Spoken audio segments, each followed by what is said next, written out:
Well, very good morning and a very warm welcome to Birmingham and the Alexander Stadium for day 2 of the England Athletics Under 17 and Under 15 Championships. This weekend also incorporates the England and UK Decathlon Championships, and that's what we start off with first. It is the first race of the senior men's decathlon.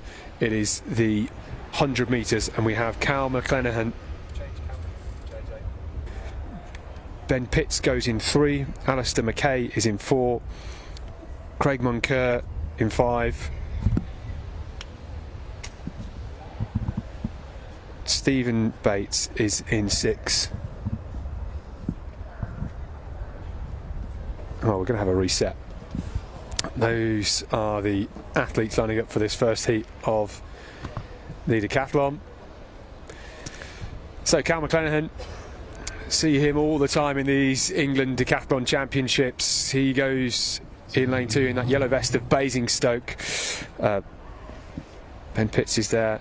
Craig Moncur of Scotland as well on the outside. A vest we don't see all too often, but an Anita Harrier's vest, used to running on a blue track because it's the same as what they have at the Pingles Stadium. So McLennan, Pitts, McKay, Moncur, Bates.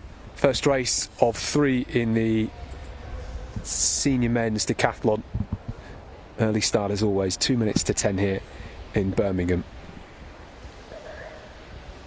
Good start from McLennan on the inside. Moncur moving nicely now, and in the yellow of Amber Valley.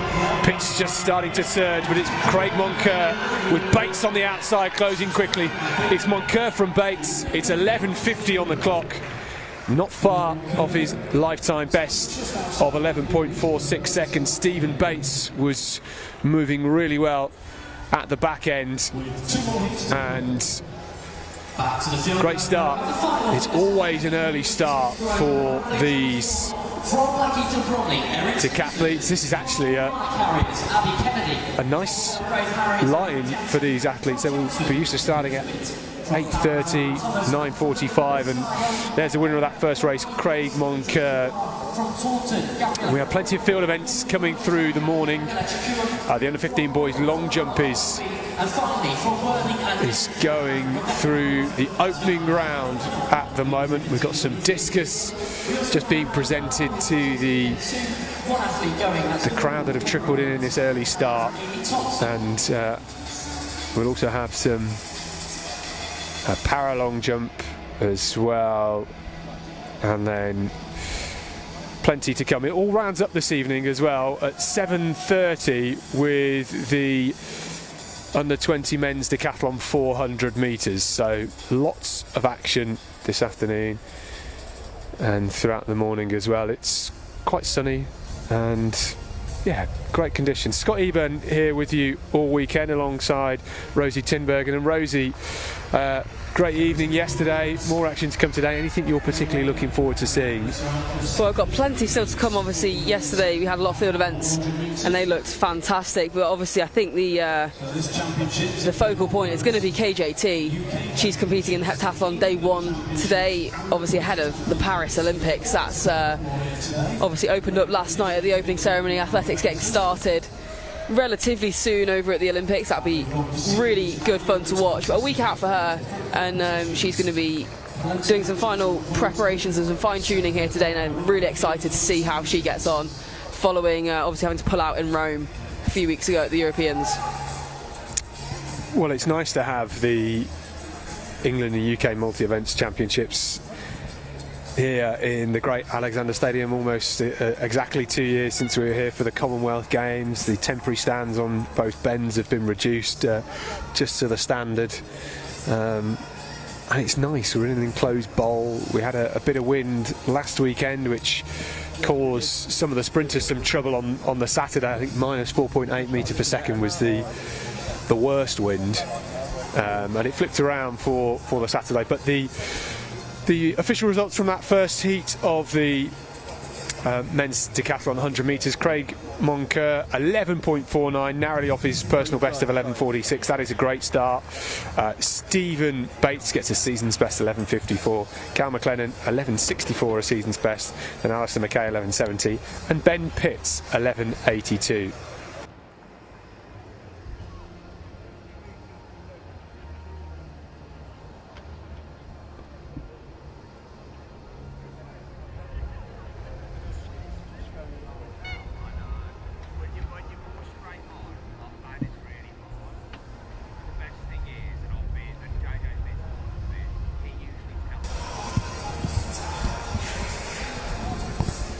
So we can see on your screen now, the final B's out.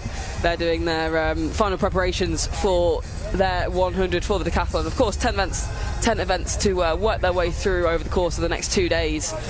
It's just the first one on their long list to tick off. We'll be getting plenty of action from them throughout the day. As Scott said, we've got a long day of athletics today, so do stay with us. Some very exciting action as the day does unfold, and we get a clearer understanding of who's competing well, who's getting PBs. Hopefully we'll see lots of success throughout the day. But the second heat is lining up now. They've done their final preparations. In lane 2 is Scott Brown from Amber Valley. In 3, Will Hoddy. In 4 is George Whitaker. 5 is George Asprey. In 6 is Evan Campbell, and in 7, Oliver Adnett.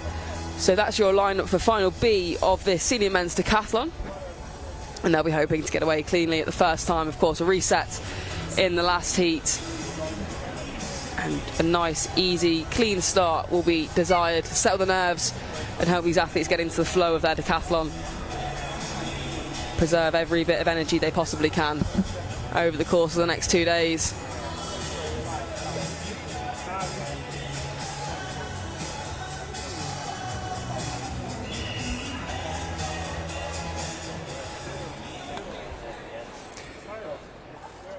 Bit of discus in the under-17 women's competition. Just going through the opening efforts. We'll bring you live results as and when we can of that competition.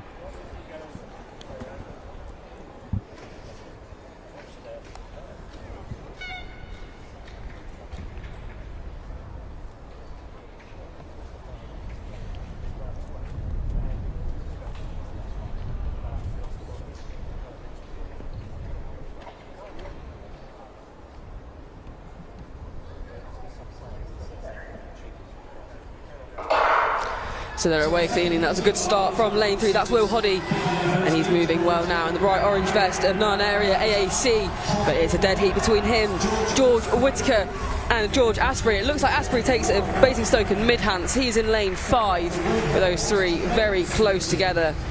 We'll await the official results. They'll come up very soon, hopefully. And do keep an eye on roster as well for results throughout the competition over the next 2 days. They'll be coming up and updated as soon as the officials can do. Fairly calm in terms of winter. It's the first time we've seen it as calm as this for a couple of weeks. There's the replay on your screen. So it looks like it was potentially Will Hoddy coming through just to take the win of final B. There he is in his bright orange vest. 11.16 his personal best. The season's best of 11.40. So he'll be hoping to have shaved that down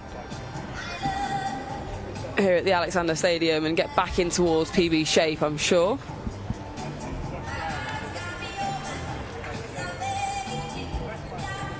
It was 11.20 his official time for Will Hoddy. So new season's best into a minus 0.1 wind. Whitaker second with 11.26. That's a new season's best and personal best for George Whitaker. Blackburn Harrier having a very good start to the day. And then George Asprey taking third, 11.28.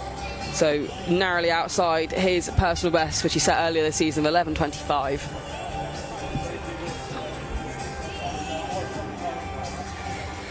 Well, third race of the senior men's decathlon 100 metres, just getting their blocks set up. These are the results, though, I mentioned them earlier from Heat 1 of this Senior Men's Decathlon. Craig Moncur 11:49 to get the win, and Stephen Bates from just down the road along the M6 of Nuneaton Harriers, 11:54 for him. So they'll get their points. I think it was 755 points for Craig Moncur. They'll be totalled up across the course of the weekend, and this third and final race in the Decathlon 100 metres is stacked. It really is, because got some big names in there, some athletes who will really fancy their chances. On the inside, it's Christian Brown of Chelmsford, then Liam Reveley of Jarrow, Sammy Ball of Reading, a real young talent, one of 2 under-23s in this race, and Sammy Ball, who had a cracking season last year. He's now in his first year of the senior decathlon, and looking forward to seeing how he progresses. Particularly, he was a D&F 2 years ago at the World Junior Championships, but a lot of potential Sammy Ball has in the decathlon. Outside him, one of the other under 23 athletes, it is Jamie Schluter, and Schluter's the third ranked athlete in the UK this year, 7,739 points, now at the University of Washington, Schluter. And then we have Stephen Simmons of Bedford and County going in lane 6. Simmons running from the middle lane, and then outside him in the Tunbridge vest, Harry Kendall. And Harry Kendall, who won the England Championships 2 years ago, to book his spot on the bus journey, if you like, from Tunbridge to Birmingham, where he competed in this very stadium at the Commonwealth Games. And it was a superb occasion for Harry Kendall. The crowd really got behind him on those 2 days, and particularly on that final night where he stormed through with a big sprint finish in the 1500. His personal best in the decathlon, Harry Kendall, 7,843 points. That was a Tunbridge club record, but was recently overtaken by his club mate Lewis Church. Still going through the opening throws in the under 17 girls discus. That looks around about 30 metres.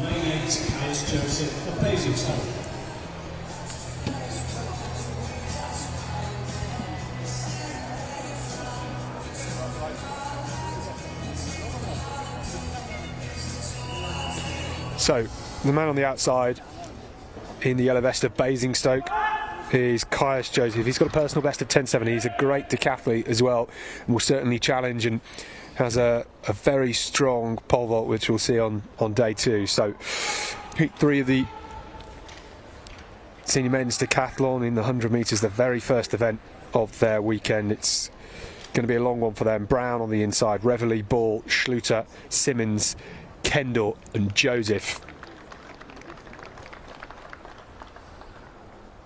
4 athletes here who are capable of running sub 11 seconds.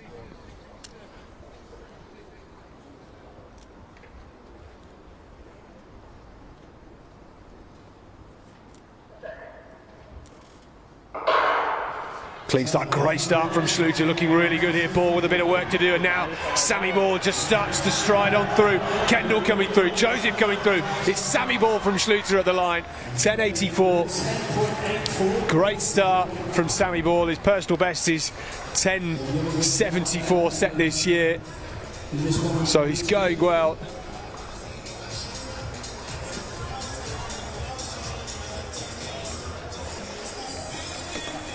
Well, it was about halfway, wasn't it, where Sammy Ball just came through. These two from the middle, just pulling each other along. On the inside, it looked like that was Liam Reveley, who came through pretty strongly at the end as well. So we will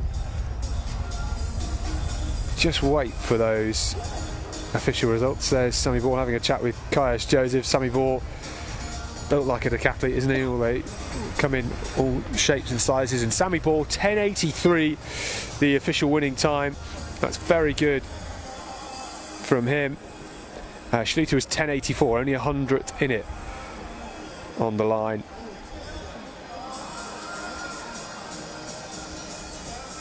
Harry Kendall was 10:99 in third, just snuck under 11 seconds there. He'll be pretty happy with that. We wanted a bit more, I'm sure.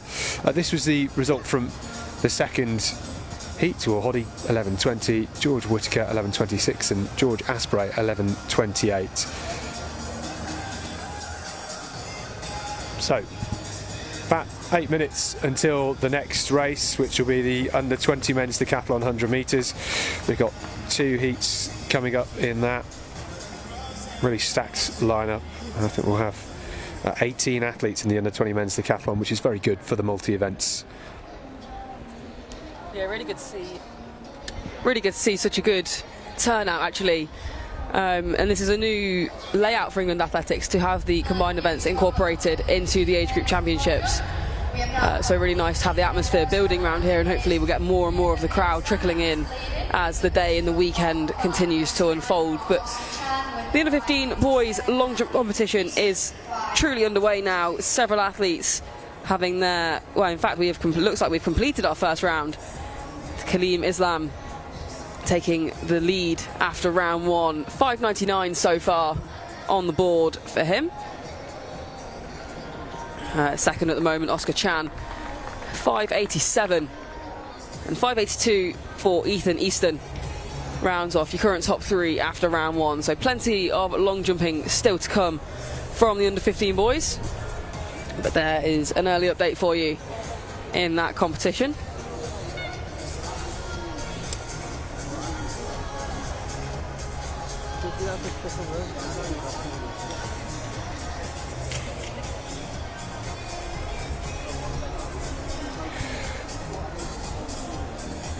Well, we're not getting any live results coming through from this discus competition, but it is happening, as you can see. They will be throwing into a slight breeze, just help the discus hang in the air slightly if they get the release angle correct.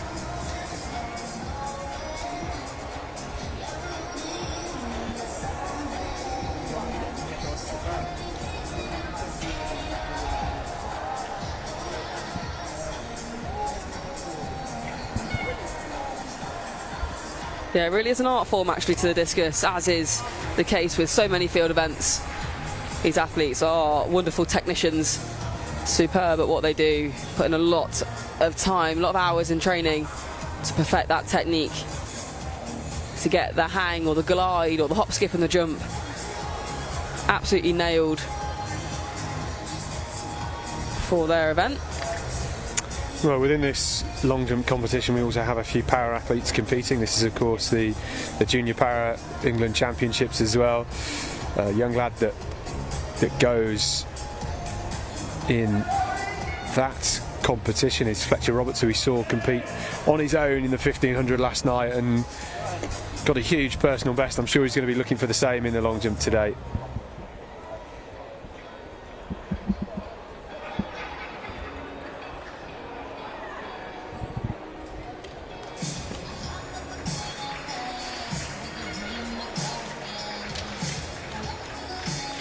Next up on the track we have the under 20 men's decathlon 100 metres. So we can see there, this is final A lining up now for the under 20 men's decathlon.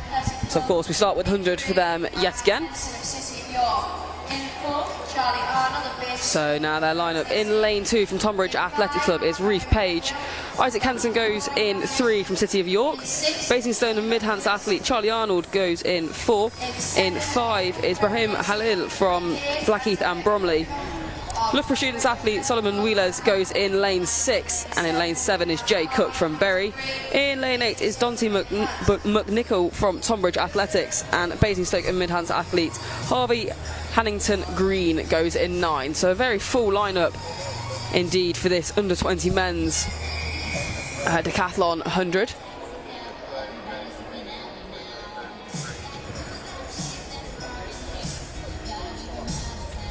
We can see a few jitters as they line up behind the blocks. Plenty of nerves as they get underway in day one.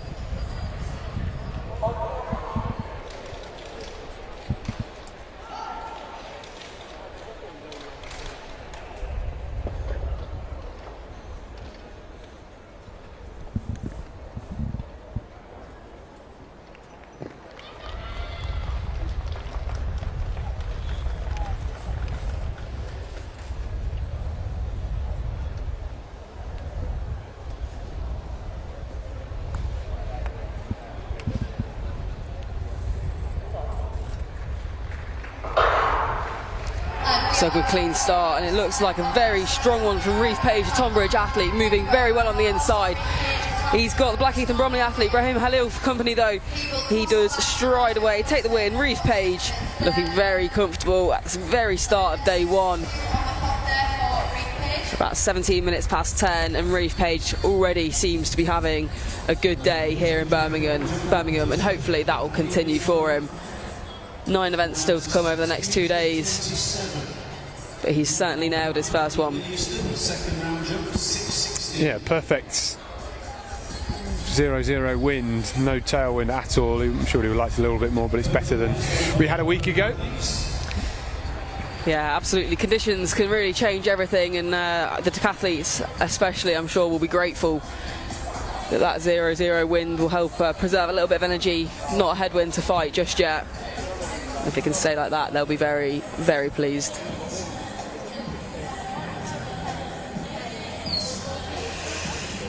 .11.61, that's a personal best for Reef Page in the 100, taking a whole 1/10 of a second off it. Very good start to his day. Brilliant to see him in PB shape. Halil second, 11.81. No registered personal best for him on our live results and our updates, so looks like he could have recorded a very good run as well. Solomon Wheeler's taking third, 11.83 for him. That's another personal best as well, 0.09 of a second off there. So good starts all round. Results from the third and final heat of the senior men's 100 metres in this decathlon. Sammy Ball, 10.83, just ahead of his under 23 rival Jamie Schluter. Harry Kendall sneaking under 11 seconds with 10.99, and Caius Joseph kicking things off with 11.06.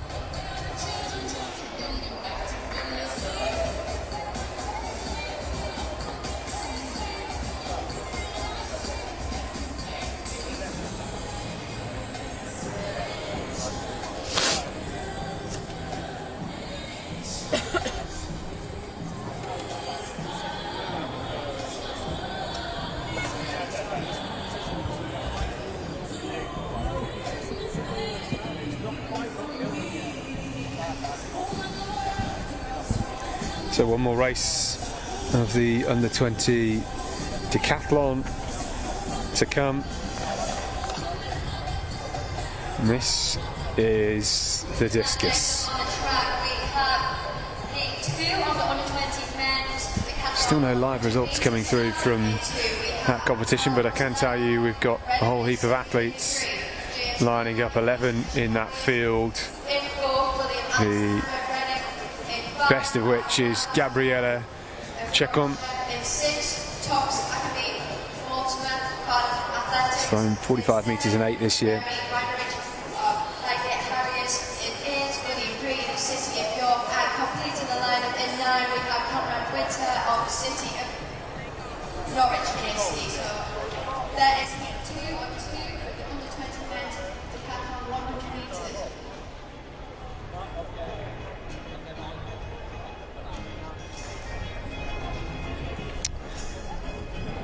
We'll just see this throw from Elkie Baker, London Heath side.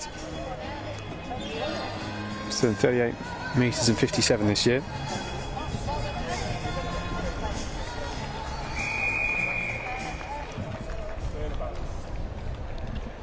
So then, a couple of Reading vests in this one. Hal Rusty of Reading going on the inside in lane 2. We've then got James Harney, Will Alexander, also of Reading, Ryan Wells in the middle, Toxa Canby Mortimer in 6, Remy Wainbrecht going in 7, Reed in 8, and Conrad Winter on the outside. Fastest in the field is Alexander from lane 4 in that red and blue Reading vest.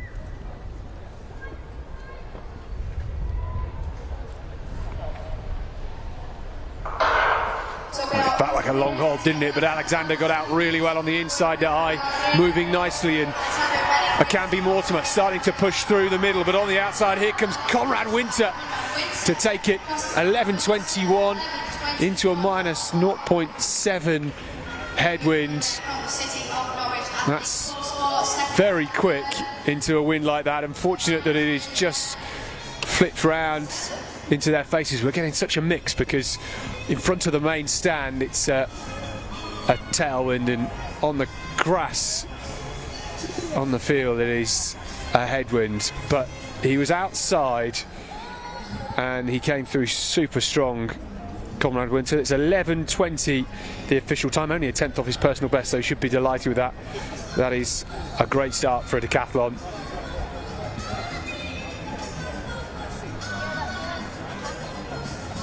Strapping lad, isn't he, Conrad Winter, City and Norwich man.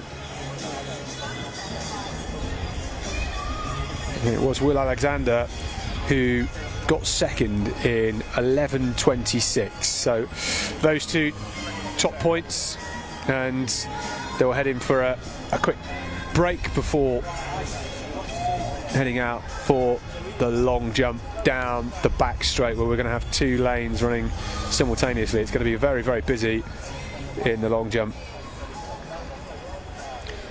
Yeah, it's always amazing when we see simultaneous long jumps like that. The officials do such a brilliant job of keeping tabs on everything that's going on and facilitating competitions to run so smoothly in that sense. It'll be a privilege to watch that later on, I'm sure. Well, we've got some people enjoying the sun. It's a little windier, a little breezier in the upper decks of the West Stand here at the Alexander Stadium, the new and improved Alexander Stadium, of course. And we saw quite a few people here spectating last night. It's obviously a busy day, as Rosie mentioned earlier. First official day of the Olympics. We've already had some events. Rugby Sevens kicking off over the last few days, and the final of the Olympic Rugby Sevens in the men's competition is this afternoon.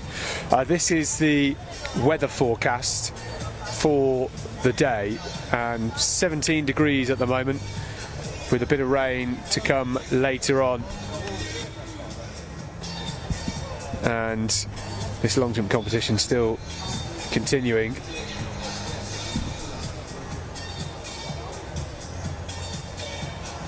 In the second round. It's a big field, 15 athletes.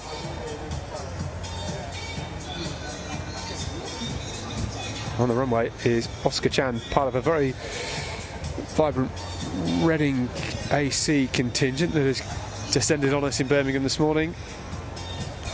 Chan, 5.87, his best in the competition. This was in the opening round. This is his second round attempt.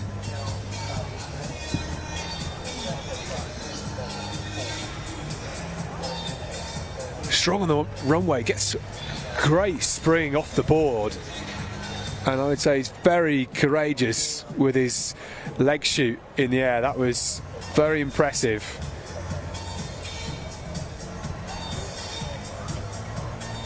Now, he took his time to get into his run-up, just those walking steps at the start, but look at that pop off the board. 6 meters and 8 centimeters, and Oscar Chan in the second round jumps up into the bronze medal position. And this man on the runway now is Fletcher Roberts. We saw him last night. He's wearing that historic Brighton Phoenix vest, and he was in the 1500 last night. A really warm embrace with his dad after the competition. He's a T37 F37 athlete category, which means he suffers with coordination issues as part of his disability, and he jumped 2 meters 45 in the first round, Fletcher Roberts. In the second round, rather, and that was 277 just then. So that is a great improvement from Fletcher Roberts, and that is also a personal best. So personal best in 2 competitions here this weekend for that young man. Incredible from the young lad. Yeah, I think all you can say there is that is a great weekend's work. 2 personal bests already, and it's only 10:30 on Saturday. I think that's a great start for him. And we can see the officials, whilst this long jump competition is going on, we can see the officials out on the track setting up the hurdles for the first event of the senior women's heptathlon. That is the 100-metre hurdles. And that does, of course, have Katarina Johnson-Thompson, one of Great Britain's medal hopes for the Paralympics. She competes today. We've heard her intentions are only to compete over day 1 to do some fine-tuning ready for the Olympic Games, but of course we'll have to wait and see what the weekend holds. Athletics is unpredictable and we never quite know what the athlete will decide. We can see the discus on your screen at the moment.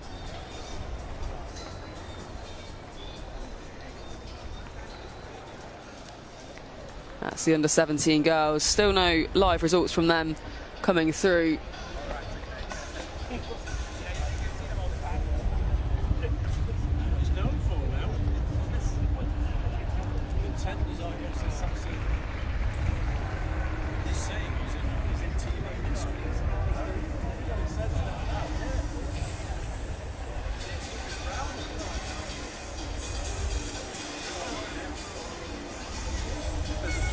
And there's the official results there on your screen from final 2 of the under-20 boys decathlon.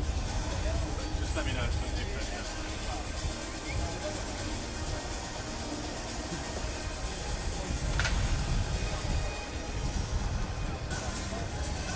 Conrad Winter taking the win in that one, 11:20.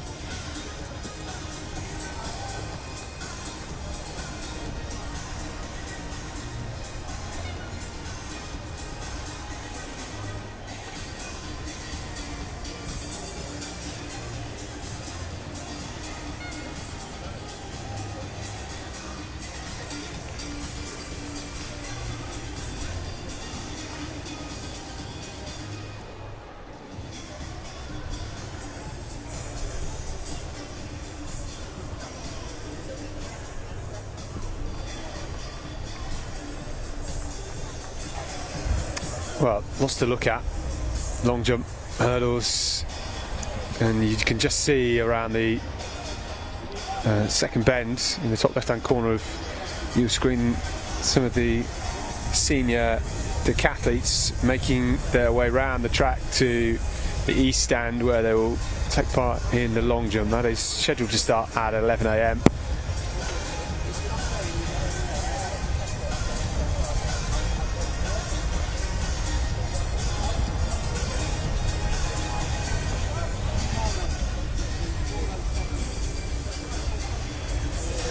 We can see there in the bottom right of your screen, that's Alana Thomas of Harrow going in the discus. We'll bring you updates on the results. Likely once that competition has concluded now. If we're not getting results through at the minute, hopefully we will a little later on.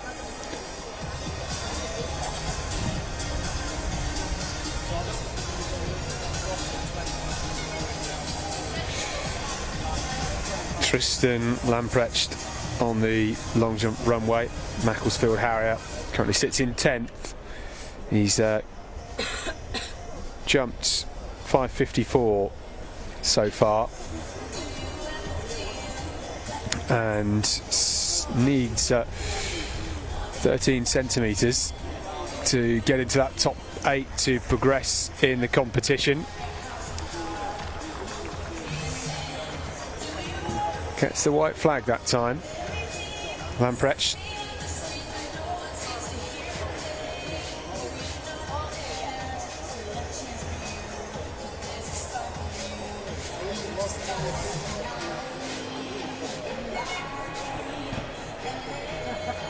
And it's no improvement for Tristan Lamprecht. 5:39 in the third round, so that's his day done, unfortunately.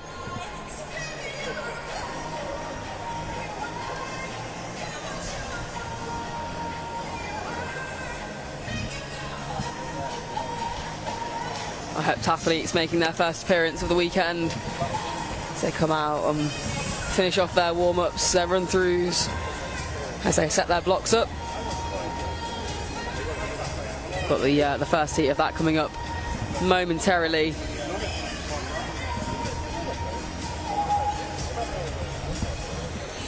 I wonder whether there's an advantage to being in lane 8. You're a little bit more tucked in underneath this west stand, and I think probably have a slightly more advantageous wind than you would do if you were in lane 1 or 2, where it's sort of a bit more in your face.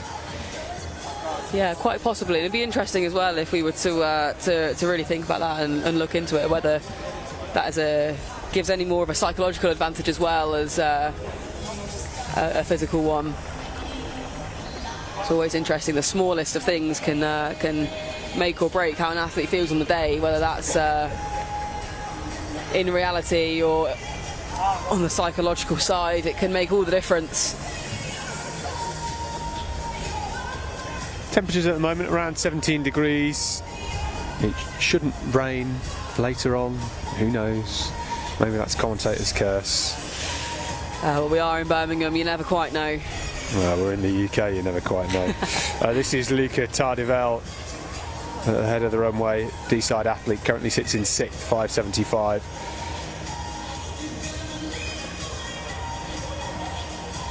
Looking for his third round attempt.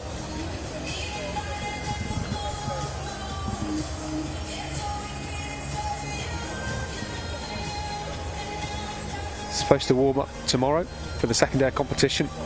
Highs of 24 degrees. We'll get to around about 20 degrees later this afternoon. Senior women's heptathlon 100 metres. Please welcome our athletes from Loughborough, Rosella Togo.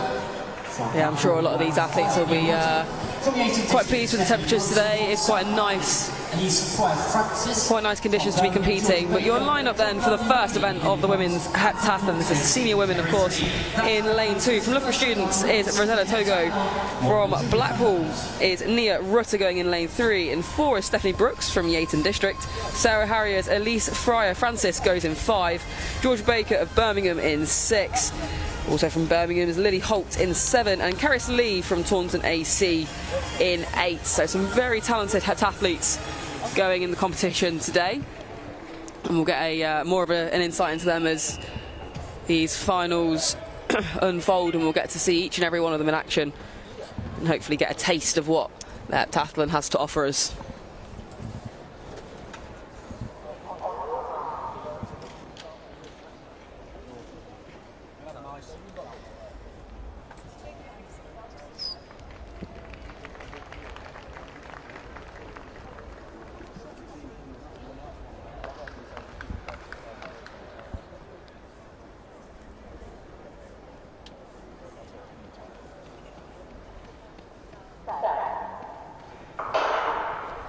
So not too long in the blocks this time, and a very good start from lane 4. That's Stephanie Brooks of Yeaton District.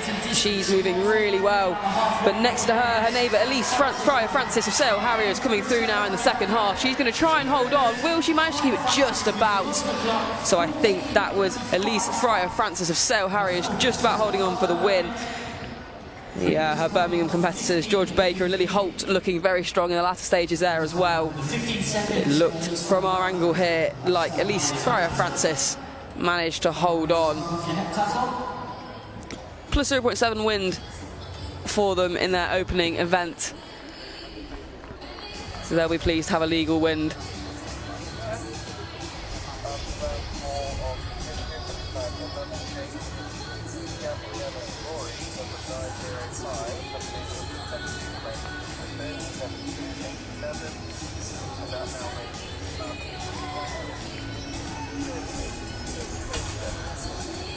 And there we go, Elise Fryer Francis confirmed to take the win there. 14.94 her result. And that is a big, big personal best. That's the first time dipping underneath 15 seconds.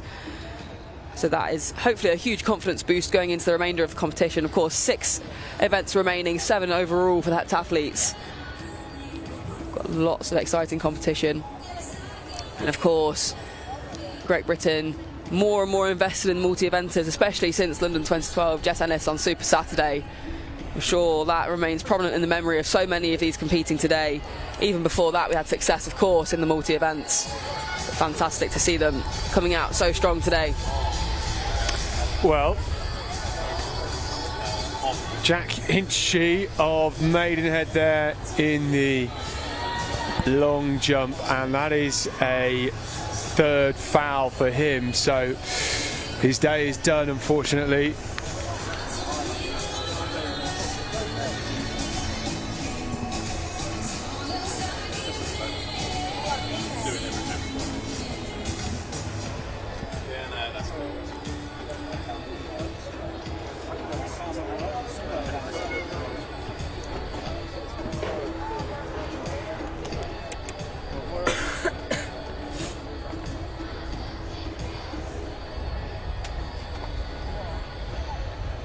Well, Oliver Miller in the long jump.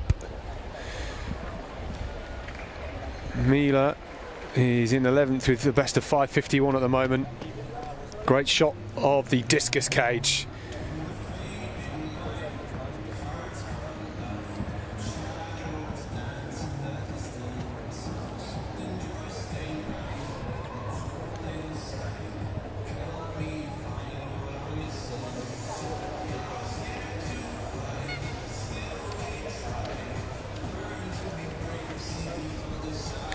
Well, we do have one more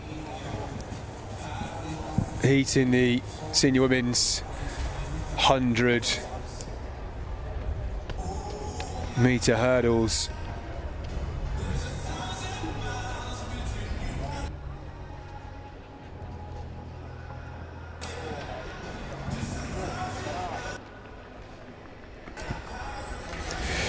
So, this is the second race of the senior women's 100-metre hurdles. Anna McCauley's on the inside, then Lauren Evans of Cardiff, Grace Bauer of Sale Harriers. Then in lane 5, in her yellow Liverpool vest, it's this Katarina Johnson-Thompson going through some final preparations here at the England Championships. The first time she's competed in an England multi-events championship since 2011 when she was an under-20, and we've not seen her at an England champs since 2015. 12 days to go for her until it all gets underway in the Paris 2024 heptathlon. What can she do here? Scarlett Whittaker is outside of Johnson-Thompson in 6, Laura Voss from the City of York goes in 7, and Eden Robinson of Millfield, 14.16 personal best, is on the outside. So season's best set in Rome for Johnson-Thompson of 13.66. Looking for better than that. Her best last year, 13.34. That was set at the UK Championships.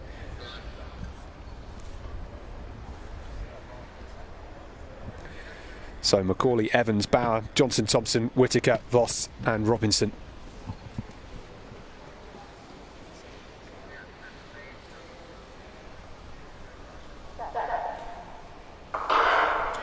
Cleanly away, good start from Evans, and Johnson-Thompson now into a running on the outside. Robinson moving well, Evans is in the mix as well, but Johnson-Thompson aggressive over the barriers here, looking smooth. It's a clean run through the line. 13.53 plus 2.1 metre per second. It's a good run out from Johnson-Thompson. Of the senior women's heptathlon 100-metre hurdles. Well, I suspect she would have wanted a bit more than that in terms of time. Don't need to read really anything into the win reading. If anything, they want plus 2s in the heptathlon.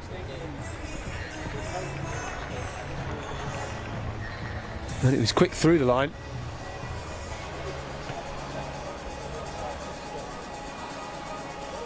So, Johnson-Thompson gets her day underway.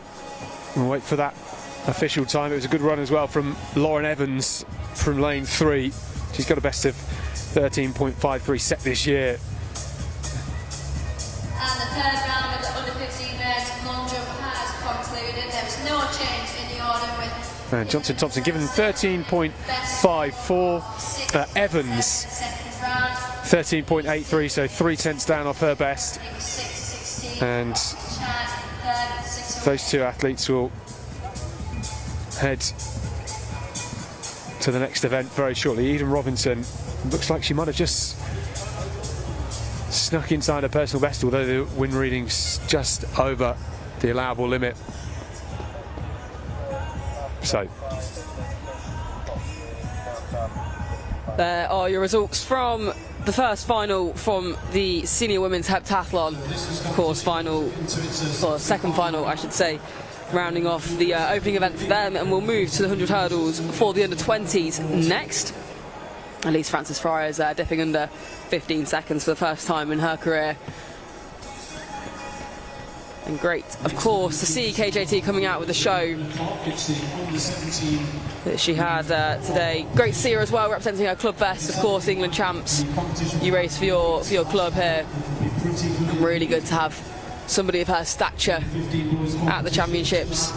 Really goes to show how important they are to the sport.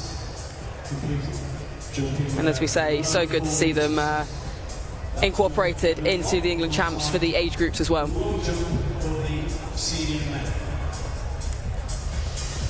So discus back on your screen now. It looks like it could be Erin Simpson of Blackheath and Bromley. Good height on the throw there. Now be measured and put down on her scorecard.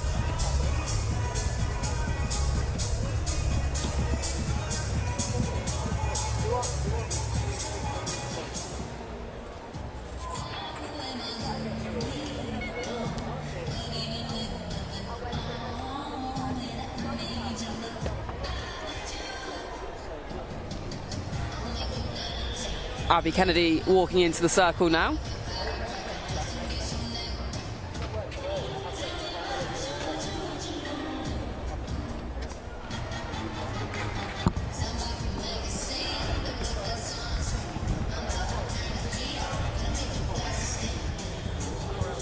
Well, our next track event is the under 20 women's 100 metre hurdles in the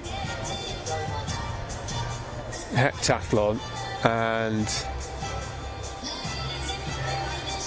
that is coming up in around 15 minutes time. Yeah, slight break before they'll head out onto the track. We've got some great talent competing here over this weekend. Obviously, Kat Johnson-Thompson just showing us the pedigree of the athletes that do still come to these England champs and how important they are, but also some of the juniors. Got some of the top ranked in the country here. That's Neva Jansen of Belgrave Harriers. She's ranked 7th in the UK for the discus. Just showing us there just how good she is.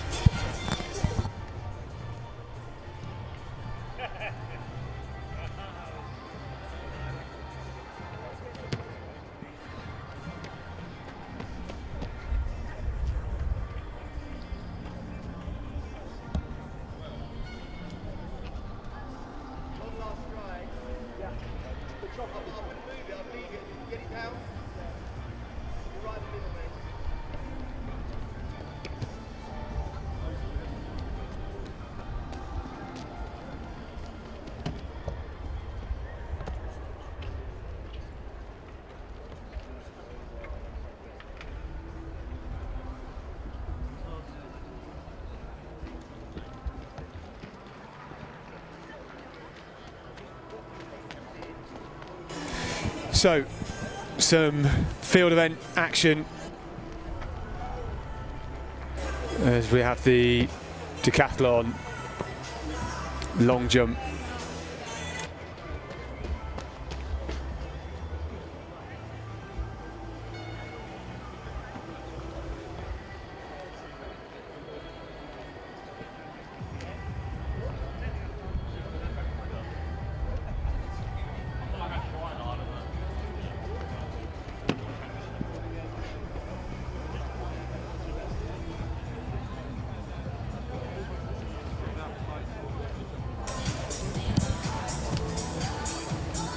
Fletcher Roberts for his fourth round attempt. He's just getting lined up.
Yeah, that's good.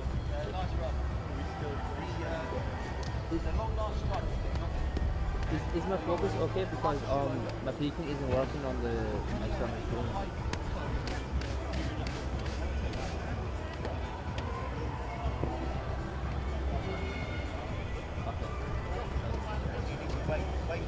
Yeah, how do you do that?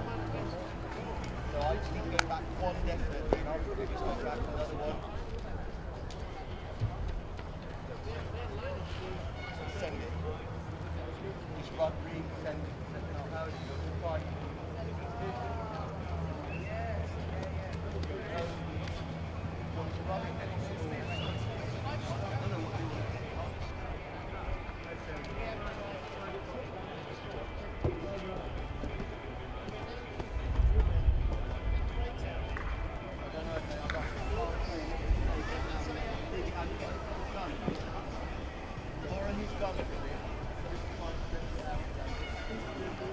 So this competition is complete, no change from the earlier stages. There will be a winner from Gabriel Schuker, 33 metres. Athletes will have the next track event, the heats of the under-20 women's heptathlon. On the back straight, our Decathlon long jumpers warming up, 2 quarters over there.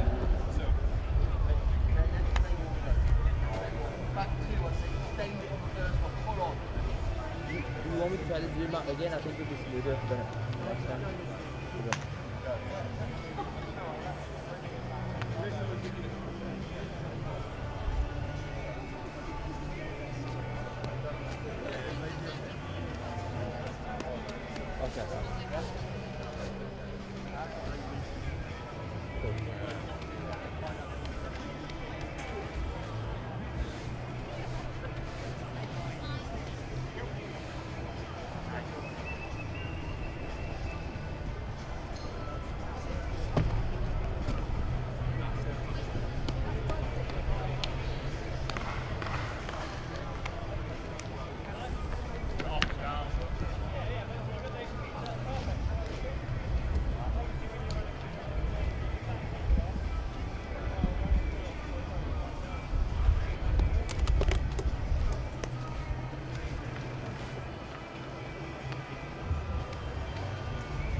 The results confirmed then from that second race in the senior women's heptathlon 100 metre hurdles. Katarina Johnson-Thompson 13.54. It would be a season's best if it wasn't for the plus 2.1 metre per second wind.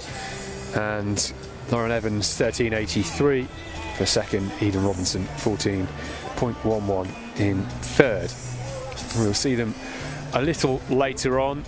They will be in the high jump. They've got about an hour before that gets underway, and we'll be taking part in the high jump inside the main arena here. We do obviously now have the warm-up track in Birmingham, and we do have some field events taking place there.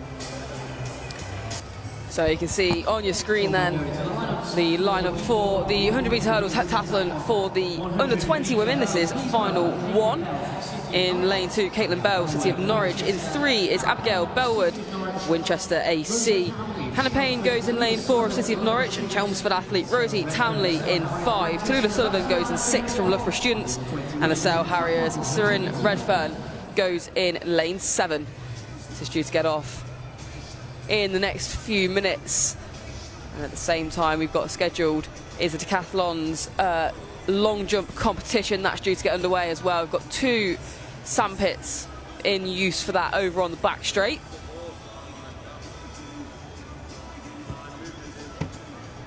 Also starting at 11 o'clock, we've got the pole vault final for the under-17s. And then following that, we move to the hurdles competitions a little bit later on.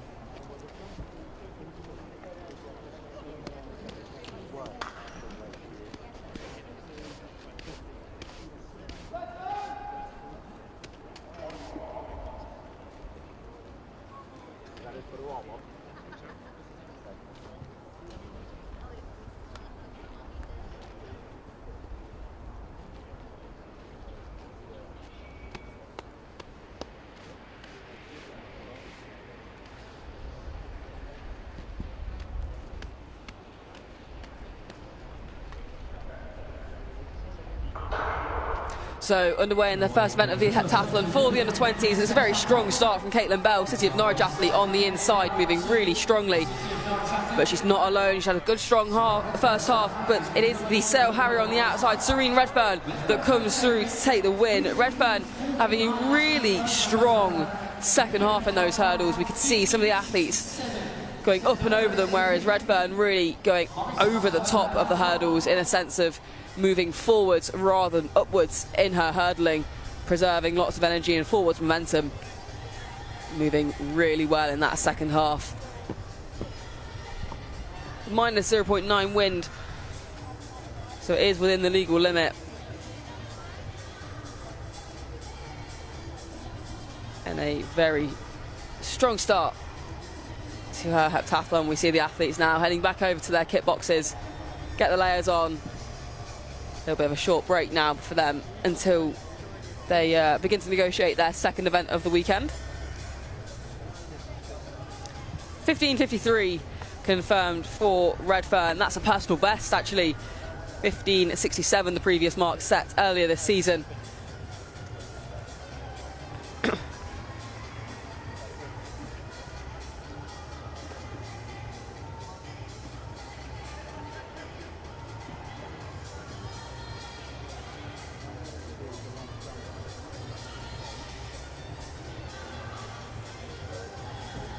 You can see there on the screen the sandpits getting ready for the Decathlon long jump to get underway.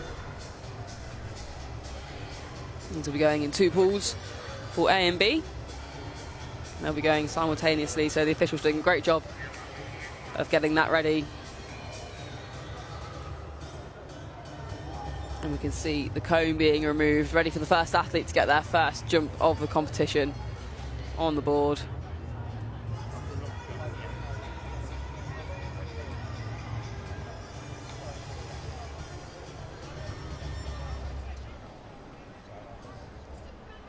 Well, it's the 4th round of this long jump competition.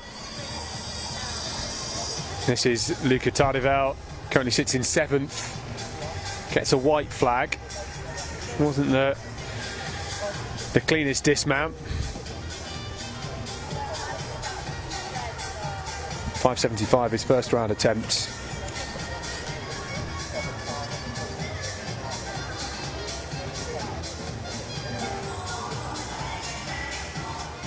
That's 5.08 for Tardivel, so no improvement. He stays in 7th and will have 2 more attempts to come to try and chase down on the top 3, but it's going to take a big jump because the bronze medal is currently held by Oscar Chan with a jump of 6 meters and 8.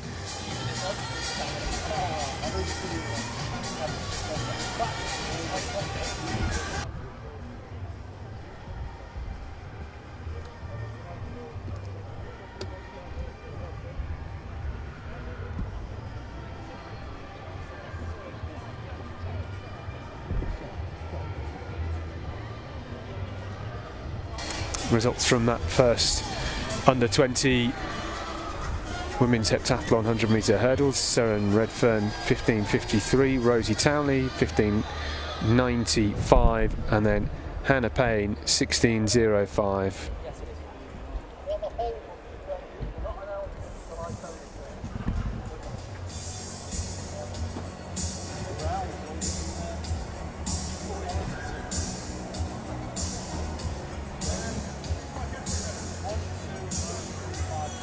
We do have the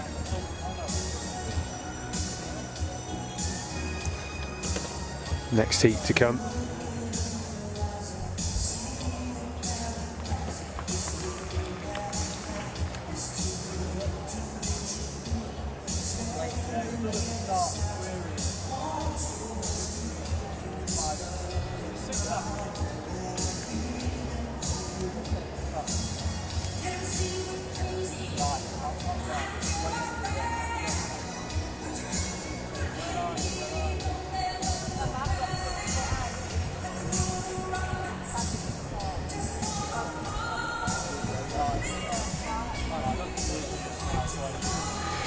So here they are then for the second race. Under 20 women's heptathlon 100 metre hurdles. Matilda Secker going in lane 2. Kira Jones of Kendal is in 3. Sophie Doherty in 4. Brynjar's Dottir from City of Lisburn. Seen her and her brother at these championships indoors, outdoors before. Neve Davenport of Trafford is in 6. Esme Pounder from City of York is in 7. And Zion Ateba of Chelmsford on the outside in lane 8. 2 pools over there. So you can see there on the scoreboard, first round has commenced.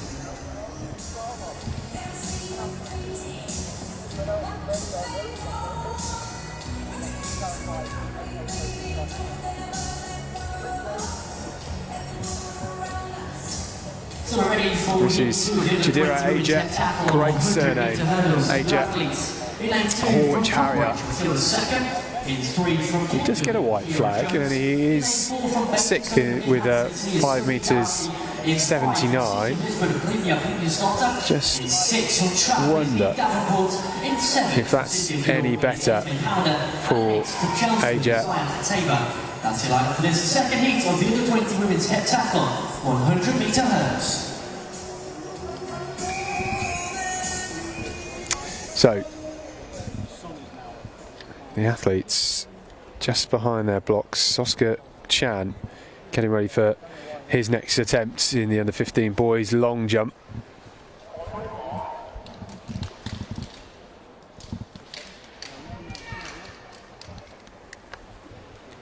Secker, Jones, Doherty, Brynjar's Dottir, Davenport, Pounder, Ateba. Under 20 women's heptathlon 100 metre hurdles.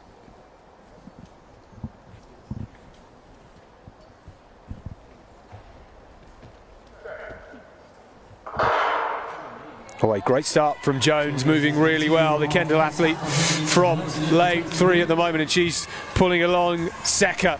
But it is Jones storming away with this one. Convincing win in race 2, 14.26, and that is a monster personal best. My goodness, she is really jumping for joy, because that was a flawless run from Kira Jones. You can just see the lane outside of her, Sophie Doherty, just pulling up and losing her rhythm in that race. She was devastated, but it did not deter Kira Jones, who was absolutely flawless. The wind plus 1.1 metres per second, and that is the perfect start for Jones. And we will see her in the high jump a little later on. The battle for second and third was pretty close between Neve Davenport and Matilda Secker on the inside. The results will be on roster athletics very shortly. Sarah Harriers manages Cervantes. Then from Still going through our warm-ups. This is Fletcher Roberts in the para-long jump in round 5. Jumped a personal best earlier on of 2.77 meters. Next up, we have rugby and more advanced re-sewing. And it's Charlie Platt of Blackheath and Bromley. Tom Hill. 2.69 that time from Roberts. Another Shaston Barnet athlete. No improvement for him, but very consistent, which is great to see. Our next track event will be in around 15 minutes time, and it will start with 3 heats of the under 17 girls 300 metre hurdles. And conveniently, most of those hurdles are already out. They'll just be readjusted in the home straight.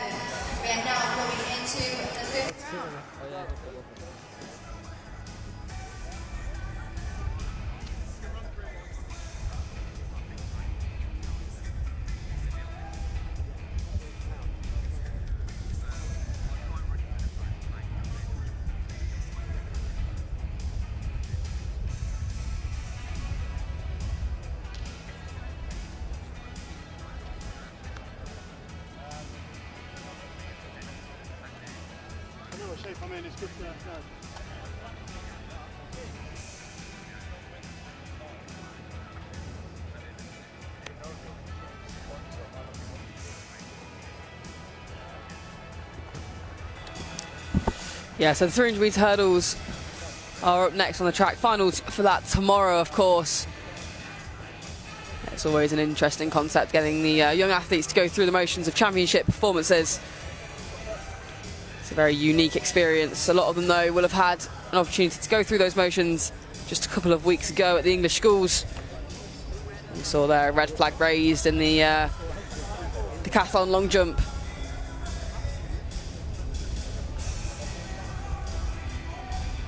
Well, in that long jump we just saw on screen was Alistair McKay, but on the top of the runway now, looking for his first jump, it's 7 metre plus jumper Harry Kendall. Kendall, tall figure, rangy runner, powerful on the board as well, and that's a superb leg shoot. Really got great hang time. And Kendall looking for a big opening jump.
So we are waiting for those long jump results from the decathlon to start trickling through.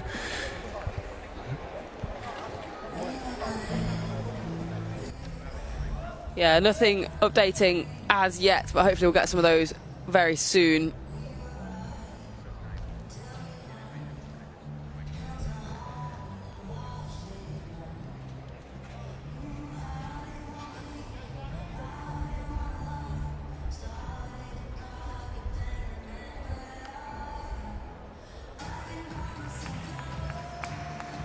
The white flag raised in the long jump competition there, that with the under 15 boys. That was Jack Warwork from Wickham Phoenix Harriers. Currently sits in 8th place. 5.69 is best. That was 5.64, so no improvement in the 5th round for him. All the long jump at the moment. Down the back straight in the bottom left corner of your screen. And that's the Decathlon long jump. That was George Asprey. the meantime, the under 15 boys long jump in the latter stages. U17 men's pole vault just commenced. That's Murray Taylor on the runway. Unfortunately receiving a red flag for his jump there. So that won't be measured. And his best so far today will remain 6:15. That has him sat in the bronze medal position at the minute, the Inverness Harrier. He'll be happy to hopefully take home a medal if he can hold that spot.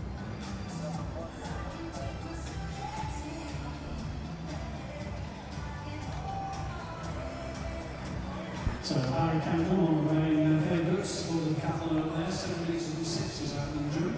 It's 7:06.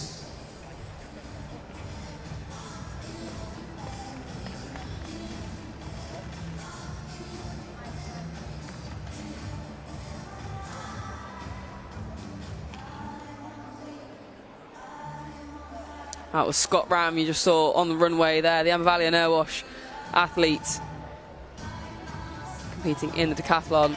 We did just hear 7 metres and 6 centimetres was Harry Kendall's opening jump, one of the favourites of course in the decathlon. And if we can get hold of any more of those results, we will of course bring them to you.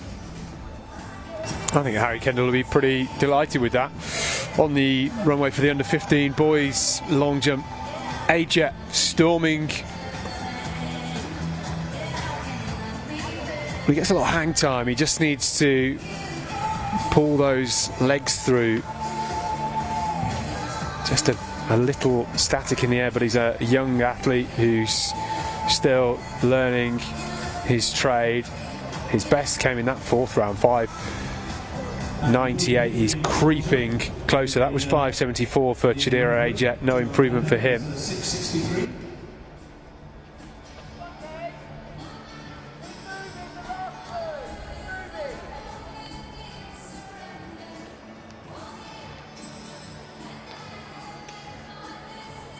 We can see from our commentary position the 300-metre hurdlers are making their way out, so it won't be long until they get underway and get themselves set up in the blocks. Making their way down the back straight currently, but we can see there the pole vault competition. It's just flicked off your screen. This is Caius Joseph. Oh, that looked pretty good, but gets the red flag. He's only competed a couple of times ahead of this weekend, coming back from injury, and looking in pretty good form. And a clearance there over in the pole vault. Looks like a Rugby and Northampton best from here. Always good to see clearances coming through in the early stages of pole vault competitions. Pole vault, I know personally, is one of my favourite field events to watch. I find it so exciting. A huge technique and a huge masterclass to it that these athletes do exhibit. They spend so many hours perfecting it, and it is a joy to watch, I find.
So the 300 hurdles are completing their final preparations, and we have got 2 qualifiers automatically from each heat, and then 2 fastest non-automatic qualifiers that will go through.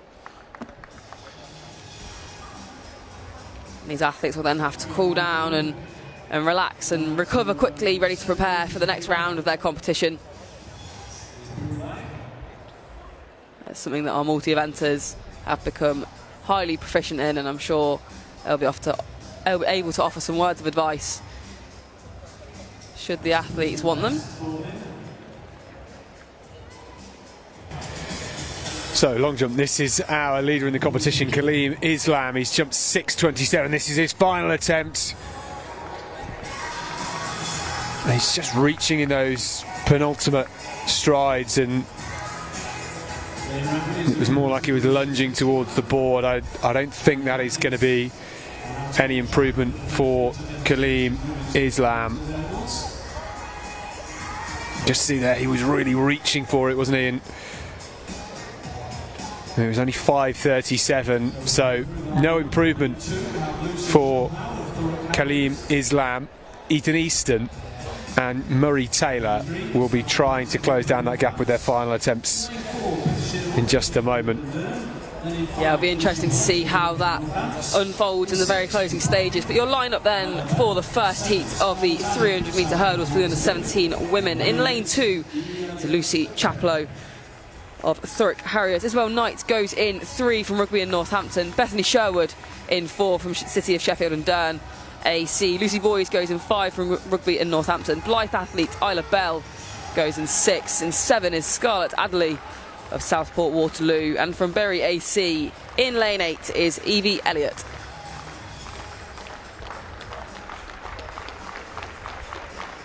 So these girls lining up behind their blocks now. They'll await the starters' orders. Remember, first 2 across the line are automatic qualifiers, and then we have got 2 fastest non-automatic qualification spots up for grabs as well.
Well, I'm sure that felt like a while for the athletes to be held. But very strong starts from athletes in lane 3 and 5. That's Isabel Knight and Lucy Boyd. Looked like Knight rose first, Rugby and Northampton athlete, moving strongly round the bottom bend now. She is still the one that she's managed to undo the stagger of those around her. And it's very close between herself and Lucy Boyd. Teammates, training partners, they're both Rugby and Northampton athletes, but now it's Lucy Boys that starts to move clear. We'll see her coming into the home straight. She's got a slight lead, but a bit of a stutter into that hurdle. She didn't take it the best, but she moves now towards her final set of barriers. Much better on that one. And she strides home. The arms are pumping. She's really working hard. She doesn't need to. Top 2 to qualify. She takes this first spot. Teammate Isabel Knight takes the second. So the Rugby and Northampton duo through to the next round of the 300-metre hurdles. The under-17 women will be very pleased to have got that underway so successfully.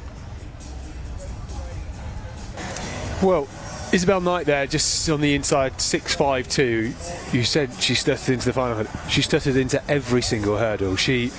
I honestly think she would have been 20 metres further ahead there if she'd just cleanly gone into, you know, the majority of the barriers, and she has got a 43 flat best, so just shows that she can go a lot quicker. Yeah, not her cleanest run, and I'm sure that'll be something she wants to rectify heading into the final. And maybe a bit of a confidence thing. Takes a while to get into your running sometimes. Hurdlers, I'm sure, will know how difficult that can be, and if you're off in your rhythm at the start, it can be very difficult to correct that throughout. So hopefully a cleaner, tidier run for her in the next round. The 2 Rugby and Northampton girls safely through.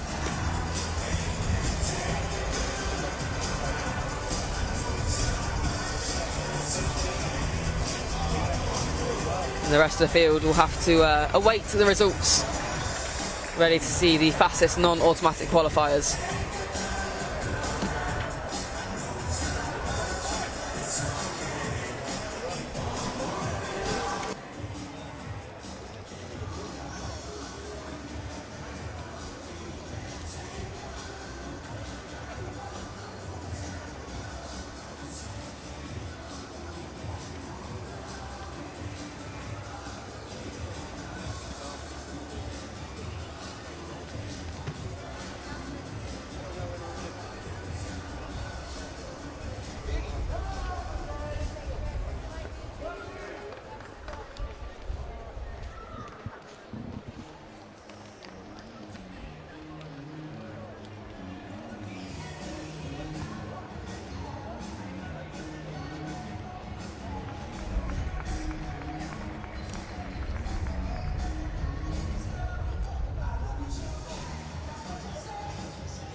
That's Oscar Chan on the runway. 6:08, his best jump of the competition so far. That was in round 2. He's sat in 5th position, asking for the support of the crowd.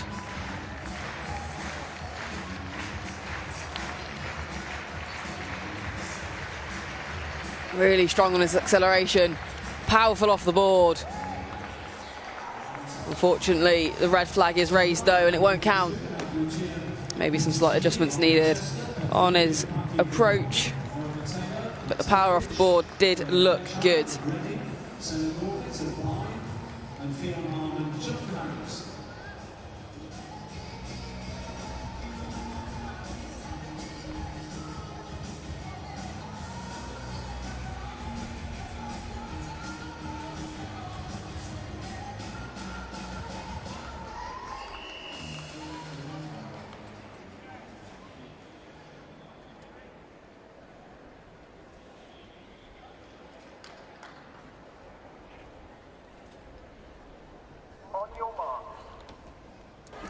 So heat 2 of the under-17 girls 300 metre hurdles. Top 2 automatically through to that final tomorrow. We've got Lucia Bertaccini going on the inside, then Beth Regan, Araba Taylor, Freya Fairchan, Senna Gorvet and Effion Harmon. The athletes in this one, keep an eye out for Bertaccini of Winchester on the inside. She is so strong over the flat, and already she's scorching past Regan down that back straight, looking really smooth into that first barrier, and she's almost 5 metres ahead and into the bend then. Gorvet going nicely from lane 6, the Blythe athlete, but it's all about Bertaccini in this heat. She will have seen how Boys and Knight went in that first heat and will fancy putting a marker down of her own. This Bertaccini just stuttering into the penultimate barrier. In second, it is Gorvet. Bertaccini again just hesitating slightly. She's coming at the barrier so quickly, and it is the Winchester athlete that comes through in 45.19. A little slower than that first heat was running. She will head into the final as an athlete with the potential for a medal. She looked very, very relaxed in the final 150 metres. That look across, just confirming what she already knew. She was away and clear. It was a strong finish as well from Gorvet. And then Taylor in the middle from Tunbridge. We'll have to wait and see whether that's quick enough for one of the 2-time qualifiers through to that final. Looks pretty happy with her performance, Bertaccini.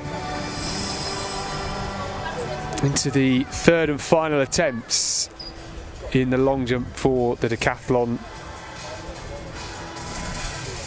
I'm sorry to say we don't have any live results coming through, so we are unsure where the land lies. Result of that first heat of the under-17 girls 300-metre hurdles. Lucy Boyce, 44.94 official, and Isabel Knight, the top two. Evie Elliott, we'll have to wait and see whether that is good enough. It's currently ahead of Araba Taylor, who finished third in that second heat with 47.24. So Evie Elliott and Araba Taylor are the two-time qualifiers at the moment. They will be eagerly awaiting the result of this third heat.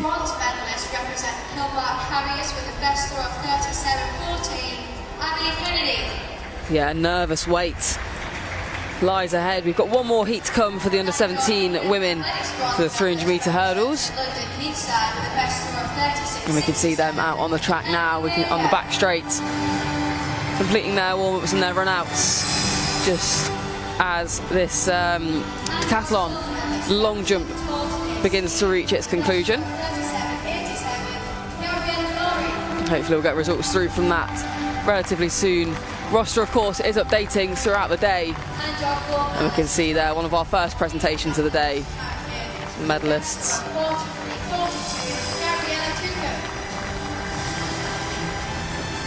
We've got some great presentation music as well going on in the stadium. A new sound crew here at the England Athletics. Under 17, under 15 and combined events championships. And they have been doing a great job already this weekend, as have all the officials, of course. England Athletics have really put a lot of work into the presentation side of these championships to help draw in as many athletes as they can. To have the combined events incorporated with the age group championships is a new thing for them, and the officials, of course, working really hard to adjust that change, make sure it all goes swimmingly. And it has to be said that they are doing an absolutely sterling job so far this weekend. But our lineup now is pretty much ready. Just before that, we get a bit of a glimpse of our pole vaulters over in the pole vault competition. It's the under-17 men. We've got Thomas Robertson leading the way currently. 3 athletes clear at 3:45. The bar has risen to 3:60. Isa Phillips-Pope, unfortunately not going clear at its first attempt over that distance, that height, sorry. But your lineup for this 300-metre hurdles for the under-17s: Maya Thompson goes in lane 2 from Rugby and Northampton. The Guildford and Godalming athlete Kira Oxley goes in 3. Molly Lazenbury of Worcester goes in 4. Sophie Catchpole in 5 of Chelmsford. From Whitemoss AAC, Grace Malley goes in 6. And in lane 7, Amelia Singer of Lewes AC. They're in their blocks now. It's always easiest to see who rises first, of course, in these hurdles competitions. It is 2 automatic qualification spots up for grabs, and a very strong start from Grace Malley of Whitemoss. She's already undone the stagger from the athlete on the outside. That's Amelia Singer outside her. Grace Malley moving very strongly alongside her. Sophie Catchpole of Chelmsford. The two of them are clearing away stride for stride at the moment, and we'll see how that stagger begins to undo. They're rising almost simultaneously, nothing between them as things stand.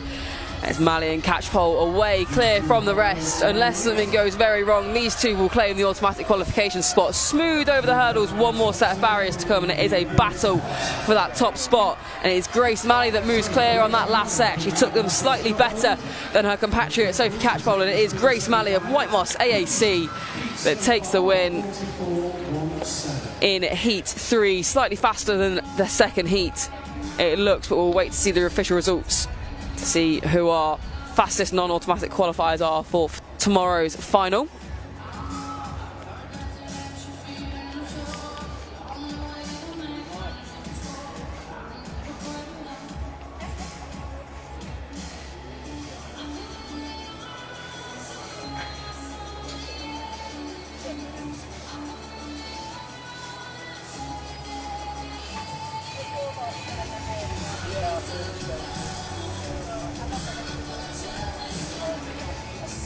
Yeah. 44.21 for our winner of heat 3. That's Grace Malley, of course. Very impressive final stretch. And on your screen now, the results from Heat 2. Lucia Bertaccini, of course, the winner. Slightly slower time in Heat 2, 45.17.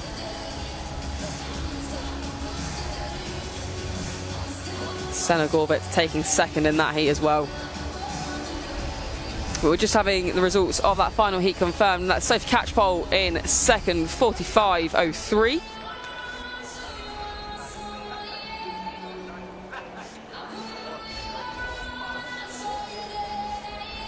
And it'll be this one that has the interest of everybody so far.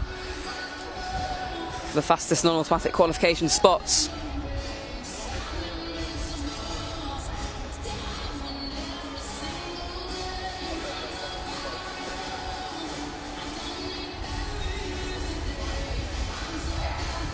And that looks like 46.64 for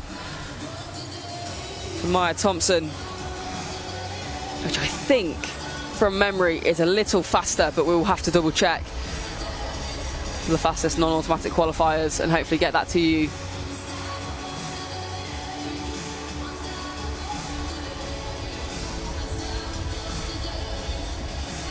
So the Decathlon long jump pools are now complete.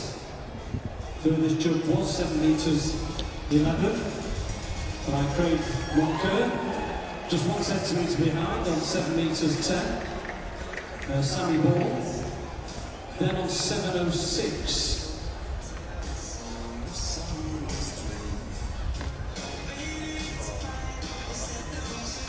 That was athlete 1043. Harry Kendall, of course. So there are the 3 athletes over 7 metres. Caius Joseph jumps 6.97 with Johnny Schleuter, 6.96. So that's like Rhys Owen over in the pole vault we just got to see there. Rugby and Northampton man.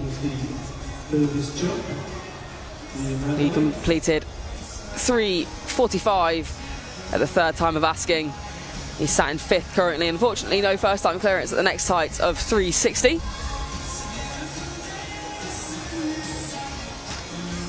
That's 5 athletes clear at that height now. And a few potentially still to come into the competition. Once again, 2 beds.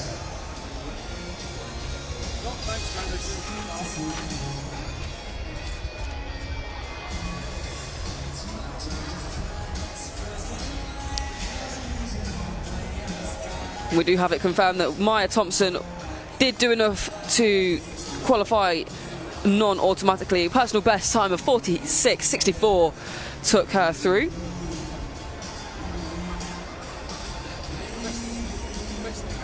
As did Evie Elliott, 47.05. So a small queue next to their names, and they'll progress into tomorrow's final. So lots of rest and recovery and relaxation ahead of that.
Well, this is the pole vault for our young under 17 boys. The bar is now at 3 meters 60, getting up in 15 centimeter increments. We are still at the very early stages, really.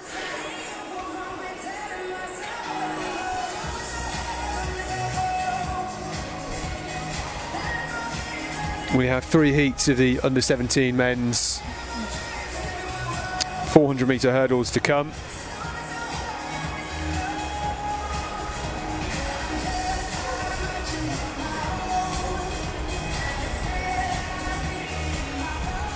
Well, this is the result, the confirmed result from heat 3 of the under 17 girls for 300 meter hurdles rather, and we can confirm now, unfortunately, Araba Taylor will miss out on qualifying for the final. The 2 time qualifiers will be Maya Thompson of Rugby Northampton and Evie Elliott from that first heat.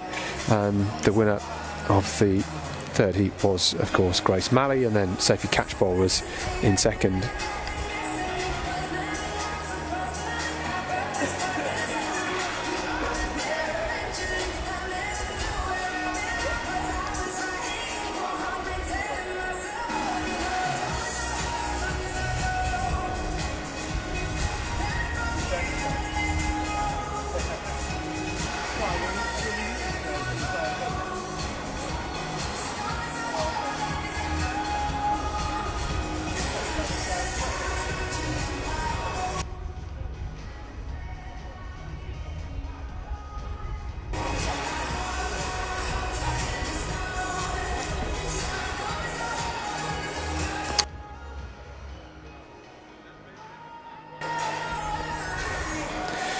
Well, good view of some of our youngsters getting ready in the blocks for the 400 hurdles.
So the first heat just going through their final preparations.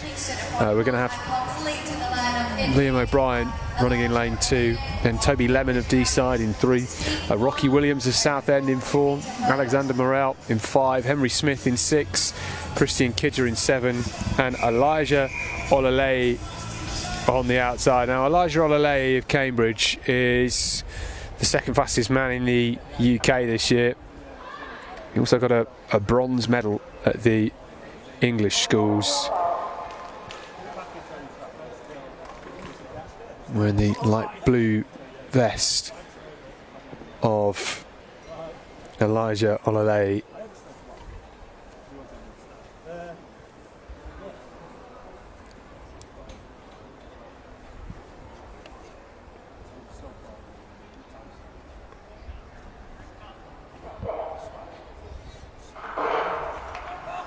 Well, away they go.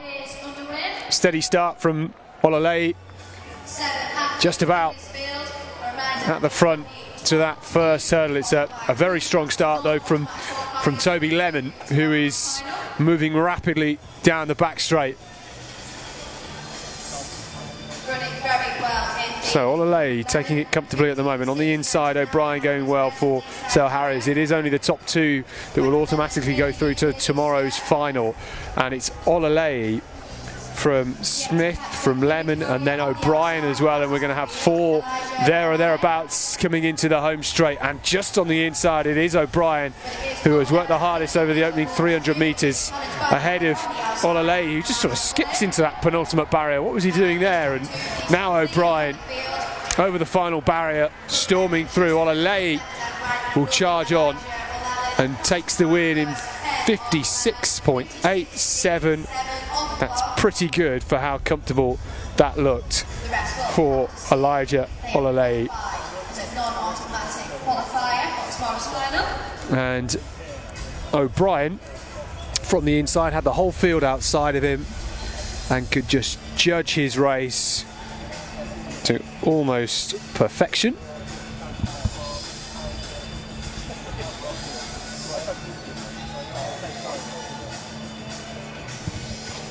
Henry Smith of Crewe and Outwich got off really strongly in the opening 200 metres, and yeah, that was a little skip, wasn't it, from Olalei. Didn't seem to over any of the other barriers, and personal best he is over a second quicker than Toby Lemon.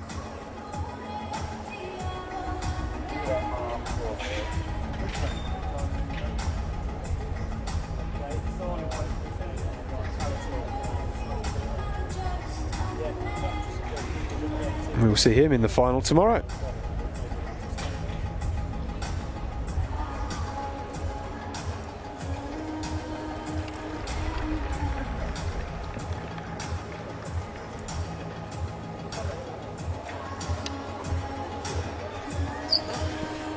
We do have 2 more heats to come in that under 17 400 metre hurdles. Rosie, anything you're particularly looking forward to watching this weekend over the next couple of days? I think I've got to stay with the heptathlon. I do love the heptathlon anyway, whatever event I'm watching. It is of course a pleasure to watch Katarina Johnson-Thompson compete, but even tomorrow the action will be so exciting. There's some people that are really at the top of their game at the moment. I really do enjoy the multi-eventers. The Decathlon as well is something that I look on and I watch with awe, just to think that the amount of training that these athletes have to put in, the amount they have to manage, whether it's the events and the technical aspects, or it's the endurance aspects, the recovery, the nutrition, the psychology. There is so much for them to juggle, and they do such a good job that I can't help but watch and just be so impressed with whatever event it is that they are showing us at the time. So I think my main enjoyment will definitely have to come from the multi-events this weekend. And there on your screen we've got the Heat 1 results from the 300 hurdles. In fact, they looked to be the qualifiers to me.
Next up on the track we have Heat 2 of the under 17 men's 400 metre hurdles, started at 2. So we do have the second heat of the under 17 boys 400 hurdles to come. On the outside there's Hugh Williams looking in the zone. Yeah, he's looking very ready, isn't he? Always interesting, I think, to see the pre-race routines of these athletes as they line up, and he's looking very focused indeed. So in lane 2, so starting from the inside from Woodford Green, is Joseph Arnold. Charlie Alnut goes in 3 from Reading. From Chelmsford in lane 4 is Daniel Brown. Luke Carlin from St Albans goes in 5. Zach Cumberland is in 6 from City of York. From City of Sheffield and Durn AC is Manny Patel in 7. Robbie Dale goes in lane 8 from Rugby and Northampton AC, and from Men track and field it's Hugh Williams, who we saw looking so focused a few moments ago, really concentrating on the task that lies ahead. Of course, 2 automatic qualification spots up for grabs, 2 fastest non-automatic qualifiers, so I'm sure a nervous wait is ahead for some of these athletes.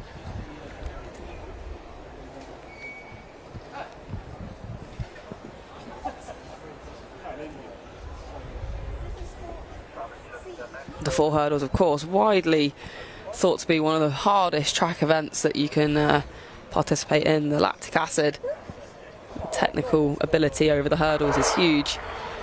So much to combat and to balance in this event. But strong starts, and it looks like some of our athletes on the outside, Robbie Dale and Hugh Williams, getting away very strongly, but Mani Patel looks to be moving slightly clearer now.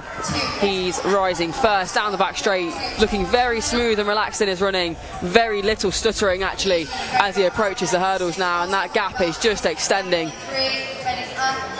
Mani Patel of Sheffield and Durham AC, 62nd personal best. He'll be hoping to rewrite that this weekend, I'm sure. That was set earlier this season, so we know he's been in PB form this year, and he moves very smoothly indeed. It looks like it's Charlie Annett that's in the 2nd qualification spot at the minute, but it's all about Mani Patel currently, who moves so strongly. And it is, in fact, sorry, that's Zach Cumberland, I think. My apologies there, but it wasn't all his own way. Looks as though the Chelmsford athlete Daniel Brown really snuck up on the inside there, and it'll be those 2. Let's have a look at the replay to see what's happening there. But yeah, it's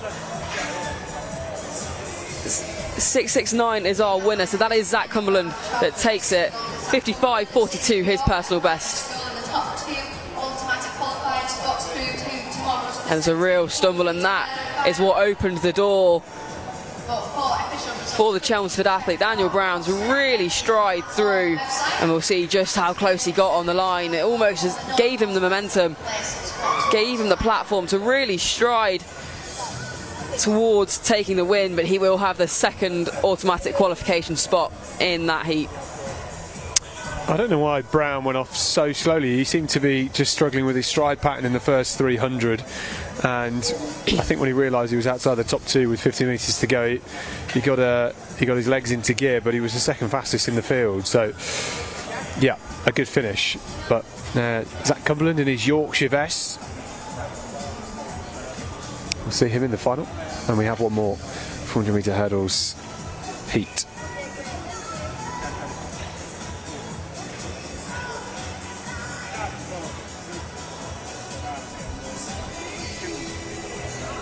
There's a result from that first heat. Elijah Olaleye, 56.87, very comfortable in the end, wasn't it? Liam O'Brien, 57.49, and then Henry Smith, 58.18. Only the top 2 there will automatically go through, and I'm just looking at the results from that 2nd heat, and it looks like Robbie Dale is occupying one of the 2 time qualifying spots, and he has his hands on a place in the final at the moment, but it's Hugh Williams with that 3rd spot as it stands. So, and as we watch the next heat complete their final preparations, we do get to see the start of that heptathlon high jump. And they are in the top right of your screen.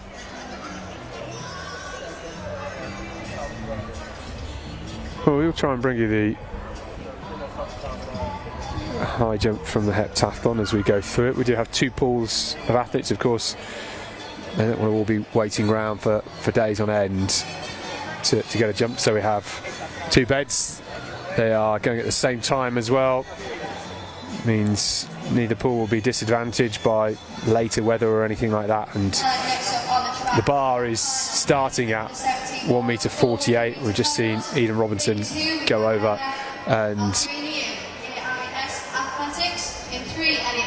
Pool A is the far side bed, Harriers. In 6, Arthur Willows, Swindon Harriers. In 7, we have Ewan Fraser, not CC. In 8, in Williams. Yeah, great. Of course, we have the facility to have these pools going at the same time. Like you say, Scott, allows the athletes to have no disadvantage as adverse weather that may impact the competition later in the day or vice versa. And as well, the athletes, there's no one going into anything knowing what they need to do. So, the third and final heat of the under-17 boys 400-metre hurdles on the inside. Yaya Alderini going in lane 2, one of our guest athletes here. This is of course an Open Championships. We then have Elliot Godfrey of Rugby in Northampton in lane 3. Then Dylan Winfield going in 4. Max Leon in 5. Arthur Widows in 6. Ewan Fraser in 7. Aidan Williams in 8. Luke Hussain going in lane 9. Ewan Fraser opting to go for the standing start here. We're going to come back. Would Jack Wahlberg report to presentation, please? Jack Wahlberg to presentation. Well, we'll take a look at this again. Wasn't all clear to me.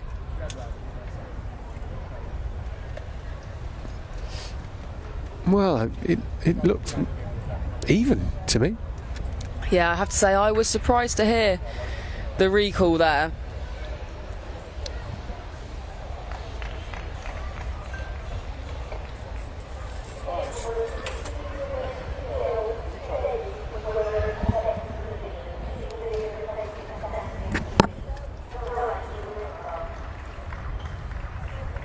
Well, we've been given a green card, so we'll get a chance to go again.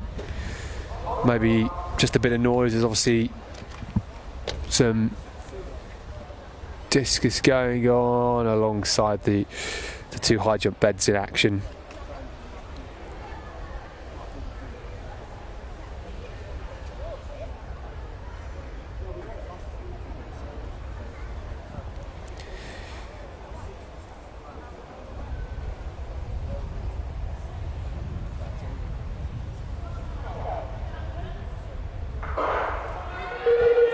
Well, I would say that time it looked like it was Ewan Fraser who was just rolling after they went into set position, sort of like you would do in a training run where you'd go 2-1 go and everybody's starting to move as you're counting down.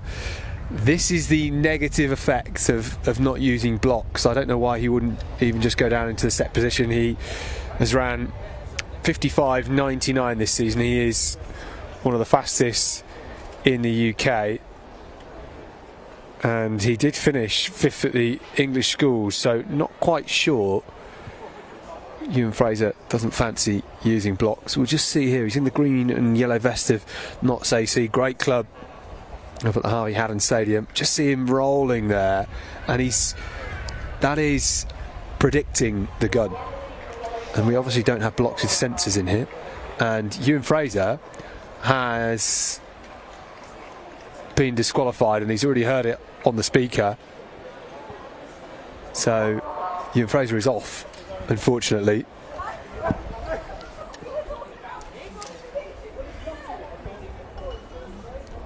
Unfortunate for him. Third time of asking. Alderini, Godfrey, Winfield, Leon, Widows, Williams and Hussain.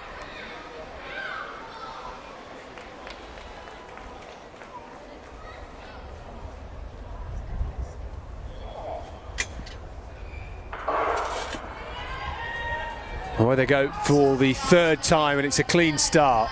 On the outside, Hussain getting off strongly, and from lane 5 in the Epsom vest, it's Leon in that red vest, just going past Widows, and Leon looking good at the moment.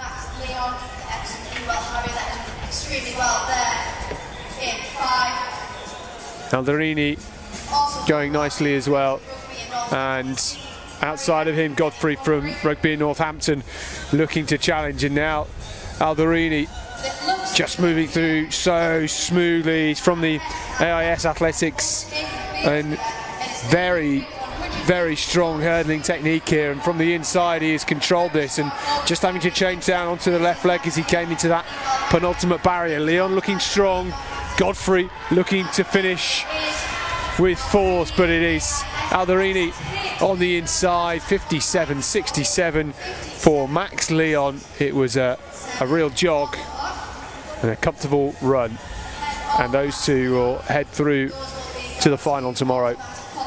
Max Leon, the English schools champion there in that red vest, taking it very comfortably, and will fancy his chances tomorrow to make it double gold in as many weeks in Birmingham. I believe that might have been a large personal best for the AIS athlete there.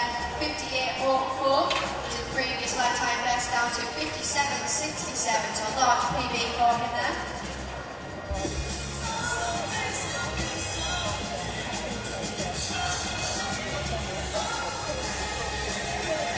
Good run from Yaya Alderini.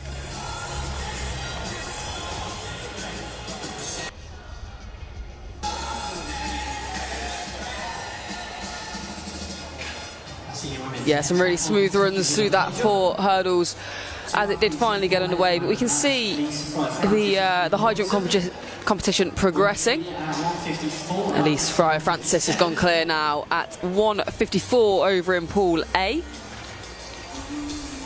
Her and Eden Robinson, the only athletes in the competition as things stand. Robinson going clear at that height at the first time of asking. She's had 2 failures though at 1:57.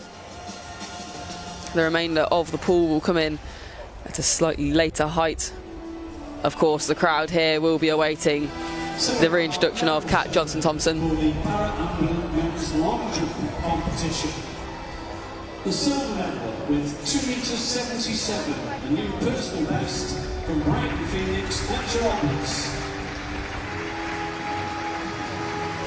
And the silver medal, a gold medal roller and England champion with 5.76 meters, the Liverpool Harriers. The presentations to our medalists and our England champions going on now. We've got some fantastic ceremonial music going on, and I can see from our commentary position that Leonard the Lion is making his way down to the presentation area to go and congratulate the medalists, I believe, from the long jump competition earlier on. So our Heptathlon high jump competitions have commenced in as Leonard climbing onto the podium with them. 54 clearances for at least Friar Francis and Eden Robinson. Well, how lovely is this? The boys long jump podium with Leonard the Lion getting amongst the action. It's Elliot Griffiths from Liverpool on top of the podium, 5.76 today, and then Fletcher Roberts in the white vest of Brighton Phoenix with a personal best in this competition, 2.77 meters. A great performance from him as well. And Fletcher Roberts, 2 PBs back to back last night, today. Great weekend so far from him. Yeah, absolutely brilliant. It's what the sport's all about, isn't it? As we click back over to the high jump. Harry Beard of City of Sheffield and Durham. Owen Garrett of Yeating District DC. We can see in the background there some of our heptathletes keeping their layers on, keeping nice and warm. Michael Bridge of Cambridge Harriers. It's got a bit cold, hasn't it? I know we're sat up in the stand, and you know, I learned my lesson from last weekend's senior champs and have worn trousers this week, and I think that is helping me out because it is a bit chilly. It's just a bit cloudy, and I still think it's okay down at track level. Not too breezy. Yeah, I think it's gone a little bit overcast. It is. There is a slight chill in the air. I've made the mistake of shorts, although I have to say I'm not too bad at the moment. Just hoping that the wind doesn't pick up anymore. I think if it gets any breezier up here, it might start to get a little bit chilly. So the athletes down at the track will be hoping that the conditions stay favourable for them. We have more track action coming up in about 5 minutes. It's the heats of the under 15 girls 100 metres, 5 heats in that. So if you like your sprint action, there's plenty of it to come over the next hour and a half, 2 hours. We will see those two youngsters that we saw on the podium earlier on, Fletcher Roberts and Elliot Griffiths. They're in the 100 metres in around about 2 hours' time. Yeah, amazing how much some of these athletes pack into the weekends. Obviously, our multi-eventers will be completing so much.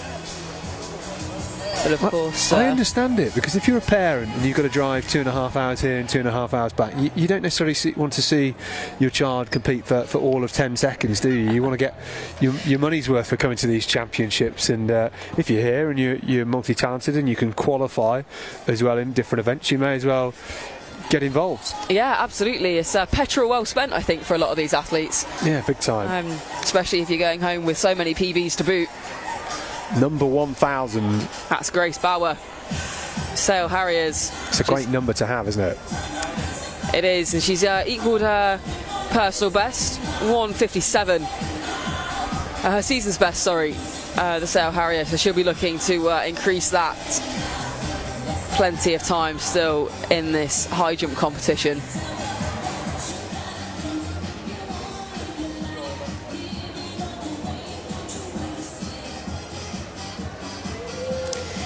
Rosella Togo on your screen there, the Loughborough students. She's cleared 1:54 so far this competition. Unfortunately, a red flag there as she takes the bar with her.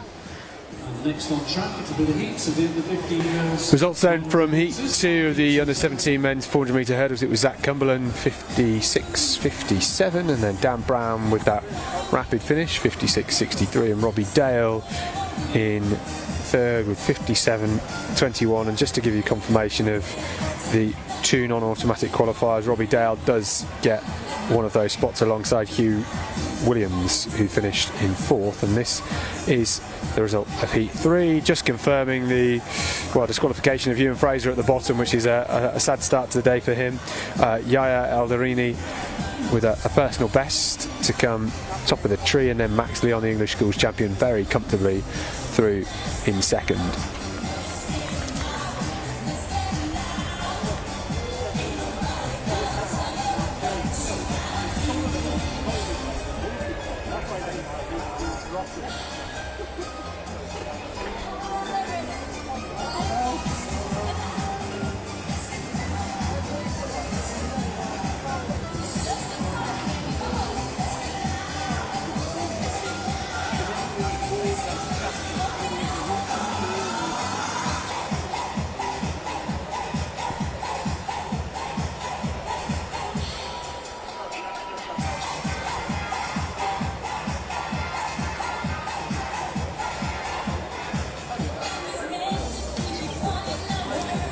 So we can see in the top left of your screen our sprinters lining up for the first time today. These are the under-15 women for the first heat of the 100 metres. Going in this race, we've got Amber Tandy from Gloucestershire, Gloucester AC in lane 2. Naomi Egbatandi of Hercules Wimbledon in 3. Joy Larundi in 4 from Woodford Green, Bolton United Harriers.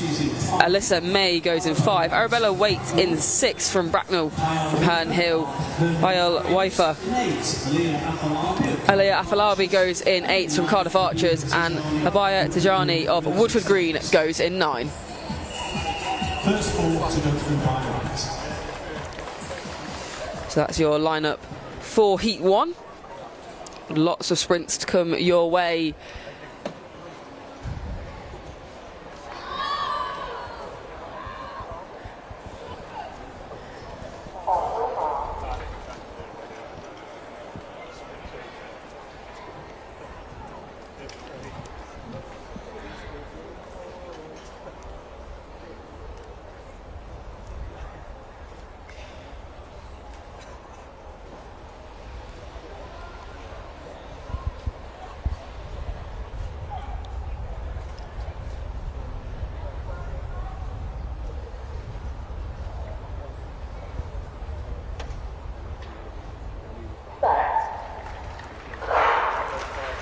So we are underway in a very fast start from the athletes on the outside. Baya Waifa comes through very strongly, as does Alaya Afolabi, the Cardiff Archer, moving very well in the latter stages.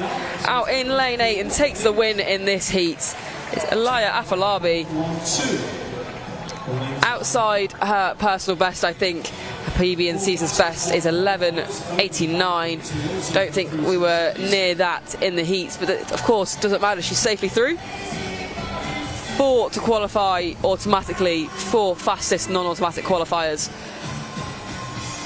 And Alaya Afolabi getting the job done very successfully. She comes through really strong in the closing 30 metres or so and just begins to move clear of the pack. Next to her, Peo Waifa of Herne Hill. She'll take the second automatic qualification spot.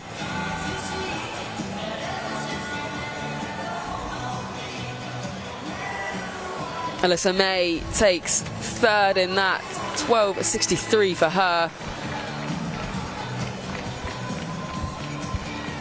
And it looks like Joy Laronde takes the final automatic qualification spot in that first heat. Back to the high jump though, and that is Rosella Togo, unfortunately receiving another red flag on what I believe was attempt number 2 for her. Unfortunately, attempt 3, actually my roster's just updated. So that is the end of her high jump competition. She's cleared 154, and that's as high as she will go today. So over in Pool B, and the bar set at 157. 4 athletes clear at that so far. Naya Rutter leading the way with a clean card so far. Grace Bauer second, Stephanie Brooks third, alongside Scarlett Whitaker in joint third in final B of the high jump.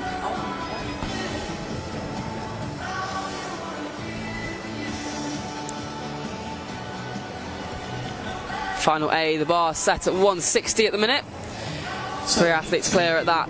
Lily Holt, Lauren Evans and Eden Robinson. In fact, the bar now up to 163. Laura Voss, the German athlete, entering the competition and going clear at the first time of asking at that height. We still await the entry of KJT, of course. Her and Anna McCauley, the only 2 athletes still yet to jump. And in 9, Theo Olatunde, Blackie from Rock. So heat 2 of this under 15 girls 100 metres then. Naila Chukwu going on the inside for Sale. Then got India Ellington, Jasmine Jasemi of Rugby Northampton, Amy Johnson in 5, Princess Welu and Neve Greenan outside of her. Annabelle Fasuba, the English schools champion, going in lane 8, and Feo Olatunde going on the outside. And Annabelle Fasuba, best this year, her first year of competing in athletics, 12:03. She can go a lot quicker, I am sure, than 12:03. It's going to be a great matchup between herself and Alaya Afolabi come the final. But this is heat 2, top 4 all through to the semi-finals, and solid start from Fasuba inside of Iwelu, going nicely, and Jasemi moving well, and Fasuba now just starting to pull away as they come into the latter stages. It's 12.30. Could have been Carlisle's Amy Johnston was in the mix there. And Fasuba, the City of Plymouth athlete,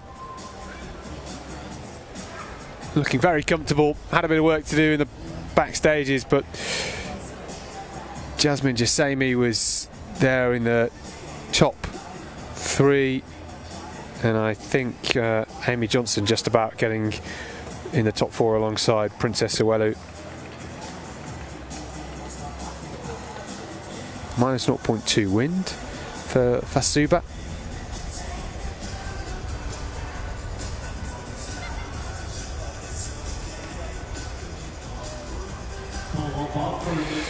So 12:29 the official time for Fasuba. Princess Uwelu getting second, 12:41. That's a personal best for Princess Uwelu. Jasmine Jasemi 12:46, another personal best for her, and then Amy Johnston, 12:63, a personal best for her as well. So a great heat, all led through the line by Annabelle Fasuba, who will grow as we go through this. Fasuba as well, only a bottom year under 15. This is the confirmed result from Heat 1. Alaya Afolabi, 12:11. Remember, she set that UK indoor 200 metre record in Sheffield earlier this year. Payal Wifa, 12:33. Alicia May, 12:63.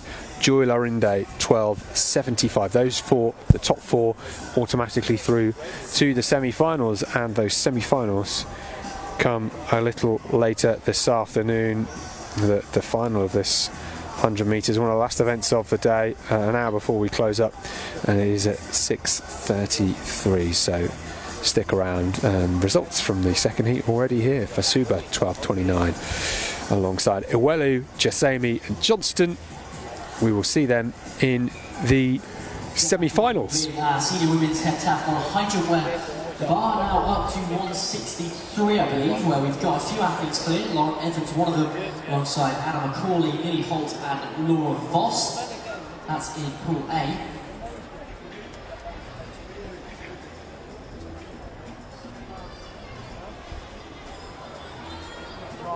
Pool B also at 160 with just 3 clear: Grace Bauer, Scarlett Whittaker and Mia Rutter. PB for Whittaker at 160.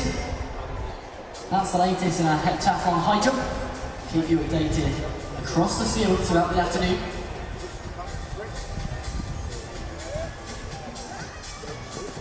I've got 2 up here.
So plenty of action still unfolding out on the field.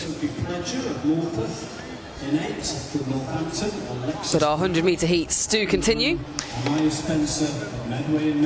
And there is our lineup. So in lane 2, Erica Monet-Carty from BFit Today Track Academy goes on the inside. Anu Joloa of Shaftesbury Barnet Harriers goes in 3. Isabella Campbell-Ado from Blackheath and Bromley in 4, Ruby Rogers in 5, Zola Taylor in 6, in 7 is Sophie Pledger, Alexis Brown in 8 and Amaya Spencer in 9.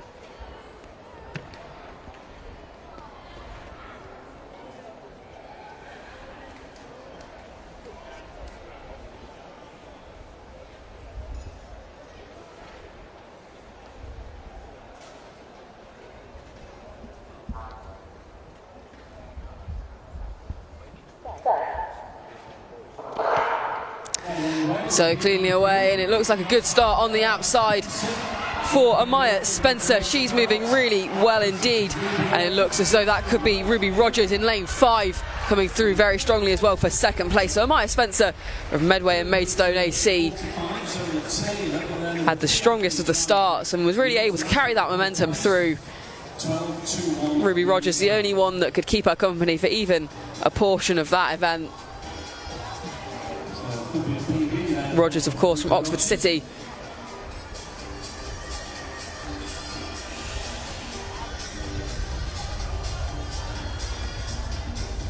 .23 into a plus 0.2 wind for Amaya Spencer. Her PB is 12:10, So she'll be looking to knock that down as we move in towards the final, I think. Rogers goes through on the second automatic qualification spot with 12:44.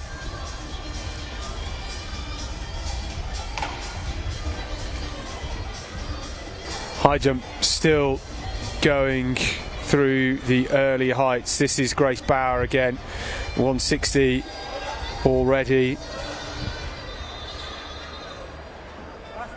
Looking for a bit more now. That was very nice indeed.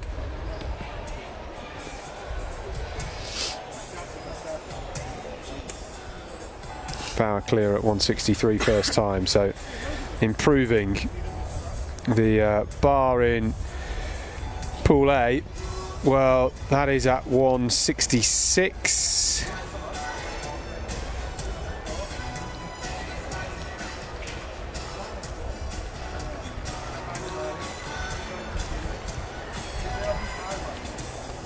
This is Anna Macaulay, City of Sheffield.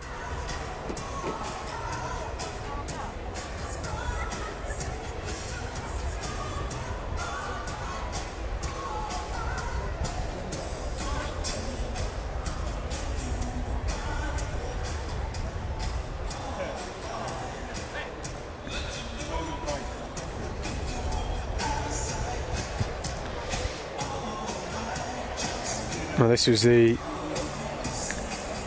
attempt at 163 from Nia Rutter. It would be equaling her personal best. She knows it was close and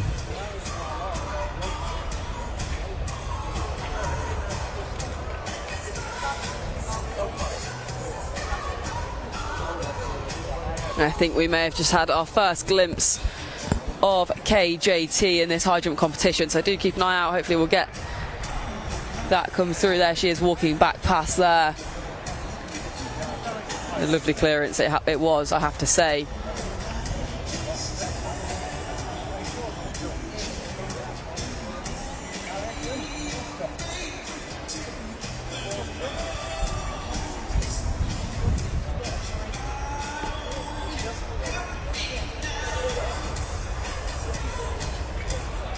That's Nia Rutter. Unfortunately, no clearance there for the Blackpool athlete.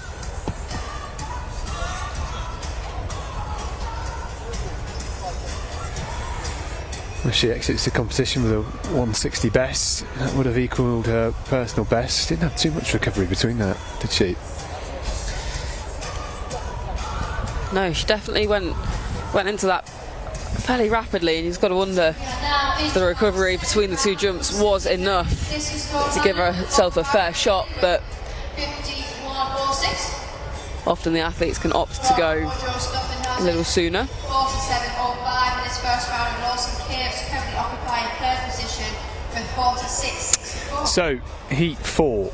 We have Severine Griffin of Coventry Godiva Harriers on the inside in lane 2. We then have Mia Johnson from West Cheshire, then Michelle Thompson from Be Fit Today Track Academy, Abigail Ajake, Beth Taki-Dean goes in 6 from the City of York, Havika Kair-Edu goes in 7, she's from Harrow, Chevelle Marshall is there for Croydon on the outside in 8, and then outside of her the Cardiff archer Holly Taylor. So Chevelle Marshall, perhaps the favourite here, will be close between herself and the athlete in lane 5, Ajake.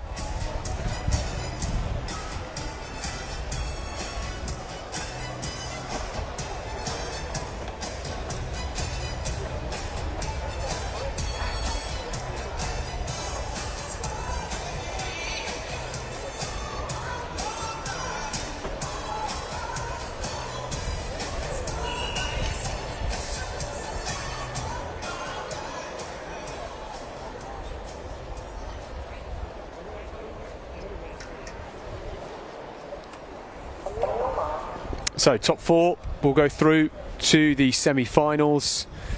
It is Griffin, Johnson, Thompson, Ajake, Taki-Edine, Kairedu, Marshall and Taylor. Heat 4 of the under 15 girls 100 metres.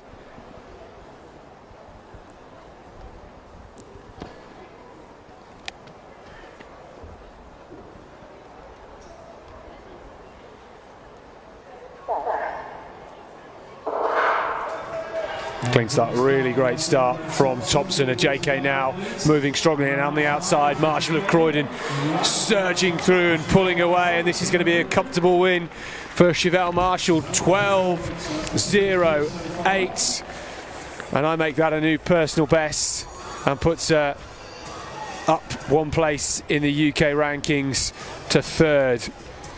And Chevelle Marshall in the white in lane 8 with a convincing win.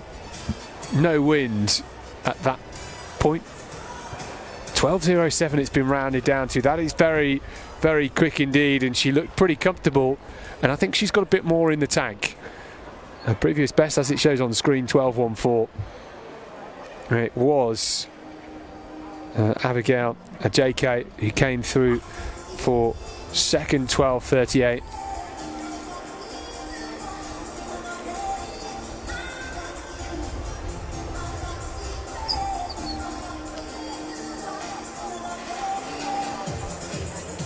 We'll see some of these ladies later on.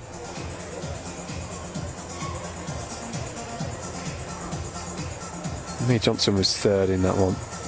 On the back straight we have the under 20 men's decathlon long jump at the moment.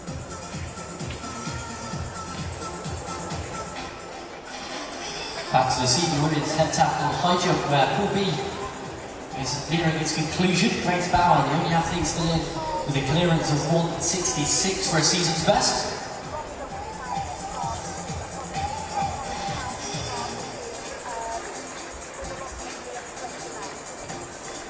That long jump competition officially starting in about 12 minutes time. 1:69, Laura Voss, the first athlete clear. Those are results from Heat 3. Amaya Spencer 12.23 alongside Ruby Rogers, Zola Taylor and Anu Jayola will make it through to those semi-finals.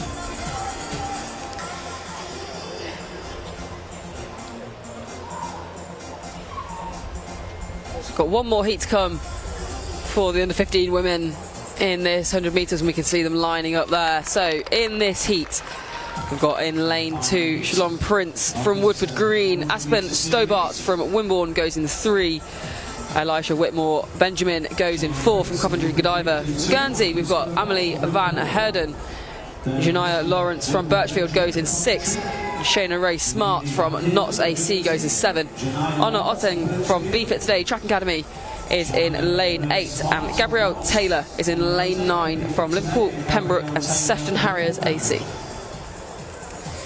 That's your lineup for the final heat. This is heat 5. So lots of young sprint talent. It's been on display already this morning. This afternoon now, I should say.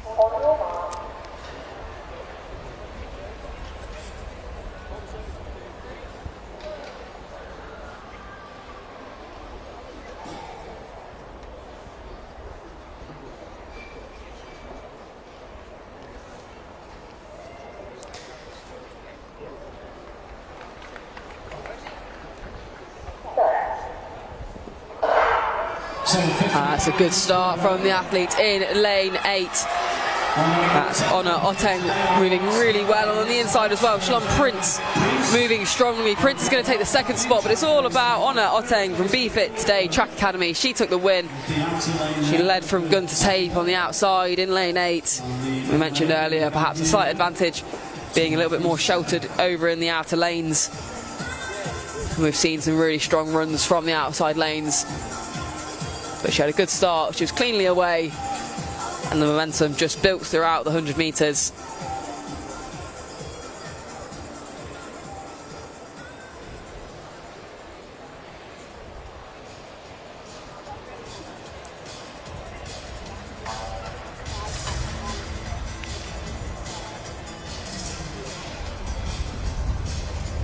12:39, the official time for Oteng. So not a personal best, not a million miles away.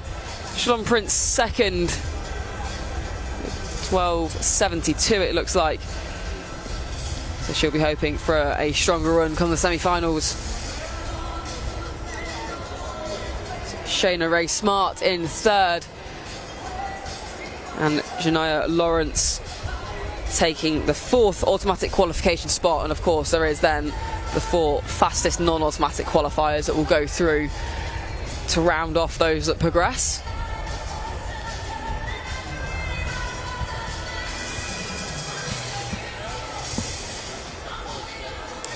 That's Laura Voss on your screen there.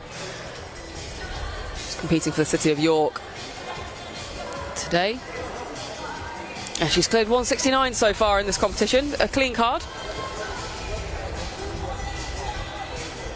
And she shares the top position in Pool A with Anna McCauley, Katarina Johnson-Thompson and Lauren Evans, all of which have cleared 169.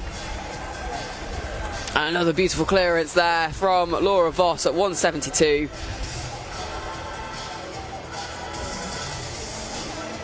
She walks away looking very composed.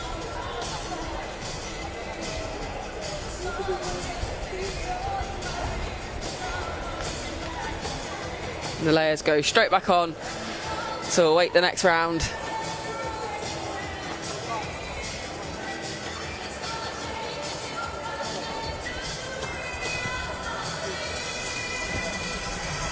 That's Grace Bauer. A very good attempt, but unfortunately the red flag will go up. She had a great shape over that, over the bar there, really arcing over, but unfortunately just not quite enough to go clear.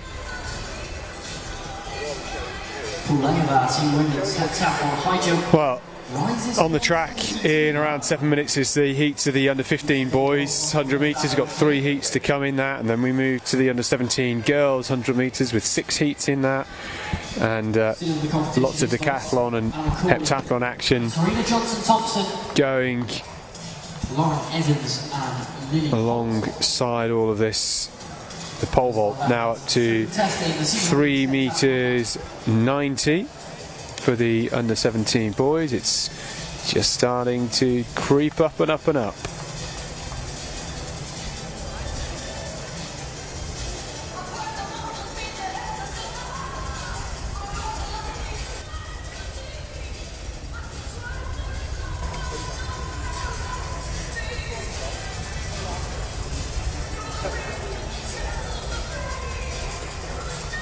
And this is Macaulay, and it was close indeed at 172.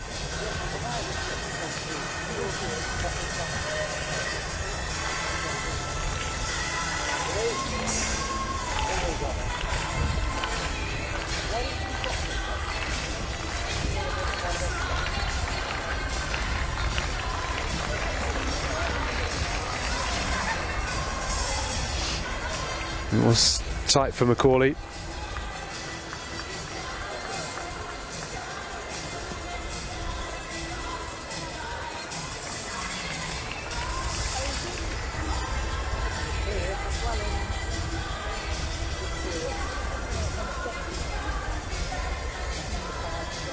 The under 20 men's decathlon long jump on the back straight.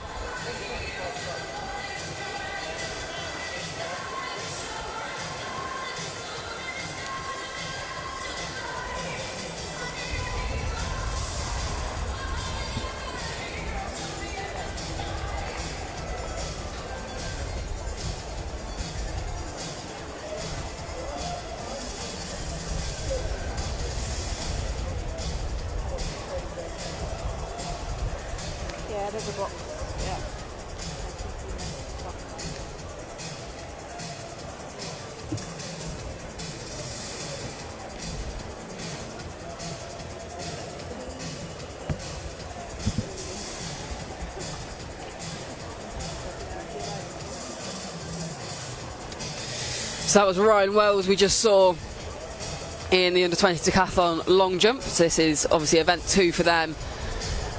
Jay Cook now lining up on the runway. He launches himself down the runway. Very strong on the board, it looks from here. And the white flag does go up for him.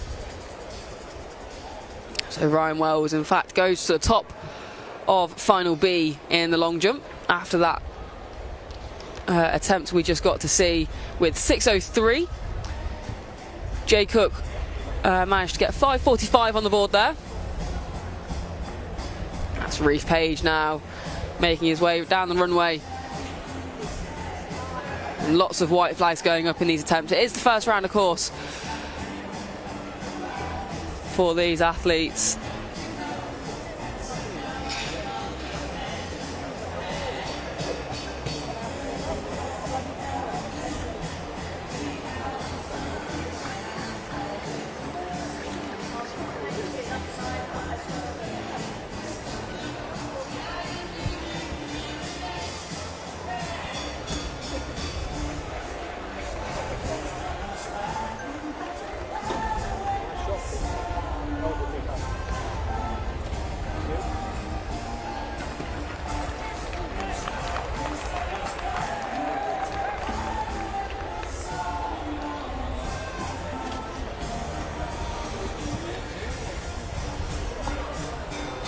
Well,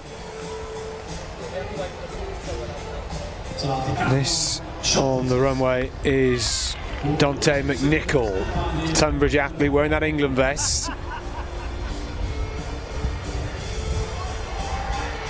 Gets a white flag for his first jump. It's so important in the multi-events to really get a safe jump in the first round. It's obviously your mind is flickering between the 100 metres you've just done and the other events you've got to come that day, but you really need to get a bankering, because if you foul the first attempt, you are putting so much pressure on getting a solid jump in rounds 2 and 3, and it just sort of restricts you slightly. You can't fully express your speed and power. Yeah, absolutely. I think my mind cast straight back to a young Katarina Johnson-Thompson of what I believe was the World Championships. Everybody's done it. Every multi-eventer has fluffed all of their long jumps. Yeah. It's like going to happen at some point. Nobody is immune from it. But yeah, this is where it really comes into its own. And there is Charlie Arnold in the bottom left on the long jump runway as well. Doesn't get too much height off the board, but really cycles his legs through and gets the white flag with his first attempt. My goodness, it is chilly up in the stand, isn't it? It is. The temperature feels like it's dropping, which is not desirable for us sat here. I don't think it's cold down on the track, because athletes are happy walking around in shorts and vests and crop tops and all sorts. So starting your course with Heat 1 in lane 2 from Great Yarmouth District is Corbin Pollard. In 3 from Basingstoke and Midhants is Ethan Easton. So then, first heat of the under-15 boys. In 5 from 100 metres, it's 3 heats into a final, so only the top 2 are automatically guaranteed a spot. On the inside from Great Yarmouth, we've got Corbin Pollard, then Ethan Easton, then Divine Ahim, who is a real super talent. Just watch how fast he goes. Freddie Lloyd is there in 5, and then Joel Ige outside of him in lane 6. So this is going to be quick from Divine Ahim. He's run 10.65 this year. The next fastest athlete is Bronson Hearn Smith, who was ranked 10.99. That's just how quick Divine Ahim is. He went sub 7 indoors to win the England indoor title and won the English schools here as well in 10.7 a couple of weekends ago. Yeah, of course, absolutely obliterating the English schools record in the process as well. We've seen him indoors this year, Divine Ahim, so he wears number 1 because he is number 1. First heat of the under-15 boys. 100 metres. Great start on the inside from Pollard, who got out strongly, and Ahim now just striding away down the track and so smooth with it as well. This is comfortable for Ahim, and 10.72, absolutely no wind. And he has got the championship record well inside the 10.78. And he's only going to get quicker. We have seen some serious athletes at these championships over the years. Divine Ahim is very, very special.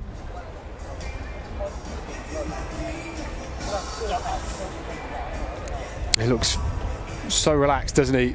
Very mature. And we'll be back in the final. Official time for Ahim, 10.71, new champion. And it's gone down even further. 10.71 the official time. He has ran quicker than that twice this year, once at Birmingham in the heats of the English schools. He had a bit more wind that day. And he's even ran a windy 10.4 3 times this year. It's Macaulay on the high jump runway.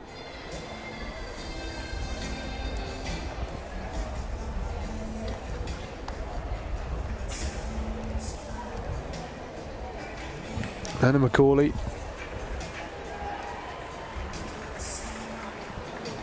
Bar.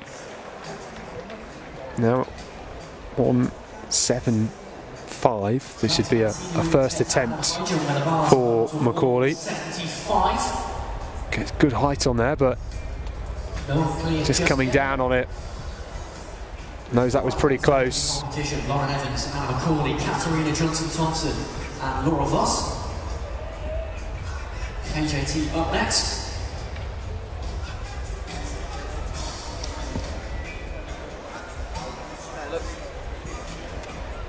Looks like Katarina Johnson-Thompson is lining herself up for her next attempt now.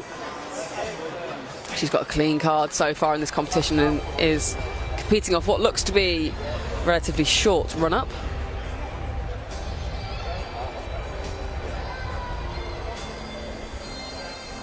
And a great clearance from Kat. Thompson, the first athlete clear at 175. So that's 175 she's clear at now. The first athlete to go clear at that height in Final A. Here it is.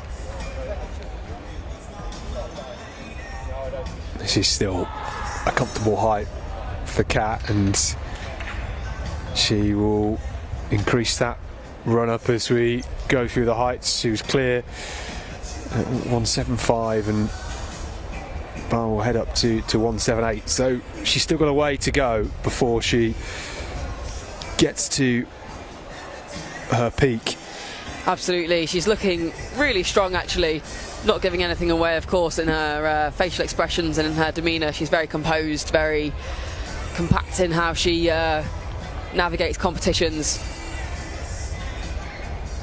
Very professional. She's used to these sorts of settings and used to all the pressure. Lauren Evans just knocking it off at 1.75 there. She's getting 2 more attempts at that.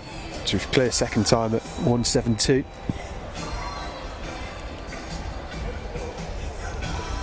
So heat 2, our under 15 men's 100 metres is the next event on the track. In lane 2 from Marshall Milton Keynes is David Onawakpo. In 3 from Cardiff Athletics is Khalid Islam. So we're back with the 100 metres now then. And this is heat 2 of the under 15 men's 100 metre heat. So in lane 2 from Marshall Milton Keynes is David Onawakpo. Kaleem Islam goes in lane 3 from Cardiff Athletics. Joshua Nyman from Shaftesbury Barnet goes in 4. Benedict Nelson Adamoko from Saffron goes in 5. And Xavier Braithwaite from Cambridge Harriers goes in 6. And to finish off this lineup is Henry Whittington of Andover AC in lane 7.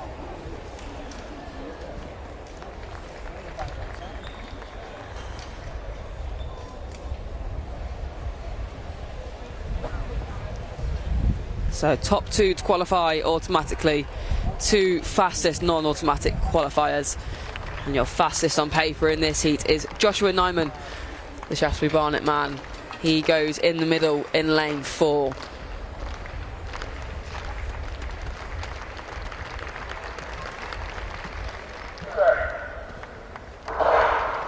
So heat So a good start on the inside. That's Kaleem Islam of Cardiff Athletics moving really well. And now Joshua Nyman gives chase. The Shaftesbury Barnet athlete closes him down. It's going to be close on the line, but it is the Shaftesbury Barnet man. It looks from our position to have taken the win. We'll await the official results because it was very close. Joshua Nyman takes the win. Kaleem Islam in second, I think. And here's the replay. We'll hopefully get a slightly better idea. And no change in the under 17 men's discus throw final. Yeah, it looks to me like Kaleem Islam takes the win. Sorry, Joshua Nyman, the Cardiff archer, my apologies, takes the win. Kaleem Islam second. And there we go, we get the finish line angle, and we can see there that Nyman manages to hold on. 11:30 the time ran, 11:33 from Kaleem Islam. Very close, by a whisker, the Shaftesbury Barnet Harrier takes it. Just 2 athletes clear at 1. Well, also personal best for Kaleem Islam as well. As we look at Evans, going again in the high jump, and that was just a run through. She still has time on the clock because they get a minute to go at this, and even if they run round, as long as they don't knock off the bar, they'll have another opportunity. And for Evans, this is second attempt at 175. Just needs to compose herself here.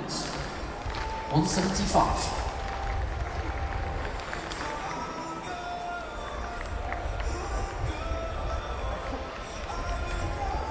And that is a foul. So one more attempt for Evans. 23-34. She knows. It's back to a coach for some feedback. Does Lauren Evans.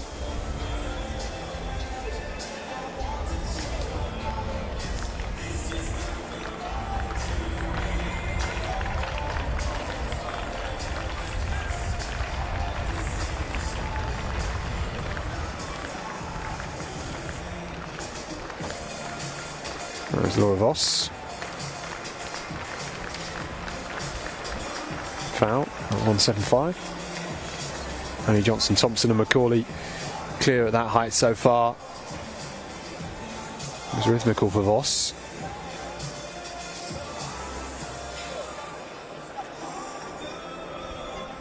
Yeah, that is the third attempt for Voss as well, so she'll close off her high jump competition there. We'll go and prepare for the next of the events. Last one for Evans, and all just shoulders coming down on the bar. That's a shame. So that's a high jump done in the Heptathlon. Still 2 more events for today.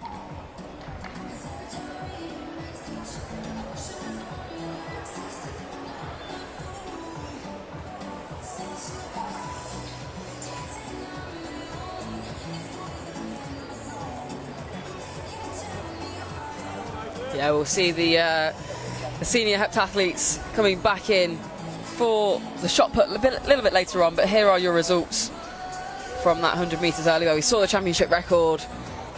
Goes to Divine Ahimi, 10:71. Can't wait to see what he can do. Yeah, he's very, very quick, and winning his heat by almost a second is sublime, really, isn't it? And Josh Nyman, 11:30 from Kaleem Islam and Henry Whittington. Just going to have to wait and see whether that is quick enough at the moment. He does occupy one of the 2 time qualifying spots for the final, so going from these heats to a final later on. So 6 athletes in this.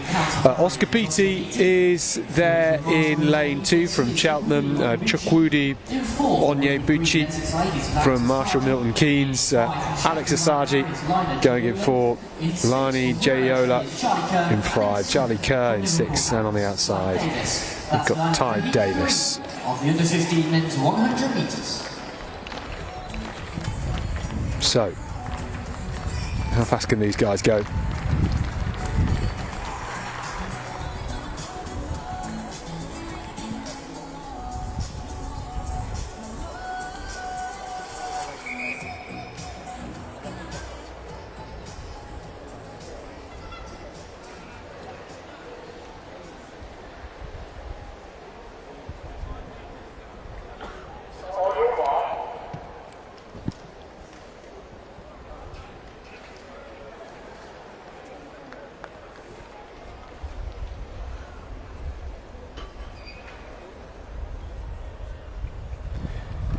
So, Beattie, Onyebuchi, Asaji, Jayola, Kerr and Davies, the final heat of the under 15 boys 100 metres.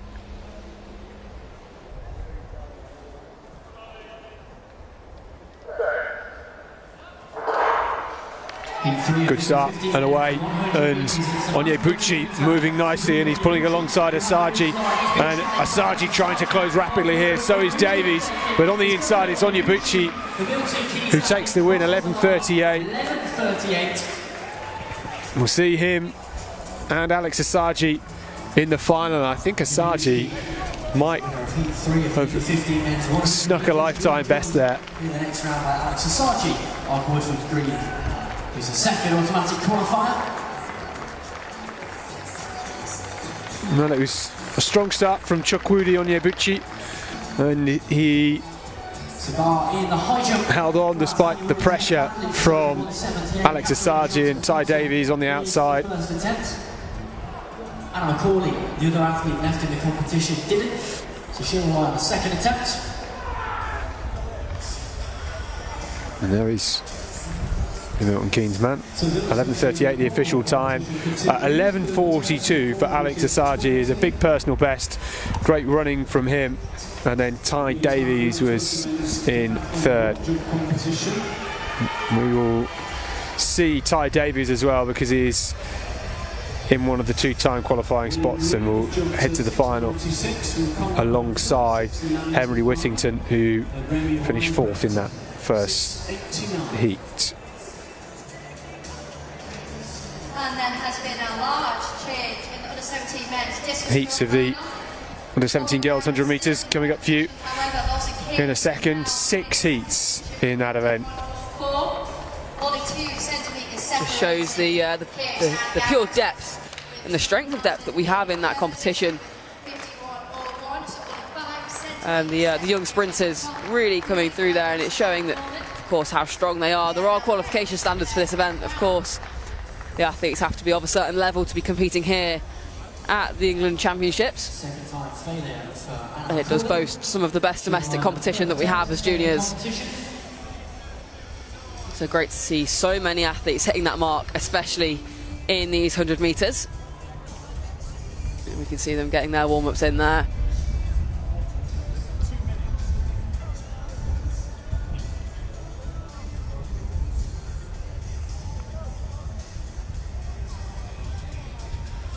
Pole vault competition is still going on.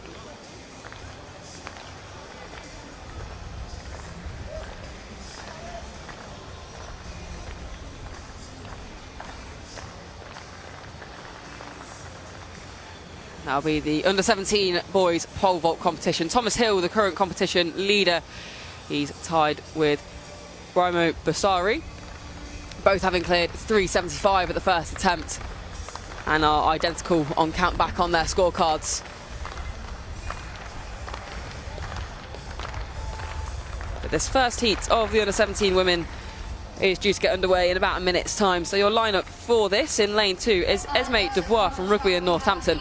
From Stevenage and North Herts is Emily Rapley. Nell Desir goes in 4 from Cardiff Archers. And Nancy Foster-Jones from Bratt goes in 5. In lane 6 is Keely Jane Little from Torbay AAC. Harriet Williams from Kidderminster and Stourport is in 7. And to complete the lineup for this first heat is Florence Thomas Mayo from Royal Sutton Coldfield AC. Nell Desir, the fastest on paper, 11:65, the only one actually to go under 12 seconds in this heat. It'll be interesting to see what she can do here today and what she feels the need to put out in the heat. Of course, always a slightly dangerous game in rounds to not go and put everything out there to get your time. Make sure you secure that qualification first and foremost.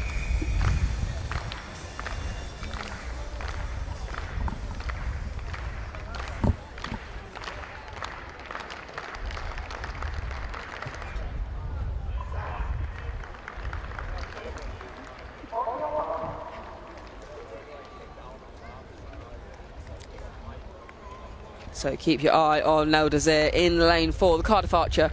11:65 personal best set earlier this year.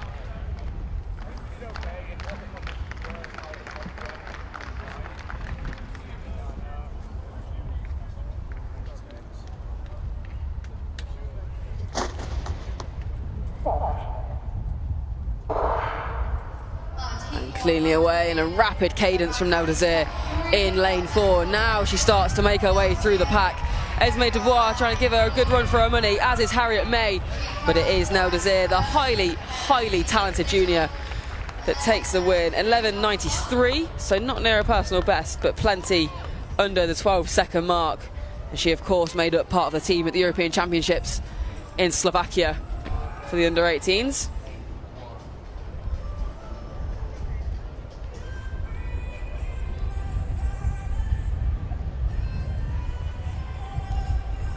So Catherine Johnson-Thompson is now going to attempt 181. So the athletes being dismissed there.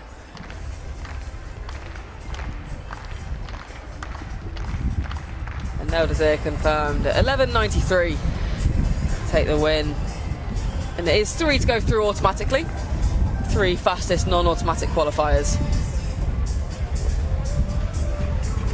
So we're pretty much inside the cage.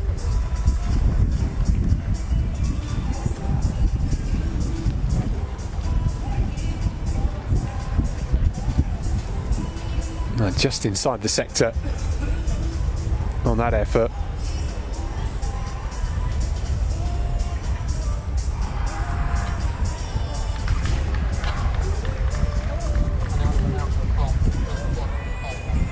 First time failure at 181 to KJT. Second attempt up next.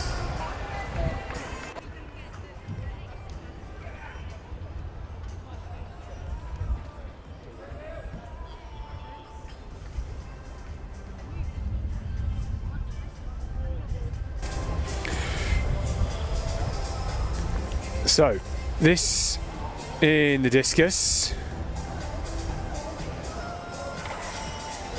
for the under-17s. That was Lawson Capes, 51.04 in the 4th round. His best currently sits in 2nd in that competition. Tall lad, isn't he?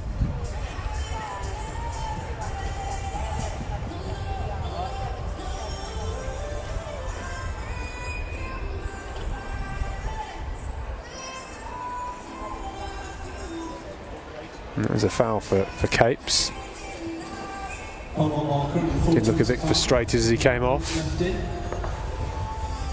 next up on the track we have heat 2 of 6. This is Moyo Stumpherson. 51.01, won a personal best in the 4th round to get into the bronze medal position. That looked pretty good. 6, Eddie Duran of Guernsey AC, and 7, Haley McClure of Saffron AC, and completing the line we have medium Emily. We'll have one more round of throws in this discus. Stumpherson only 3 centimetres off Lawson Capes in 3rd, and that is a big throw because he has smashed his personal best yet again, 52.14. Up into the gold medal position, he's leapfrogged Capes and Garrett, who occupied that top spot. And heat 2 of the under-17 girls 100 metres is about to get underway.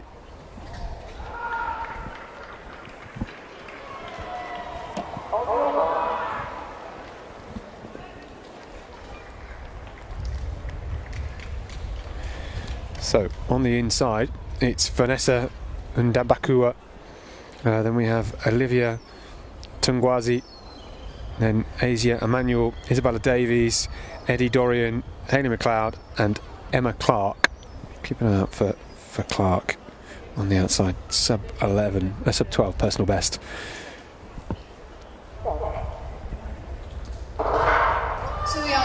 Thanks, that great start from McLeod of Saffron AC, and on the inside Ndabakua going well. Now it's Clark on the outside, just starting to surge through. 12.20 on the clock. And well, we will see Emma Clark and Vanessa Ndabakua in the semi-finals later on.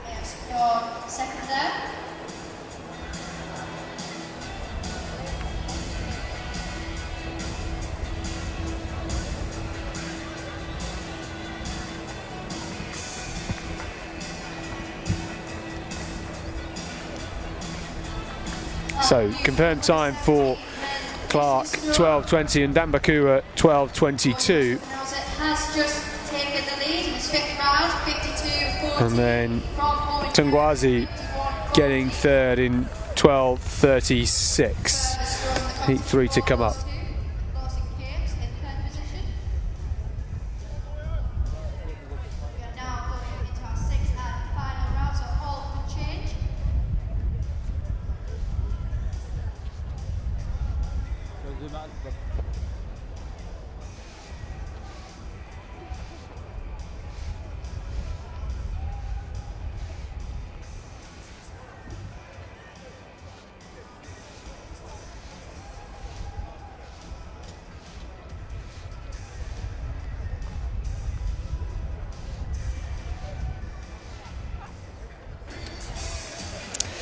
So that's Owen Garrett there, we can see as he enters the circle, enters the cage for the discus throw. 1.5 kg the discus weighs for the under 17 men.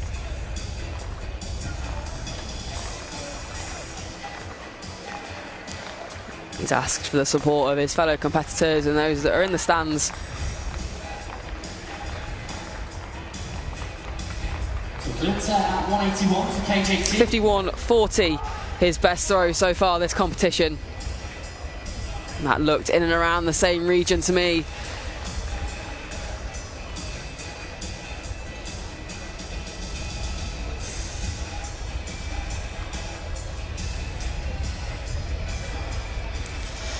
.51.40 was thrown in the fifth round for him, so he's been progressing throughout the competition.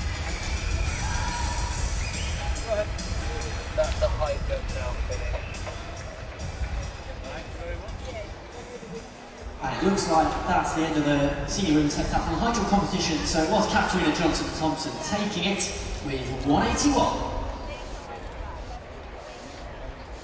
And 52.92, so just a hair underneath that 53-metre mark. And that takes Owen Garrett into the gold medal position in the sixth round.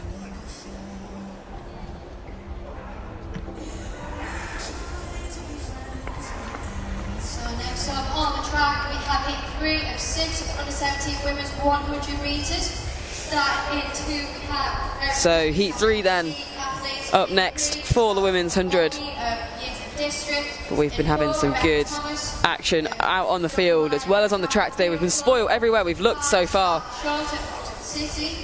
But in this heat, in lane 2, we have Erin Frisbury from Southend-on-Sea. In 3, Isabel Walkie from Yeaton District. Sophie Thomas is in lane 4 from Dunfermline Track and Field Club. Scarlett Shorter in 5 from Oxford City. Blessing Idako from Sale Harriers goes in lane 6. In lane 7 is Kayla McKenzie from Derby AC. And Millie Wilkinson goes in lane 8 from Gateshead.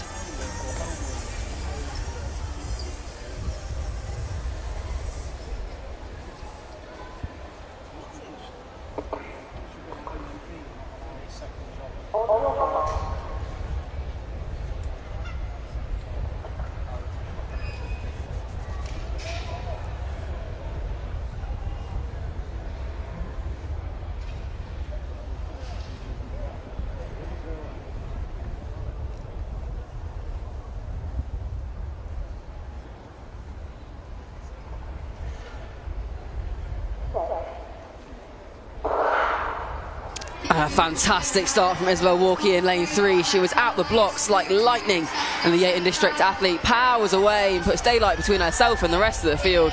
A superbly impressive run from Isabel Walkie. 11.85 is her personal best, and she doesn't look to be a million miles away from that. 11.91 unofficially into a plus 0.8 wind. So top 3 to go through automatically. 6 fastest non-automatic qualifiers in the women's under 17 women's 100 metres.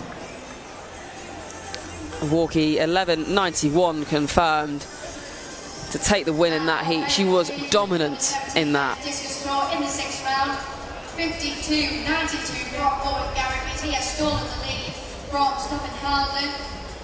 He is yet to throw in his 6th round. He's in 2nd place at the minute with 52.14 from Lawson Capes with 51.04. Both are yet to throw in their 6th and final round.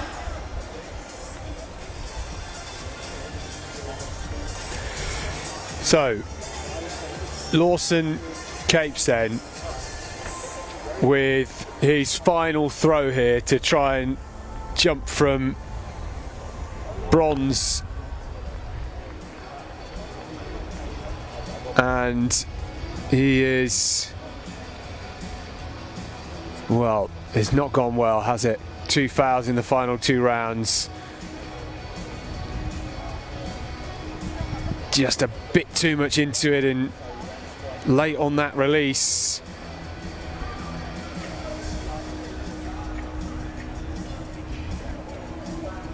Not to be for him today. We'll finish with the bronze medal.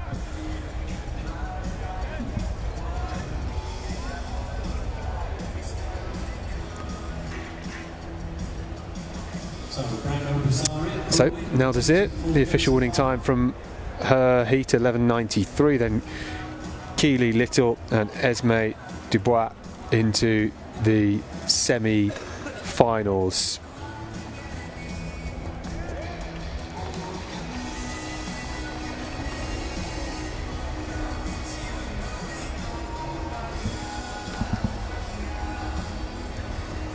So heat 2, Emma Clark 12.20, Vanessa Ndabakua and Olivia Tungwazi, the top 3 from heat 2.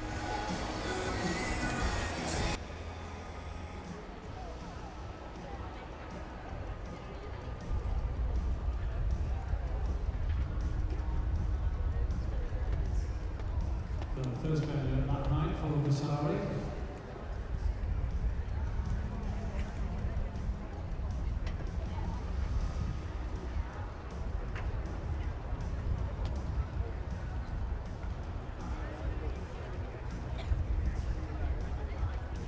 And unfortunately, Summerhausen was not able to catch Owen Garrett's throw of 52.92. So we believe that the competition may have concluded with Owen Garrett securing first position ahead of Summerhausen and Kate. So, and next up on the track we have heat 4 of 6 of under-17 women's 100 heat 4, under 17 girls 100 metres. Tahila Akechukwu Okonkwo on the inside, Scottish athlete from Lauren District Club.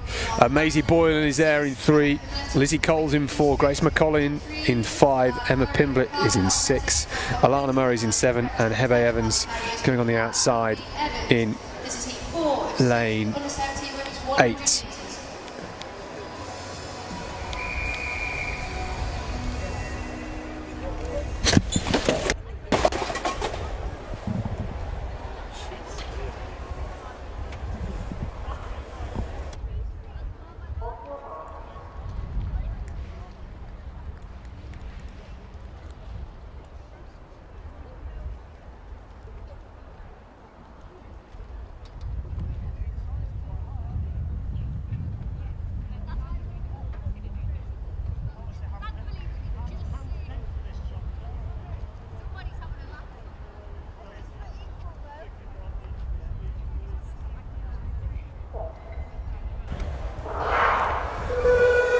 Well, we will come back for a second go.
So, for the second time then, Akechukwu Okonkwo going into Boylan Cole, McCollin, Pimblett, Murray and Evans. Away cleaning this time. Ikechukwu Okonkwo on the inside, absolutely storming. Boylan going well. McCollin too, but it's Ikechukwu Okonkwo on the inside. 12:24 to take the win on the clock. It was close between the others as well. I think Hebe Evans on the outside was coming through strongly, along with Pimblett in the middle. We'll have to wait and see on the replay. 12:24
That's third attacks, 4:35.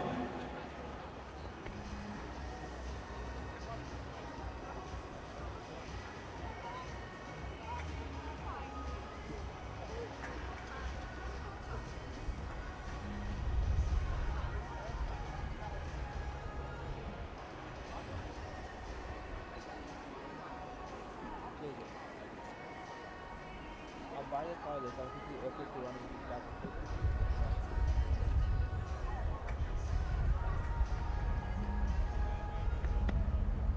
So pole vault goes on to 4 meters and 40. Let's go to competitors left end, Zari and Casey.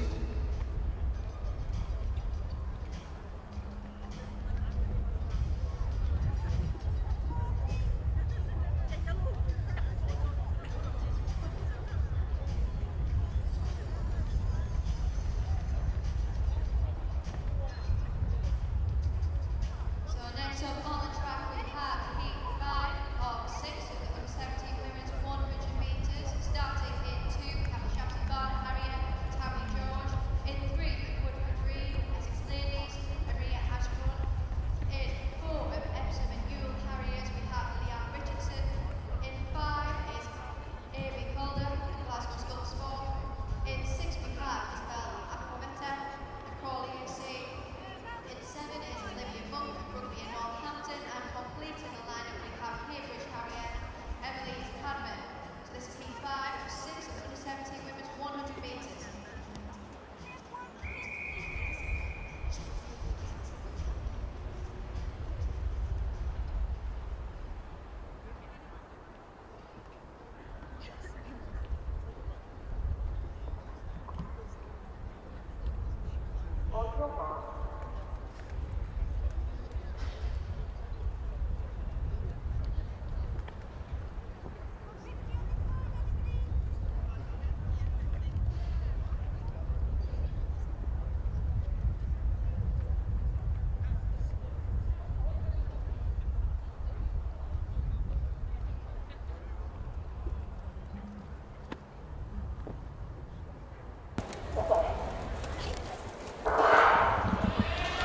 Fastest in the field here is Aquavetta, Crawley UC. In 6 she is doing very well. She's leading 7 very close here to Rugby Bridge Heptathlon on the inside. That's Emily Cadman is coming through on the outside. She takes second place there from Aquavetta, the Crawley UC. Well, tight on the line. Cadman on the outside in the blue looked like she might have just closed on Akpavetta, who got out so strongly, and Tammy George, of course, in the Shaftesbury Barnet vest on the inside was very strong too. But 12:28 minus 0.3 on the clock. This is the replay.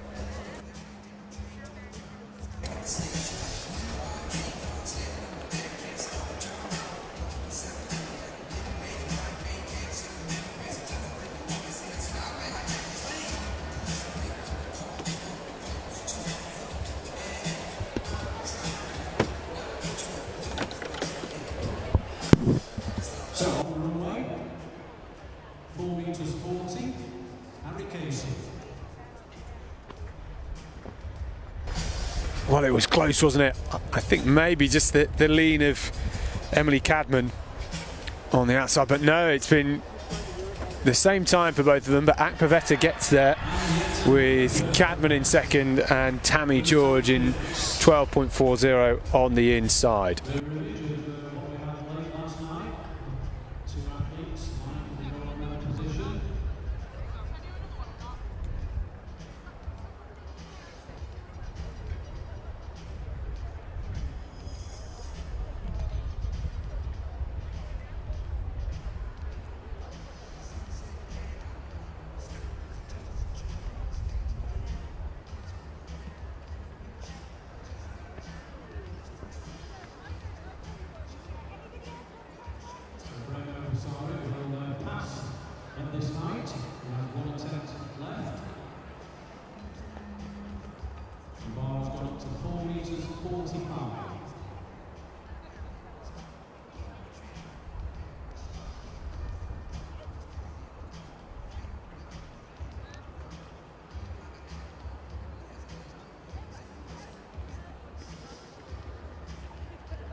So then, heat 6, the final heat of the under-17 girls 100 metres.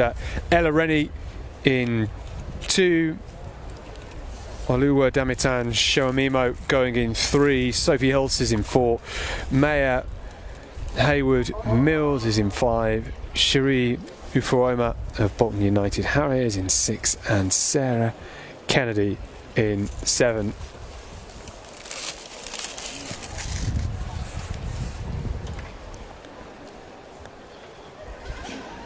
So 6 athletes here, top 3 will qualify. Could see all 6 of them go through. If they run quick enough, there are 6-time qualifiers through to the semi-finals. Rennie, Shoamimo, Holtz, Hayward Mills, Ufuoma and Kennedy.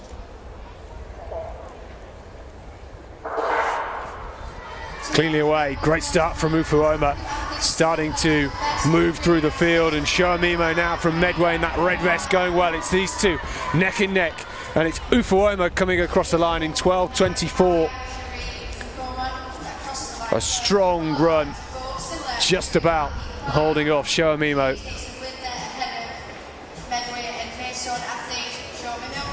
The race of the eyes there, I think, just saying that she's not quite sure who got it. 4 metres 45.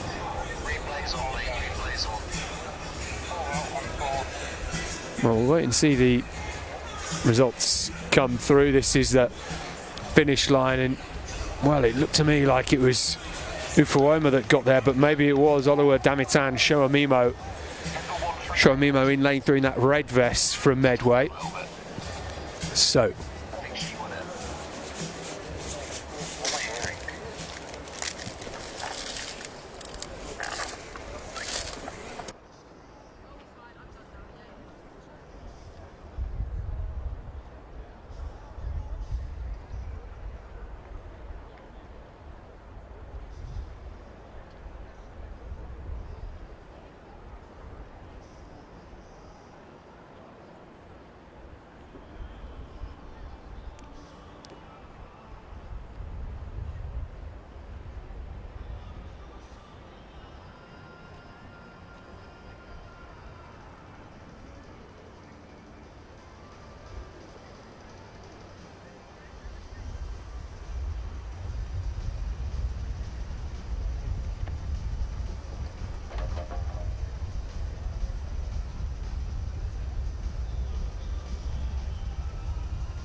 So 6 heats of the under-17 girls, 100 metres done, and it was Isabel Walkie who was the fastest of them all, 11:91, just ahead of Nel Desir, who I'm sure is going to be eyeing up a gold medal later on. The time qualifiers then: Ella Rennie, Hebe Evans, Maya Haywood-Mills, Sophie Hulse, Amira Adishokan and Blessing Idoko. All of those athletes will be in the semi-finals later on. So we've gone down from 41 to 24 athletes. So Harry Casey wins the title. That was the results from the 4th heat. The top 4 all going through alongside Emma Pimblett as well, who was there in 5th place in that race. It can work out very well indeed. Next up on the track, we have the under-17 boys 100 metres, 5 heats in that, all going from 20 past 1, so around 7 minutes time, and we do have some pole vault continuing, high jumper about to get underway. We will see some shot putters as well. The senior men's decathlon in the shot put will be kicking off in well, outside the stadium at the moment, but the under-20 women's high jump coming in just a couple of minutes time. They're going through the opening heights now as well.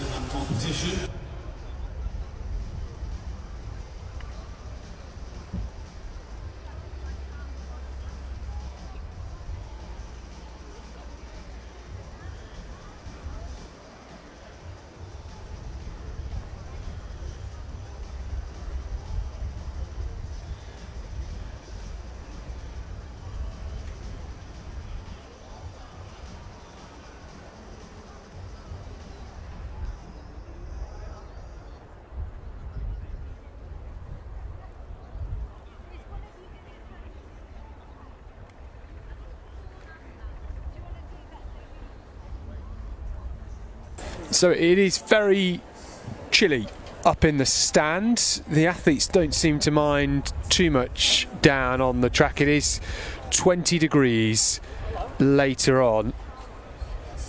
Potential rain later.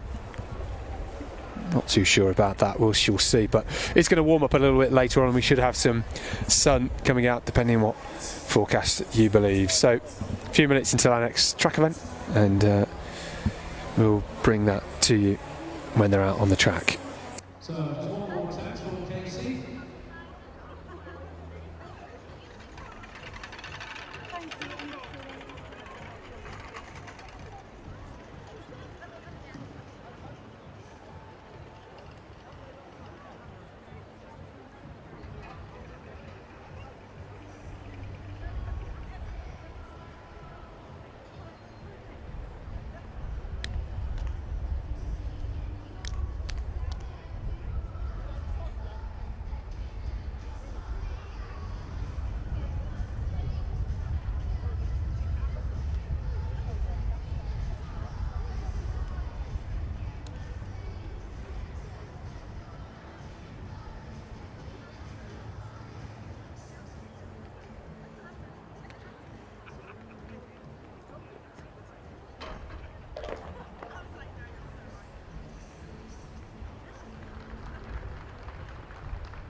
So we now have a medal ceremony for the parahambulant men's discus competition.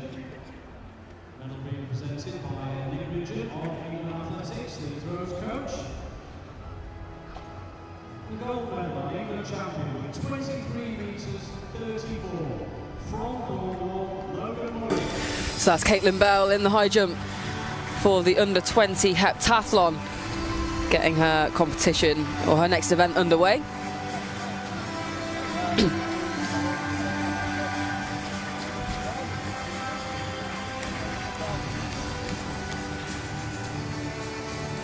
Lots of athletes to make their way through this event. Caitlin Bell clearing 1m40 at her first attempt. It's the third athlete to come into the competition.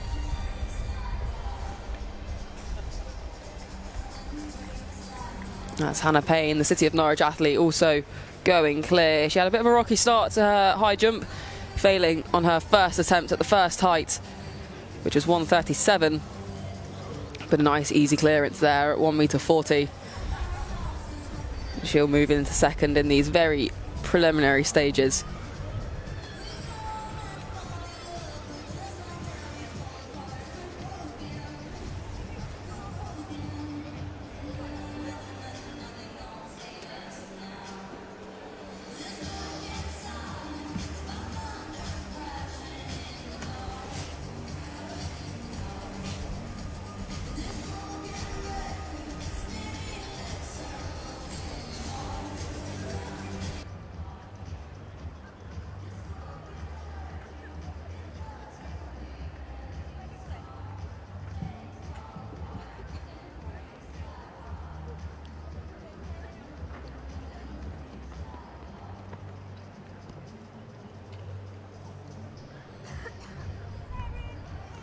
So we move on to the first heat at the 17 men's 100 metres.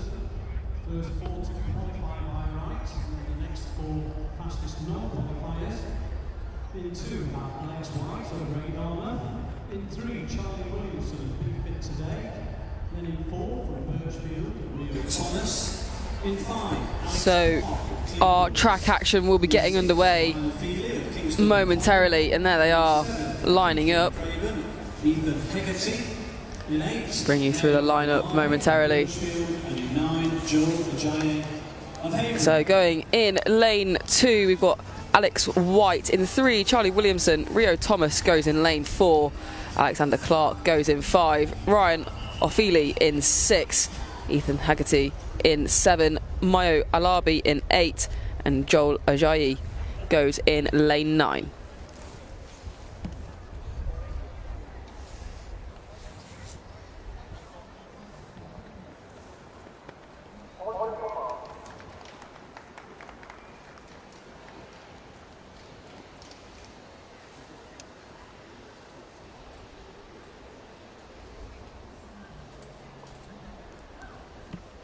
So keep an eye on the outer lanes.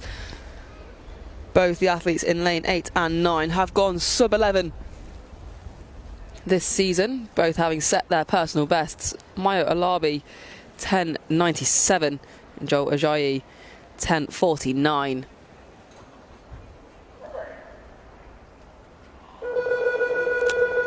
And that's unfortunate to see. That looks like Rio Thomas to me, the Birchwood Harrier. Number 109.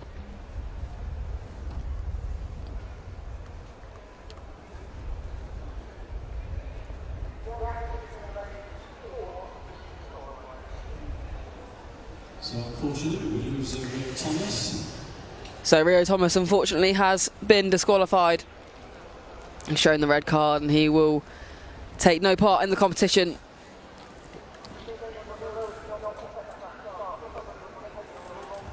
And he stands back now from the track and will watch this race commence. You can see the disappointment and disbelief on his face there as the athletes are recalled to their blocks. And hopefully we'll get away cleanly at the second time.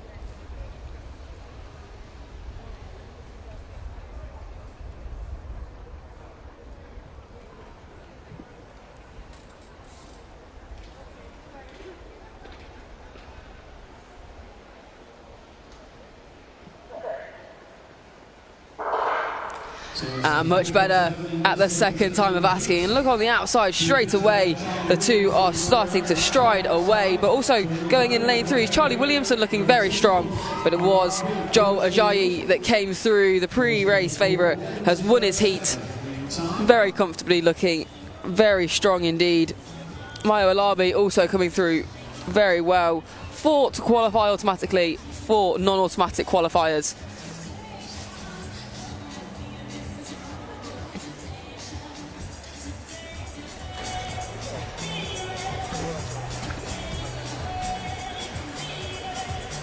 Well, this is the under-20 women's heptathlon high jump. That was Caitlin Bell from the city of Norwich, still going through the very, very early heights. 1m46 clearance that was. She can go much, much higher than that. This is Hannah Payne, city of Norwich teammate.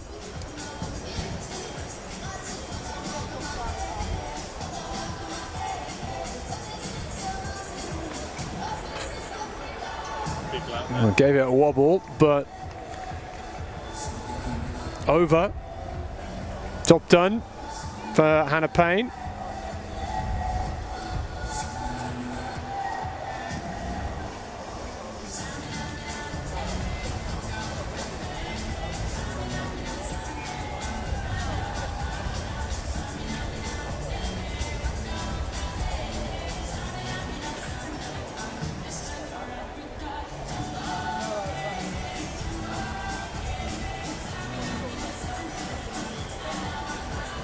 So, Rosie Townley. Smooth clearance.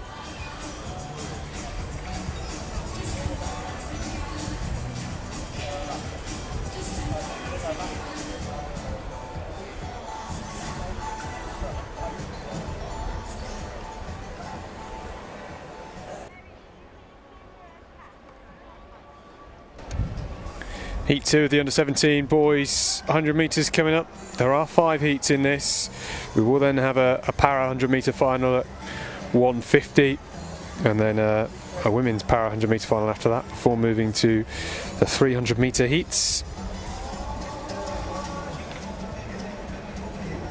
We would like to announce that now the under-15 girls 300 metres will be 3 heats rather than 4. Nice clearance from Tallulah Sullivan. Now we ran at semi-final time. Now we have heat 2 of the under-17 men's 100 metres. Starting in 2, we have the Kingston and Polly Harrier, Angus Stratton. In 3, we have David and Mizariah and Beat Victor. In 4, we have Harvey Beckles of City of Portsmouth AC. In 5, Lotte Cornell of Seaton. In 6, so top 4 will all qualify. Angus Strachan goes in lane 2. We'll keep an eye on Abigail Bellward here from Winchester. Gave that a rattle, but that is their opening height, 1:49, easily done.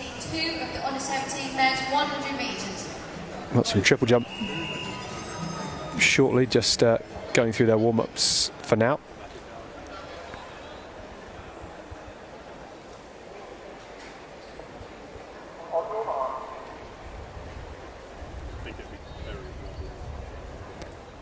So David Azema Riok going in 3, Harvey Beckles is in 4, Lawton Kernow in 5, Sam Armstrong in 6, Charlie Palich is in 7, and Max Evans in 8, and Dan Nuttall of Blackburn on the outside.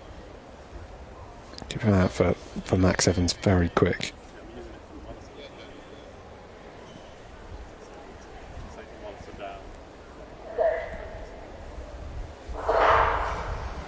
Clean start, good start on the outside from Nuttall, and then from 3 it's Azema Riok is moving really well, and now Max Evans into his running and just striding through. 10:82 on the clock. Patient start, but he came through strongly and took the win. We'll try and work out who the other qualifiers are from that second heat. check out Monster for the official results.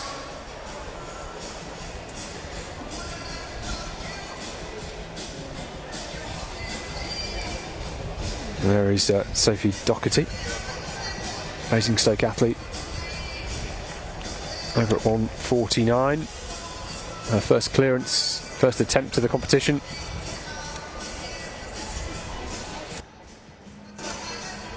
So the results then from that second heat: Max Evans, 10:84 the official time, comfortable win in the end.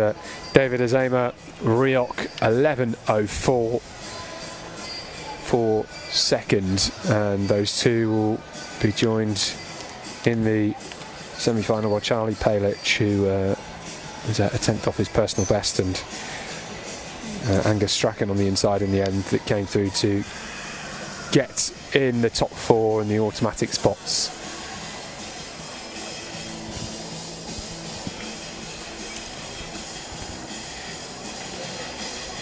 Hannah Payne.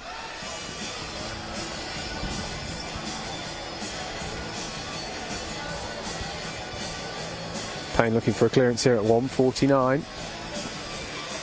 Oh, it was a real stutter on her run up, and actually she got a lot of height, but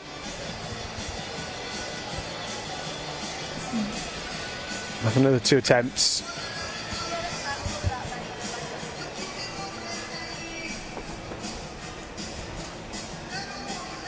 Just there was where she hesitated.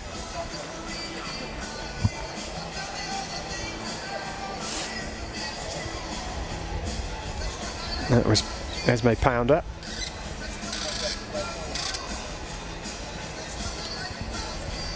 Back with Rosie Townley.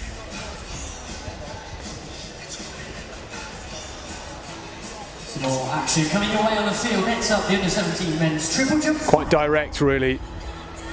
Athletes in this one Just include needed a bit Harriers, Daniel Elliott, more rotation from New York, Ben Folger, in the curve. Melodice Burko-Gianzi, from Bedford and County, Zephaniah Bryan, from Northampton, Samuel Licorice, from Dartford Harriers, Rahman Odubayi, for another Dartford athlete here, Darayo Alaili, from Wimborne, William Lampridge. Still 3 heats of the under-17 boys 100 metres to come. From Basildon, Daniel Osei-Puku, from Cardiff, Luca Phillips, from Rugby and Northampton, David Odarusi, from Bristol and West, Thomas Mattis King. From City of Portsmouth AC is Logan Cookson. That's your entries for the under-17 men's triple jump final. Now we go straight into heat 3 of the under-17 men's 100 metres. So that's Neve Davenport there, the Trafford AC athlete, lining herself up. And a really smooth run up and clearance there. The white flag goes up. The bar not even rattled from that attempt.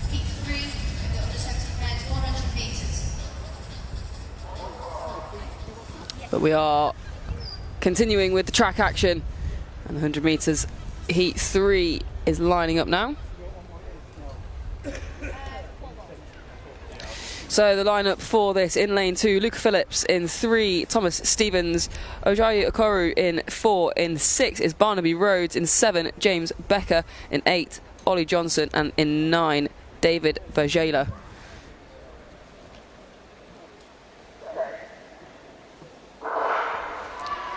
So a good start in the middle from Barnaby Rhodes in lane 6. He's moving well, as is Luke Phillips on the inside, and Phillips now starts to stride away. It's going to be close though. It's very close between Phillips and Barnaby Rhodes. I'll have to see the replay to see who came out on top there, but those two had a slight gap between themselves and the rest of the field. And it looks like it may well have been the Telford AC athlete, Barnaby Rhodes. Here's the finish line shot.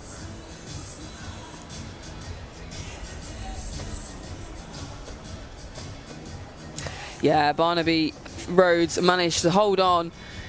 Luca Phillips a close second. Top 4 to qualify, of course, 4 non-automatic qualifiers at the end of the rounds.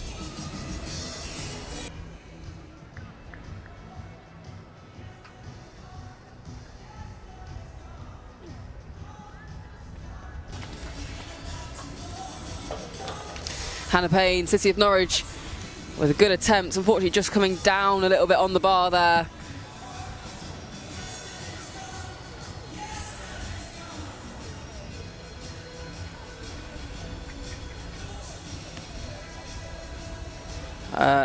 Last clearance was at 1:46, which she did go over first time. She'll have one more attempt at the current height of 1:49.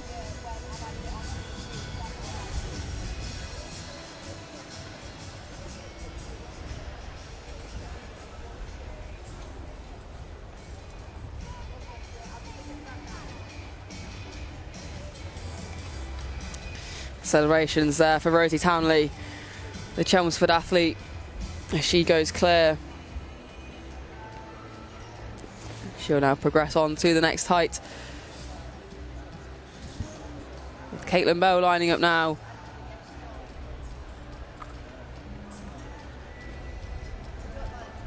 A very good attempt. I thought just for a second she had that. Unfortunately, the red flag does go up. And that is a third failure at that height for Caitlin Bell. So she'll bow out the competition, having cleared 1:46.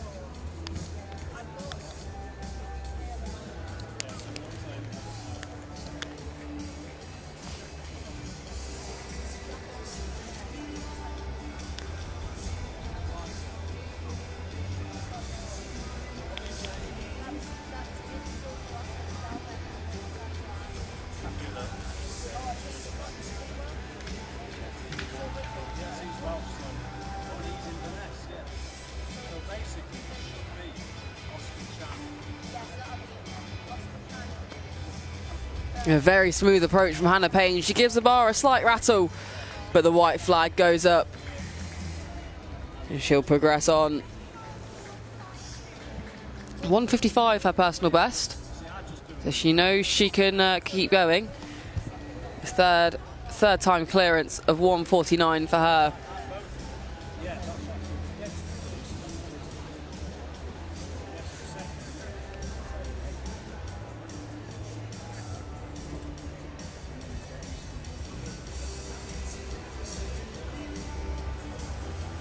Sullivan about to have her next attempt in the high jump. 1:52 the bar's moving up to. Next up on the track we have heat 4 of the under-17 men's 100 metres. In 2 we have Oliver Nunn of Blackpool. In 3 Jacob Sakopa of Bexley. In 4 This triple jump competition about to get underway. we have Jim Goldsmith of Basingstoke. In 6 we have James O'Flynn of South London Barriers. In 7 Owen Murphy of Law and District. 8 Nathan Graham of Newton Essex Beagles. And completing the lineup in 9 we have Ernest Kiesel of Rugby and Northampton. So then, heat 4, top 4 will all go through to the semi-finals later on. Oliver Nunn is on the inside. We've then got Chakatau Sankofa in 3, Alex Chamberlain's in 4, Jamie Goldsmith's in 5, James O'Flynn in 6, Owen Murphy, Nathan Graham and Ernest Kiesel on the outside. So it could be quite close.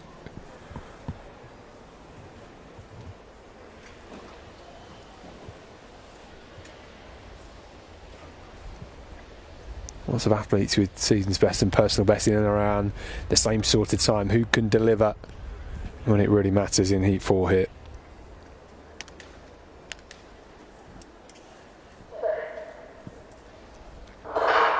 Ooh. Well, Ernest Kiesel, I think, knows that that was him.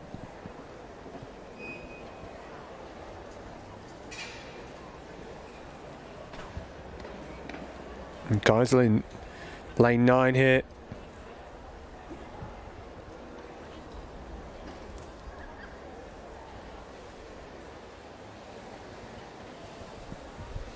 I get a feeling this might not be the first time we've seen him. False start, I could be wrong, but off he goes. He knew it was coming. Not a very happy young man, is he? Well, have to learn from that, reflect on that. This is the replay of the false start. He's just not settled, was he, and went early and knew it. So down to 7 athletes: Nunn, Sankofa, Chamberlain, Goldsmith, O'Flynn, Murphy and Graham.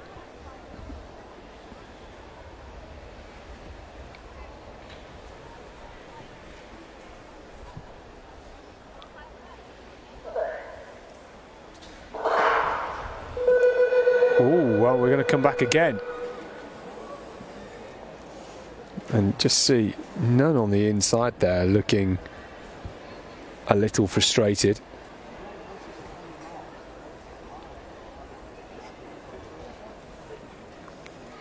Well, wasn't at all clear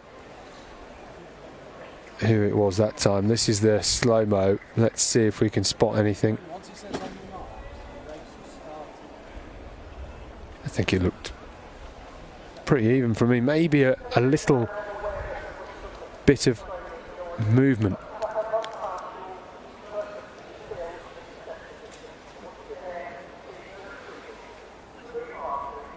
And the green card being issued. Something about noise, I think I heard there. Not at all clear, but would be frustrating for the athletes. Just as it feels like it might be getting slightly warmer here in the Alexander Stadium. So then Nunn, Sankofa, Chamberlain, Goldsmith, O'Flynn, Murphy, Graham. That's your lineup for Heat 4. They'll have to compose themselves here.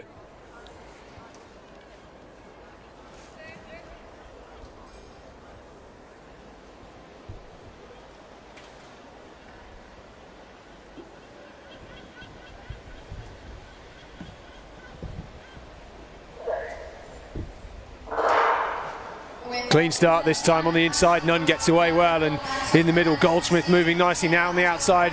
It is Graham, and Graham just had the lead stolen from him by Goldsmith, who takes the win in 10.99 into a minus 0.9 wind. And that was a very smooth second half there by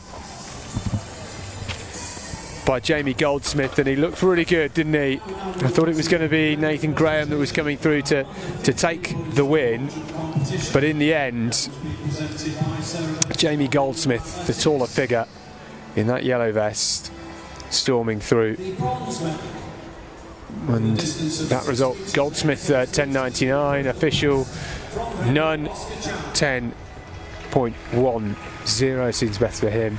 And then Nathan Graham 10.15 with Owen Murphy 11.19, the fourth placer in that heat. And strong from Goldsmith, very impressed. Second placer from Inverness Harriers, also PB of 60. Yeah, I thought it was impressive actually to display a run like that from Goldsmith after having such a disturbed start so many times. It's really a challenge for these athletes to overcome. A false start can really influence them and can really be a challenge to overcome, to not let it dictate how your race goes. So many of these athletes will have experienced it before, or some I suppose will have that would have been their first taste of it in a major championships or a pressurised situation, and to be able to overcome that and still run a strong race and keep your head is really important.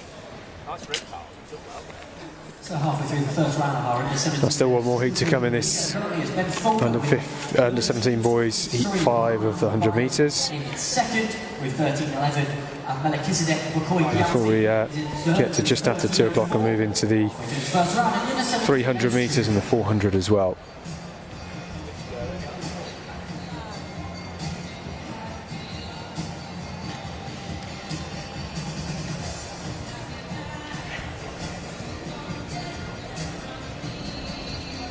That high jump competition is still continuing. Tula Sullivan, the current leader of it. She's cleared 1:49 so far at the first time of asking. She shares that top spot with several of the other girls: Neve Davenport, Kira Jones, Esme Pounder, Sophie Doherty, Serene Redfern, Abigail Bellwood and Brynja's daughter. All of them have cleared 1:49 and shared the top spot on countback. So as that progresses, there'll be more and more to separate the athletes. We can see now the athletes getting themselves ready for Heat 5 of the under 17 men's 100 metres. So the line up there in lane 2 from Harrogate Harriers, Eddie Joseph. Ibukun Familoni from Marshall Milton Keynes goes in lane 3. Kobe Guscott from Basildon goes in 4. Kyle Enticott from Coventry Godiva Harriers goes in 5. Benjamin Weil is in 6 from Rugby and Northampton. From Sevenoaks AC is Toby Vag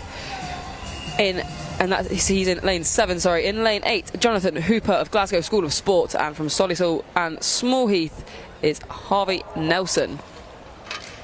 So this is heat number 5. 4 to go through automatically for non-fastest automatic qualifiers. And they'll be hoping, I'm sure, for a slightly smoother start than they saw in the previous heat. I'm sure that's amplified some nerves for a few of them.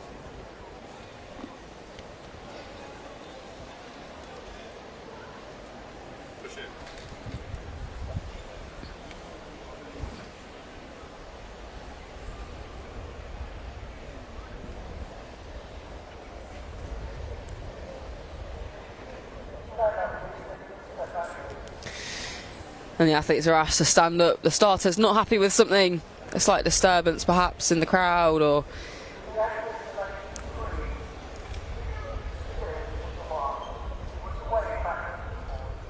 and the athlete in lane 3 being instructed by the starter. That's Ibukun Familoni. I think they're being asked to settle a little bit faster into their blocks.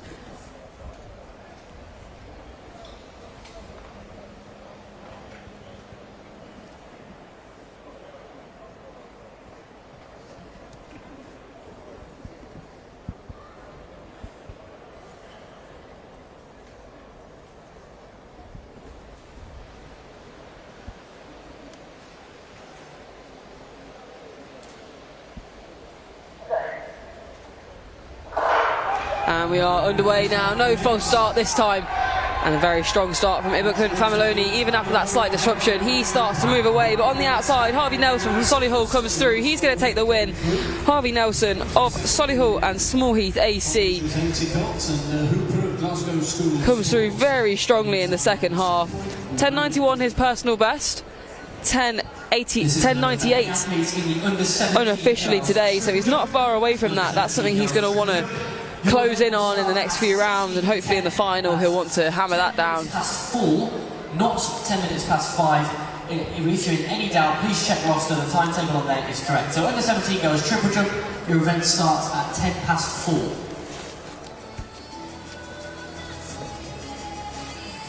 So the high jump competition is continuing. City of Norwich athlete preparing her jump.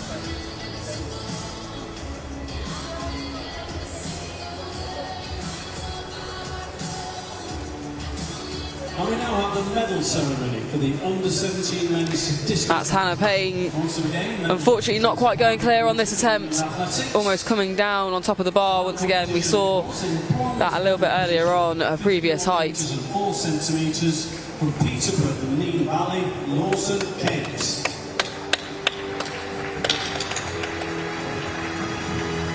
The silver medal of 52.14. From Rugby and Northampton, Mayo Stumperkusen.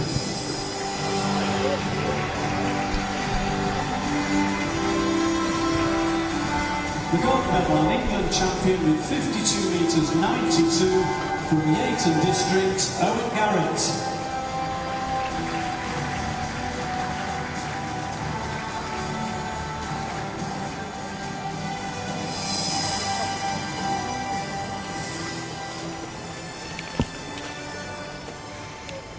Well, that's the medal ceremony for the under-17 discus. do have some more 100 metres to come for you in just a couple of minutes' time with the boys ambulant 100 metres, and then the girls to follow shortly after.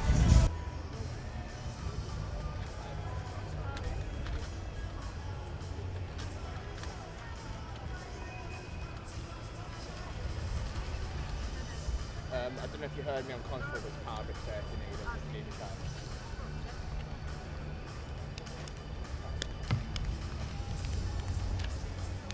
So 100 on Heptathlon, 152 I think it is.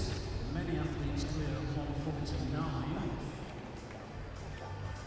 Could still be 149 in fact.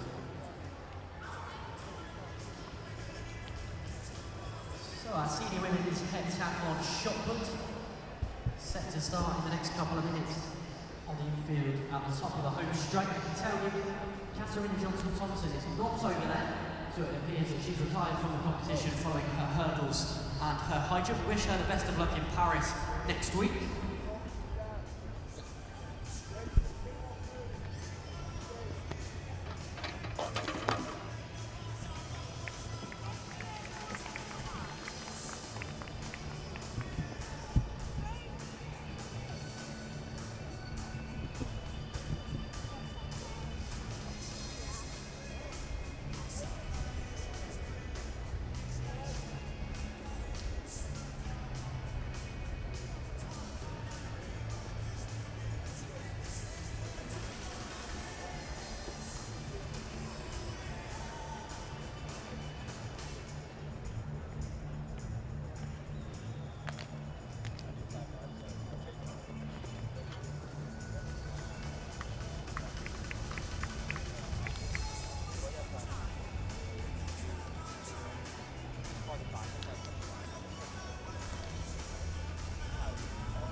So line up for this ambulant men's 100 metres. In 3, Ewan Murray of Team Bath. Then in 4, Fletcher Roberts of Brighton Phoenix. In 5, Elliot Griffiths, Liverpool Harriers. So the para 100 featuring Ewan, Montgomery, Murray, Fletcher Roberts in the middle, and Elliot Griffiths on the outside, who won the long jump earlier on, got that gold medal, got to stand on the podium alongside, is it Leonard de Lion? I forget what his name is. Yeah, Leonard de Lion, that sounds about right. So these athletes, Murray a T64, Roberts a T37, and Griffiths a T20 athlete, and all with different impairments, but all with great athletic ability.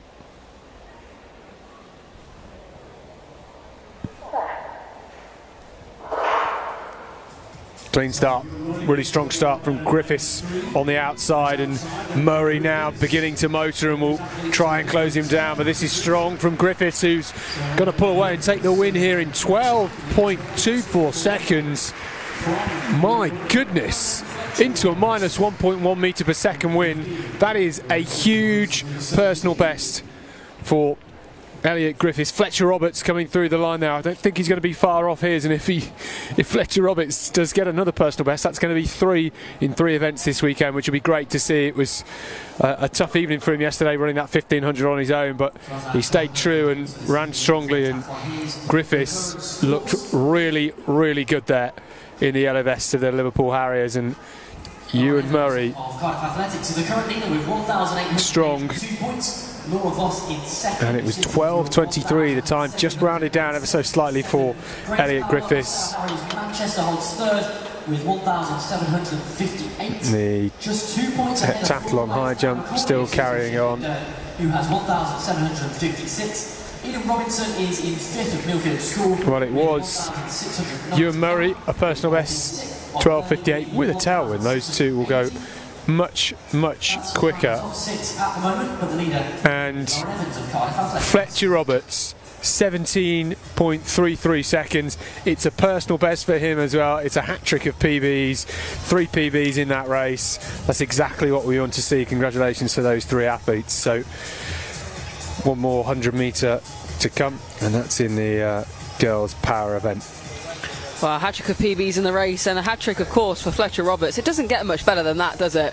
Not at all. He's had a great weekend, and what a fantastic 100 metres that was.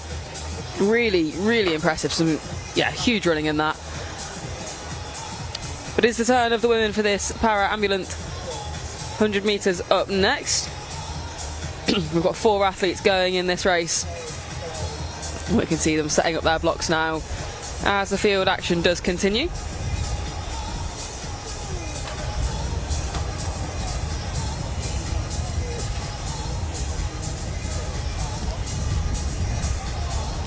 It's a good atmosphere around the stadium now. You could hear it during that race, the cheers, the parents that are in the stands, the spectators are really bringing a great atmosphere, very supportive atmosphere to the Alexander Stadium as the day does get in full swing.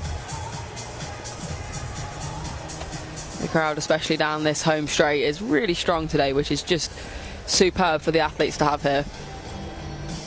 It really does top off being able to compete in such a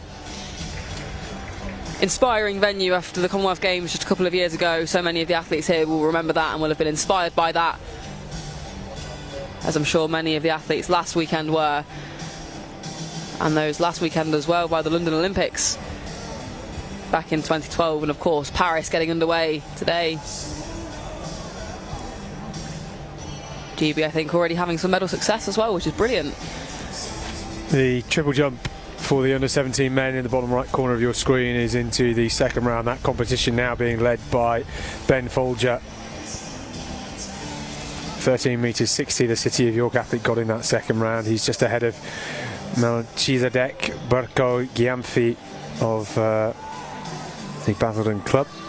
He's jumped 13 metres 42, and then Will Langridge is in third with 13.33 at the moment. Still a few second round efforts to come. A big field there, 14 athletes. That'll drop down to 8 after the third round attempts.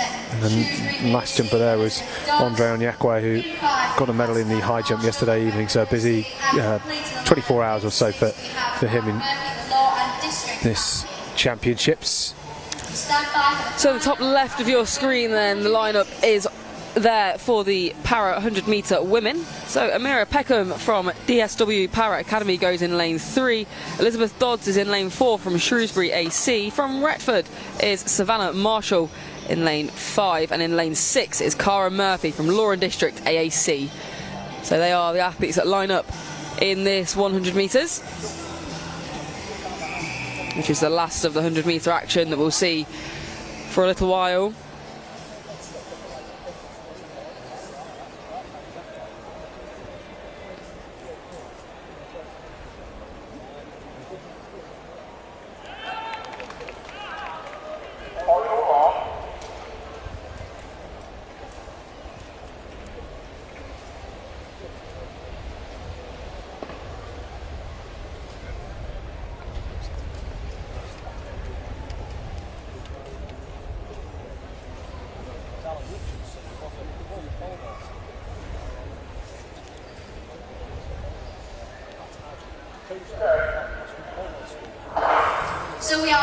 So underway in this women's para 100 metres. Cara Murphy on the outside, moving very strongly. She had a superb start, and she really is just gaining momentum as she comes towards the line. Second to her was Elizabeth Dodds, also moving very strongly. But the start, it has to be said, of Cara Murphy was so impressive as she burst out of the blocks and really just was able to pick up momentum as she went through that 100 metres. 14.17 unofficially. We'll wait for that to come through and be official, and if it's rounded down, could equal a season's best for her. Season's best is 14.16. So fingers crossed we see that. That's the under-15 boys javelin competition. and it is rounded down 14.16, so an equal personal best into a plus 0.7 meters a second wind. Very impressive run from Cara Murphy, and that start really was truly impressive.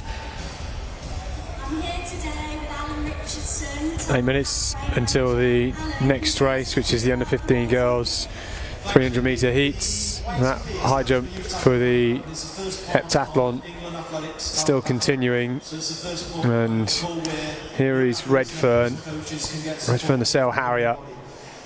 Been in this competition for a long time. The bar now 155. Technical and tactical strength conditioning work, as well as qualification, gives 6. It's their third and final attempt, and oh, that was so close. We can answer any questions and help people to apply for the programme. We are based at the top corner on the West Stand. Well, it was very, very close. Ask questions about what the programme's all about, how they can apply, and what selection looks like. We'll be up on the West Stand, which is just up in the top corner by the finish straight. And who is eligible to apply for the YTP? That's a great question. It's aimed at the under 17 age group. The application is for those who are in the top end of the under 17 age group, so those who have just finished their GCSE exams. And that's where we're at. Everybody who's in the bottom end of under 17s can apply in a year's time when it's their opportunity to be that age. Thanks, Alan. So if you're eligible to apply for the YTP, at the to our website, top of the runway, thank you. Mrs. Logan Cookson from the City of Portsmouth Club. Back to the action on the track with the 17 men's triple 12.82. His best currently sits in 11th. Second round attempt. Sees him keep his top position. Luca Phillips of Wales is in second with 13.47. Melchizedek Burko Kiamfi currently holds third with 13.42. It's quite tight though. Two athletes joint fourth with 13.33. That's Daniel Osehoku and William Landridge. So watch out for those. The leader though, Ben Folker in the under 17 men's triple jump.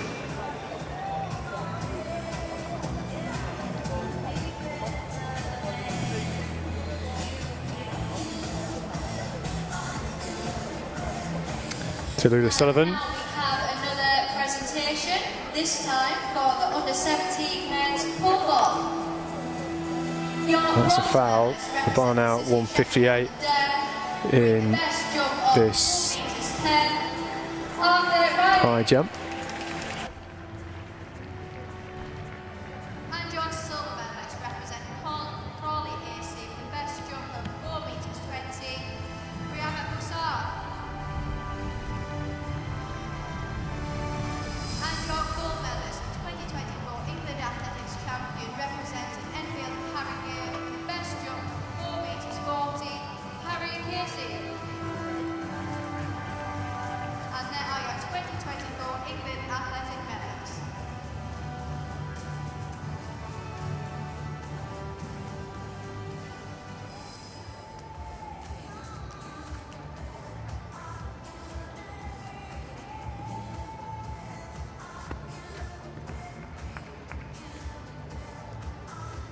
Let's drop back in with our senior women's heptathlon then, where Eden Robinson of Millfield School leads with 13.26. That's a PB for her.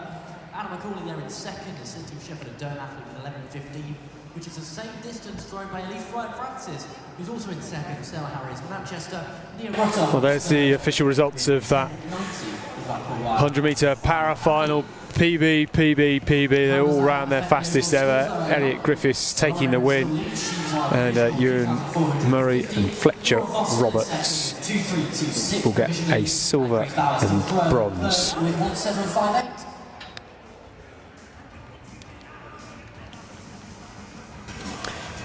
And there's the results from the girls. An equal season best for Cara Murphy, who took the #1 spot, 14.16 for her, and then a personal best as well for Savannah Marshall, 17.62.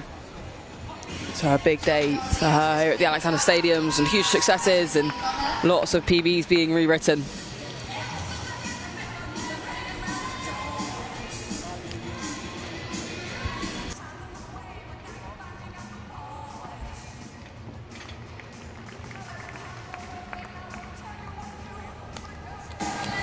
Lovely jump there. Very comfortable.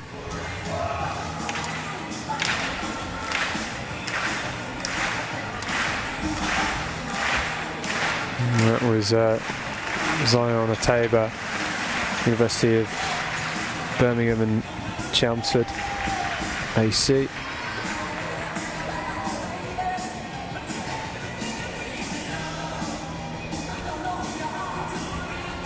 That was Melchizedek Burko-Gayamfi. 13:42 so far.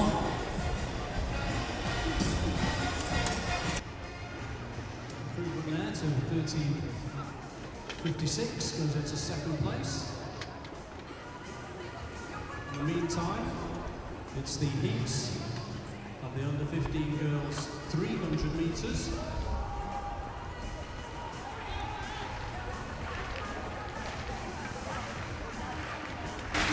So it's Tallulah Sullivan. She's currently sat in third position. She's jumped a season's best already of 1:55.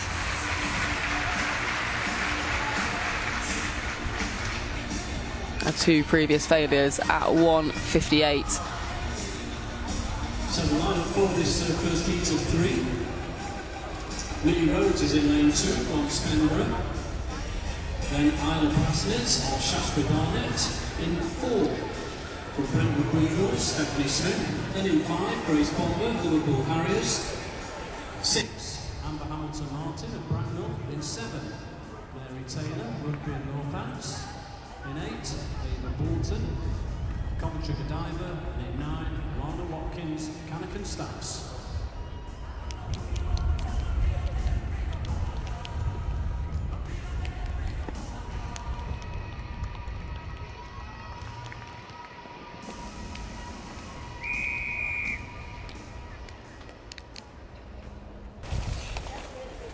So, first heat of the under 15 girls 300 metres. We've got 3 heats in this. The top 2 will automatically go through. Millie Rhodes is on the inside. Keep an eye out for her. Isla Brasnett going in 3. Stephanie Smith is in there. Liverpool's Grace Bomber. Then Amber Hamilton Martin, Mary Taylor, Ava Bourton from Coventry, and Lana Watkins of Cannock.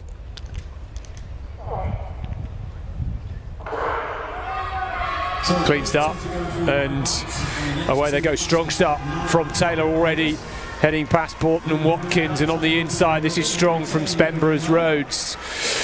So Rhodes at the moment just about having an edge. She's gone past Brasnett and Smith, and can she keep this up as they go around the bend? She's starting to drag along with Smith and Bomber too, and now as they approach the home straight, it's Rhodes with Taylor on the outside going strongly.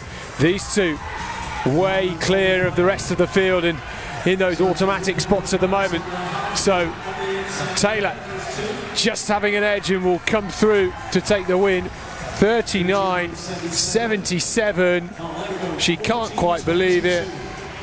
That's her first time sub 40 seconds. That is very, very quick, and a great start to the weekend for Mary Taylor. This was the finish. There it was, confirmed. Taylor gets the win ahead of Rhodes. And it looks to me like that was Bomber that got third. Well, that bumps Mary Taylor from 5th up to 3rd in the rankings. Under 40 seconds.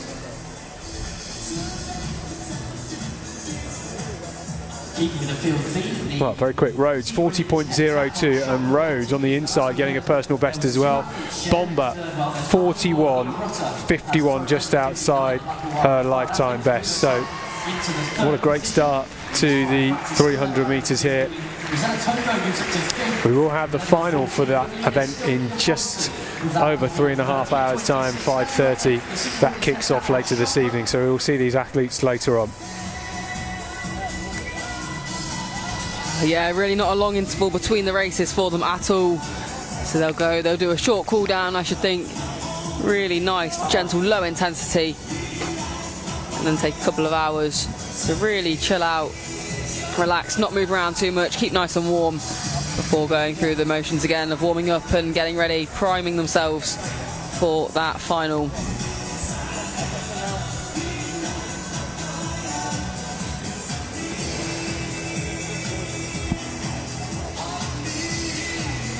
This is Andre Onyekwe in the triple jump. Currently in 7th. That looks pretty good. Best of 13.27. We are into the 3rd round. Onyekwe would need around 25 centimetres to get up into 4th, and well, he has done just that. 13.60 to jump into 4th. He's now 3 centimetres off Ben Folger, who is in 3rd. So good jump there in the 3rd round, moving up nicely from Onyekwe, and that is a new personal best for the young man from Levington. This is Ose Poku. Gets the foul there and just a bit of a tumble as well.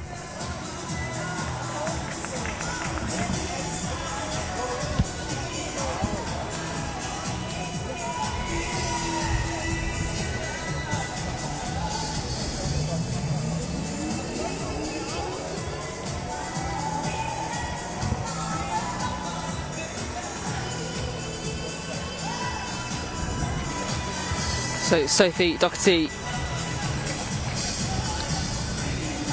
she's sat in 2nd at the minute. She's already jumped to PB 158. You know what, that wasn't a bad go at 161. She'll have another attempt. She's not a million miles away. It's in there. I think she knows it's in there. She's discussing her foot plan, her takeoff with her coach. And she'll come back in a few moments' time.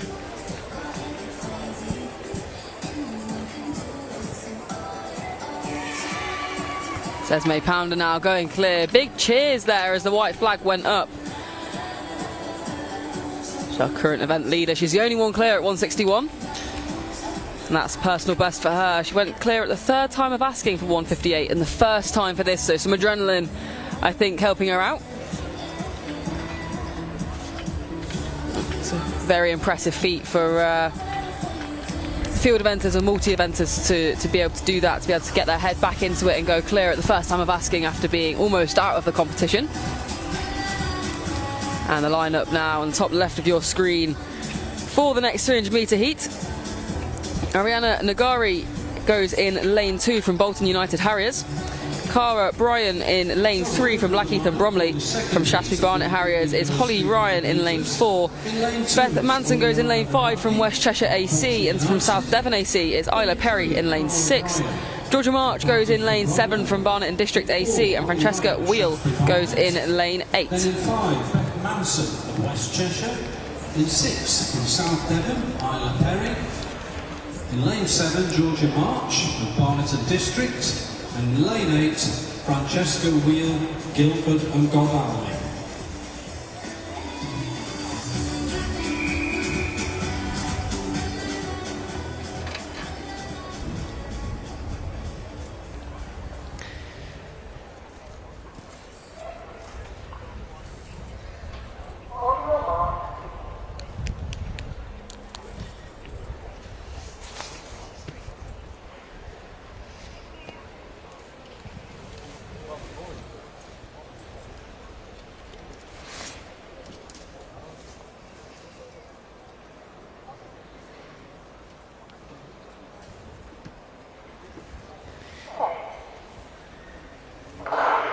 So cleanly away, and a good start from Isla Perry, it looked to me.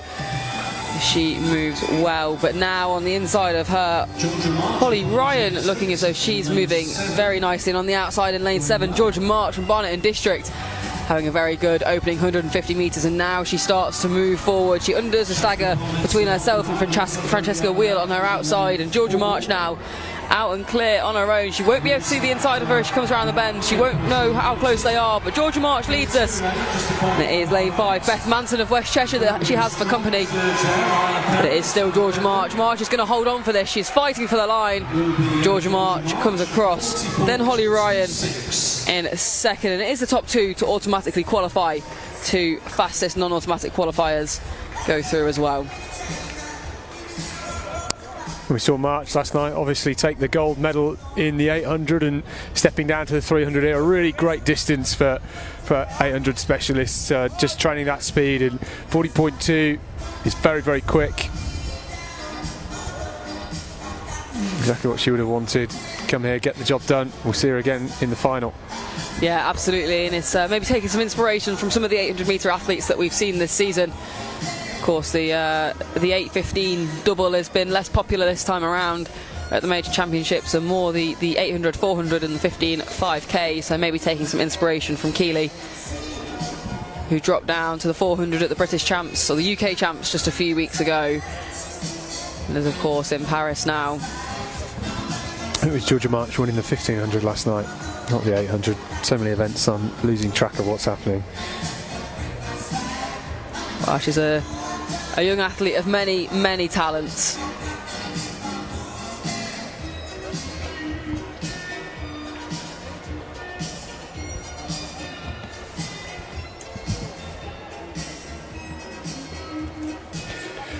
Well, just some shot put results from outside the arena here on the warm-up track. The decathlon for the senior men. Sammy Ball with a massive personal best of 15 metres 17. That is 800 points.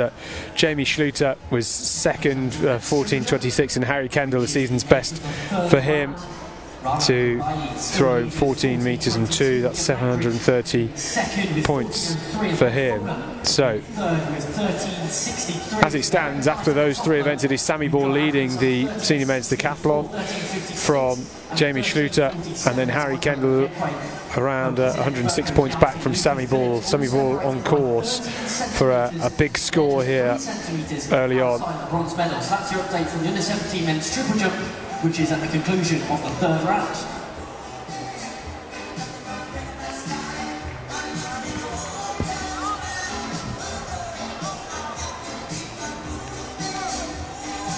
One more heat of the under 15 girls 300 metres still to come.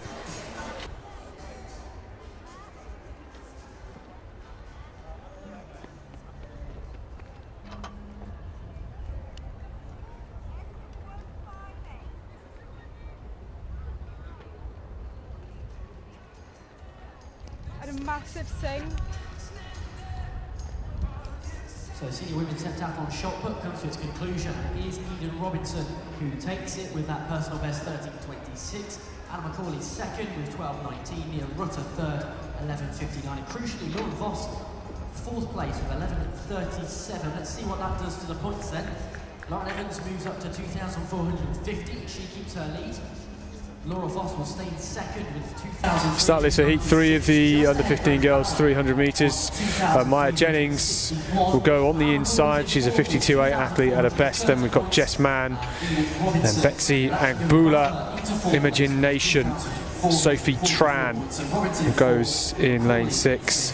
Erin Davies, Coventry diver, goes in 7, and then Lily Hartman, who is in lane 8. Lily Hartman third, fastest athlete in the UK this year.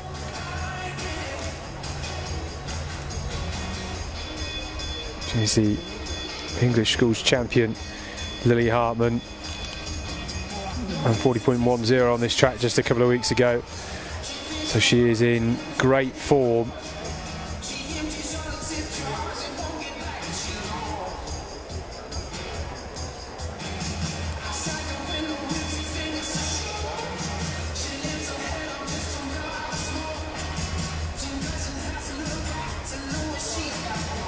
So we move on to the 3rd and final heat within the 15 girls 300 metres. In 2, Maya Jennings of West Cheshire. Then in 3, Jess Mann of Warriors. In 4, Betsy Agbula, Victoria Park Tower Hamlets. And in 5, Imogen Nation of Bracknell. In 6, Sophie Tran of Blackheath and Botley. In 7, Erin Davis, Coventry Godiva. And in lane 8, Lily Hartman of Basildon.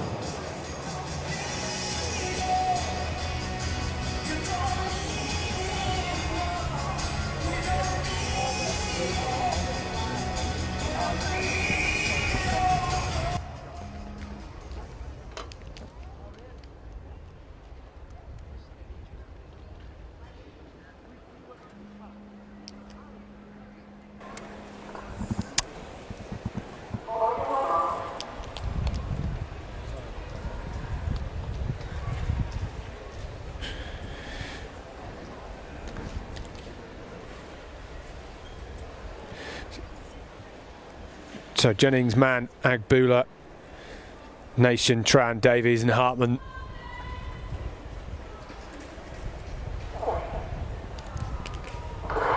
Oh, there was a twitch there from Hartman and she held herself in the blocks and they all went on the gun, but she was stuck in the mud.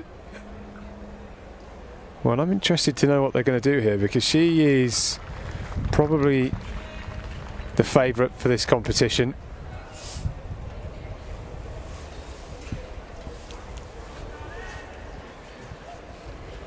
I think she just felt herself move, and well, we'll see what is happening there.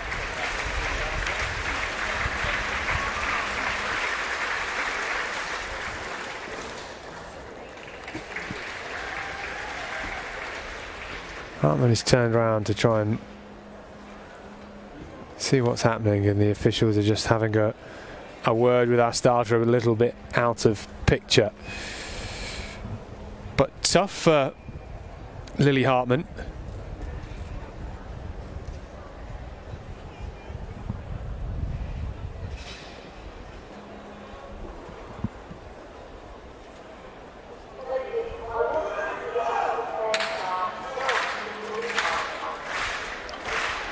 So they are going to issue a card, and it is going to be a green card to all, just asking Lily Hartman and others in the field to keep still. Green card is just a falsy start, so they'll get another chance to go cleanly out of the blocks. Jennings, Mann, Agbula, Nation, Tran, Davies and Hartman, the English schools champion on the outside.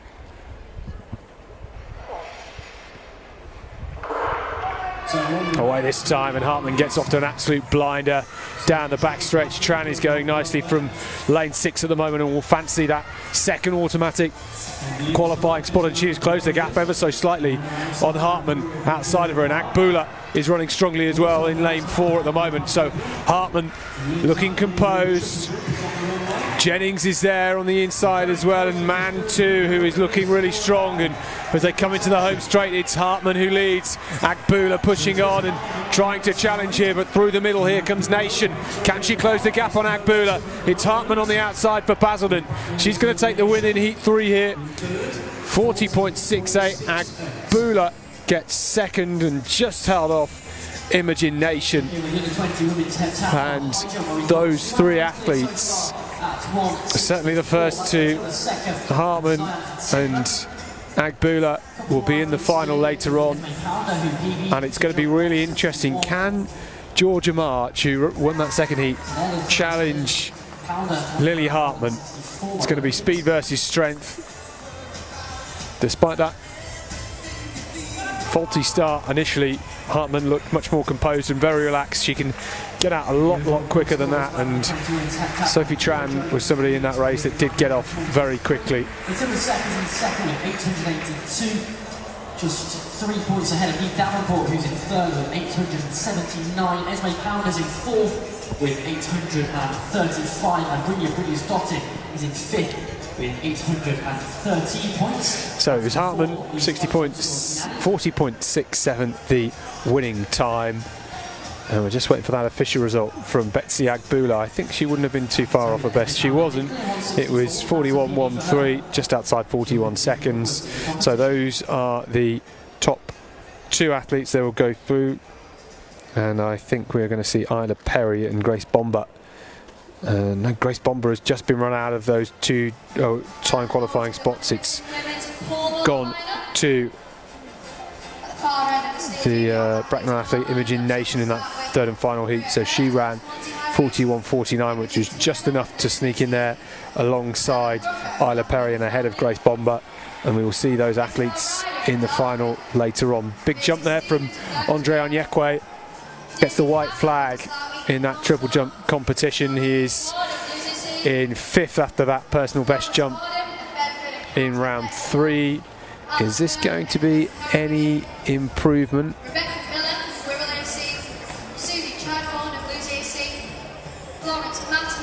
And 13.70 for Andre Onyekwe, a second personal best.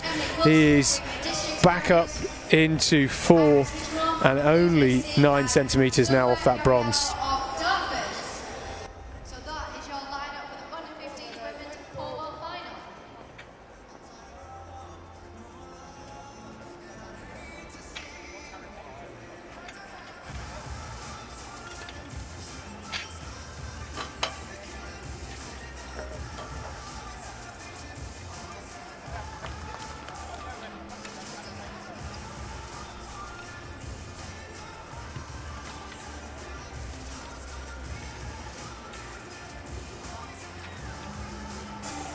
So there we are, the results from Heat 1. Mary Taylor taking the win, 39.77. It's the first time in her career she's gone under 40 seconds, which is absolutely huge to break that barrier, and we can't wait to see where that leaves her as we move through the competition. Hopefully, now the psychological barrier has been broken, we could see some impressive performances. Georgia March, the winner of Heat 2, 40.26.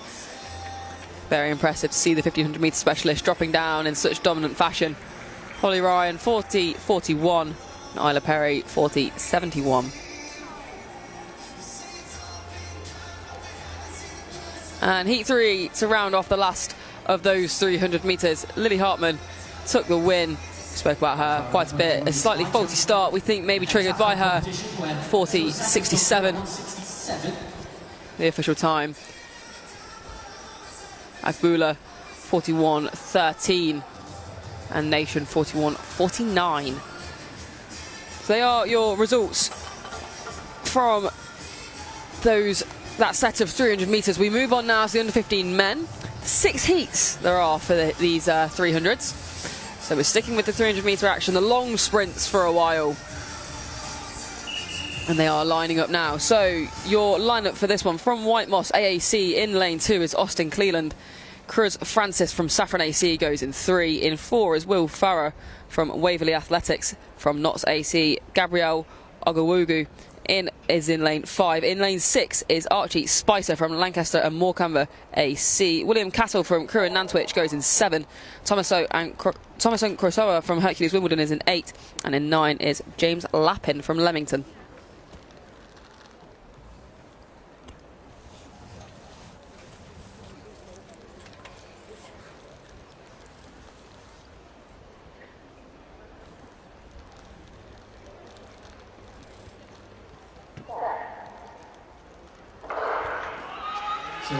So cleanly away at the first time of asking in lane 5.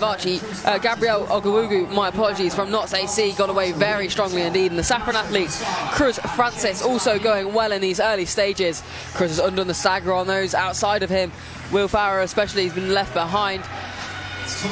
Cruz Francis just looking so strong, and now the athlete on his inside, Austin Cleland, fighting back. But it's all about the man in the middle, the Notts AC man. That is Gabrielle Ogawogu, 37.10 his personal best, and he's cantering, he's striding to the line. He knows he's got one of those automatic qualifications, he doesn't need to put any more out there, but he looks so strong, and you know what? He's still run a personal best, 36.80. With a new personal best of 36.80, unprecedented for how much of a jog that looked to be for him as he eased up in the last 50 metres or so. And that is a huge personal best, 0.3 of a second taken off. And he looks very pleased. Celebrations at the end of Heat 1.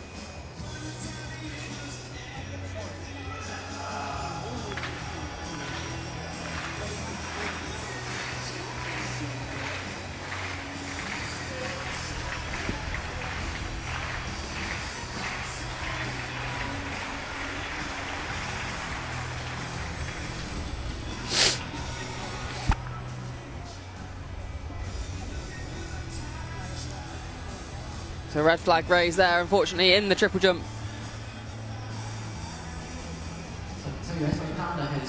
The current event leader, Rahman Ogubayi from Dartford. He's jumped 14.22 so far in this competition. Second to him, William Landridge of Wimborne, 14.03. 13.97 is enough for Luke Phillips to be sat in the bronze medal position.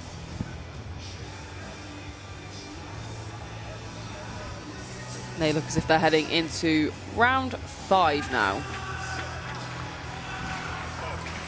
So in the triple jump then, Rahman Odugbey, he leads the competition with 14.22.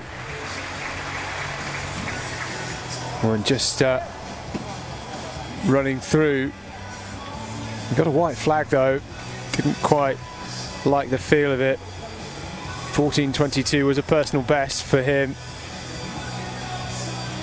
In the third round, he's got 2 over 14 metres. Ceremony for the parahambulant men's 100 metres. So the second heat of the under 15 boys 300 metres. Oscar Sadowski goes in lane 2, Owen Carter is in 3, Charlie Reed, then Jay Hussein, Jonathan Adegbola, Jack Matthews, and then Emil Friedrich from Guernsey. And Friedrich is very quick. Gold medal on England champion, also with a PB of 12.23 from Liverpool Harriers, Elliot Griffiths.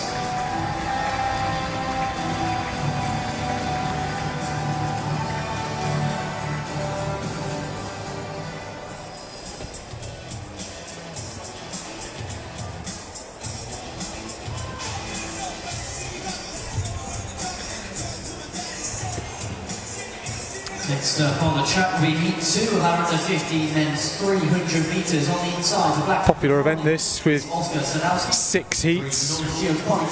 Quite a generous qualifying because the top 3 all go through to the semi-finals automatically. Then the next 6 fastest will also go through. The AIS Athletics with Jack Matthews and the next from Guernsey AC, Emil Frederick. That's your lineup for Heat 2 of the under 15 men's 300 metres.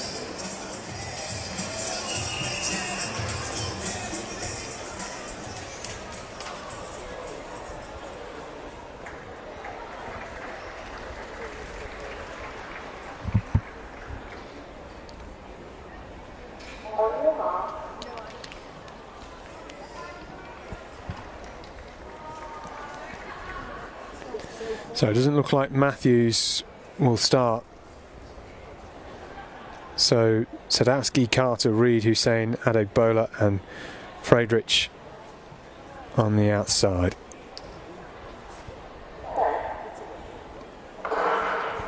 Clean start, very good start from Adegbola, who is a 38-second man at his absolute best. Fairly evening over the opening 100 metres, but Friedrich on the outside flying at the moment as he approaches halfway. It's Adegbola in second, and on the inside Sadowski from Blackheath and Bromley is moving nicely and will come into the home straight in second, but it's all about Friedrich, and he is storming away here. On the inside, Sadowski looks like he's going to hold on for second, but Friedrich on the outside coming through with a quick time here, 37.52. It's just outside his absolute best of 37.40. Not quite as quick as the previous heat, but He's worked in 37.52 by Emil Friedrich of Guernsey. he will head into the semi-finals later on in good form.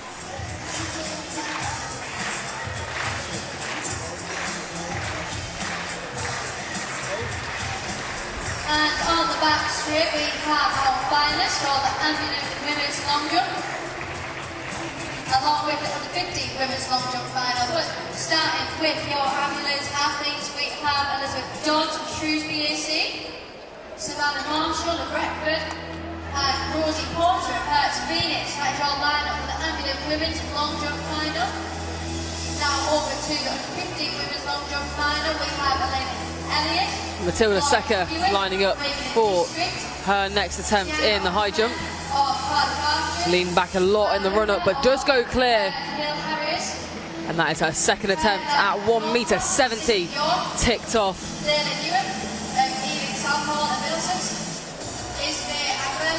Not a huge amount of athletes left in the competition now. Zion Ataba will have the opportunity to go clear as well.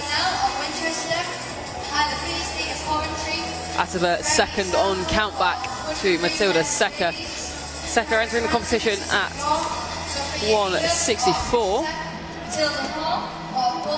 Ataba entered a little bit earlier at 158 and had a clean card up until the previous height of 167, which she cleared on her final attempt. So here she goes, and a good try, but not quite enough. Just catching it with her shoulder blades, I think. She came down the other side of the bar. That currently cements Matilda Secker's event lead. It's just these two athletes left in the competition.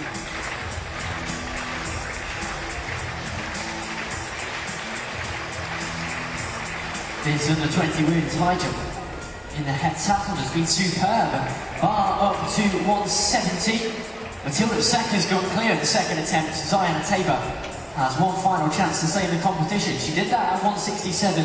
Can she do it again at 170? She's got one more attempt at this height as Zion Tabor. And she's just having some discussions with her coach. You can see the two high jumpers remaining, how they approach their weight period, their rest period. Do any adjustments need to be made? What can they do to ensure the next attempt is a successful one?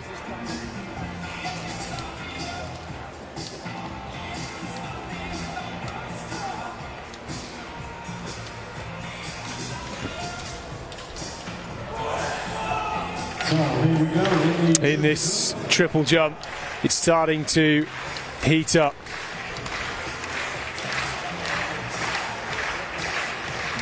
This is Berko Gayamfi in 6th at the moment. That looks better. 13.79. He's going to need 25 centimetres to get himself up into that bronze medal position. And that is a huge clearance over in the under-20 heptathlon. Personal best, 1m70 cleared from Zion Tabor. And she is over the moon. Celebrations, hugs between herself and competitor Matilda Secker. The competition will continue. The community between multi-eventers and field eventers is huge. It's so strong, such a strong bond between them. It's a great clearance, absolutely fantastic, and that's personal best. The bar can now go up for both of them. So we do have the next heat of the under-15 men's 300 metres ready to go. In lane 2, Ronan Douglas. In 3, Lucas Panier. In 4, Ben Jeffs. Oscar Guyon in 5. Louis Ashworth in 6. Eshan Patel in 7. And Lucian Hayes in 8.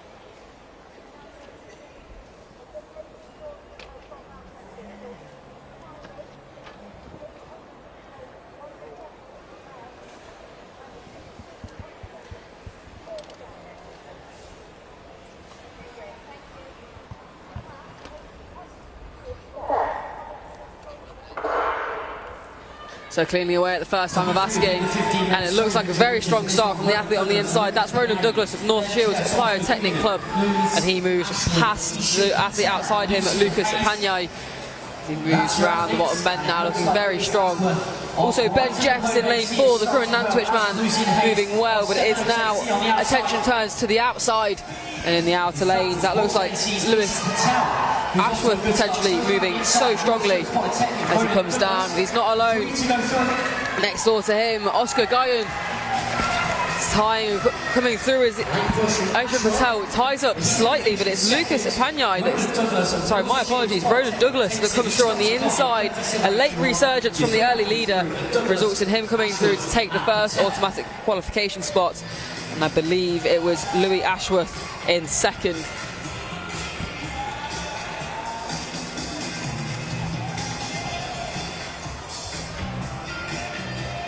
Yeah, Ronan Douglas takes the win. Looking very strong and a very good final stage for him to be able to come through. These latter stages. Douglas confirmed 37.8, 37.91 for second place for Louis Ashworth of Brighton Hove. And third, it was Eshan Patel, who did tie up slightly in the last 15 metres or so. knocking around at 38.20 to take the final automatic qualification spot. That was Andre Onyekwe in the triple jump. It's going to be his final attempt. He got up to 13.95 in the 5th round, but was beat in the end. Oh, it's 13.90 for him. He's gone through 3 personal bests in this competition, but not enough to get him on the podium. It will now start at 4 o'clock. Subsequently, the 100 metres and straight after that will all be pushed back by 5 minutes. So the under-17 men's 800 metres starts at 4. Athletes in that need to go to the registration area now. All subsequent 100 metres will be pushed back by 5 minutes.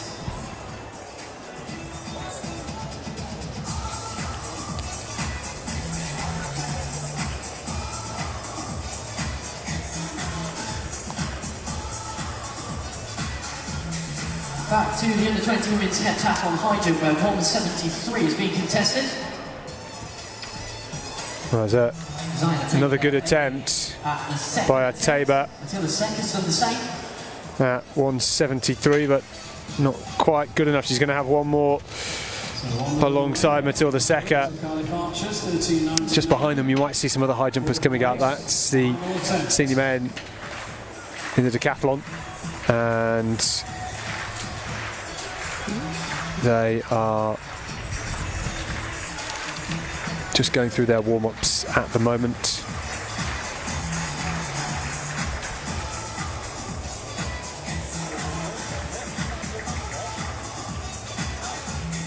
So, heat 4 of the under-15 boys 300 metres. Advaith Prabhakaran goes in 2. Sam Woodhall in 3. Callum Clydesdale is in 4, Jasper Carroll is in 5, Simon Bordwich in 7, Harry Thine in 7, and Daniel Horgan in lane 8.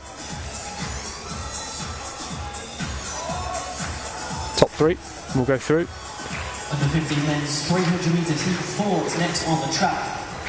In 2 from Solihull School Heath is Advaith Prabhakaran. In 3 from Huntingdonshire AC is Samuel Woodham. In 4 from Woodford Green with Essex Ladies is Callum Clydesdale. In 5 from Folkestone is Jasper Carroll. In 6 from Harrogate Harrows is Simon Brodowich. In 7 from Abingdon is Harry Thine. And in 8 from Blackheath and Bromley is Daniel Horgan. That's the lineup for heat 4 of the under 15 men's 300 metres.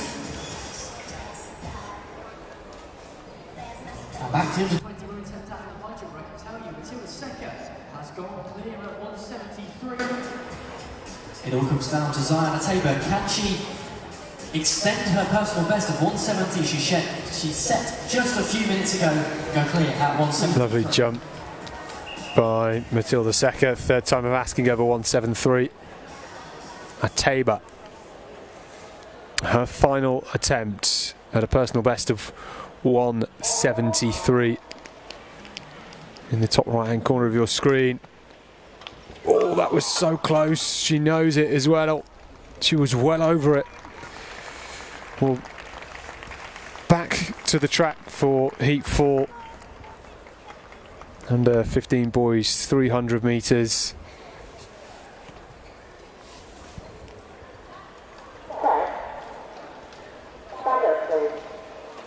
No, that's to stand up.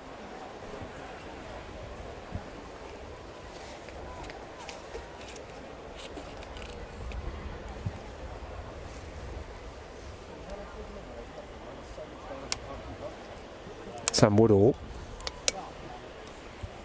in lane 3 just jumped. They were asked to stand up before anything untoward happened. I think there's just a bit of noise because we have got some long jump and high jump and all sorts of stuff going on.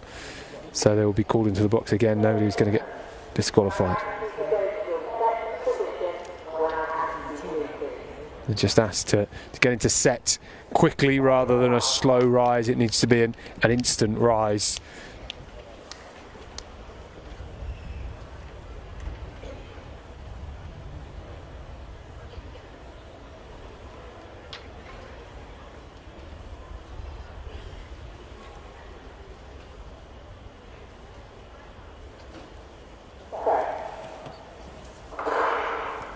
So clean start and even. 300 metres. And Board, which is getting out well, and Clydesdale too, and now Clydesdale into his running and flying past Carroll and Boardwich, and Thine is in the mix too at the moment, but it's all with Woodford's Callum Clydesdale as they come into the home straight, and running from lane 6, Simon Boardwich is looking good at the moment, and these two flying here, and it's Boardwich who's starting to come through strongly. Boardwich is going to take heat 4 here in Birmingham. Had a canter through the line, 36.78. And he is happy with that because it looked very good, and he committed hard over the first 250, which is what you need to do, particularly that first 100 in a 300. It needs to be strong, and he had enough time in the end just to relax through the line. Impressive. Which means Matilda Secker. Callum Clydesdale will join him.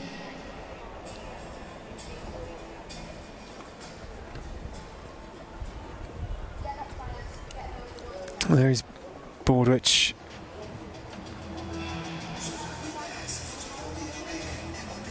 We'll just wait for the results and see who absolutely came through in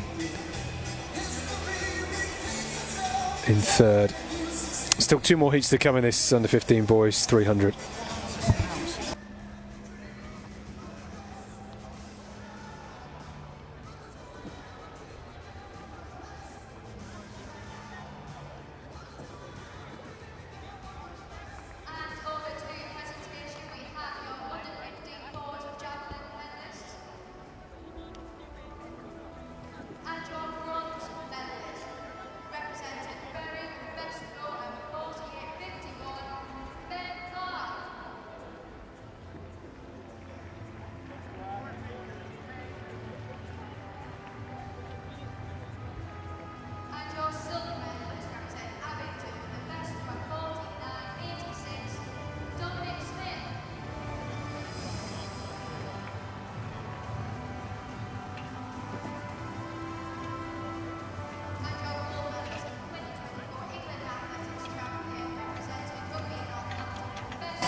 Harry Kendall there, just having a word with his coach. It's a bit chilly, a lot less in the crowd here than there was the last time he was in this stadium as part of the Commonwealth Games. And Matilda Secker, a few final words of advice. Another Tunbridge athlete, 173, the bar going up to 176. Oh, that was a good effort. She was well over it. So next up will be Heat 5 of our under 15 mixed 300 metres, and 2 from Eastbourne Rovers is Nathan Birch. Yeah, very strong attempt there from Matilda Secker. You've got to think that's in there, isn't it? That's there. Hopefully we'll get to see it. In lane 6 goes Ivor Crowler of Bolton United Harriers. 7 is Joshua Roberts of Wigan District Harriers. And in lane 8 is Charles Riley. Back over to our coach to discuss what she can change, any small adjustments that can be made to make the difference between a clearance and not. But your lineup then for Heat 5 of the under 15 men's 300 metres. In lane 2 from Eastbourne Rovers AC is Nathan Berg. In lane 3, Liam Collins from Stockport Harriers. Archie Patton from Bristol and West goes in lane 4, and in lane 5, Abdullahi Adajari from Birchfield Harriers. In lane 6 is Oliver Corolla of Bolton United Harriers, Joshua Roberts in 7 from Wigan District, and Charles Riley in lane 8 from Sheffield and Durn.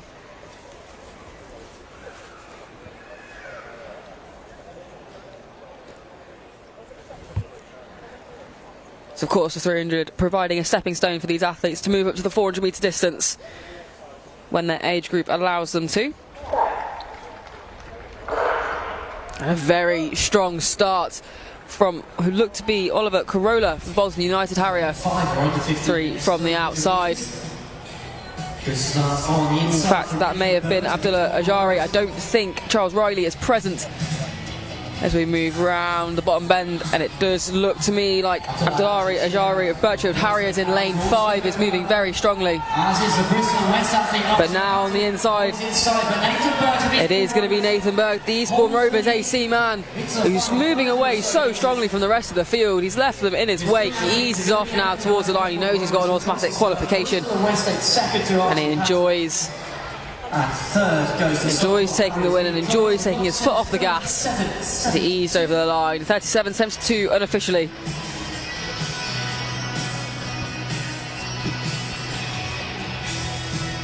And that was the third attempt for Matilda Secker in the under-20 women's heptathlon high jump. She knocked the bar down at 176, so she'll have the best of 173, seeing her take the win in the under-20 women's heptathlon high jump. Well, there is Matilda Secker. In the end, 3 failures at 176, but 173 is good going. She's been in that competition. She had to wait a long time to get involved because the bar started at a much lower height of 137, and the men's high jump is going to be kicking off in just a couple of minutes. 265.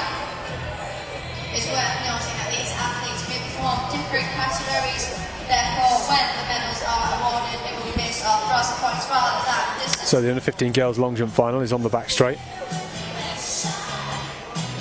Got a lot of athletes in this. This is Senny Purnell from Winchester. I always recognise that black and yellow Winchester vest.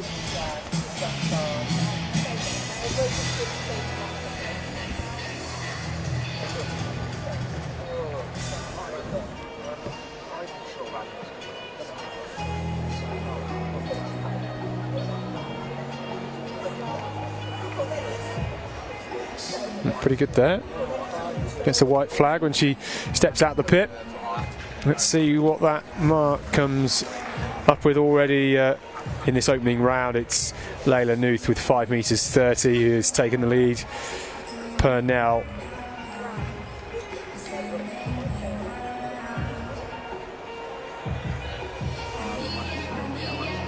Heat 6.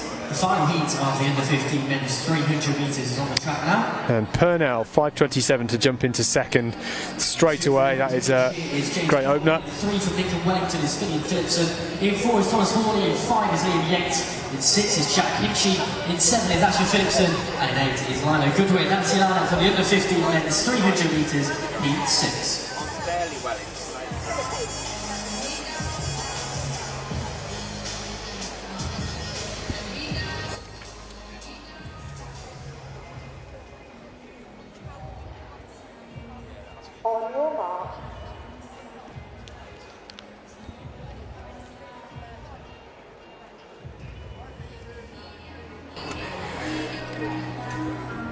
So, up on the tracks then, it's the final heat of the 300.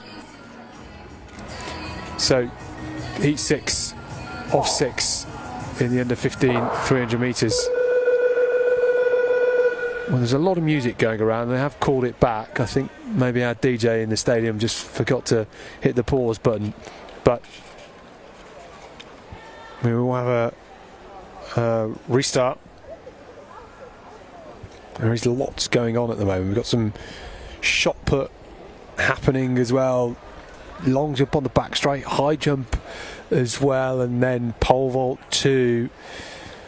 Other athletes walking on the track, so yet it is busy.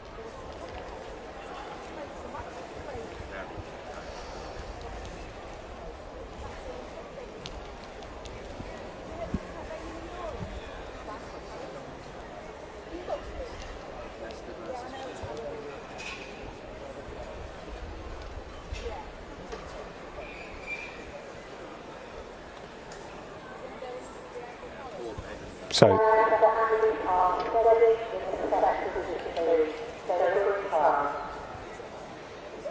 James Coleman will go into Finian Phillipson in 3, Thomas Hawley in 4, Liam Yates in 5, Jack Hinchy in 6, Asher Phillipson in 7, Lino Goodwin in lane 8 of Stoke.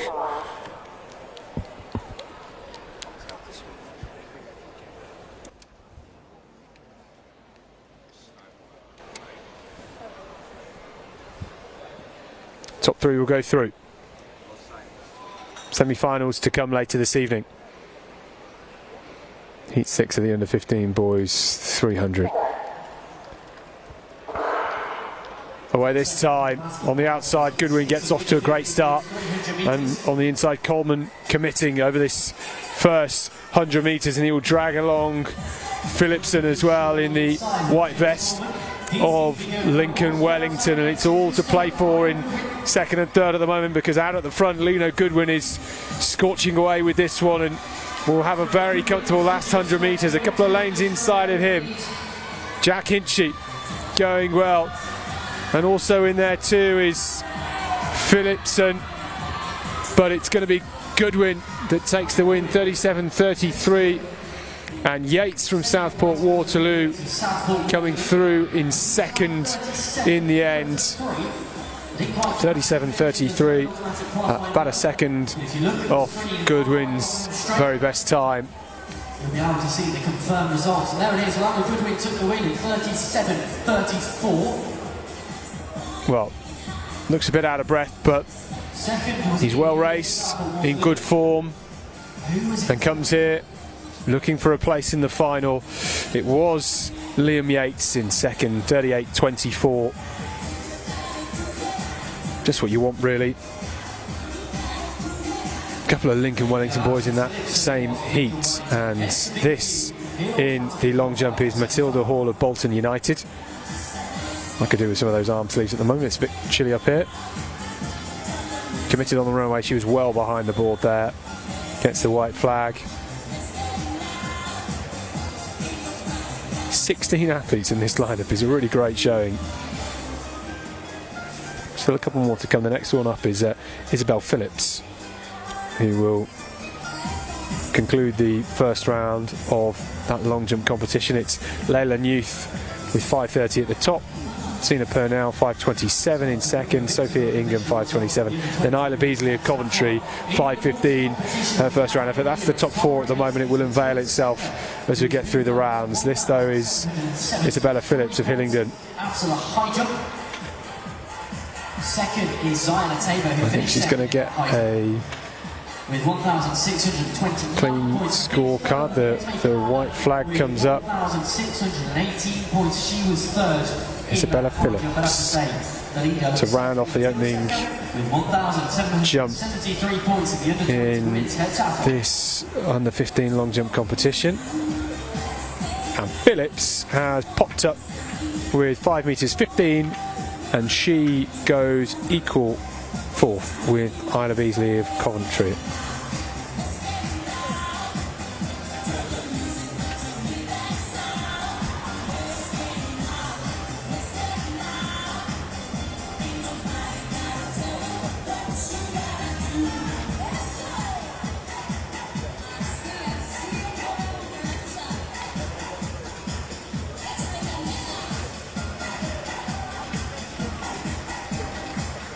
So this is the first result of the first heat result from the under 15 boys 200 metres. It was Gabriel Ogu Agwu 36.80. That is very quick. He looked really good, didn't he? The Not Say Sea Lad, and we'll see him again later because we've got a few more heats. We've actually somehow, with all of these restarts, ended up slightly behind schedule, and things are being pushed back by 5 minutes in about an hour's time to compensate.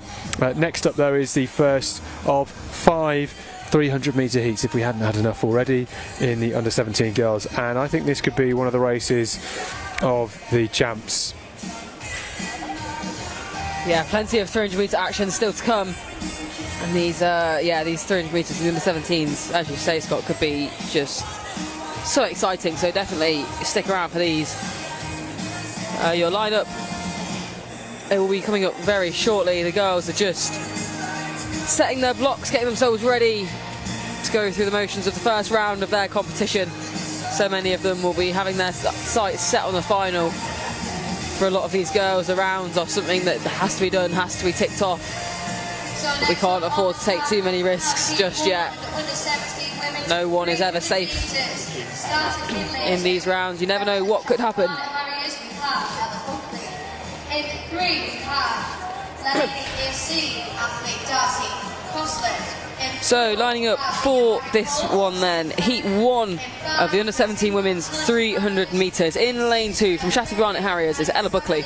Darcy Coslet goes from Lalani AC in lane 3.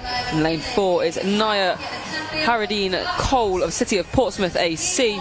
Grace Ingle goes from Hallamshire Harriers in lane 5. In lane 6, Joella Jeffries from Cannock and Stafford AC. From Wirral in lane 7 is Emily Green. And Caitlin Hadfield goes from Derby in lane 8.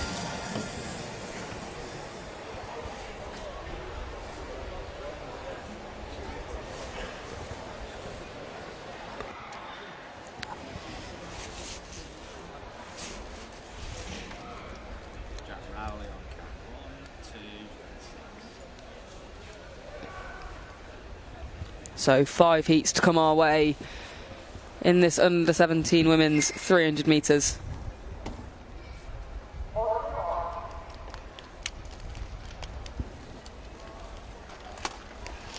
Keep an eye on lane 3. That's Darcy Coslitz from Lalani AC. 38.40, her personal best from earlier this year.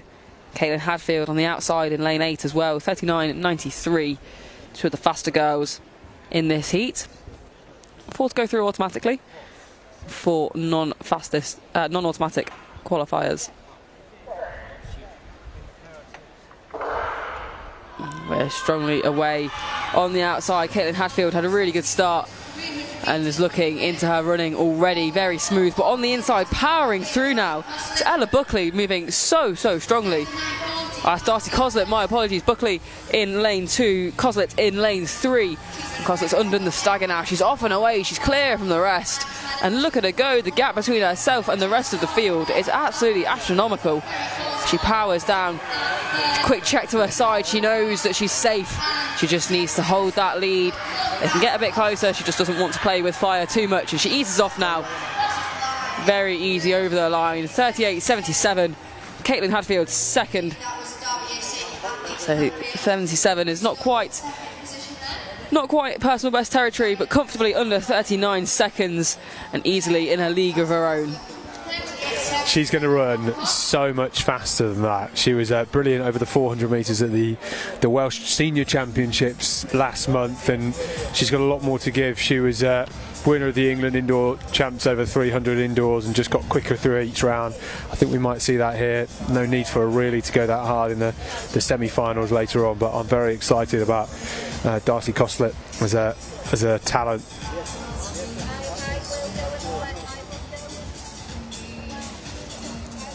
So this is Lauren Hewitt from Wigan and District, 4.92 in that first round. Needs to get into that top 8 and to get to there she's got like 20 centimetres to go.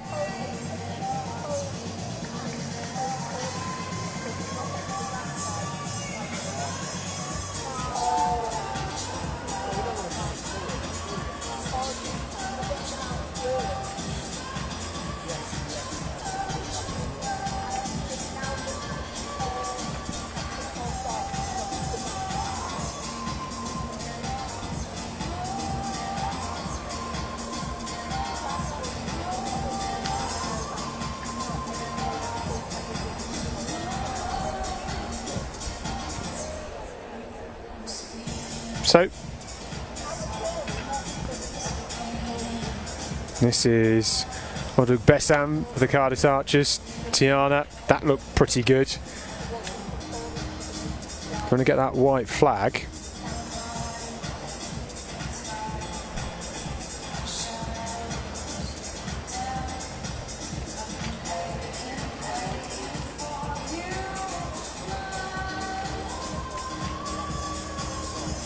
And Piali Wifa.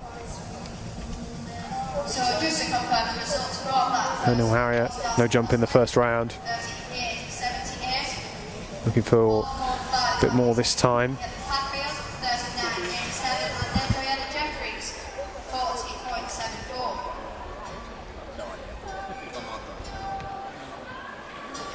Great speed, we saw her earlier on, and just a bit flat off the board, doesn't get too much pop. Does get the white flag. That is very important because in these first 3 jumps she needs to get in the top 8. So let's see where Weaver lands on the scoreboard.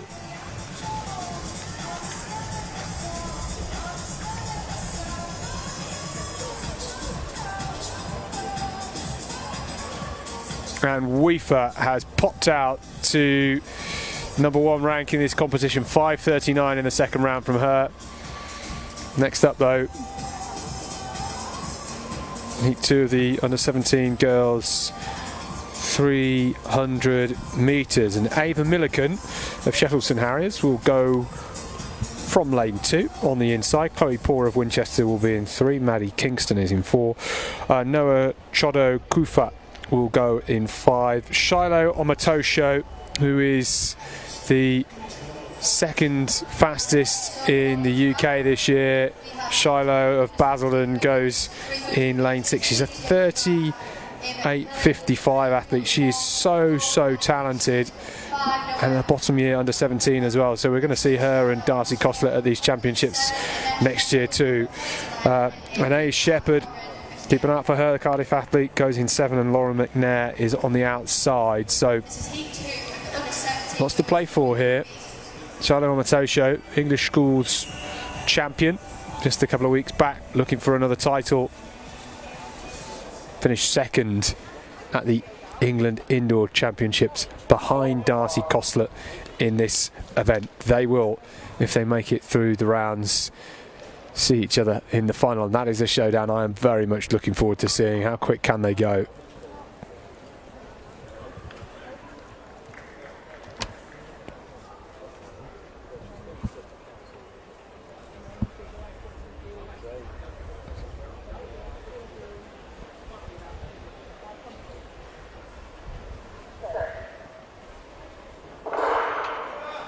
Clean start, powerful start from Omatosho. Outside her, Shepherd is going nicely at the moment, and Omatosho will just glide into the bend and has done well to commit.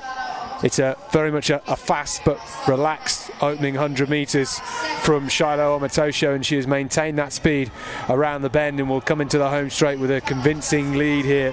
On the inside, Chloe Poor with a bit of work to do as Chodo Kufa is pulling through into second at the moment. Poor is there in 3rd, Shepherd in 4th. Omatosho gets the win, 39.77 showing up on the clock, and that's pretty quick. It looked comfortable.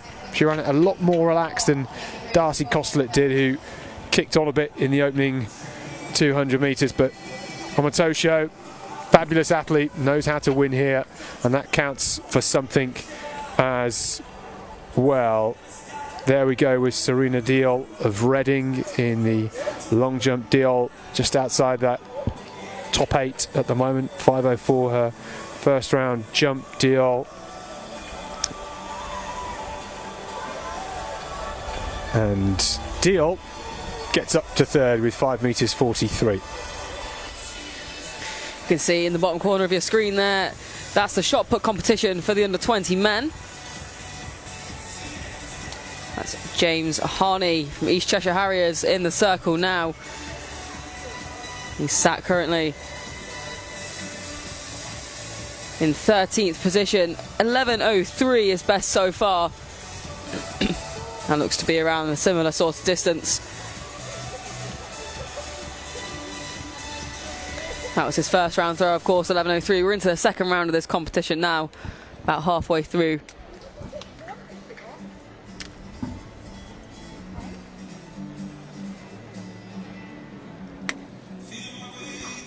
Solomon Wheeler's now in the circle. Always impressive how these athletes can manage so many events and be so proficient in so many events. It's one thing to be able to do them, but to be able to do them well and to the standard they do is truly, truly impressive. And in the top left corner, Heat 3 of the women's 300 metre under 17s is lining up. In lane 2, Amelia Willis of Marshall Milton Keynes. In lane 3, Maya Sleeman of Waverley Athletics Club, I should say. In lane 4, Annie McLean of Glasgow School of Sport. In 5, Jemima Woods of Team Bath AC. From Notts in lane 6 is Amelia Kafour, and Chloe Johnson goes in 7 from New Forest Junior AC. And Elise Brindle from Winchester and AC is in lane 8.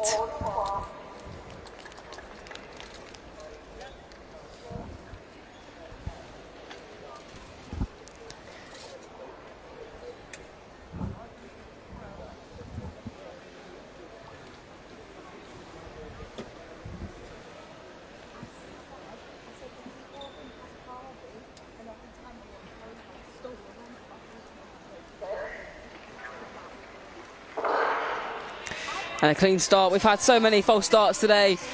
These girls will be relieved. It's very strong on the outside from Elise Brindle of Winchester AC. She's moving really well and attacking the bottom bend as she comes round. As is the athlete in lane 4. That's Annie McLean of Glasgow School of Sport. She looks to be moving really well as we come round the bend, but it's all about Elise Brindle, who now comes into the home straight. She's clear of the rest. Not completely out on her own. Annie McLean is definitely there, but she's probably 5 metres back or so. And it is Elise Brindle that's going to take the first of the automatic qualification spots. 4 up for grabs, of course, and 4 non-automatic. Annie McLean takes the second.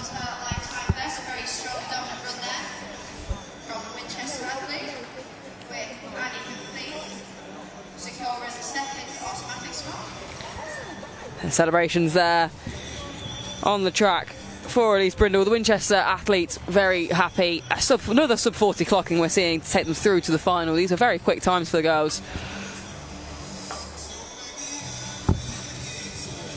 In a really nice way from the start off their competition. Lots of confidence, hopefully, as they move into the semi-finals, finals.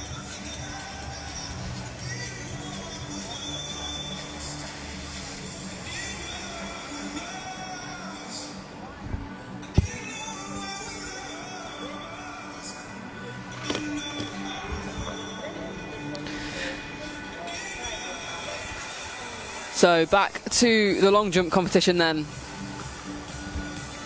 We've seen some fantastic jumps in the field events so far, and there's another one on the way here, hopefully. Great on the board, it looked. Hopefully get the white flag raised. There it goes.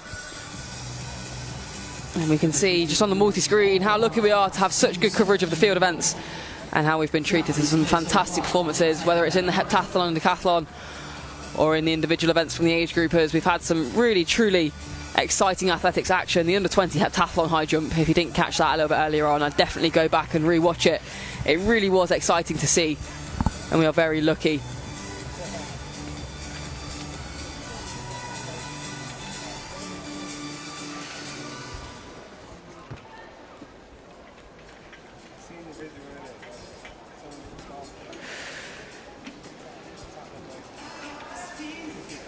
So the lineup for Heat 4 is on your screen now. And that is for the under-17 300 metres. Those girls getting themselves ready into the blocks.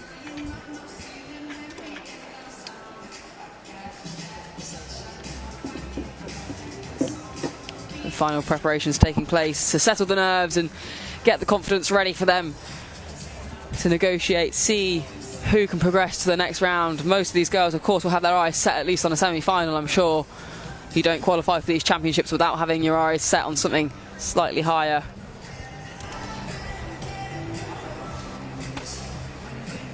Well, Lara Cox will start on the inside for Brighton and Hove in that red vest. Tiffany Namdi Ordu will be in 3. Millie Schofield is in 4. She is very quick. Keep an eye out for her. Ella Bibby is in 5, Molly Barnes in 6, Isabel Jordan in 7, and Elizabeth Fox-Payne on the outside. Warriors in 6, Molly Barnes, Reading, 7, Isabel Jordan at Winchester, and complete the line in lane 8 we have Elizabeth Fox-Payne, Coachfield Harriers. This is heat 4 of the under-17 women's 300 metres.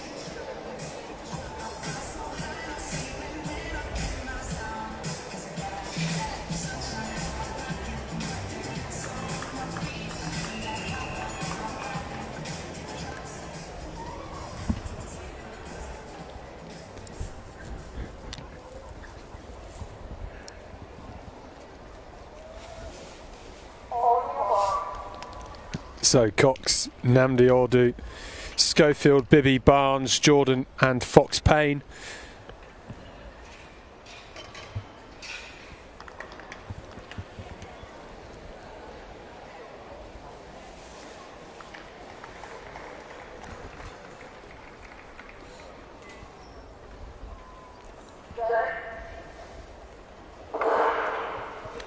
Top 4 will go through automatically to the semi-finals later on today, and Jordan of Winchester starting very strongly.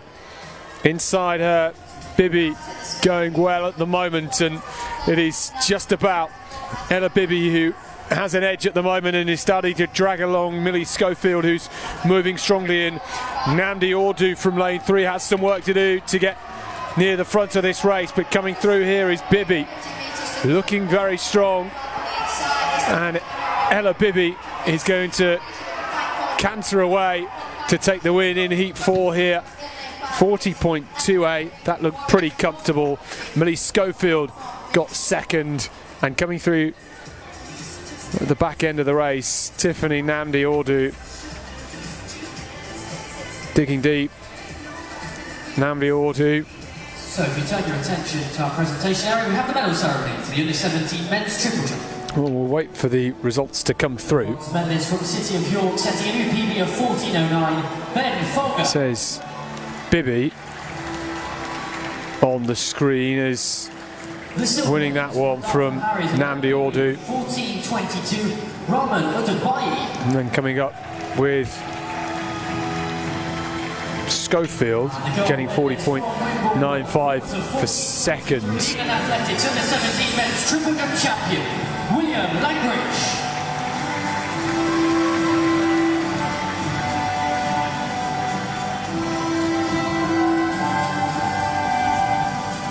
Taking the gift bronze from Cardiff Archers in Wales, a performance of 14.16. And it was Tiffany Namdi Ordu that came through 41.63 to take third, and then getting that fourth automatic spot was Isabel Jordan of Winchester. 41.70 for Jordan, and that is a new personal best, and we will see her in the semi-final later on. But there's Ella Bibby, comfortable win. We'll see her in a couple of hours' time. And now we have our fifth and final heat. We don't have too much time to recover, do they? Because their semi-finals will be up at 6 o'clock, so just less than 3 hours. Lincoln Wellington. In 4, Olivia Chilton and Marshall Wilson Pete. In 5, Betty Fredericks of Not AC. In 6, Patricia Ahmad of Reading AC. In 7, we have Edina Risosu of Stratford Carnage. In 8, Alyssa Arad of Bucket Bromley, and completing the lineup in lane 9, we have Ruby Phillips. Still lots and lots to come your way for the rest of this afternoon. We've got the decathlon shot put that's going on at the moment, followed by the senior decathlon high jumps. They're about to get underway, and they have just got underway. Also got some triple jump and some semi-finals for the sprints coming a little bit later on. But now we've got the heat 5, the final heat of these 300s lining up on the track. In lane 2, Violet Maxted, Holly Ucart in 3, in 4, Olivia Chilton, 5, Betty Rennox, Patricia Armar in 6, Adana Masinvosu in 7, Alyssa Farrell in 8, and in 9, Ruby Phillips.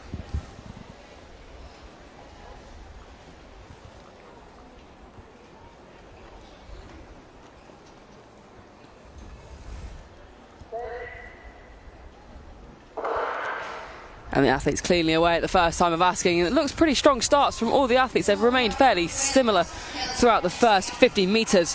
And now, as we get into their running, Violet Maxted begins to pull away. She undoes the stagger between herself, Holly Ukarach in third, and Olivia Chilton in lane 4.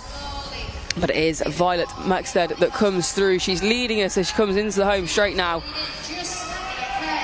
Alongside her, we've also got, I believe it's lane 6, Patricia Amar from Reading AC, moving very strongly. She's now taking the lead. The rest of the field, a bit of a gap behind her to them. Ruby Phillips comes through in second, the Wirral athlete. Next to her, Blackheath and Bromley runner Alyssa Furler takes the third automatic spot. And that was heat 5 of 5 for the under-17 girls 300 metres. Track action moves to the 400 soon. They're due to start in just over 10 minutes time. There's 5 heats of those as well before we move to some 800 metre finals. Well, the 800 metre final for the under-17 boys. And we crack on with the semi-finals for the sprints. The heats that we got to see earlier on. Well, that's all of our 300 metres done and dusted. I don't know how many we went through there, but it seemed like quite a few, and well, we will have more this evening. This is the shot put for the under 20 men.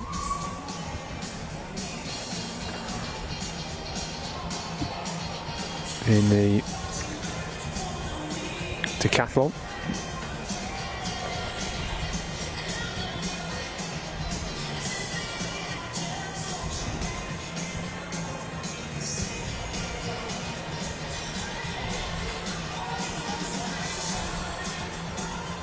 So the 400s for the under-17 boys up in 10 minutes time, so we'll stick with some field event until that continues.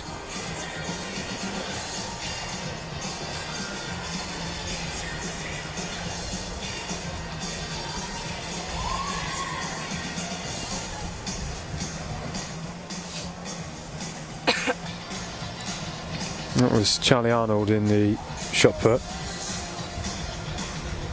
He's already thrown a monster of a personal best.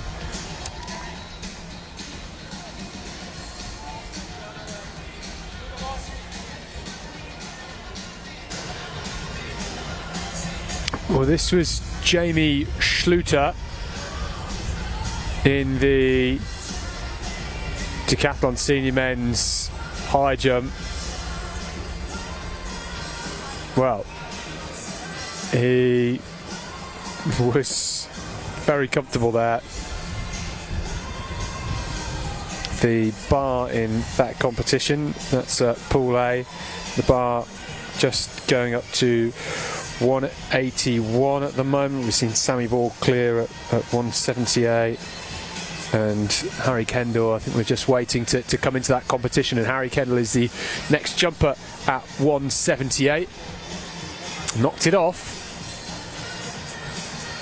Just came down on it there, had the height.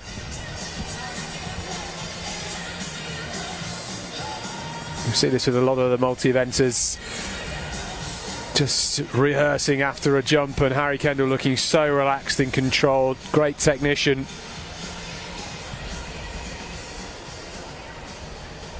Maybe just needed a bit more drive, but he's placing well at the moment coming into this. Harry Kendall is third in this competition, around 50 points behind Jamie Schluter, and Sammy Ball is about 100 points ahead, leading the competition at the moment, and is in great form.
Scoreboard wise, this is probably the athlete number.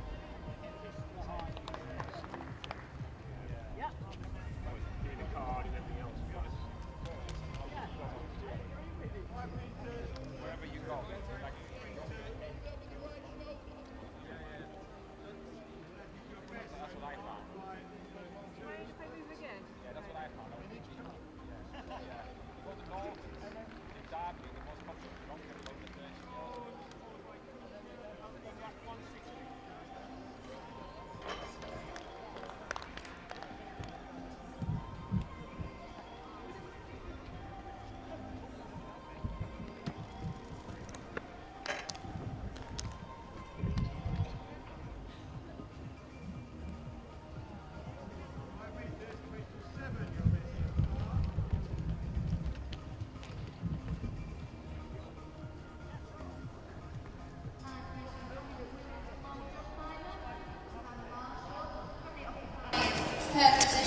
So this is Isla Beasley of Coventry Godiva in this long jump competition. She popped out to 5:15 in the opening round and now sits in 11th and needs something like 15 centimetres to get on top, and she's ran through that. And that's not her day. She'll bow out of the competition in about 11th, unfortunately, for her. This is Remy Saloko, Woodford Green.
So,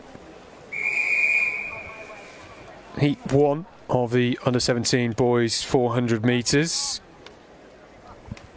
We'll have a short turnaround ahead of their semi-finals later on this evening. Top 4 will automatically go through, so should be reasonably comfortable for many of these athletes. But it's Logan Murray, a T20 power athlete from Cornwall, going on the inside. We've then got Aidan Wright, then Oscar Leyland from Bromsgrove and Redditch, Kai Fellows, Oliver White, Jimmy Ward, and then James Flint.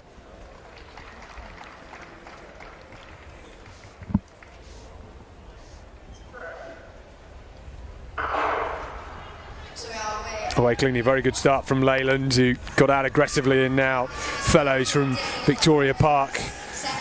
Harry is just scorching past Y outside of him, and Jimmy Ward has gone out hard as well for Leamington.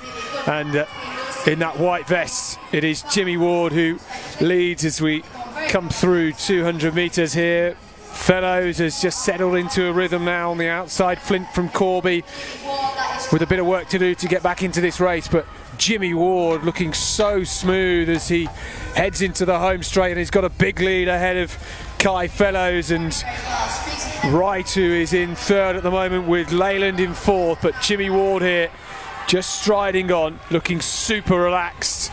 And this is a textbook qualification round in 50.58 for Jimmy Ward of Leamington, and he can go much quicker, and we will see him a little later on.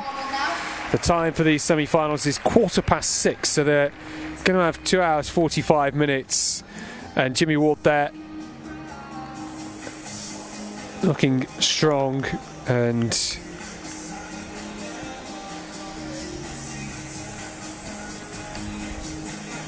Kai Fellows coming through for second, and James Flint did put the work in over the second half of that race, because he came through in 52.60 to get third, and then it was Aidan Wright of Ipswich who got that fourth automatic qualifying spot.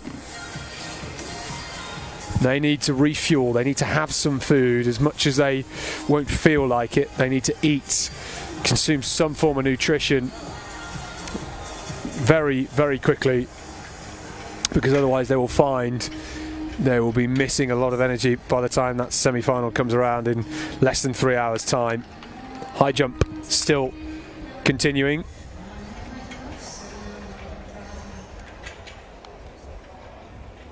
In the A pool, the bar is now at 187.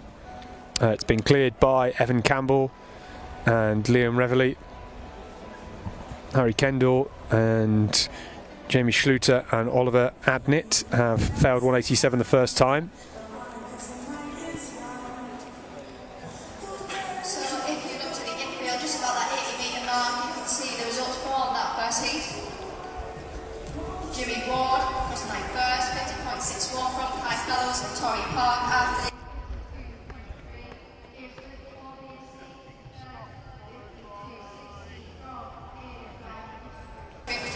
66.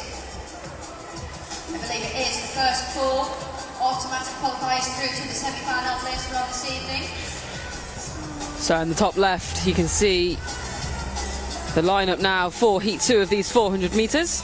And you can see Logan Murray T20. In lane 2 from Northampton AC, Aurora Amensha. Personal best there. In lane 3, Royal & Carroll from Neath Harriers. In lane 4, Alexander Leons from Trafford. Aaron Head from North Shields Plyotechnic Club goes in lane 5, and in lane 6 is Zach Reynolds of Winchester. William Hembury of Bromsgrove and Redditch is in lane 7, and in lane 8 is Jake Rowley from Macclesfield Harriers AC. That's your lineup for Heat 2 of the under-17 men's 400. And we can see on the screen now action all over the field, the pole vault going on. On your bottom right, top right is of course the Decathlon high jump. And a lovely picture of the sandpits, which I'm sure we'll be seeing some more action. Some more fantastic long jumping will be going on throughout the rest of this weekend.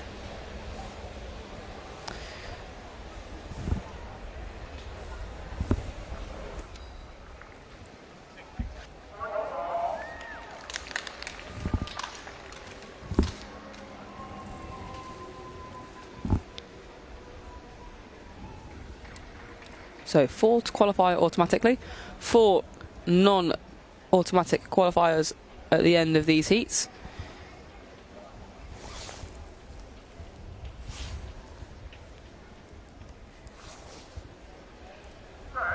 Aaron Head and Zach Reynolds both under 50 seconds this year. They're in lanes 5 and 6. The athlete's been asked to stand, reset. Just having a word with Willem Hembry, who is in lane 7, and he was doing a standing start, much like somebody else earlier, Ewan Fraser, who was disqualified for doing a standing start and causing a bit of trouble. Yeah, we saw him, he's standing and he had a bit of a rock backwards and forwards as he almost predicted the start and ended up in his disqualification, unfortunately.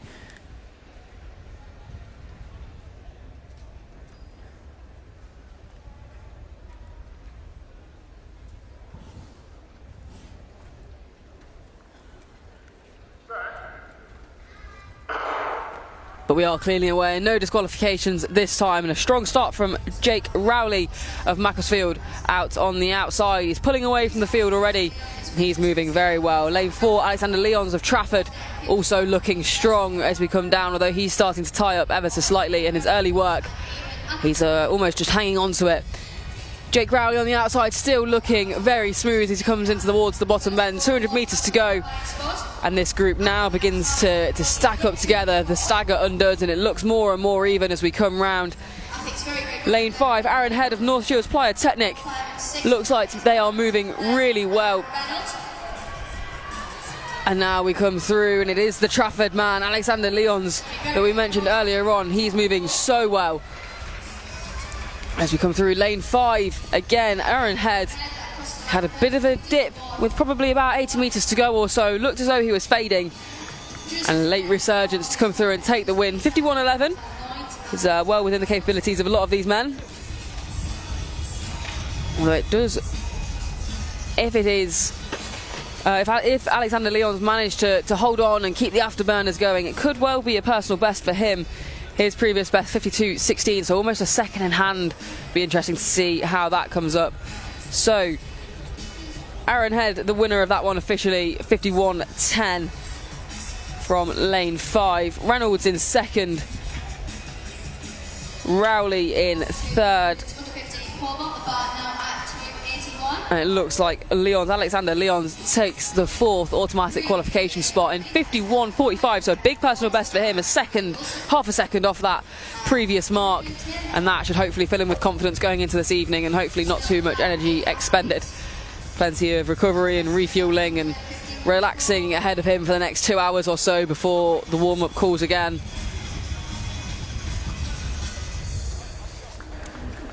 Well, the long jump continues. Ahead of our 3rd, 4th and 5th heats in the under-17 boys 400 metres.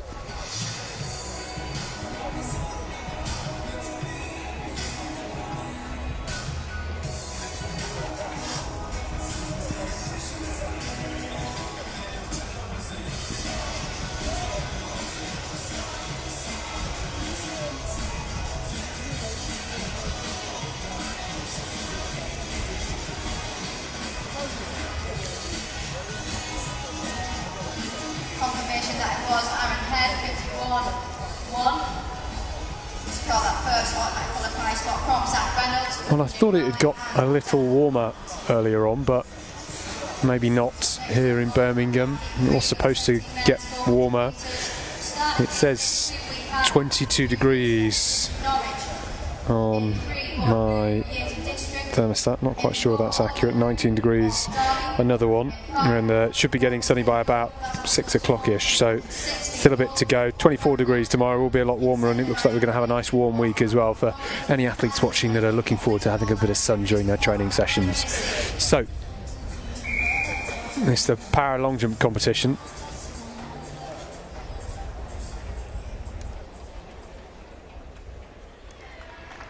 And heat 3 of the under-17 400 metres. Jude Linstead will go on the inside, then Owen Boone of Yates, Oliver Hume of Derby, Then Rory Taylor-Young from Glasgow School of Sport. Liam Gould is in 6. Ryan Rennie in 7. And Rhys McCormack going in lane 8 on the outside for Reading. There he is, McCormack.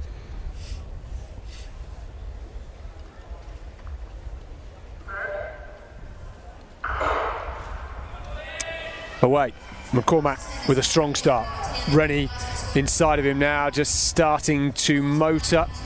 And it is Rennie that has taken the first 150 metres, the strongest at the moment. Taylor-Young is going well too and closing the gap on Gould. And remember, 4 will qualify automatically here. Looks like Rennie is just holding something back at the halfway point as Taylor-Young now gradually closing the gap between himself and Rennie. And as they come into the home straight, it's Rhys McCormack that leads. Rennie in second. Rennie surging here. Has McCormack got anything left? He looks like he might just be tying up slightly. They don't want to push too much. They know they've got the semi-finals in a couple of hours, but it's Ryan Rennie that comes through to take the win. 51-24. The win for the man from Blackheath and Bromley. It looked very, very comfortable. He has ran 1.5 seconds quicker than that this year. And Ryan Rennie, the 11th ranked man in the UK. Big smile. Job done. McCormack getting second. And then from lane 5 it was Taylor-Young, and then Liam Gould, the 4th man across the line in that 4th qualifying spot. Yeah, very strong finish for that 4th and final qualification spot. I'm sure the Bracken Lacey athletes will feel a little bit robbed there. But of course, the 4 fastest non-automatic qualifiers will also go through, so I made a slightly anxious wait.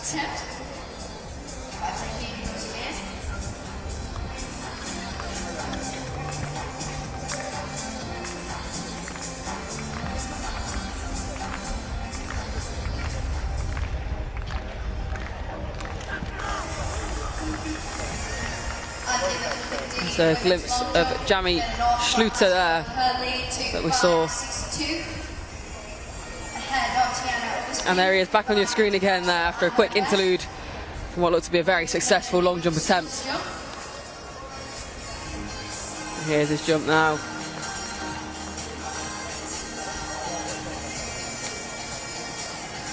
A great clearance at 1 metre 90. That's been enough to move him to second in the event for the decathlon high jump.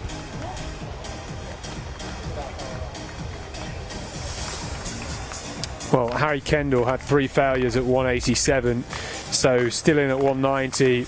It's Jamie Schluter, Liam Reveley, Evan Campbell and Sammy Ball, who has only done 3 jumps. He only took 1 attempt at 190. We are getting to the business end of that high jump competition. It will wrap up quite quickly. Sammy Ball with a personal best of 2:03, maybe fancies his chances for challenging that today. You see, even at the top end of decathlon internationally, you'll see it at the Olympics as well. If you're getting anything close to 2 meters, you are really at the top of the tree. Yeah, absolutely. And this is Ben Pitts, unfortunately getting the red flag there. He's cleared 187 so far. Our attention will turn back to the track, and we've got the 4th heat of the under-17s, 400 metres coming up next. In lane 2, Aidan Holland, Basildon, Thomas Watton in lane 3, Raphael Barra in lane 4 from Brighton and Hove, Matthew Whirl in lane 5, Ruben Stovall in 6, Ryan Moyes in 7, and in 8 is Freddie Coombe. Another standing start in this one. This time Aidan Holland in lane 2 opting to stay upright. A little bit of a stutter from him as he came out of that start, almost as if he fell forward a little bit. But a very good start on the outside. Ruben Stovall, the City of Sheffield and Durn athlete, moving very well as he comes through. He's under the stagger of those on the outside, and he strides away down the back straight. He's looking very strong, very comfortable, very fluid in his running with 200 metres to go. He'll be hoping he doesn't tie up too much. Don't want to lay out too much energy in these early stages. But look at the gap he's got now. As he comes round, he'll be into the home straight momentarily. Ruben Stovall just putting on a masterclass running this heat, looking very comfortable indeed. Now, Aidan Holland sat comfortably in second from Basildon. So with those two, Ruben Stovall easing up a jog across the line to allow Aidan Holland to take the win in that heat. Stovall second, not that it matters, top four automatically through. His job is done safely. Nevertheless, Stovall will have secured his automatic qualifying spot through to the semi-final later on. Quick cheeky glance to the side of him, not panicking when he saw how close the others were coming at speed, and just enjoying the slight jog over the line. A dangerous game to play, but when you know your surroundings and you know how the race is paying out, then by all means conserve all the energy.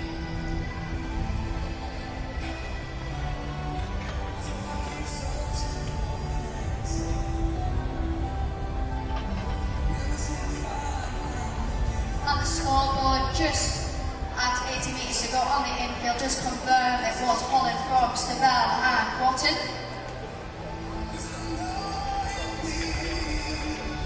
So there's your results. Aidan Holland in from lane 2 taking the win. Stovall second, Watton third from Middlesbrough. All within the 51-second branch.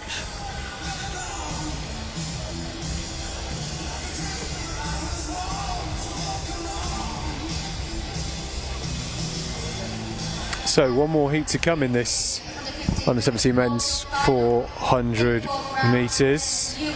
Decathlon high jump is still continuing. And that was in Pool B, where the bar is at 172.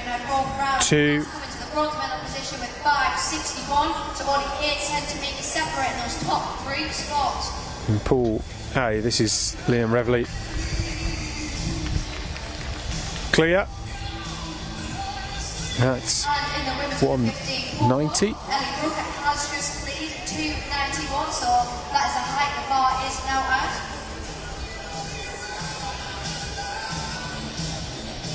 I believe we do have another 6 athletes left in that under 15 girls pole vault competition.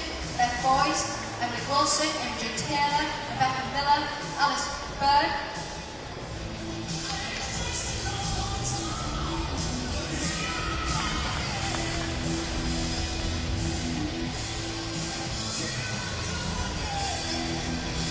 Well, the bar will progress to 193. 400 metres. In 2 we have Lucas Key. In 3 Martin Quanton. In 4 Alessandro Rivera. In 5 Laura Whittaker. In 6 Sam Brown. In 7 Jack Farrell, and completing the lineup in lane 8 we have Ben Pitts to clear at 190.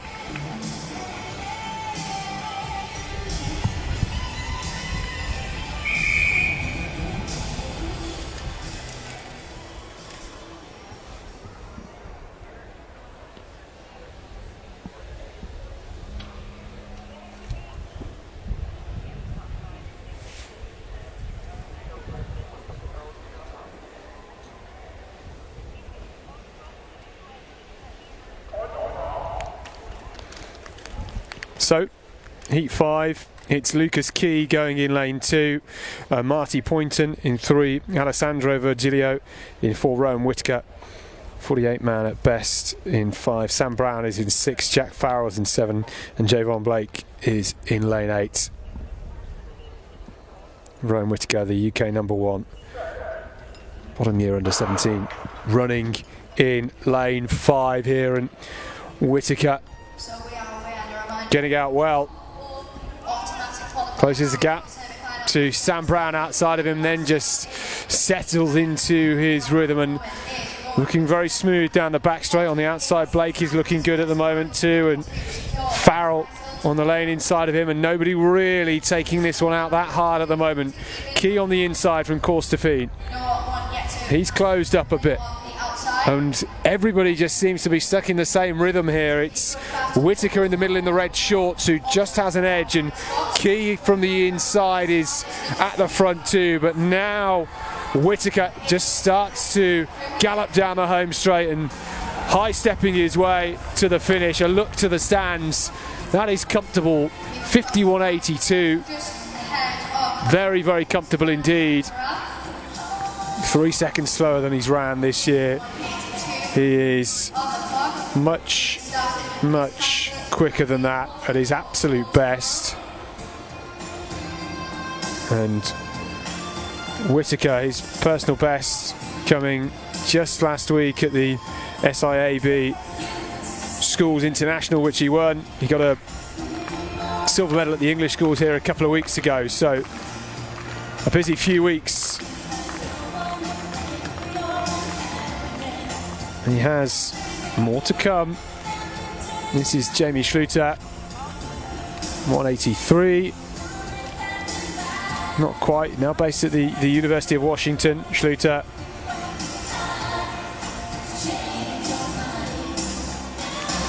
Having a great, great decathlon season.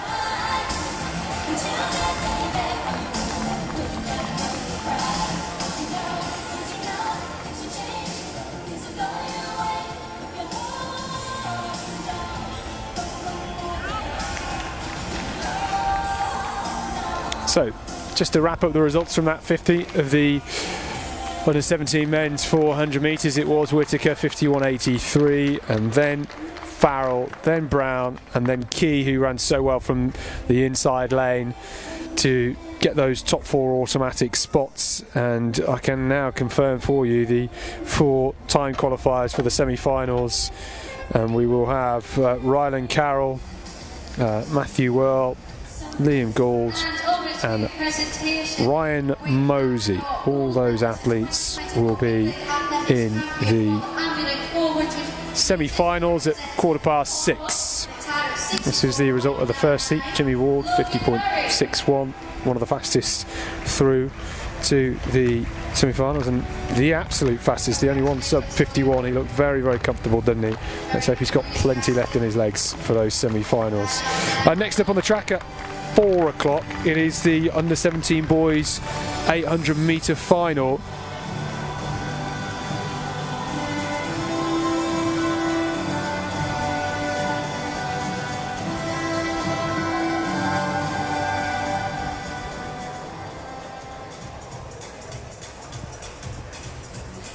So, bit of time before the next race, so we'll stick with some of this high jump action.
2 to 9, Malcolm.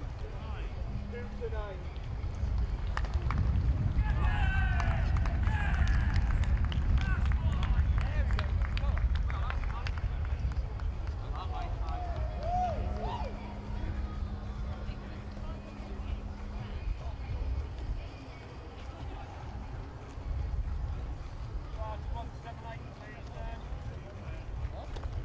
Jamie Schluter just going through a bit of mental preparation here. The bar now at 193.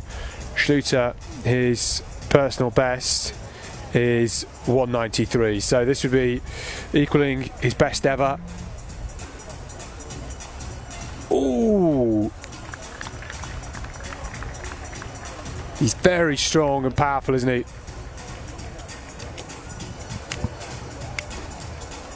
Well, I think he's... See how much height he got. He just needs to get those hips up slightly more. The leggings are fantastic, I will say. They are University of Washington leggings. I think that's their colours from memory. So, Schluter out at 193. So this is the 800 metre final. I'll bring you the lineup in a second.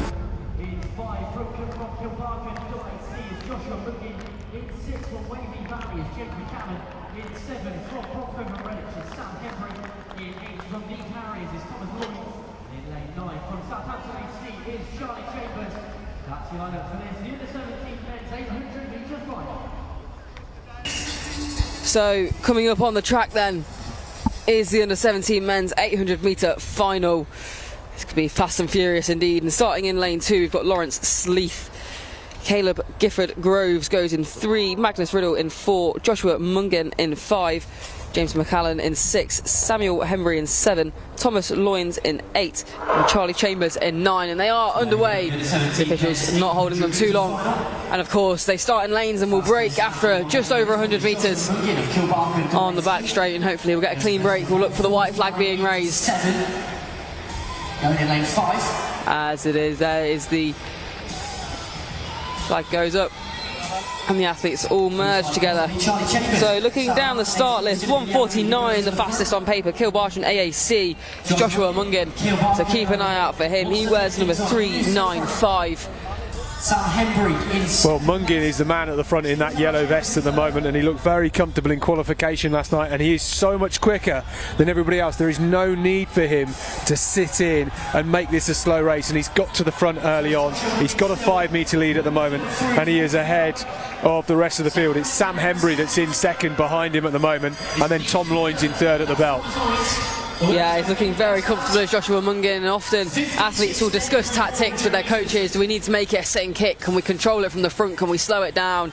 And Mungen goes, no, we take it out, we make it honest, and we really put our foot down. Less than 300 metres to go, and he's got maybe a 5, 6, 7 metre lead as he looks so strong. No sign of him tying up just yet. Samuel Hembry doing his best to hold on.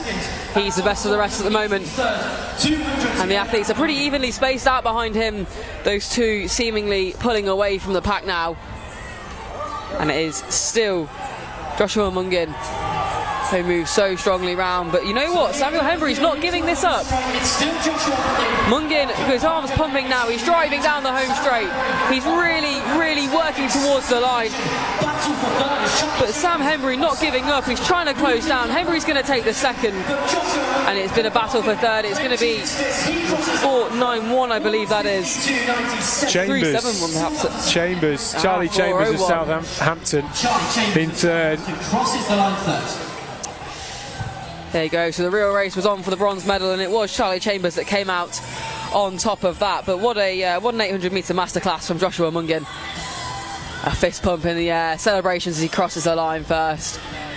And a superb title for him to take home.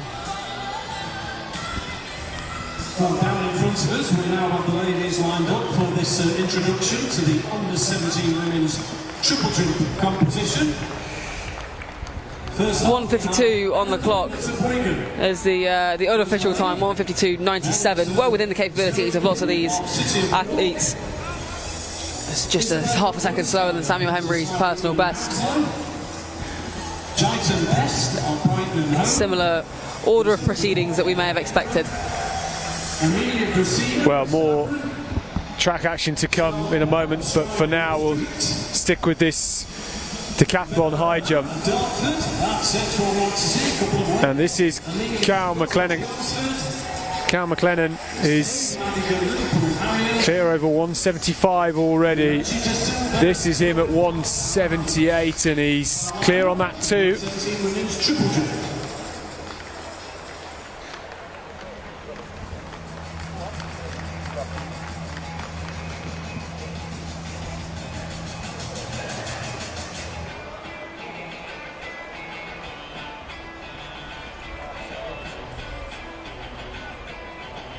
Very, very smooth.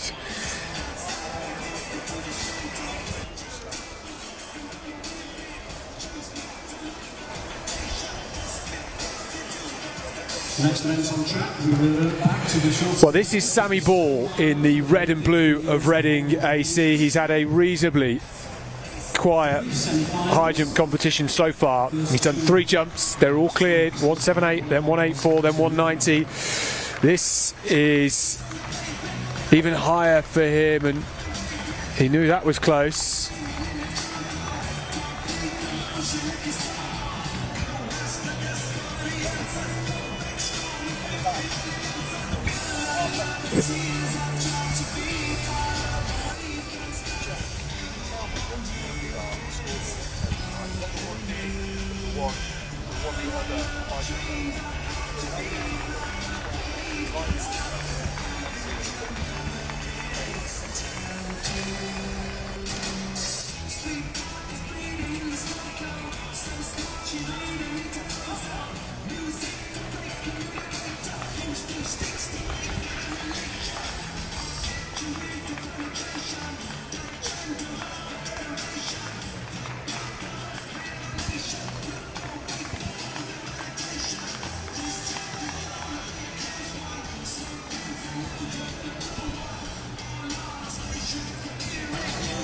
That was close.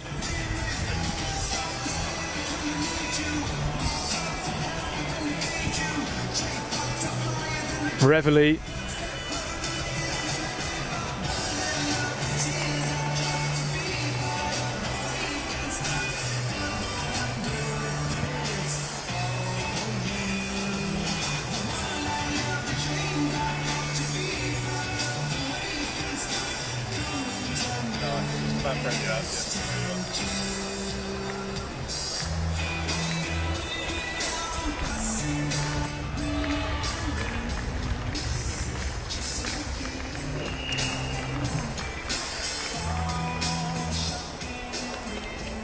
Semi-final one.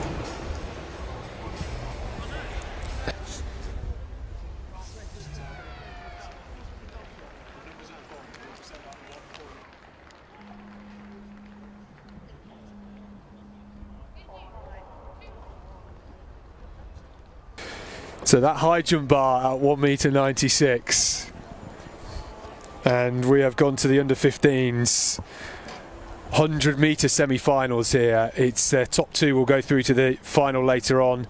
Igbintade, Larinde, Johnson, Weifer, Ajake, Marshall, May and Lawrence in semi-final 1.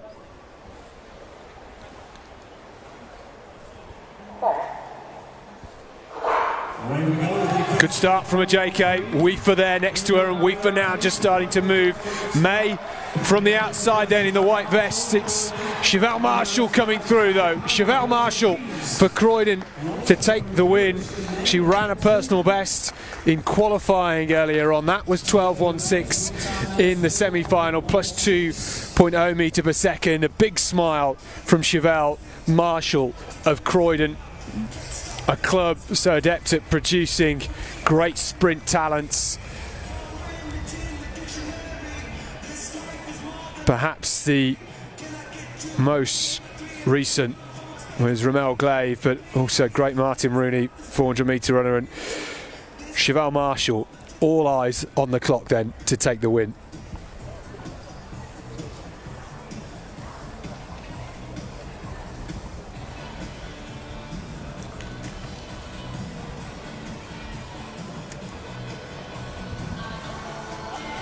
So that's 178.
That's Ben Pitts.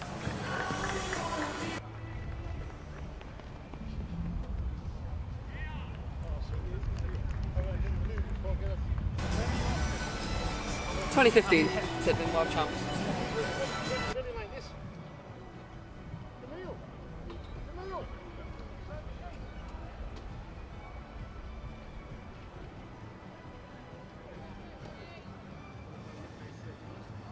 So we do have 2 more semi-finals in the under-15 girls 100 metres to come up for you. We're going through a whole heap of semi-finals in the hundreds. Those are the next 9 races all in. We do have one of our early finals, which is the under-15 boys 100 metres later on. It features Divine Ahim, who will be looking for greatness. Absolutely, we've been treated to a championship record from him already today. He obliterated the English schools record a few weeks ago. We're in for a real treat. But before that, your lineup for semi-final 2 for these under-15. So Anu Jayola goes in lane 2. Avike Kari Adu goes in 3. Jasmine Jeseme in 4. Honor Oteng in 5. Princess Awili in 6. Elia Afolabi in 7. Zola Taylor in 8. And Michelle Thompson in 9.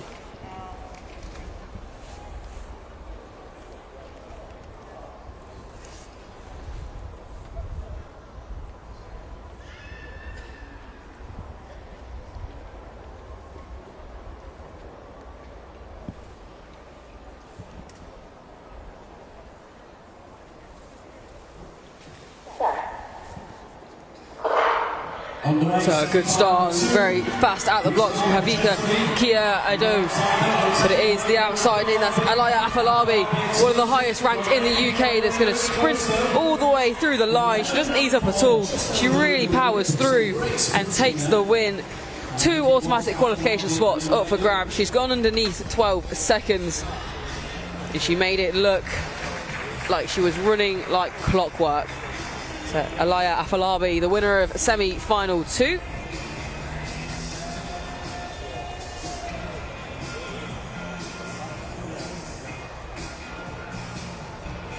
And she is in fact ranked the highest in the UK this year.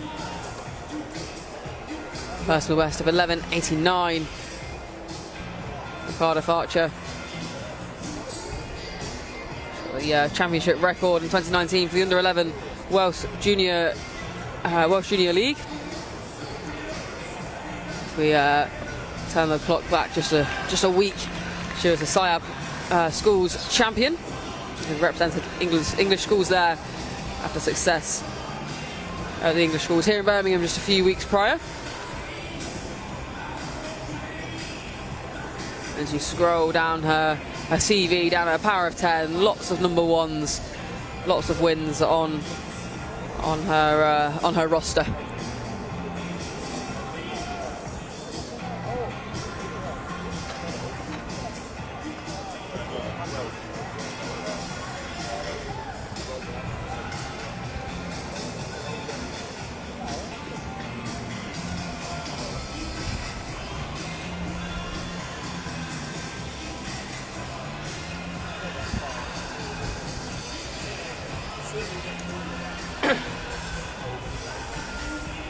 So the high jump bar is still going up. It was at 197. Still athletes in the competition. It's so important to just keep on adding those scores. And that was a fantastic jump.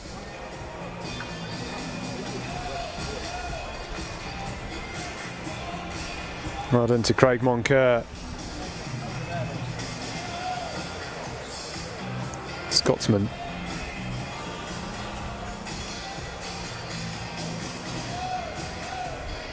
Gave it a good rattle, didn't he? So just 1 or 2 field events are still ongoing, including the pole vault, will be the high jump.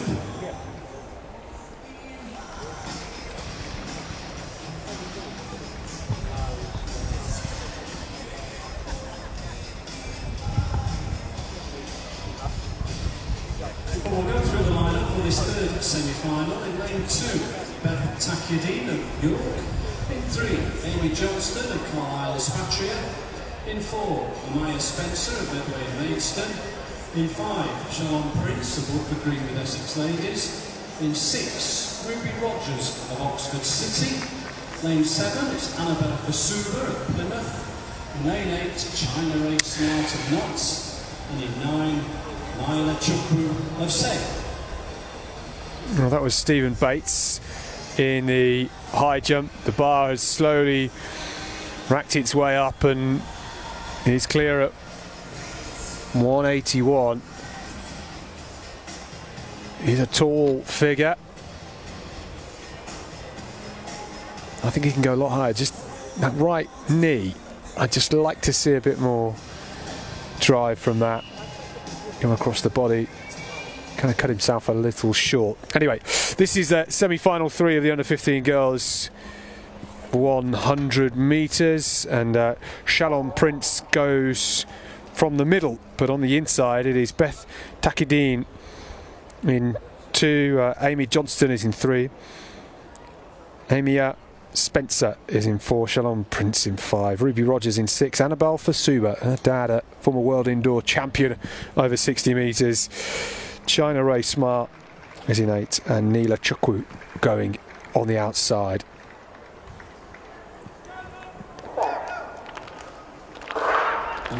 Clean start, quick start from Spencer. Spencer got out really well in the semi-final of the heats earlier on, and Fasuba now just closing that gap. Fasuba starting to power on through. She'll take the win in this second semi-final, and that is just outside her lifetime best of 12.03. The clock in the stadium, as the sun just shines down on us for the first time in maybe 5 or 6 hours, it shows 12.04 plus 1.4 metres per second. Amaya Spencer in that red vest there of Medway and Maidstone ran very, very well. She was 12.23 in the heats. On the scoreboard, just on the inside of the track. Good start. But it was a better finish from Annabelle Fasuba.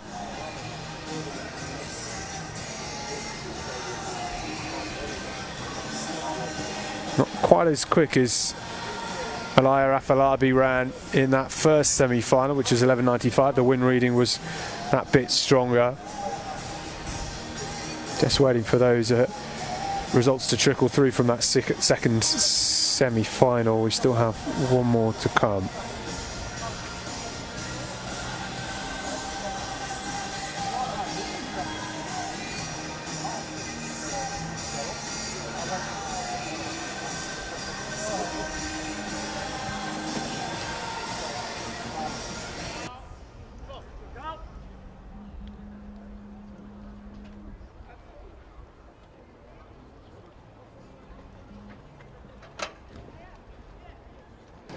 Well, the time in that third semi-final, I'm losing track of what semi-finals we've done and what we haven't, to be honest. It's been a long day already, but Annabelle Fasuba gets the win, 12.03, equaling her personal best. I think she can go quicker for sure. And Amaya Spencer gets a personal best, 12.07 in second. Those two will go through to the final later on this evening. So the two time qualifiers for that final are Honor Oteng, who ran 12.20, and then Alyssa May, both of those athletes making it through. And we're going to have a real grudge match, Aliyah Afalabi and Annabelle Fasuba.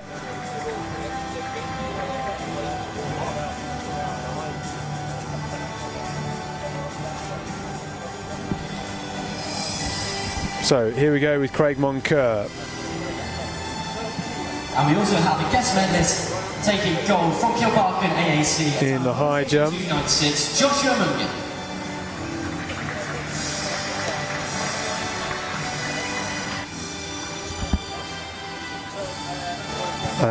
Craig Moncur then. Oh, that was a much better jump. But so we move on to our under-17s. he will have another attempt. It was close for Moncur. Semi-finals for the boys. Final, I beg your pardon, the final there, just before our under-17.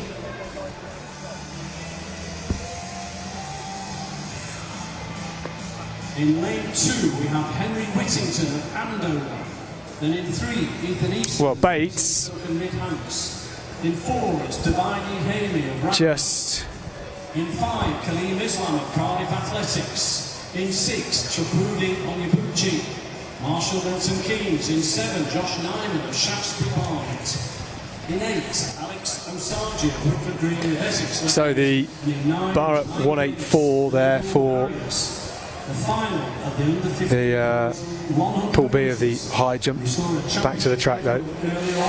So next up is the final for the under-15 boys 100 metres, and your lineup for this event from Andover AC in lane 2, Henry Whittington. In 3, Ethan Easton. In 4, Divine Ahimi, we know how good he can be. Kaleem Islam is in 5. In 6, Chakudi Onyebuchi. In 7, Joshua Nyman. In 8, Alex Osagi. And in 9, Ty Davis.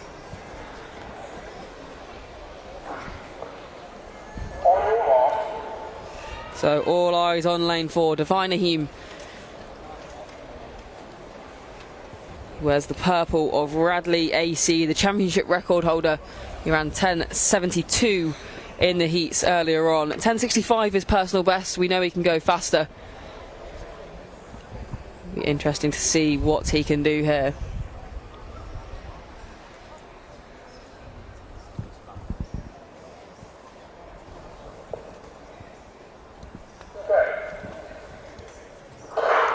And a strong start from Divine. Look how fast he gets out of the blocks. Divine Ahim now powers away. He leaves the rest of the field in his wake, and he absolutely storms his way to England gold. 10.57. That is absolutely huge. It's a new championship record. It's a new personal best. And he's improved his own UK record. That is absolutely gigantic. 10.57. Legal wind plus 0.7 metres a second. Absolutely phenomenal. Well and truly number one. Well, there wasn't much wind either, was there? Plus 0.7 metres per second. He's the England indoor champion, the England outdoor champion. He's ran that time wind assisted and quicker this year wind assisted. But 10.57, Divine Ahim. I don't think he can quite believe it either, can he? Absolutely phenomenal run. And a huge smile across his face, as there should be. As there absolutely should be. And he's asking, can he go and get a picture with that time? And he waits for the photographers to catch up with him. He's too quick for them as well.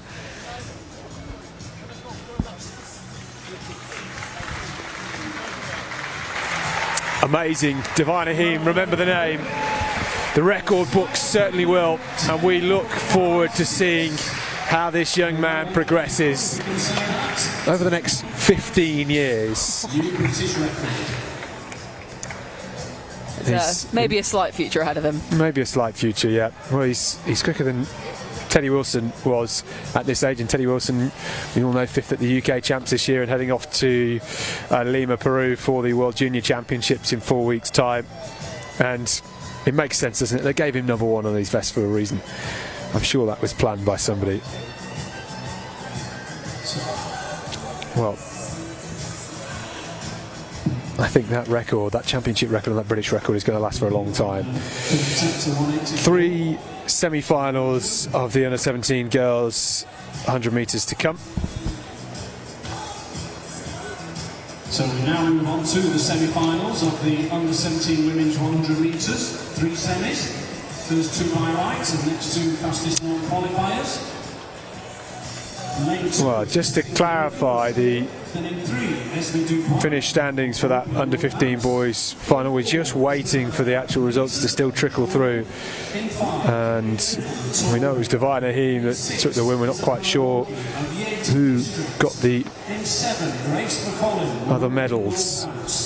In 8, Tammy George of Shaftesbury Barnet, and in 9, Ella Rennie of Herne Hill Harriers.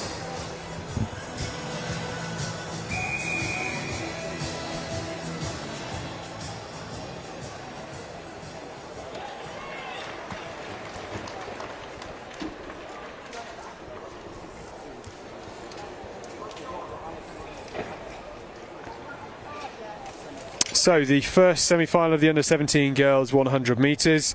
Blessing Adoko goes in 2, Esme Dubois in 3, Isabella Akpavetta in the yellow of Crawley in 4, Keely Littles in 5, Isabel Walkie in 6, Grace McCollin in 7, Tammy George in 8, and Ella Rennie in lane 9 on the outside.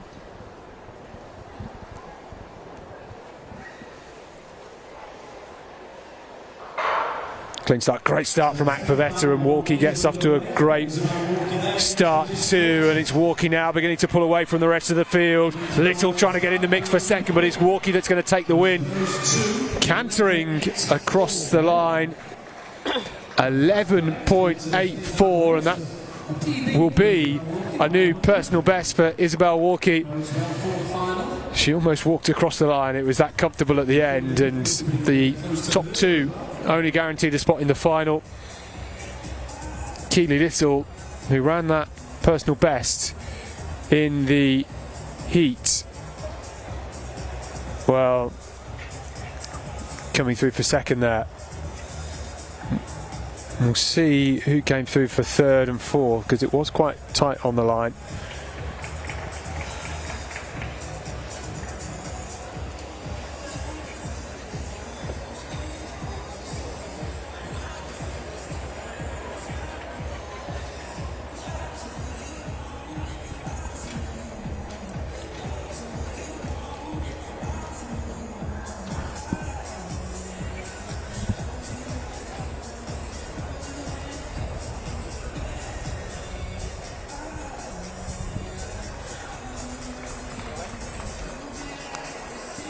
Well, that was great from Stephen Bates.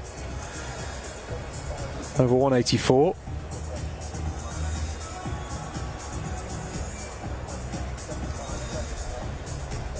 Determination on his face. You have to be brave in the high jump, flying in the air.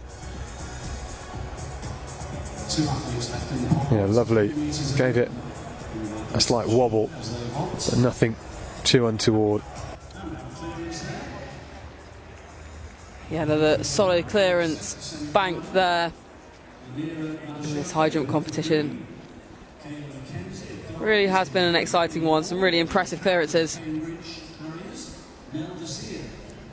That's Stephen Sivens that we can see there.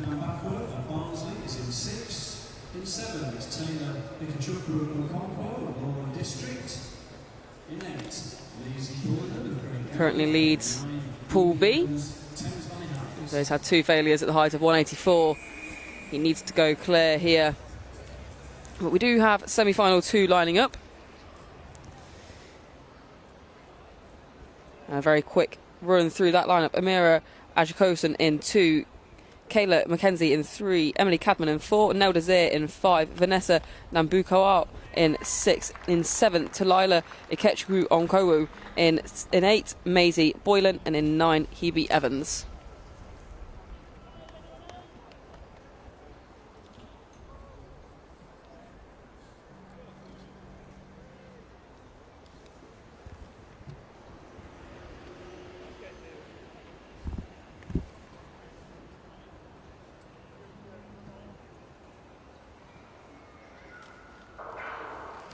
So underway in a very clean start.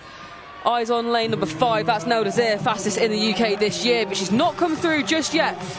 It is going to be lane 7 from lane 5. So Talula Ikechukwu Onkowu takes the win. Nel Desir second, I think. It was very close on the line, and we'll have to see the replay to know for sure.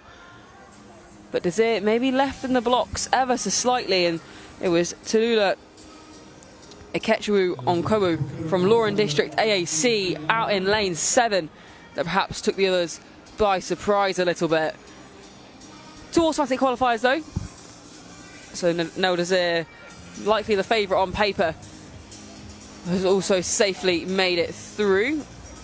Yeah, lane 7 from lane 5.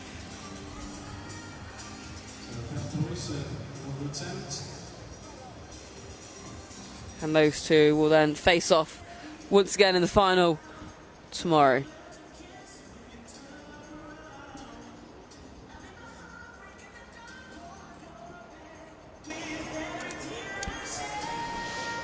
This is Stephen Simmons.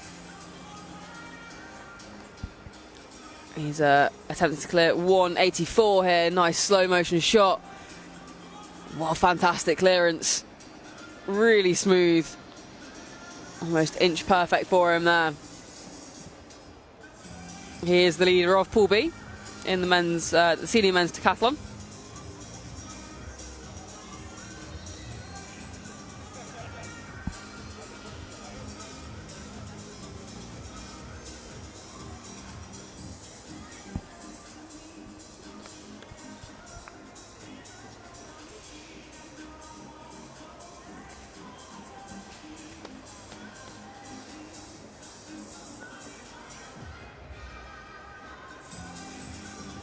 Stephen Bates getting ready for his next attempt. He's failed at 184 already.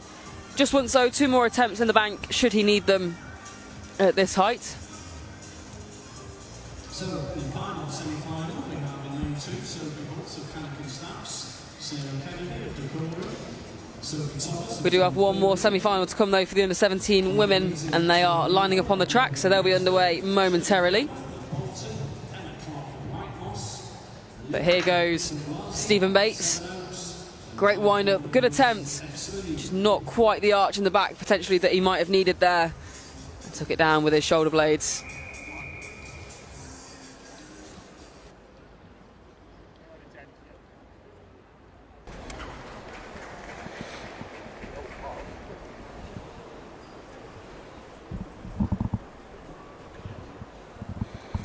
So semi-final 3 of the under-17 girls 100 metres. Only 2 will go through to the final later on this evening. Sophie Holtz is in lane 2. Sarah Kennedy is in 3. Sophie Thomas in 4. Oluwa Damintan Shoamimo is in 5. Sherry Ufuoma goes in 6. Emma Clark is in 7. Olivia Tungwazi in 8 of Sevenoaks, and Maya Haywood Mills going in lane 9.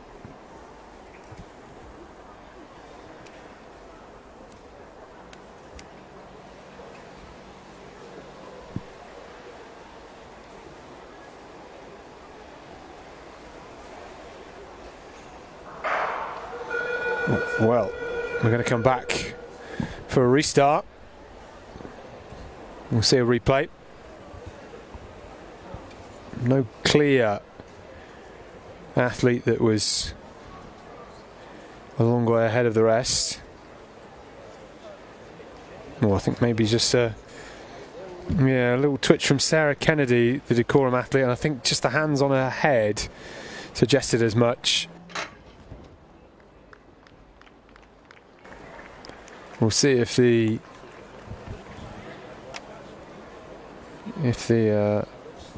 officials are favourable.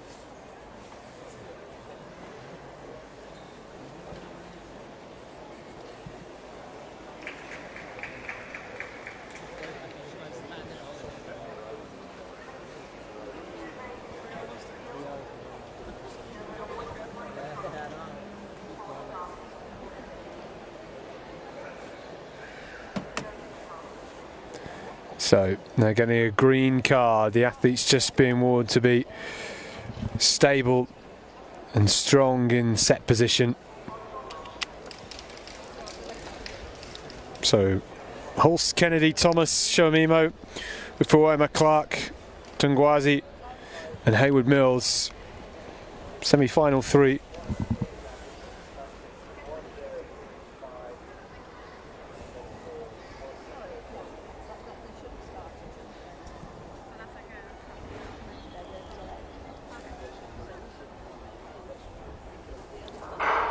Underway then, semi-final. Great start from Ufuoma, and Ufuoma is storming away. Thomas is there on the inside of her, and now Clark on the outside, starting to pull through. It's Ufuoma against Clark, and Clark's going to get it. 12.04. It's quicker than she ran in the heats. Ufuoma pushed her the whole way. Couldn't quite hold on. And Emma Clark, the White Moss athlete, coming through very strongly to take that win. Those two for sure. And then Olodamatan Shoamimo just coming through for third, and we'll have to see whether she has done quite enough to get one of the 2 non-automatic qualifying spots. More 100-metre action to come. 3 semi-finals in the under-17 boys up next for you. More high jump starting shortly as well. The under-20 men's high jump pools in the decathlon about to get underway.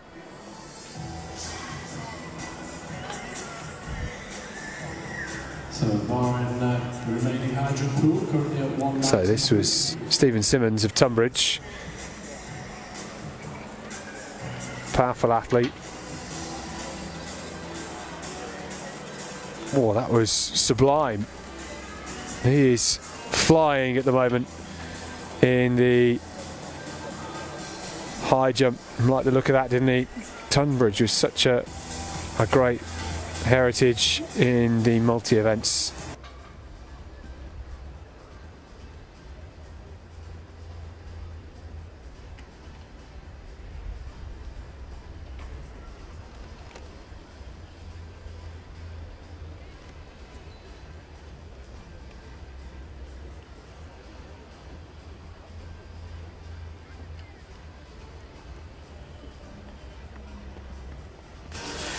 So Stephen Simmons again.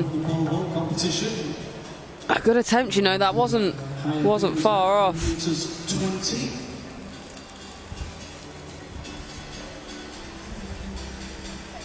He's had a very strong competition so far.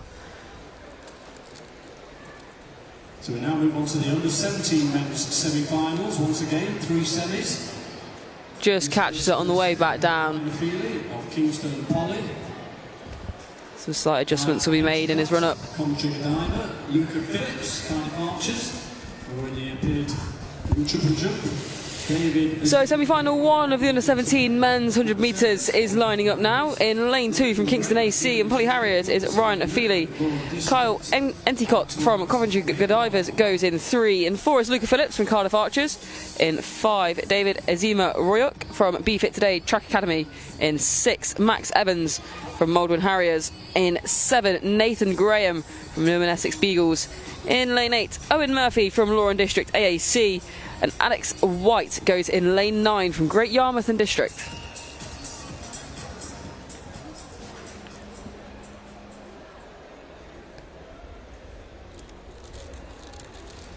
So top 2 to go through automatically. 2 fastest non-automatic qualifiers as well at the end of these semi-finals will join them in the next round.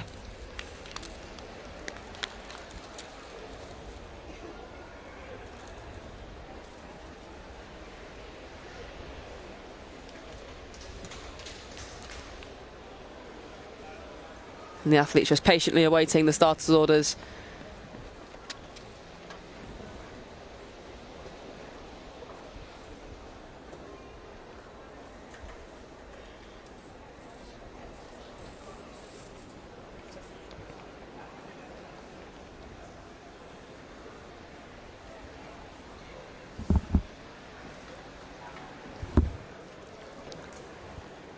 A quick replay of the last jump in the high jump before we do get underway with that semi-final.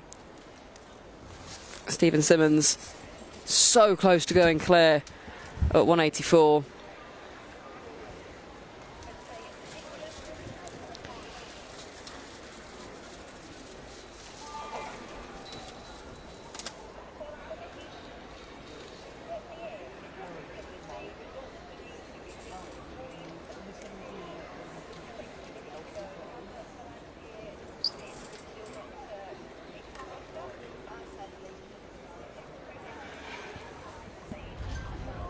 So the athletes have been held a little while, finally in their blocks.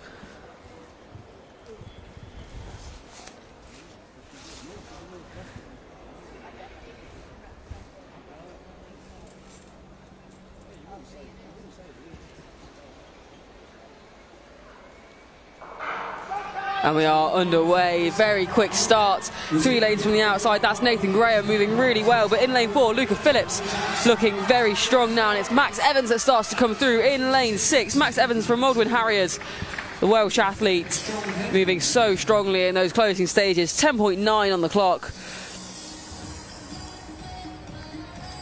Into a minus 1.7 wind. The lead changed 2 or 3 times in that 100 metres in those 10 seconds, but it was Max Evans that came out on top. Jump off 11.35 from Emma England with 10.97. But she has just furthered that to 10.99. And Sadie Magden in third position.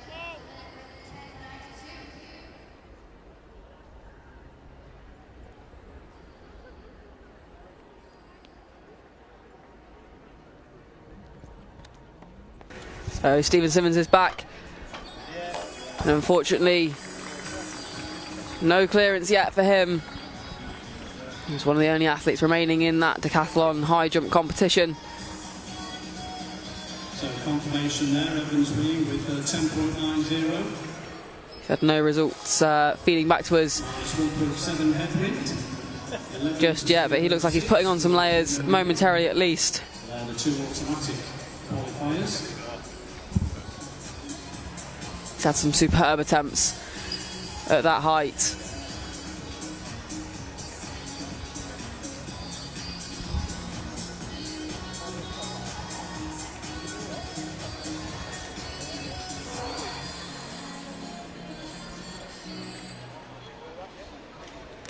This is the under-17 girls triple jump. That's Jayton Best of Brighton Hove AC. Sat in 5th position at the moment. 10.88 her best so far in this competition. We are into round 4 now.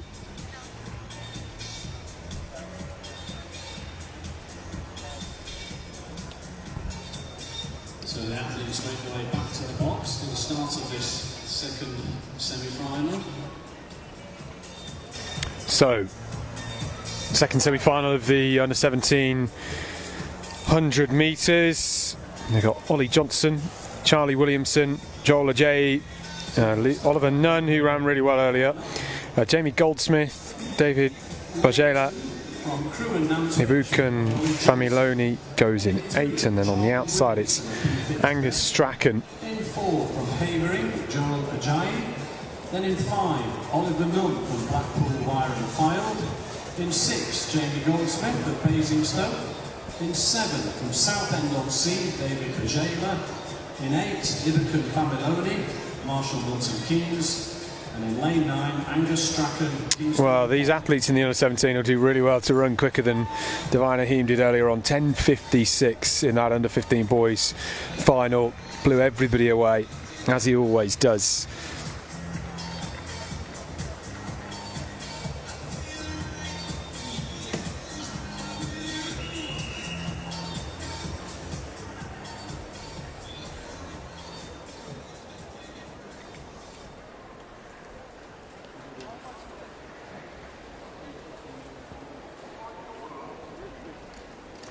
So, Ajay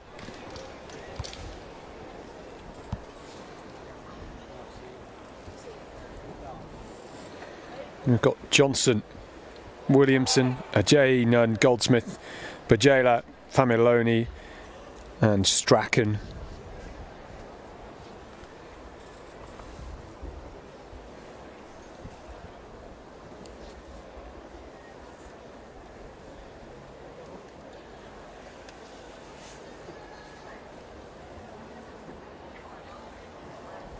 As maybe Ajay was just a bit slow to rise there.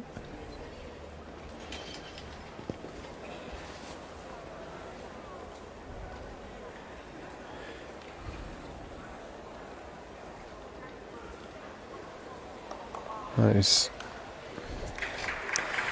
don't know whether that's just his set position, Joel Ajay, but there was a bit of uncertainty.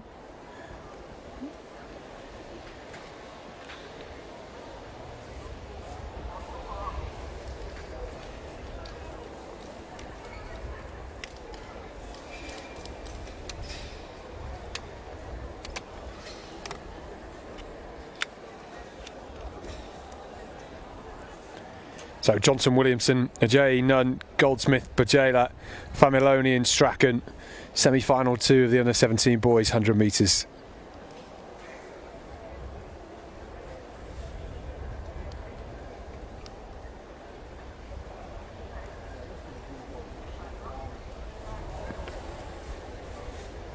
Again, they've been asked to stand.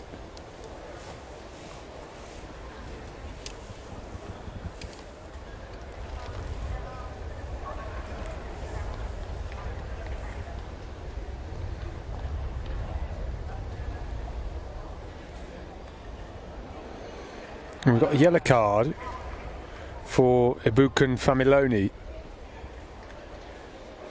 That's just a warning.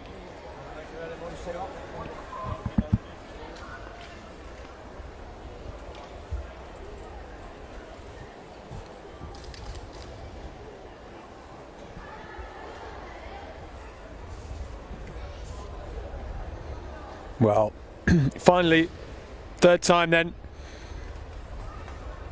Deja vu for these athletes.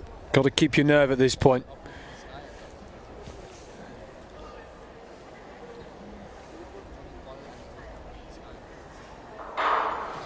Away this time, Ajay gets out really well, and so does Bajela, and Bajela's just about there. Goldsmith coming through into second now, but it's Ajay with a comfortable win in this semi-final. Shuts it down really early. 11:04 on the clock. Goldsmith coming through quickly.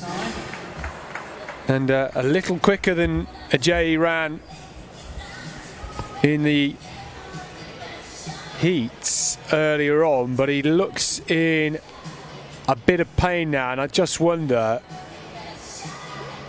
whether he might have got a bit of cramp or pulled something, because he shot on the brakes so rapidly at the finish. Maybe he just wasn't comfortable the whole race. Well, we'll see the replay of him coming across the line. For the under-15 boys 100 metres. Presentation Doesn't look too bad, maybe just a bit stiff. Going through those resets in the blocks.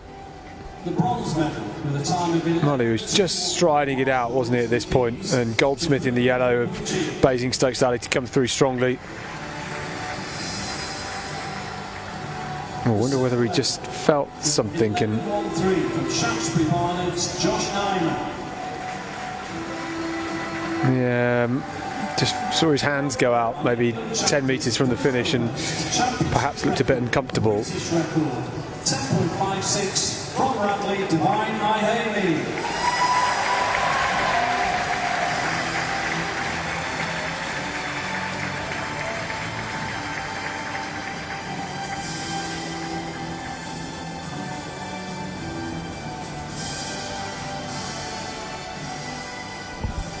Still one more semi-final to come in that under 17 boys 100 metres.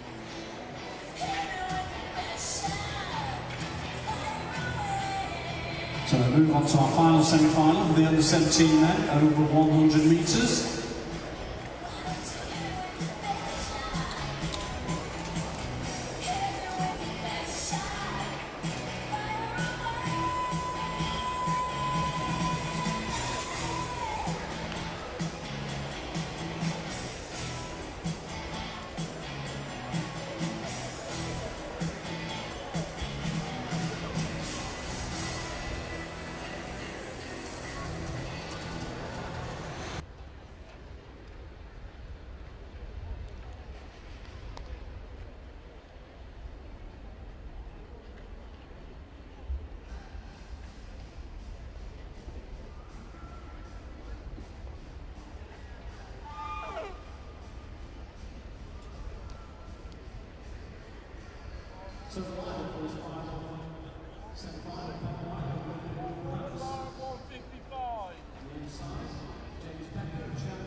The reason that I typed is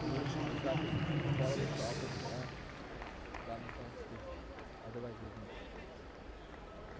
you said obviously follow. So the lineup for the third and final semi-final for the under 17 boys 100 metres. Benjamin Weil goes in 2, James Becker in 3, Mayo Alabi in 4 of Birchfield Harriers, Harvey Nelson in 5 from Solihull, Jonathan Hooper is in lane 6, Barnaby Rhodes in 7, Charlie Pallick in 8, and Ojayi Okoru is in lane 9.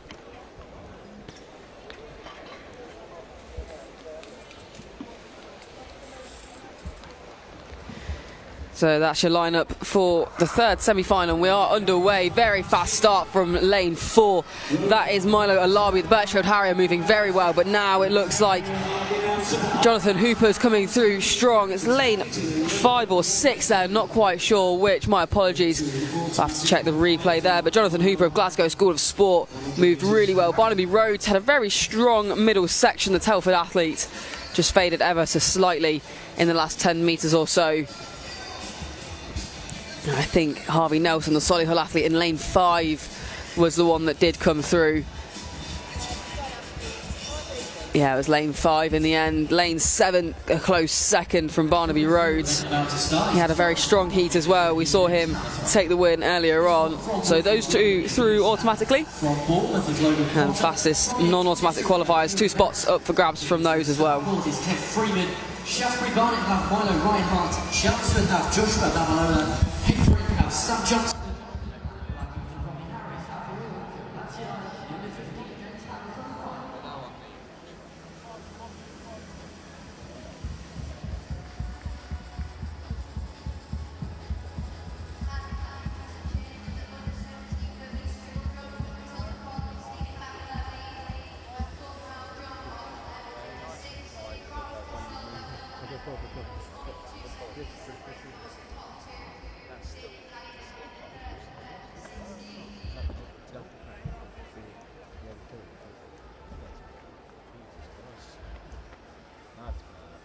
Need a bit of boost.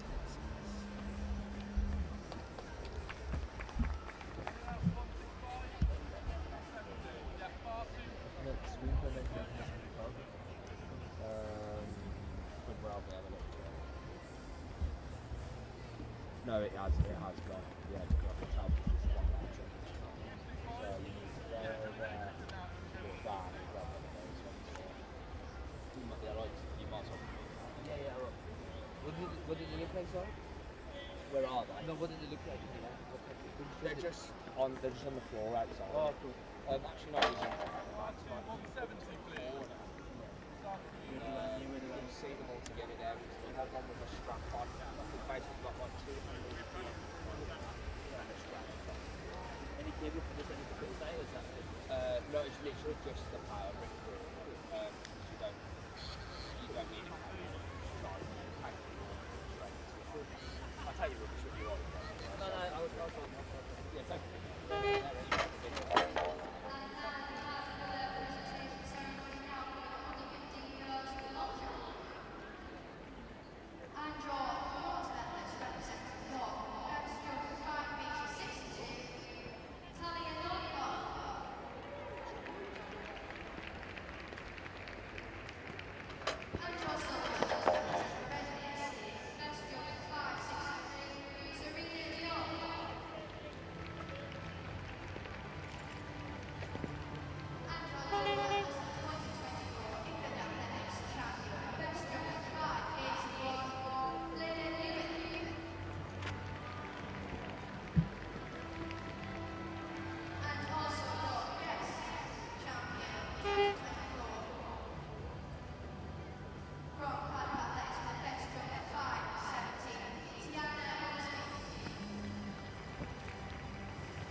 So next up on the track we have our mixed hambulant 200. So we are going through everything in the under 17 triple jump final, which is well underway. We have the under 20 men's decathlon pole vault going on too.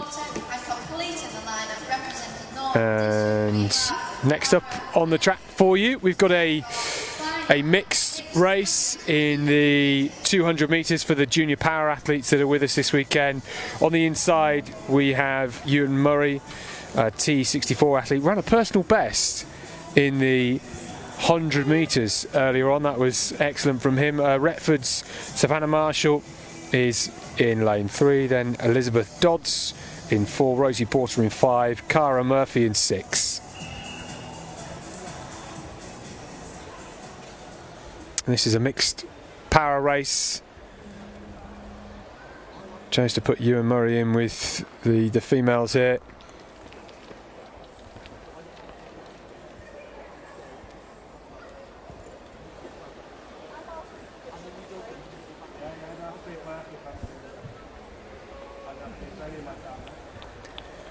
So Murray, Marshall, Dodds, Porter and Murphy, para 200 metre final.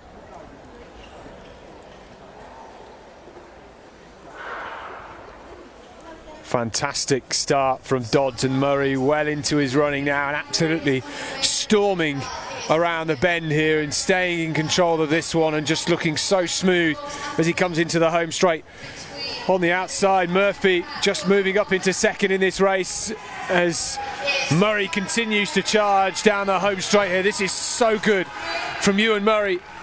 25.48, it's not quite a personal best, but that is very quick from an inside lane. A trip across the line from Elizabeth Dodds, and coming across now, Savannah Marshall. But a good battle between the ladies in there. It was all about Ewan Murray at the front in his own race, and Porter and Murphy battled it out as Elizabeth Dodds, fighting for the line at the end, just tripped over. That happens occasionally, everybody does it at some point.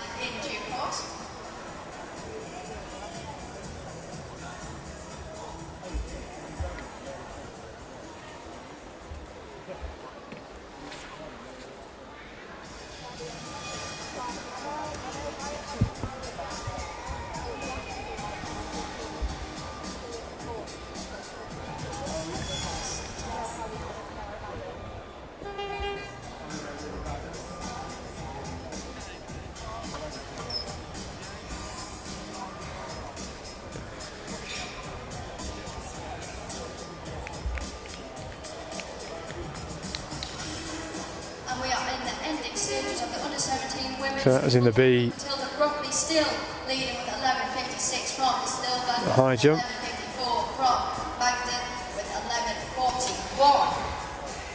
And that was Suleiman Ulez.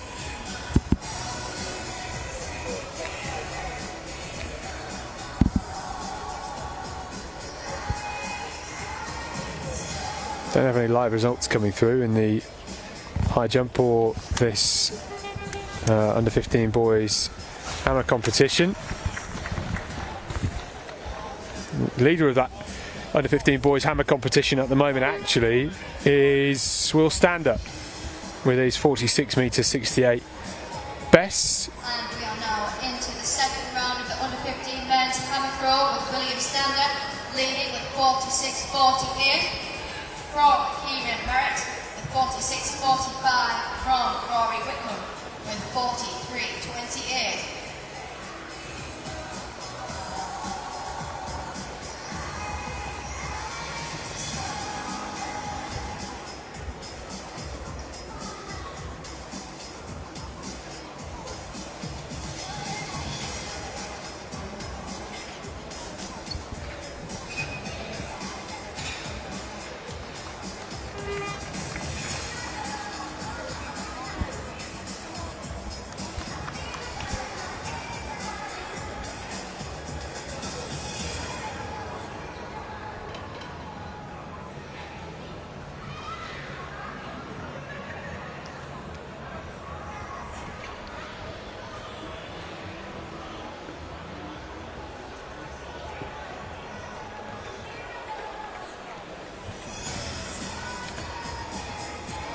next up on the track, we have at 5:31 the under 15 girls 300 metre final. So we've got it's a 30-minute break until that happens. So we'll stick with some of the field events here, and maybe a chance if you're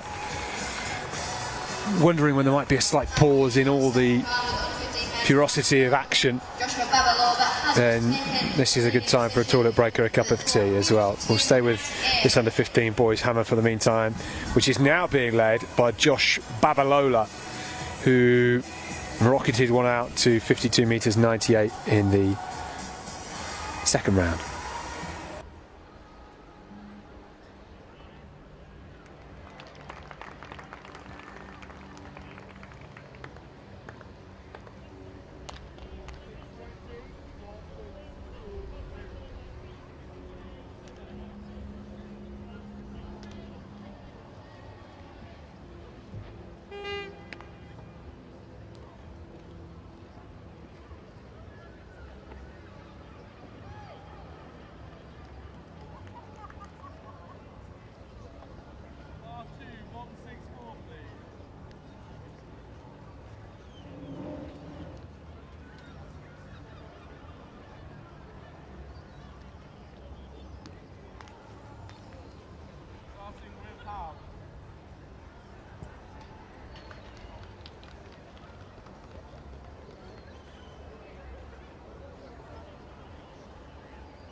Totes, followed by Hal with James. Get ready.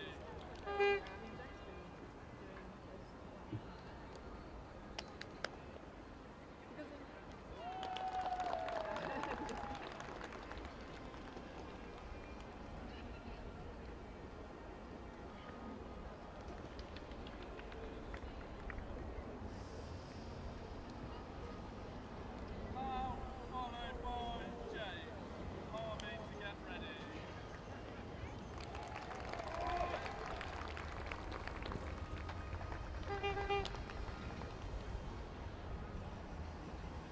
JJ, when do you want me to come back from?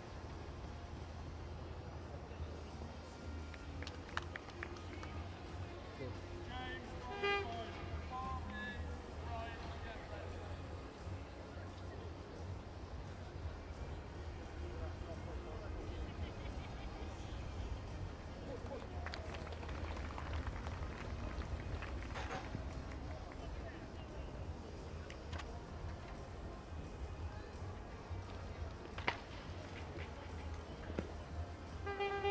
Harvey, followed by Ryan.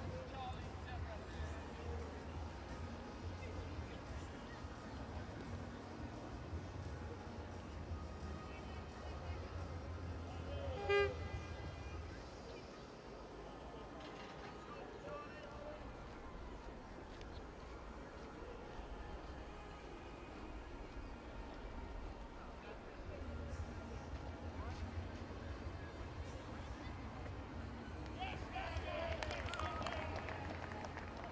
Ryan, followed by Charlie with Raheem to get ready.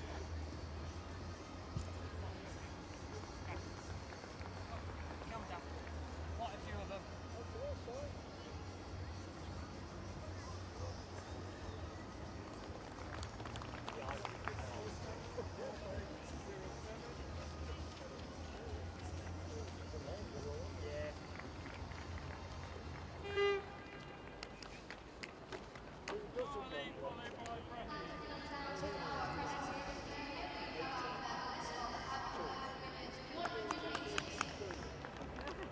Your silver medals represent Reading CC, time of 17:62, Simona Marshall.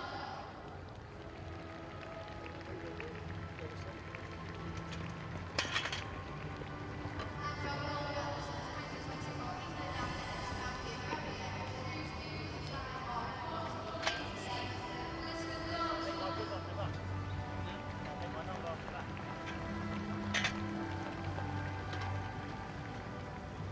And your next champion represents North District with a time of 14:60, Paralympic.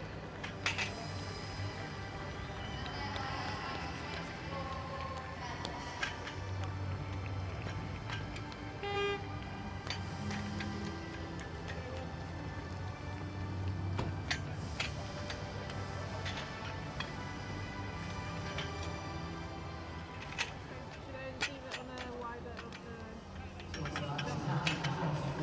This weekend we are raising money for our partner charity, the Personal Best Foundation, which is set up 2 weeks ago to support disadvantaged children in Okay, second attempt.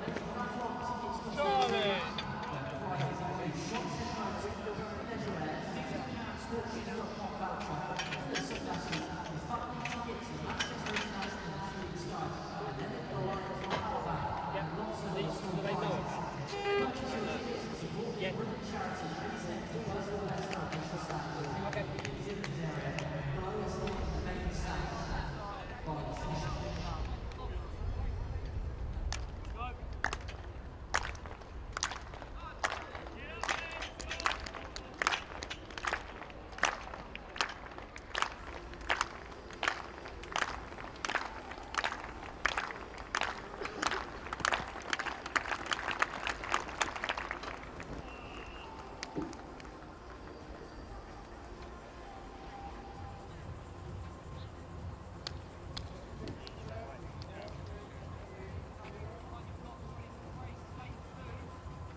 Third attempt at 170.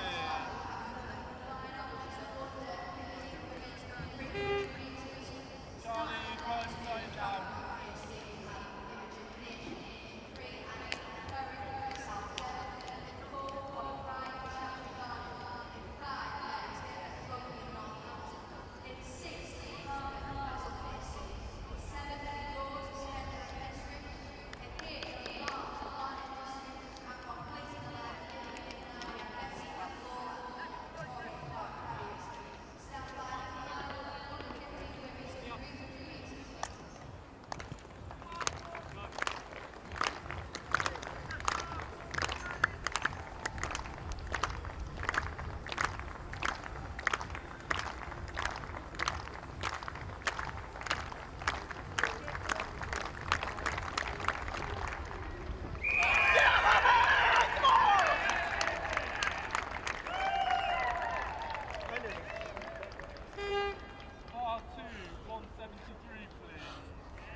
So back with the track action, a little bit earlier than scheduled. It's the under 15 girls 300 metre final.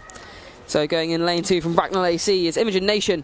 Isla Perry is outside her in lane 3 from South Devon. Holly Ryan from Shaftesbury Barnet's in lane 4. Mary Taylor in 5 from Rugby and Northampton. Lily Hartman from Basildon's in 6. Millie Rhodes is in 7 from Spenborough. In 8 is Georgia March, the 1500 metre specialist, dropping down the distance in lane 8. My apologies. And Betsy Agabula in 9. So we are underway, and it looks like a strong start from the inside from Imogen Nation, and on the outside from Betsy Agabula. It's moving very strongly. Georgia March is giving chase, doing the best. The 1500 metre specialist will be really putting out all the speed she has. But then on the inside, it looks like lane 5, Mary Taylor from Rugby and Northampton, moving very well. And she's going to be holding the lead as we come through in the stagger under, as it is, in fact, the Rugby Northampton athlete, Mary Taylor. She's got Holly Ryan inside her, the Shaftesbury Barnet athletes, giving her absolutely everything. And those two are going to be fighting to their line, but also keep an eye on lane 7. It's going to be the Rugby Northampton athlete in 5. Mary Taylor takes the win. I think the Shaftesbury Barnet athlete was second, and potentially Millie Rhodes in third, but we'll get the replay of that and have another look.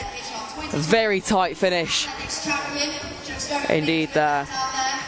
So many athletes in that lineup, evenly matched on paper, and Mary Taylor, who ran that massive personal best, the first ever sub 40 in the heats earlier on, just about holding off the charge from Rhodes and Ryan as well. I thought at one point Holly Ryan was going to come past and surge past her, she didn't, and Mary Taylor suffers nails to hold on. Yeah, absolutely. Often you see with athletes that if that barrier is broken, if you like, and if your competitor can just inch past you, suddenly they take all your momentum away, and often like floodgates open as such. But Mary Taylor, so strong to be able to hold those gates shut and keep her hand on that gold all the way to the line, and she'll quite rightly take it home.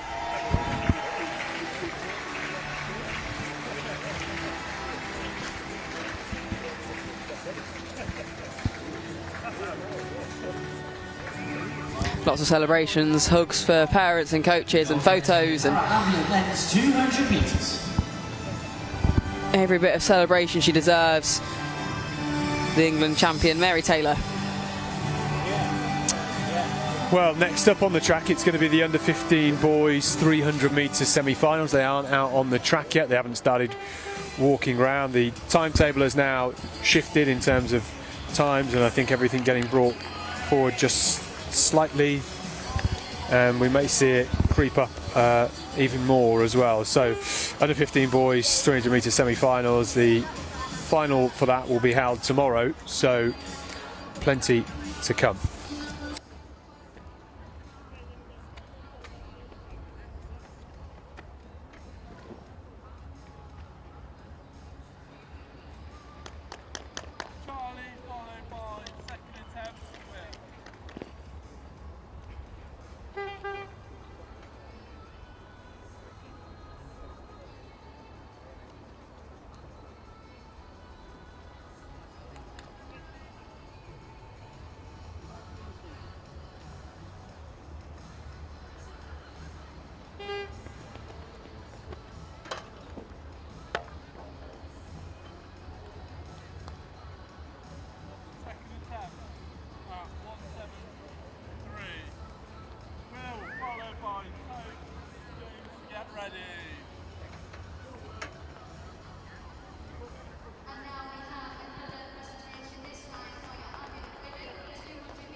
worth putting the 2 blocks in 2 and 8?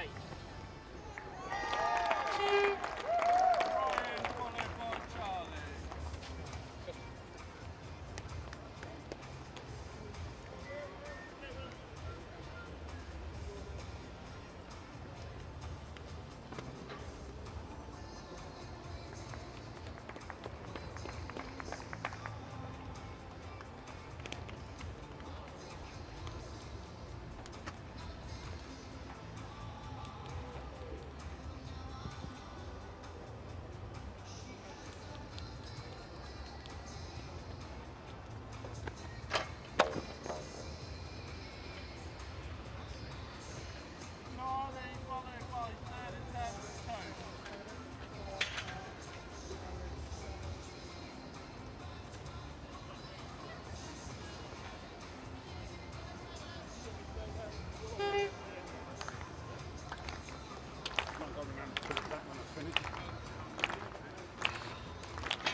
Especially if I'm heading back around 20 meters, which probably won't happen.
Did you want to show us the runners there? Okay, so the track then is semi-final one of the U15 men's 300 metres. In 2 from Lincoln Wellington is Finian Phillipson. In 3 from Berkshire is Abdullahi Ajichiera. In 4 from Hillingdon is Charlie Reid. In 5 from Blackburn from Bromley is Oscar Sadowski. In 6 from North Shields Polytechnics is Roland Jim Douglas. In 7 from Harrogate is Simon Ford. 8 from Woodford Green is Callum Clydesdale. And in 9 Jasper Carroll. So then we have 3 semi-finals of the under-15 boys 300 metres for you now. It's Finney and Taylor Phillipson going in lane 2. Delahi Adejare going in 3. Charlie Reid is in 4. Oscar Sadowski is in 5. Ronan Douglas looked really good earlier on, goes in 6. Simon Bordwich going in 7. Callum Clydesdale, another athlete who looked really good, personal best earlier on, goes in lane 8. And then Jasper Carroll on the outside. Plenty of guys here that could be in the mix. Keep an eye out for the 4 in the outer lanes.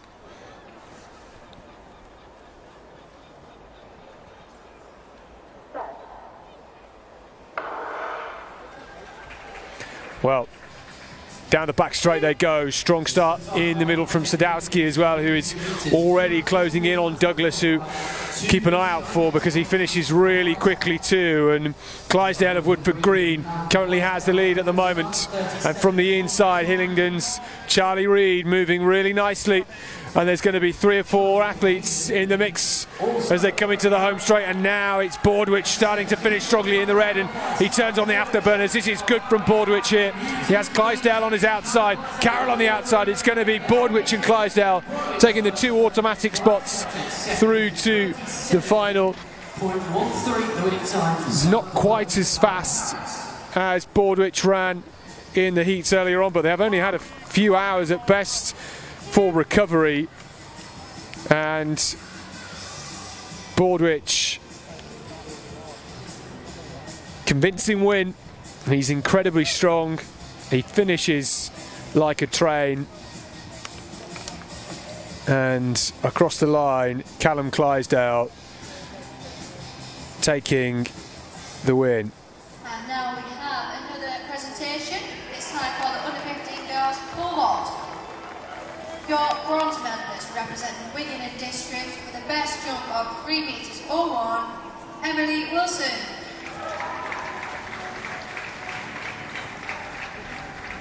And your silver medalist representing Lewes EC with the best jump of... Well, we'll see those 2 men in picture tomorrow. They'll be back for some more action. Semi-final 2 coming up very shortly.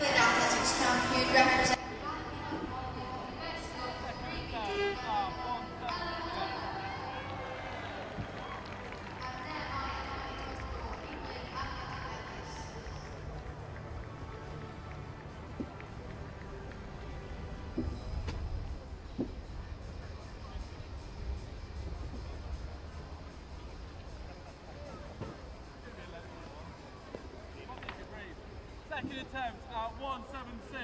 Will, followed by Hal. Going to get ready.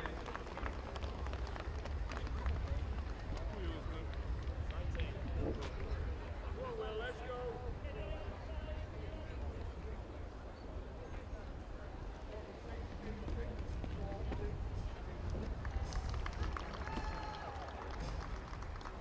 Hal, followed by Jones, with Raheem to get ready.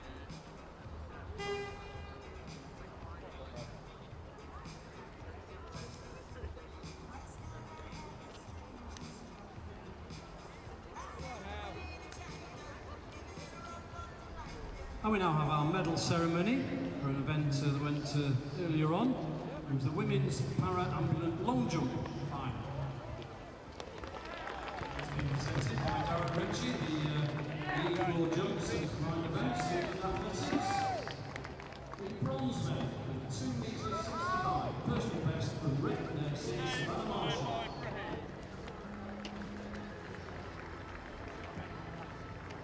Also personal best, the silver medal 384 from Shrewsbury, Elizabeth Dodds. And to complete the PBs with 3 metres 90 from Hearts Phoenix, Rosie Porter, England champion, gold medal.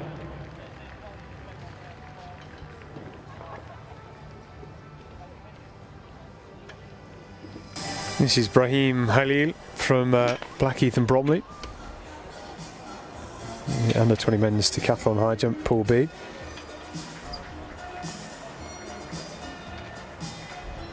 Well, that was great. Loads of height.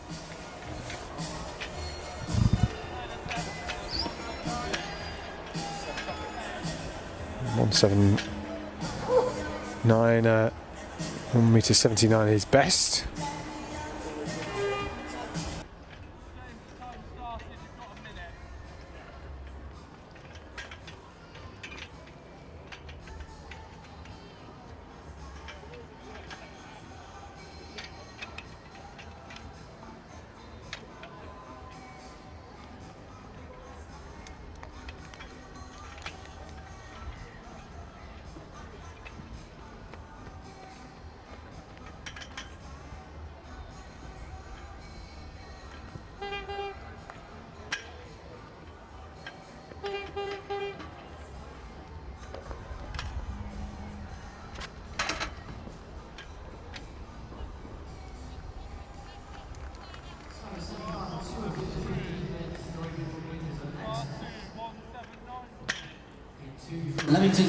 So semi-final number 2 for the under-15 boys 300. In lane 2, James Lappin from Leamington Cycling NAC. Harry Tyne goes in lane 3 from Abingdon Stockport Harrier. Liam Collins is in lane 4. Gabrielle Agawu is in lane 5 from Notts AC. Archie Spicer is in 6 from Lancaster. Eastbourne Rovers athlete Nathan Berg is in 7. In lane 8 is Liam Yates from Southport Waterloo. And Ishan Patel is in lane 9.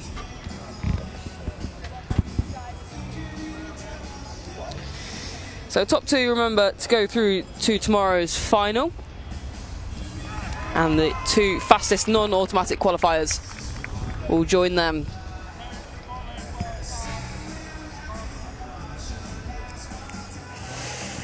Theoretically fastest on paper, Nathan Berg, the Eastbourne Rovers AC athlete.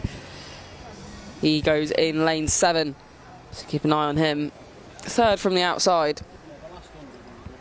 his main competitor, Gabriel Ogo-Agwu, was a Notts AC man. He's in the middle in lane 5.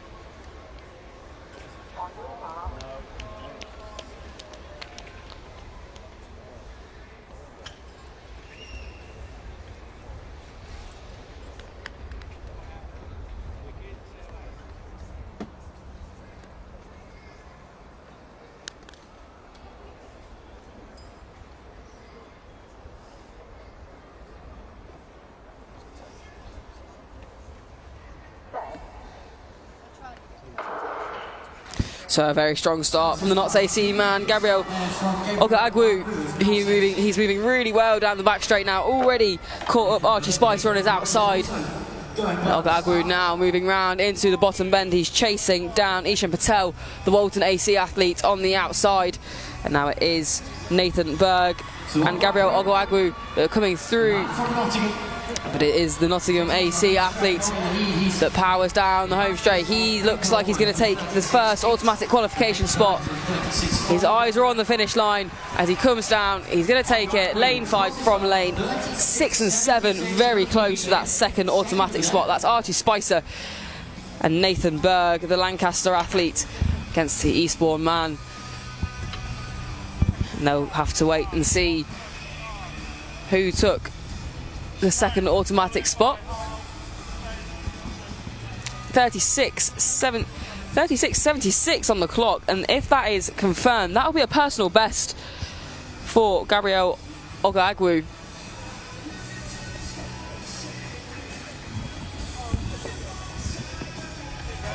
.36.78 the official time. So that is just a hair off of his personal best, 0.02 seconds he's reduced that by. And it's Nathan Berg, the athlete from Eastbourne Rovers, that takes second and will go through automatically to tomorrow's final. It's 37.35 on the clock for him. For the under-17 women's triple jump competition. Once again, that has been presented by Darren Ritchie. The bronze medal with 11 metres 13 from Chelmsford, Amelie Scott.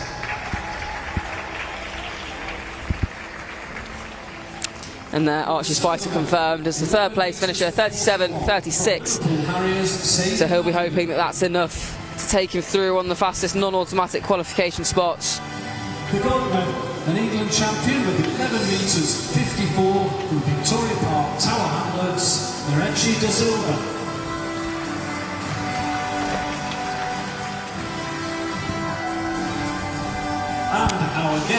It is currently, he's sat in one of those automatic qualification spots at the moment. So Archie Spicer and Casper Carroll hold those two currently. We've got one more semi-final to come before that's confirmed.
So then,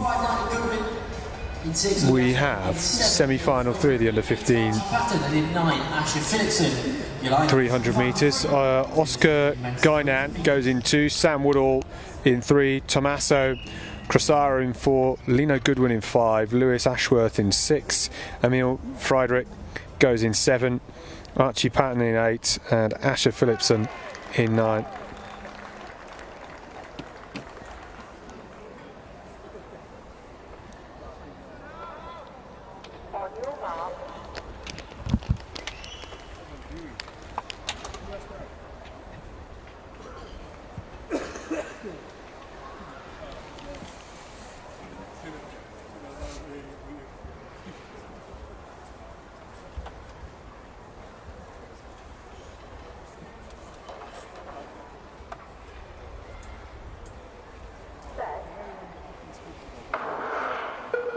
Well, it looked like a bit of a twitch and then a jump. Well, we'll have to take a look at this again. It was intriguing, wasn't it? I think if you look at lane 4 in the yellow of Hercules Wimbledon, Tommaso Crosara, yeah, he twitched. And we'll take a look at it. There you go. His foot came off the block. That is nervous energy from Tommaso Crosara.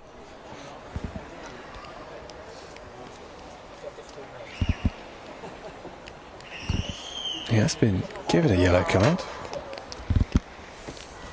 from Tommaso Crosara. He did jump.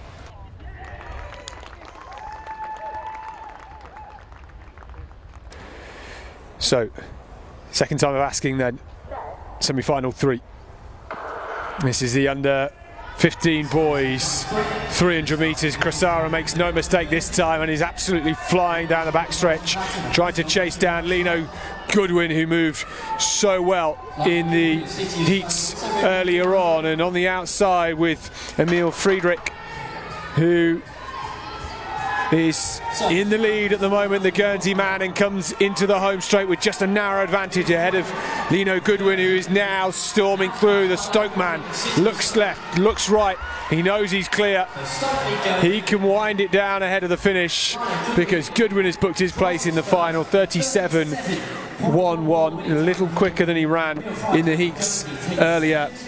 And Emil Friedrich coming through to take second. Strong opening 200 for him, and one of the keys for a quick 300, you have to get out in that opening 100 metres. It's not a 100 metre sprint, but you have to maintain that speed around the bend, and that's when your strength comes to the fore at the back end. And Lino Goodwin did just that. 37.11. He's got more to give, the Stoke man, and we will see him tomorrow. That's our 3 semi-finals of the under-15 boys wrapped up, and just to have a quick check, it is going to be Archie Spicer of Lancaster and then Jasper Carroll of Folkestone from the 2 time qualifiers for that final, so they have done the job. So our presentation of medals for the next race, 300 metres. Getting their blocks ready. That's the semi-final of the under-17 girls 300. 40.17.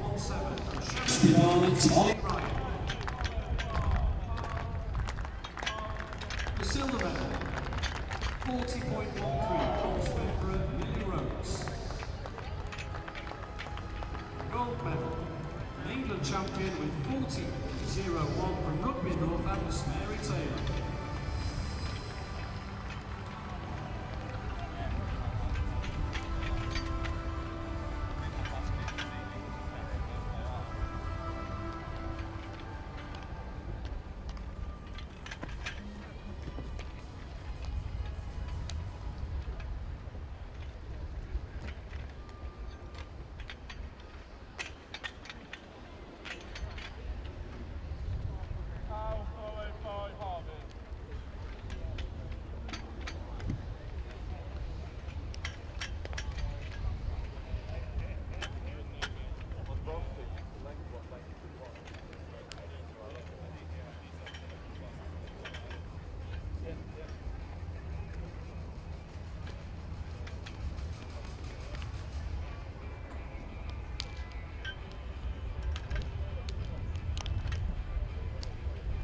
Okay, girls, when you set your block, stand behind them, ready to race, please.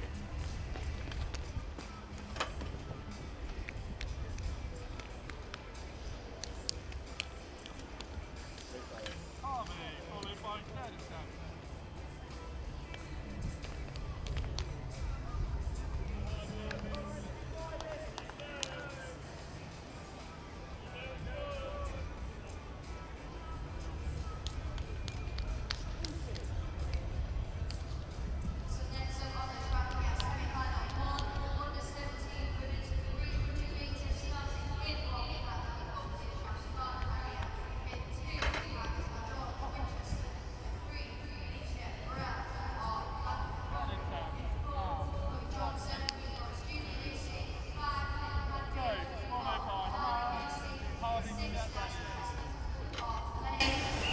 So we move then to the first semi-final of the under-17 women's 300 metres. And we're using lane 1 in this one. We've not seen that all day. So on the very inside, the tight bends, the Shaftesbury Harrier, Ella Buckley goes in there. In lane 2, Isabel Jordan from Winchester. In 3, Alyssa Furler from Blackheath and Bromley. Chloe Johnson goes in lane 4 from New Forest Juniors. And Derby AC's Caitlin Hadfield goes in 5. Darcy Coslet, keep an eye on her. She goes in lane 6 from Lalani AC. In 7 is Noah Chodofuka, and she's from Woodford Green. And Ashford AC's Violet Maxted goes in lane 8.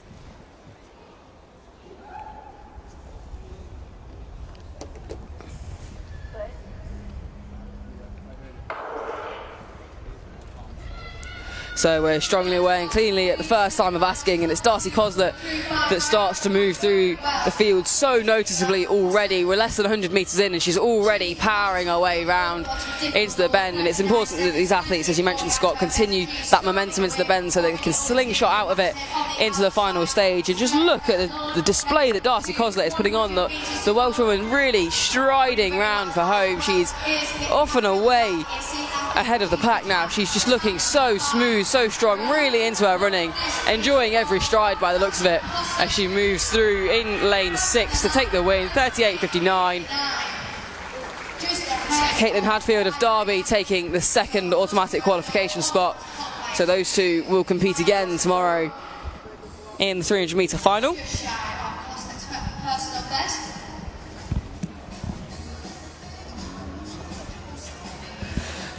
So not a personal best for Darcy Coslet, but not a million miles away 38.59 on the clock today, PB of 38.40, so we know that she can get that time down should she be pushed a little bit harder in tomorrow's final.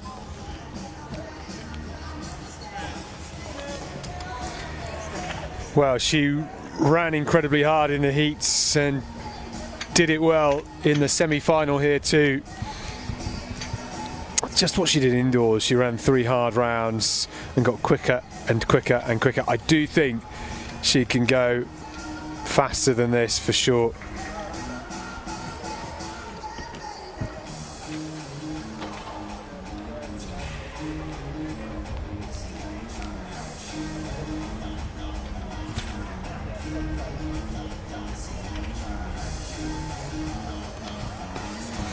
There is Darcy Costlet. Doesn't look too out of breath, does she? One more semi-final or 2 more semi-finals rather to come in this under 17 girls 300 metres.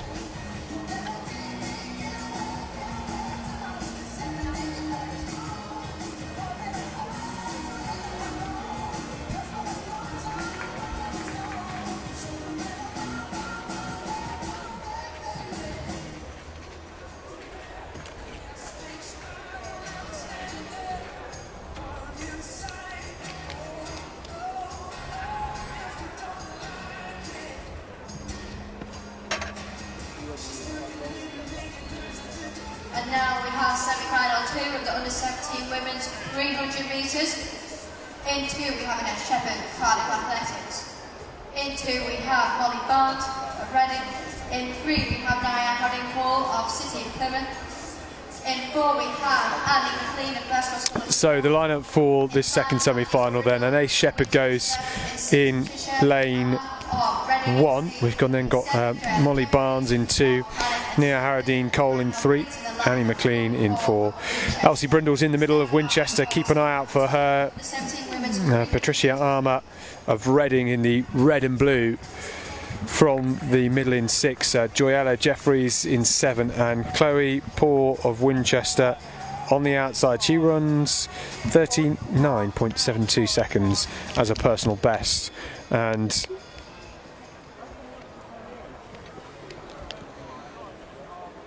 if she can get to 200 metres in the mix, I think she could well be in contention come the finish line. This is semi-final 2 of the under-17 girls 300.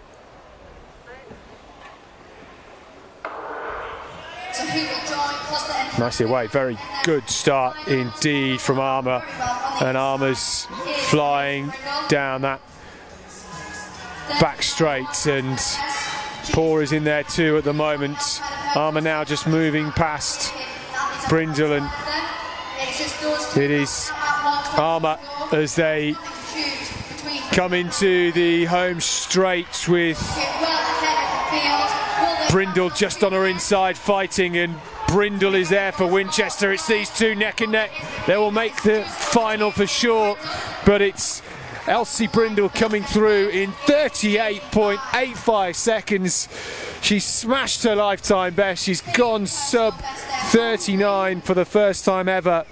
I think Patricia Armour won't be too far off hers as well. That was so quick. Brindle looked really good in qualifying, just outside her lifetime best, then lifetime best, because she's smashed it in this second semi-final. How good was that? She kept working all the way through the line. It was great that both of them were there to try and push each other on, and Patricia Armour just being out-muscled in the final 40-50 metres, but that was a cracking race from her, and we are keeping an eye on the live scoreboard, because I want to see just how quick Patricia Armour ran there. Darcy Costlet 38.58 in that opening semi-final was superb. The championship record 37.91, and I am wondering whether Darcy Costlet might fancy her chances for that tomorrow. We shall see. Still one more semi-final to come. Under 20 men's decathlon high jump is still going, and only two athletes left in the competition.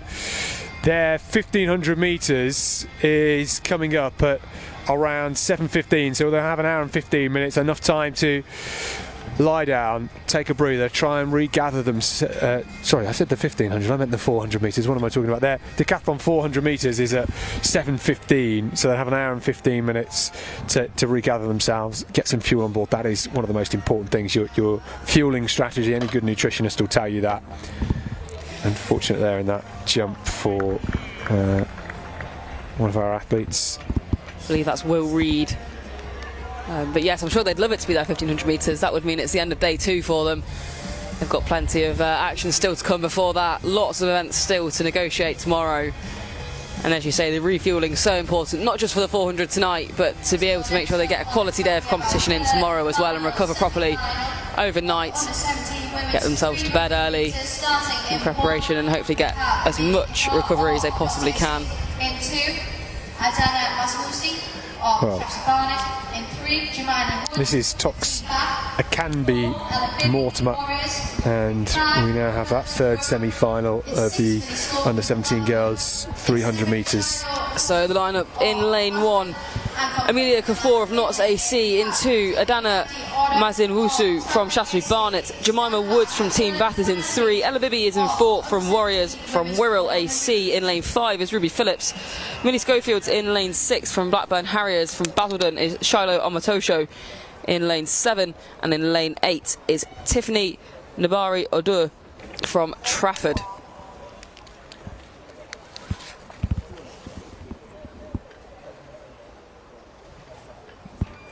So this is a final, semi-final,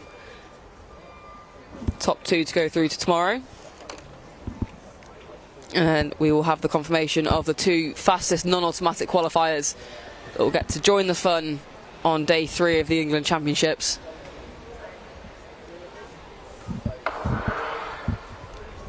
Good start from the athlete on the inside. That's Amelia Kafour of Notts AC.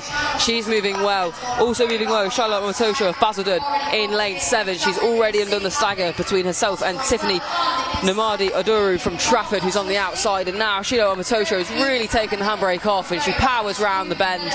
About 120 metres to go and she's clear from the rest of the field. Millie Schofield, the Blackburn Harrier, doing her best to go with her, as is Ella Bibby from Warriors.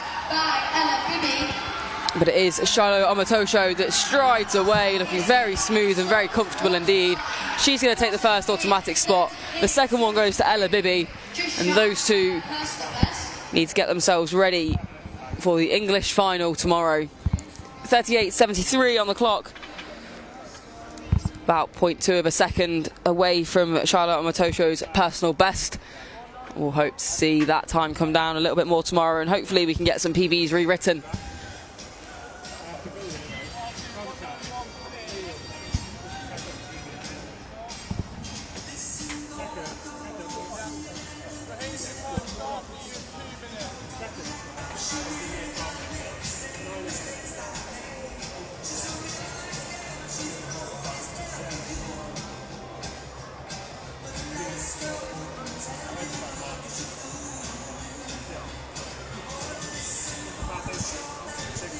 So next up on the track in about 5 minutes time is the semi-finals of the under-17 men's 400 metres.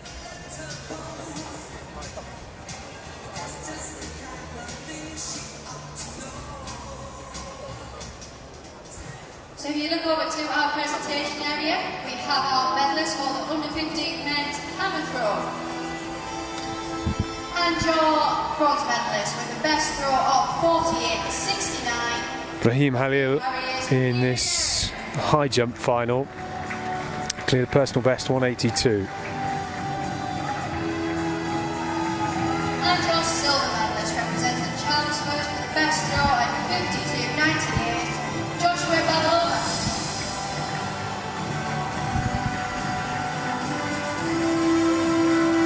And your gold medalist in 2024 England Athletics Champion representing Woodford Green and Essex Ladies with the best throw at 53.32. William Stander. And there are your 2024 England Oh, it was close, wasn't it, for Halil?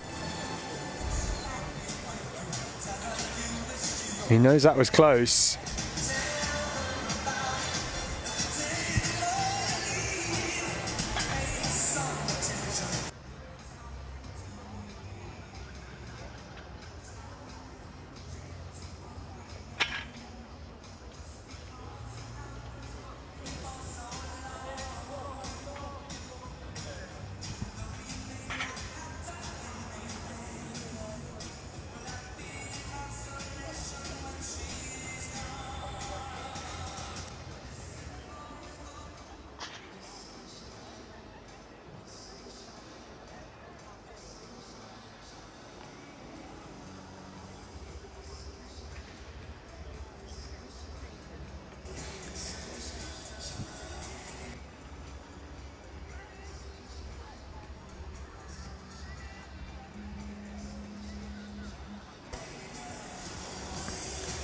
Brahim Halil looking for 1 metre and 85. Few people in the sun.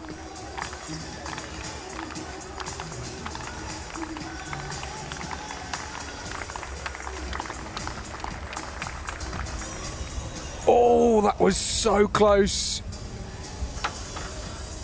Well, just his lower legs, his heels, clipping it off. He's going to have one more.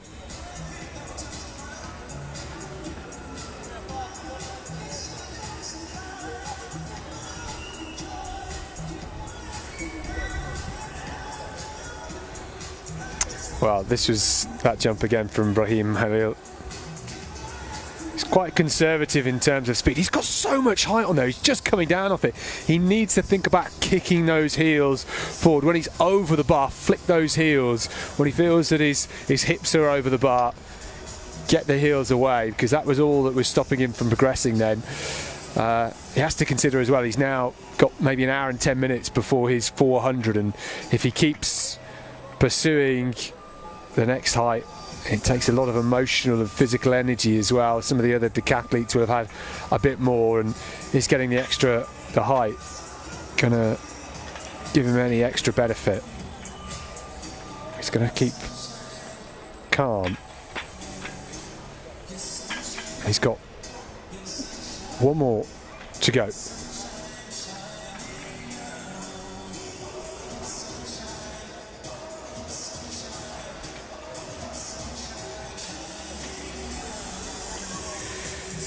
So,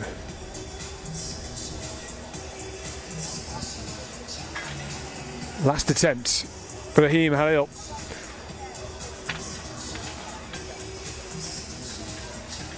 Oh no, that is unfortunate.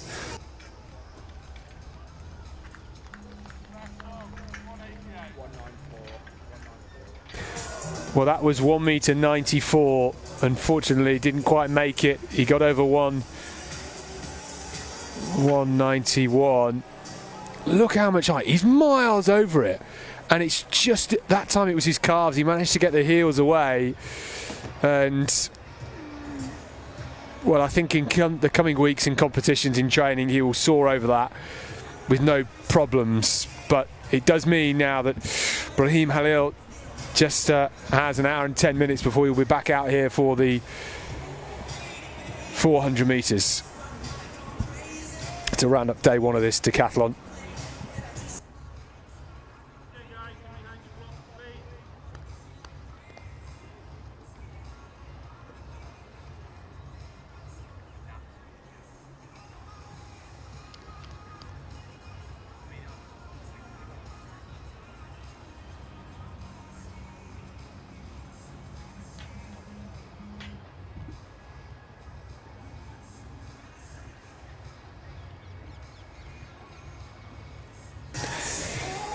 Semi-final one of the under-17 boys 400 metres, and we have the first of three.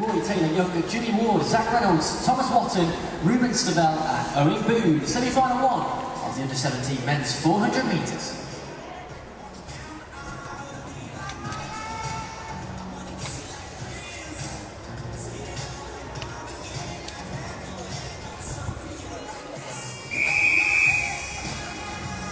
So, on the inside, Lucas Key. Then Ryan Mosey from the City of York. Rory Taylor-Young is in there too. Jimmy Ward looked really good, the fastest from the heats. Well, it looks like we might have had a bit of a redraw here, because this is not exactly what I'm seeing on the track.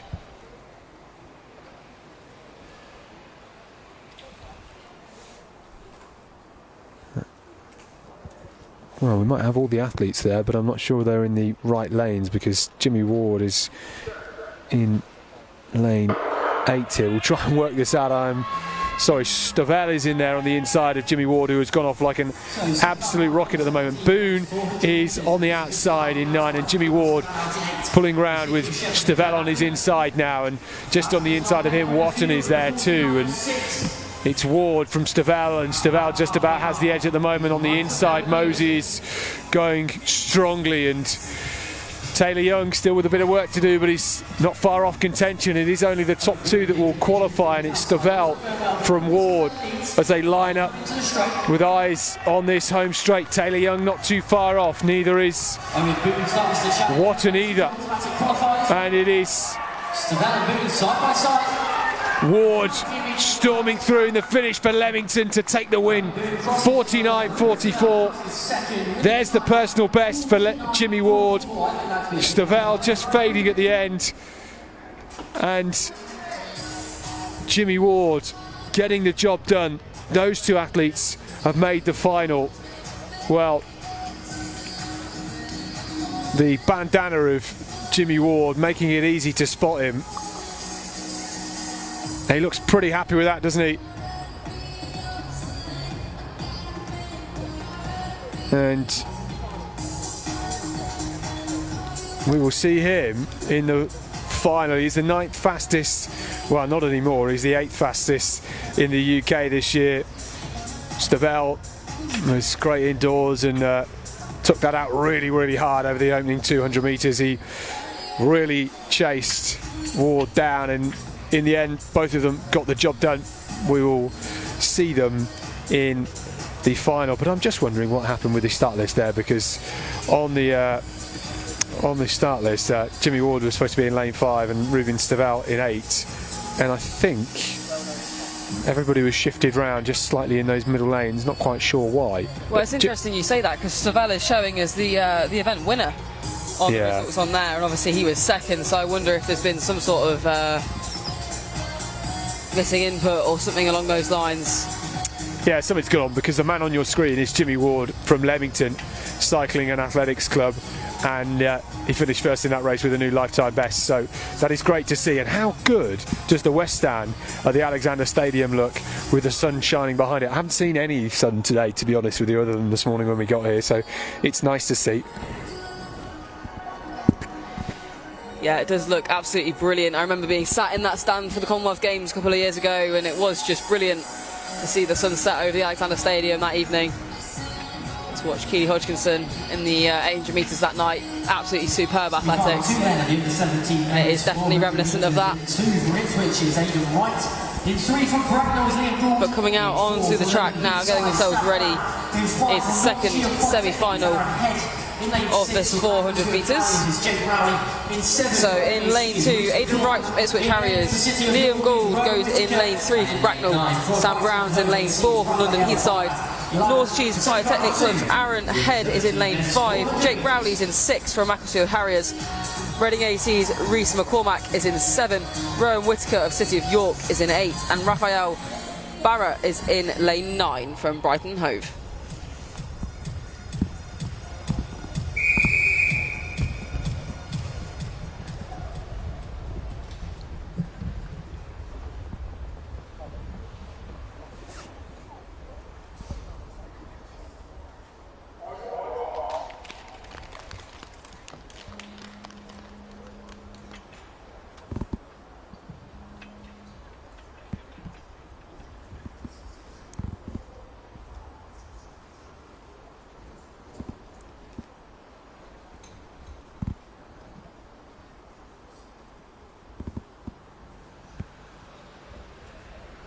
I think there may have been a reshuffle in this one as well, because that was Sam Brown on your screen there in the outside. He's meant to be in lane 4, so it'll be interesting to see just how this plays out.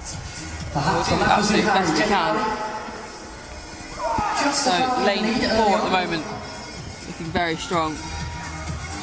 Rowan Whittaker. Lane 3. Warren Whittaker is our leader currently as he comes through. 200 metres to go. And now he looks to try and put his foot down even more. These 4 have broken away cleanly. It's going to be between these lot as to who takes our top 2 automatic qualification spots. Very close indeed at the minute, but it is Whittaker that still holds the lead. Sam Brown is on the outside indeed. He was meant to be in lane 4, but he's going to come through from lane 9 to take the second automatic qualification spot. Celebrations for the top 2 as they qualify themselves for tomorrow's final. Applause to the crowd from our winner, Rowan Whittaker, I believe it was.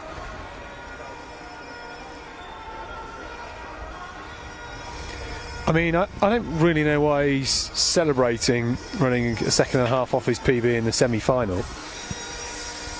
He's got the job done. A little nod, maybe a fist bump, but he's celebrating like he's won the whole thing. He is, maybe a confidence thing. Amping himself up, ready for the job tomorrow, who knows. He got the job done. That's all that matters. Good run from Sam Brown of London Heathside on the outside. Yeah, there's something gone on here that we're not aware of with these start lists. They haven't obviously been entered into roster athletics, but we are keeping an eye out and some good eagle eyes there to try and work out who was who. And this is when your knowledge of UK Athletics Club vests comes into its own. Spotting the London Heathside vest there, or certainly when athletes wear their English schools vest, their county vests or their national vest, it can cause a few troubles. Oh, it definitely can. I know that I'm already looking down on the track, and I know that on our list, Matthew Verl and well, he should be in lane 3. He's actually in lane 2. He's in the lane he should be in. Let's say that anyway. Try and work that out. But I can tell you the athletes that we have, not necessarily the lanes that they're in. They're all in the right lanes, but not the right lanes on paper. Ryland Carroll goes in 2, Matthew Verl and is there, and James Flint is in there somewhere on the track, so is Jack Farrell, Aidan Holland, Ryan Rennie, he's in the black of Blackheath and Bromley, and I think he is probably in the right lane by the looks of it. Kai Fellows of Victoria Park Harriers is there too.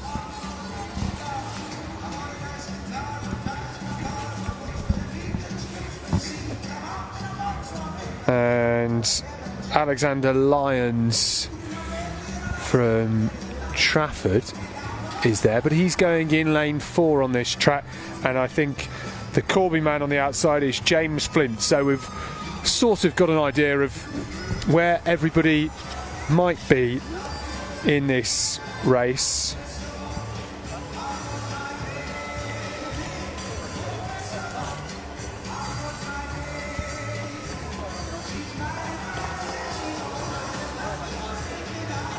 So far, 3 of U17. Well, 400 metres then is next up. In 2 from Neath Harriers, Ryan Carroll. In 3 from Hercules Woodward is Matthew Worm. In 4 from Corby AC, James Flint. With Cardiff Athletics is James Farrell in 5. Aidan Holland of Basildon in 6. Ryan Rennie of Blackheath and Bromley goes in 7. In 8 is Victoria Park Hamlets, Harriers and Tower Hamlets, Kai Fellows. And in 9 from Trafford AC, Alexander Lyons. Semi-final 3. The U17 men's 400 metres. Well, I can give you the actual lineup. If you might have heard what the announcers are saying over the tunnel here, that's all wrong, because the man on the outside is James Flint.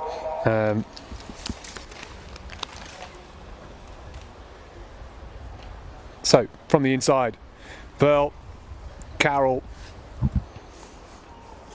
Lyons, Fellows, Holland, Rennie, Farrell and Flint. This is your lineup.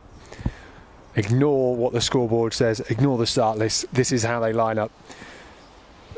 Third semi-final of the under-17 boys 400 metres on the outside. Flint from Corby getting off really well, and now Farrell just starting to close that gap, as is Rennie, who has Aidan Holland in the yellow vest on his inside. And at the moment the athletes in the first 4 lanes just being cut adrift, and now Fellows notices and just starts to step it up down the back straight, and he has 4 of the main contenders in this race outside of him, Fellows, and he's using that to his advantage at the moment. Aidan Holland leading at the moment, dragging along Ryan Rennie, and Kai Fellows on their inside from Victoria Park.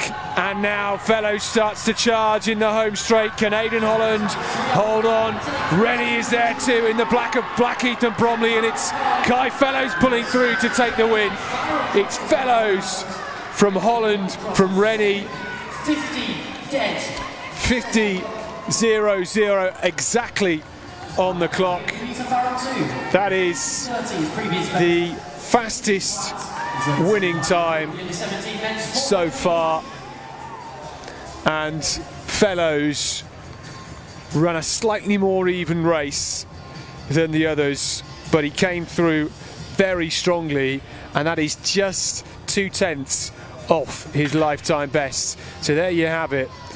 Fellows from Aidan Holland, from Ryan Rennie, those the top 3, but Ryan Rennie from Blackheath and Bromley, we'll have to wait and see whether he has ran quick enough. And I'm just looking to see whether it was quick enough. I'm going to be honest, I don't think it is. I think the time qualifiers are going to come from that very, very first semi-final, where Jimmy Ward was the fastest through to that final, followed by Ruben Stavel. They were 49.48 and 49.74, and yeah, a bit of confusion with the start list, not matching the athletes in their lanes, but we got there in the end. And we have the under 15 girls 100 metre final coming up. 6, 7 foot behind him. So in line with this coach checking his lanes. And then down the track. Incorporating the Junior Power Championships and Senior U20 UK Combined Event Championships. We also have England Combined Events and Lux Combined Events thrown in there too. Lots going on tomorrow.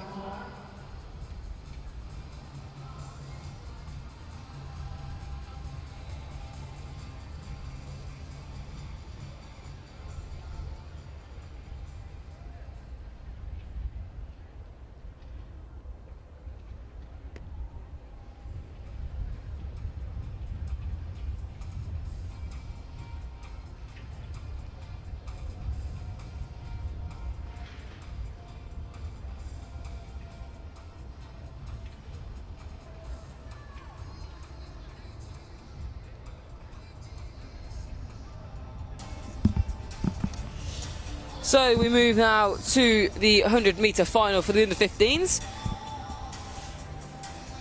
And we hopefully these guys are in the right lanes. We'll soon figure it out if they're not, but theoretically at least. Honor Oteng goes in lane 2 from BFit Today Track Academy. Abigail Ajaki from Marshall Milton Keynes is in 3. Elia Afalabi from Cardiff Archers is in 4. Shaville Marshall from Croydon's in 5. Annabelle Fasuba from City of Portsmouth is in 6. Amaya Spencer's in 7 from Medway and Maidstone. And Princess Owelu from Bolton is in 8. And to round off, it's Alyssa May, also from Bolton, in lane 9. So we'll hopefully confirm that they're all in the correct lanes, or the lanes we're expecting, I should say. And it looks to me like we're okay this time round.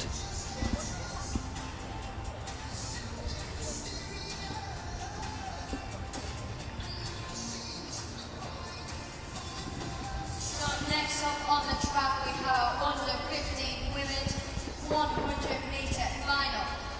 In 2 we have Honor Oteng of BFit Today. In 3 Abigail Akajay of Marshall Milton Keynes. In 4 Elia Afalabi of Cardiff. In 5 Chanel Marshall of Croydon. In 6 Annabelle Mashuka of City of Plymouth. In 7 is Spencer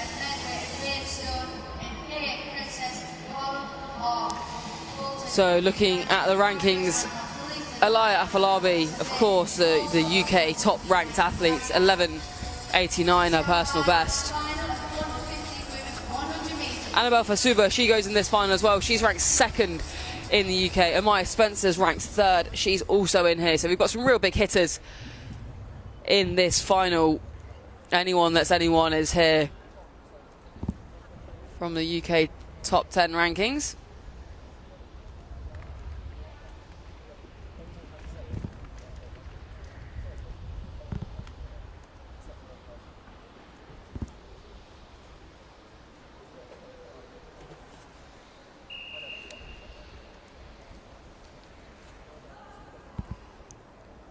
So keep your eye on lane 4. That's Alaya Afolabi, the Cardiff Archer. She's the pre-race favourite.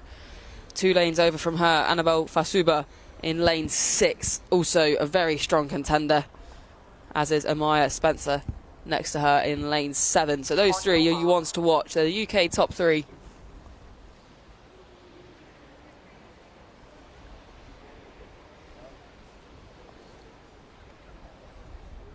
Interesting enough, Annabelle Fasuba and Amaya Spencer still both have another year left in this age group. Be interesting to see what they can do next year.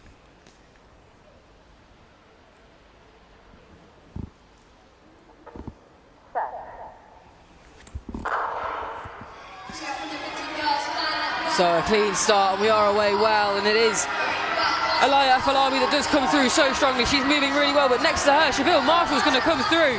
Cheville Marshall in lane 5, completely unprecedented. The Croydon Harrier, after a slightly slow start, really powers through, and she's taken a completely unexpected win here. Bouncing up and down, I'm not sure she quite realises what she's just done here.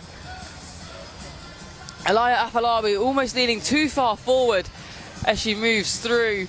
I think she holds on to take 2nd. But it is Cheville Marshall of Croydon Harriers, the UK ranked number 4, that takes the win. Does look like Alaya Afolabi takes the silver medal. Well, for the 2nd year in the row, Alaya Afolabi has got a silver medal in this event at these championships. And Cheville Marshall, the Croydon Harrier, we said they have a lot of sprint talent, always, and she is another that has stormed into contention here in Birmingham. What a magnificent run. She was only the 5th fastest through from the semi-final. She did win her semi-final, and she did look very good indeed, and she ran that heat earlier on this morning in a personal best of 12.07, but 11.97 the official time. Wow, that is a great way to end her championships. Not only a gold, but a 2nd personal best of the day. It doesn't get much better than that. Rewriting PBs left and right, a gold medal around your neck. It's been a great day at the office for Cheville Marshall. It just goes to show, doesn't it? Every athlete takes their time to develop, because she was 2nd at the English schools just a couple of weeks ago in 12.14. That was a big personal best for her then as well, and she was just beaten by Annabelle Fasuba, who in that race finished in 3rd. My goodness, I wouldn't have predicted that at the start of the day, I'll be honest. Me neither. My money would have been on Alaya Afolabi. I have to be, completely honest, and I'm sure she'll be slightly disappointed to come away with a silver after that. Well, I think Afolabi and Fasuba will be running full of, well, passion and heightened energy in the 200 metres tomorrow. Cracking run though, those 3 athletes, all fabulous talents. They're only going to get better. Cheville Marshall the victor today, but Afolabi and Fasuba, great talent as well, and to be on a podium at a national championships is something very, very special, and they'll remember that race when they get a lot older than they are today, for sure. So good to see numbers still here in the stadium. We have more action, and it looks like Nell Desir does not start. She only ran in the final at the European Under-18 Championships 8 days ago. She's travelled back, she's travelled here to Birmingham and didn't look at her absolute best in the semi-final. So sensibly from Nel Desir, just withdrawing from this final. She is a superb talent.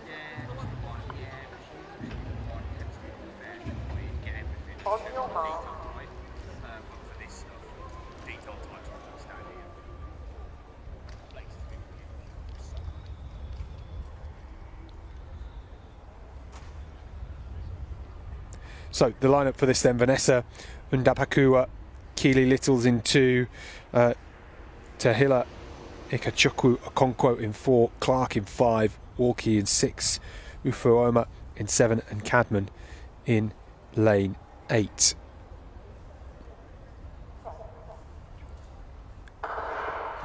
Clean start, great start from Keely Little in lane 2, and now Ikachukwu Okonkwo starting to pull away, but outside of her, Walkie's moving really well, and it's Walkie with the lead. Walkie pulling through and will take the national title here in Birmingham. 11.80 seconds. She betters the personal best she set in the semi-finals, and Isabel Walkie with a fabulous performance here in Birmingham. Well, the smile on her face from 10 metres out, she knew she'd got it. She knew that the others were not going to come back at her. Well, I love to see that. The enjoyment. Yeah, absolutely. It is an unrivaled feeling knowing that you're just in your running, you're unstoppable in that moment, and you know that your hard work has finally paid off. So, yeah, it looks brilliant. I'm so glad to see the enjoyment coming across her face, and she's cherishing the moment. Well, she's getting better and better, isn't she? Broke 12 seconds for the first time this year, and adds the England title to her English schools title from 2 weeks ago. She got a silver at the SIAB Schools International last week, where she just lost out on the gold, but that is a magnificent run, and her coach Sandra Woodman down at Yate, great track down in Yate, will be absolutely delighted she is taking another gold medal back home. Another great view of the Alexander Stadium here.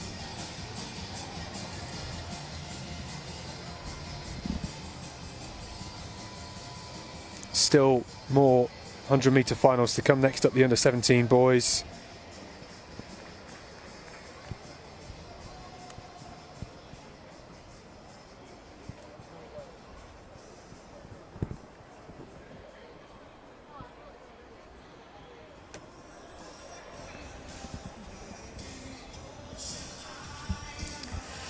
So there's your official results for Chevelle Marshall. That storming win, 11.97, the first time under 12 seconds for her to claim a superb gold medal. She can go home very happy tonight. Alaya Afolabi taking the silver for the second year in a row at 12.10, and Annabelle Fasuba also taking bronze in 12.15. So I'm sure those two athletes will come back with fire burning in their bellies for tomorrow's 200 metres. But a huge congratulations to Chevelle Marshall. They fantastically earned gold medal.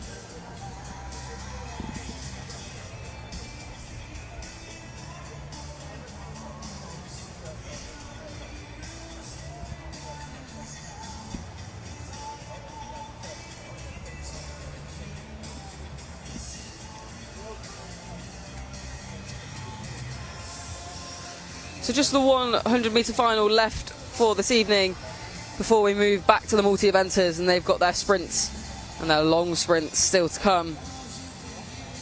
We move to the Heptathlon 200s in a little while. They'll be followed by the Decathlon 400s.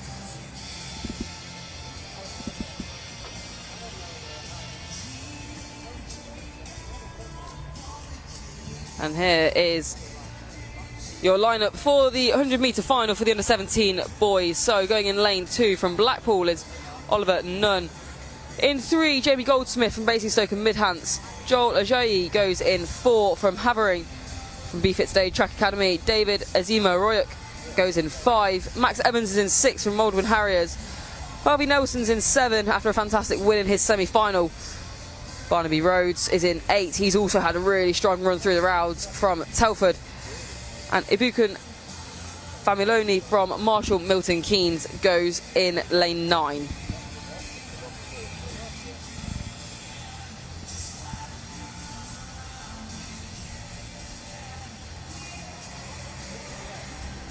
So confirmation, Keely Little, 11.95 in second place.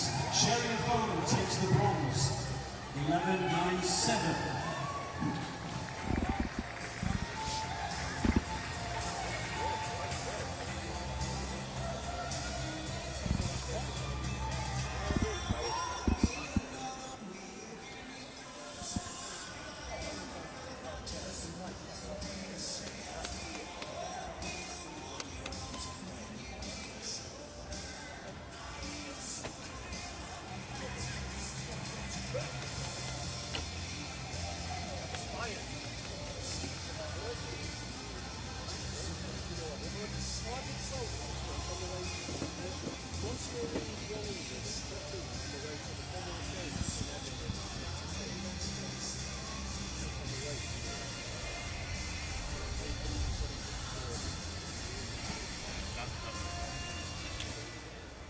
Next up on the track, it's time for the final of the U17 men's 100 metres.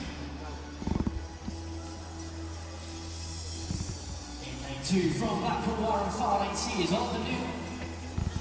In 3 from Basingstoke Enhanced, Jamie Goldsmith. In 4 from Havering AC, George Ayi.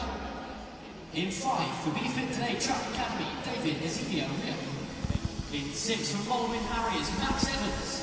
In 7 from Solihull Small Heath AC, Harvey Nelson. In 8 from Telford, Barnaby Rhodes. And completing... So this is our final 100 metres of the day. Fastest on paper, 10.49, Joel Ajayi from Havering. He goes in lane 4, so keep an eye on him. In the purple vest with the yellow side panels.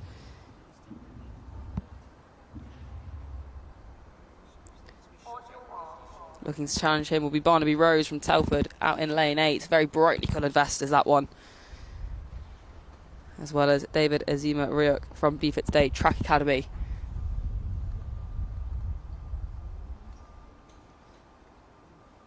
He takes his time to get down into the blocks. But eventually he does settle.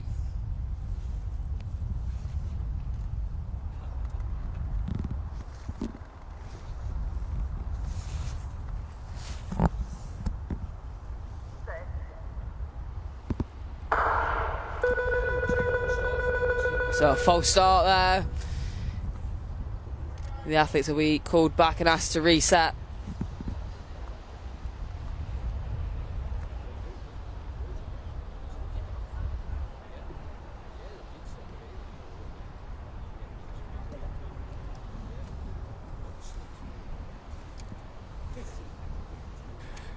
We'll take a look at this again, but I get a feeling that Jamie Goldsmith's Oliver Nunn's block slipped back. If you look at him on the inside lane,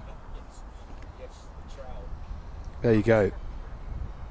That's why he turned around to look at them, thinking, "Oh my goodness, doesn't happen that often." And that's much better.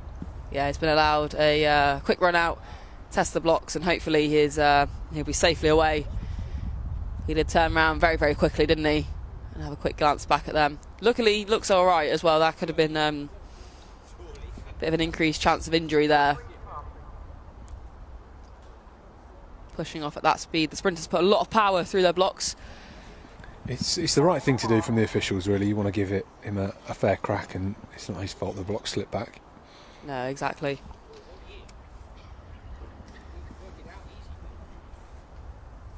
So we try again, second time. Nunn, Goldsmith, Ajayi, Azima Royuk, Evans, Nelson, Rhodes and Famiglioni in lane 9.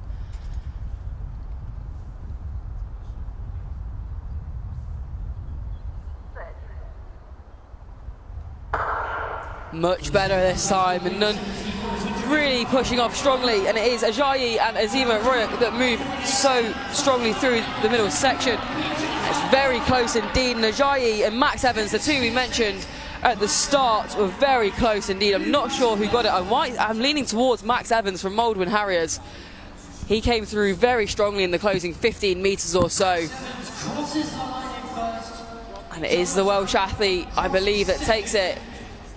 Powered through the line. Max Evans really came through. It looked like it was all Joel Ajayi from Havering, from about 50 metres to probably about 85, 90. And then Max Evans really came through in those really closing stages. Superb finish from him, holding his strength, holding his composure, trusting the process for it to come through, and it did. And he'll be rewarded with a gold medal. Well, Joel J picked up bronze medal at the European Under-18 Championships just over a week ago. He didn't get out that well here, but Max Evans, a new personal best into a slight breeze, 10.68. That is absolutely flying, and he looked good in the heat. He went so well in that final.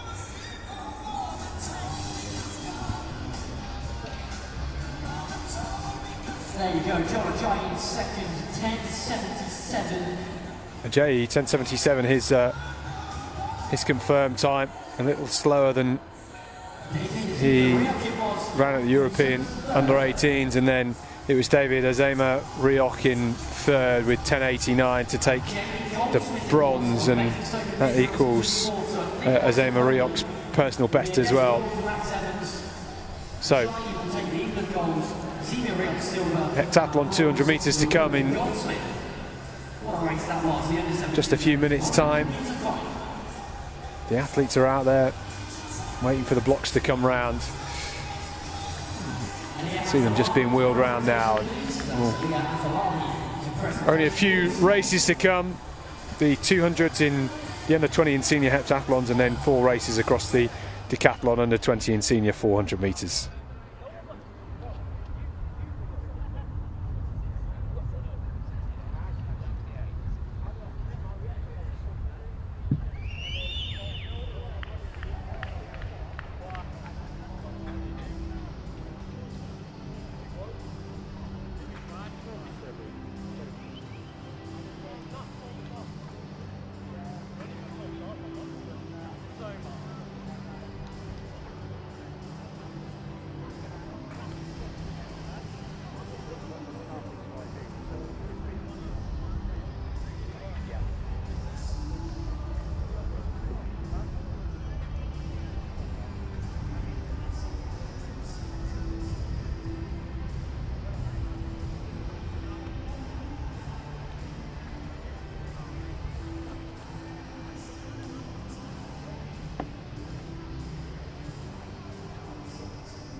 On your mark.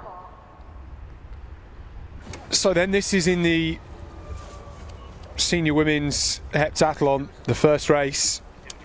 Elise Fryer-Francis is on the inside, then Nia Rutter, then Scarlett Whittaker, Grace Bauer, and then Lily Holt of Birmingham University on the outside. And where they go, great start from Holt on the outside, and it's fairly even at the moment. And now Bauer starts to power around the bend, and Grace Bauer from Sale Harriers, who's had a great day today on day one, has the lead into the home straight, and she's going to be challenged by Rutter on the inside, who's starting to move well, but Whittaker beginning to close, and Bauer may have just burned up too much speed on the bend. Can she hold on to it? She's fighting for the line. Whittaker coming through very close. Well, it was Sale Harriers and Sale Harriers in the middle. Those two athletes just about holding off. If it was Scarlett Whittaker, the clock showing 26.82, which would just be inside her personal best for the 200 metres. The wind plus 0.4 metres per second. Well, Grace Bauer absolutely centred around the bend, didn't she? Well, that's what we're going to see. The time pop up for Scarlett Whittaker, who took the win there, and then Grace Bauer in second. So it all accumulates for the points. And in this senior women's heptathlon at the moment, Grace Bauer is in 5th place with 2,361 points, and she has Rutter behind her, and then Scarlett Whittaker in 7th in the overall rankings. The points table will stay pretty much the same. It shows, you think, to most people, running 200 metres isn't that hard, and it isn't unless you've done 3 events beforehand in the day, because it's very, very fatiguing, and particularly Grace Bauer running flat out around that bend. Yeah, absolutely. The accumulated fatigue is something that people just can't underestimate. I think even if you look at sprinters, they go through the rounds of they could do 3 races in a day, some of them, and that can be totally exhausting by the end of it. In theory, the energy system recovers very quickly from a sprint, and you can be ready to go after just 10-15 minutes or so, but to be doing that repetitively at maximal effort really can begin to take it out of you. But we move now to final B. So this is the last 200 metres for the senior heptathlon.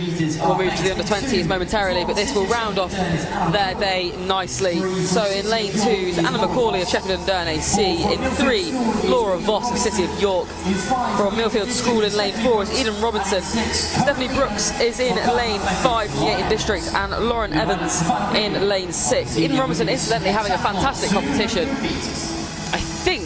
I think I'm correct in saying she's actually competing up an age group here, is Eden Robinson.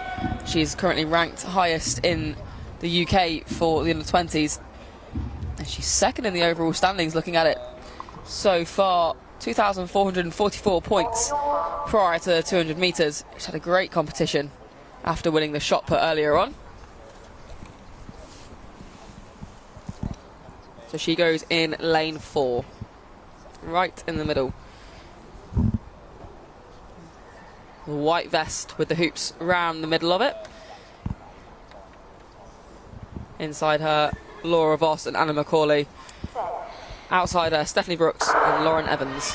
And a good start from Eden Robinson in the middle. Anna McCauley also gets out well. She's moving strongly on the inside. The tight bend there that she has to negotiate, not holding her back at all. On the outside, Lauren Evans moving well, but starting to succumb to Stephanie Brooks now. But Eden Robinson moving through really strongly, holding her own, showing why she can compete up a category. And it's going to be Eden Robinson that holds on to take the win. 25.07, the clock stops on unofficially, of course. A minus 0.2 wind, and Eden Robinson showing us what it's all about. Now, just doing the maths in my head. She's having a fantastic competition. I can't wait to see what she can do tomorrow. At the end of day 1. I'll confirm that with you very shortly. And that's how it appears as things stand. Confirmation, the winning time 25-1 for Robinson. Well, Eden Robinson, she's only a first year under 20 and has just been named this week in the British squad that's going to the World Junior Championships at the end of next month. Best over 200 metres, 24.58 seconds, so 25-1. I'm sure she would have liked it a little closer, maybe 24-7 or so.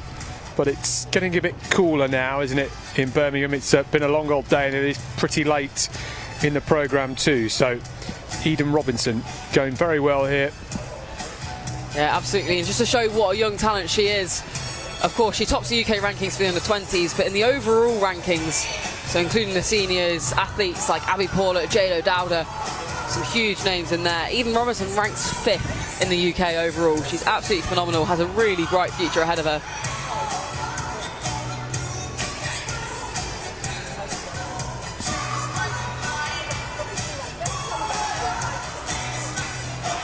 On we go to our under-20 women's heptathlon 200 metres final 8. In 2 is Tallulah Sullivan, in 3 is Esme Pounder, in 4 is Sarah Redfern, in 5 is Abigail Bellwood, in 6 is Rosie Townley, and in 7, Caitlin Bell.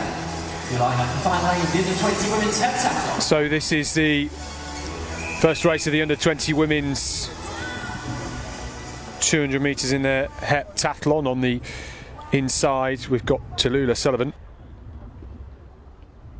And Esme Pounder, Sarah Redfern is in there too, Abby Bellwood, Rosie Townley, and then Caitlin Bell in the red and yellow of City of Norwich.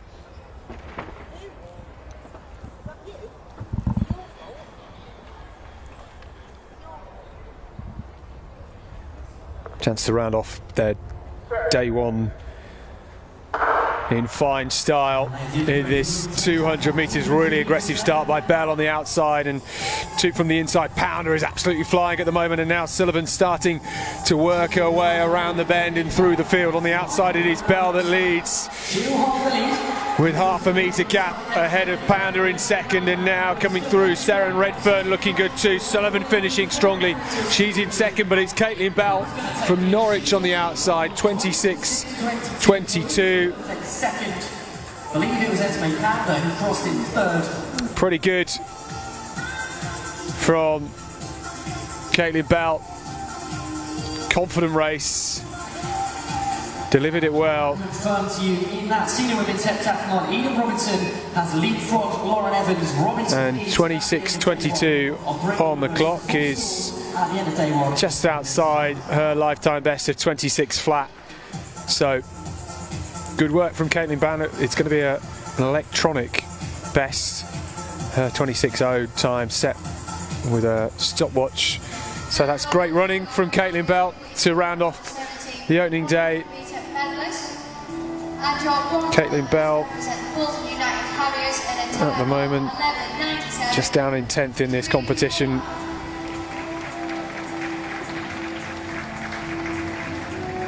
And your silver medalist represents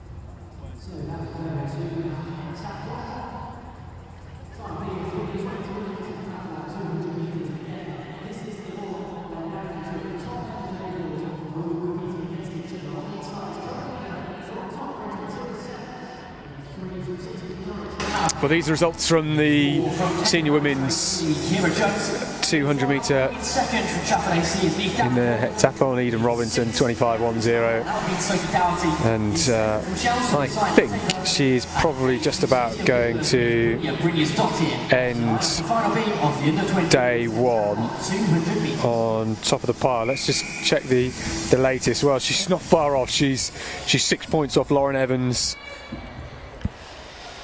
So the lineup then for final B, the last 200 metres for the heptathlon. Matilda Secker in 2, Hannah Payne in 3, Kira Jones in 4, Neve Davenport in 5, Sophie Doherty in 6, Zion Ateba in 7, and Brynja's daughter in lane 8. So the final 200 metres of the day. And a lovely way to round off the heptathlon day 1. These girls will be back ready for some more action tomorrow. Plenty more events still to come.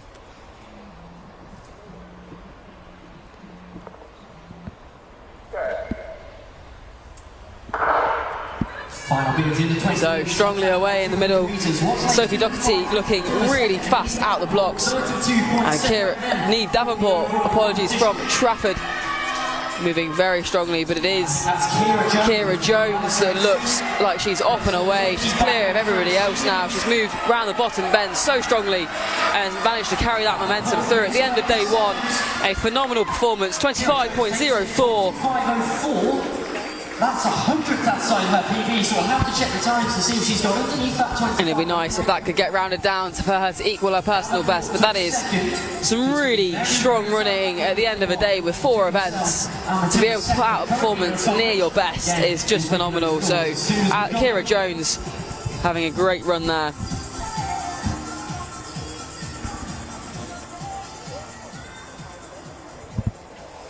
Well, Sophie Doherty did not start that final, obviously scratching, but yeah, Kira Jones, the Kendall athlete, storming away from Neve Davenport, who came through in second. I don't think she's going to be too far off her best either. Great end to day 1.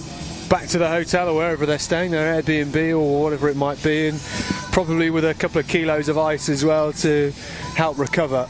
I should think so. I'm guessing the ice sales of the local supermarkets has probably skyrocketed, and there's very little left in the freezers while these athletes do their best to recover. Ice baths and ice packs absolutely everywhere. It'd be interesting as an Airbnb host to see that happening in your property, but it's, athletes are an incredible species to watch sometimes.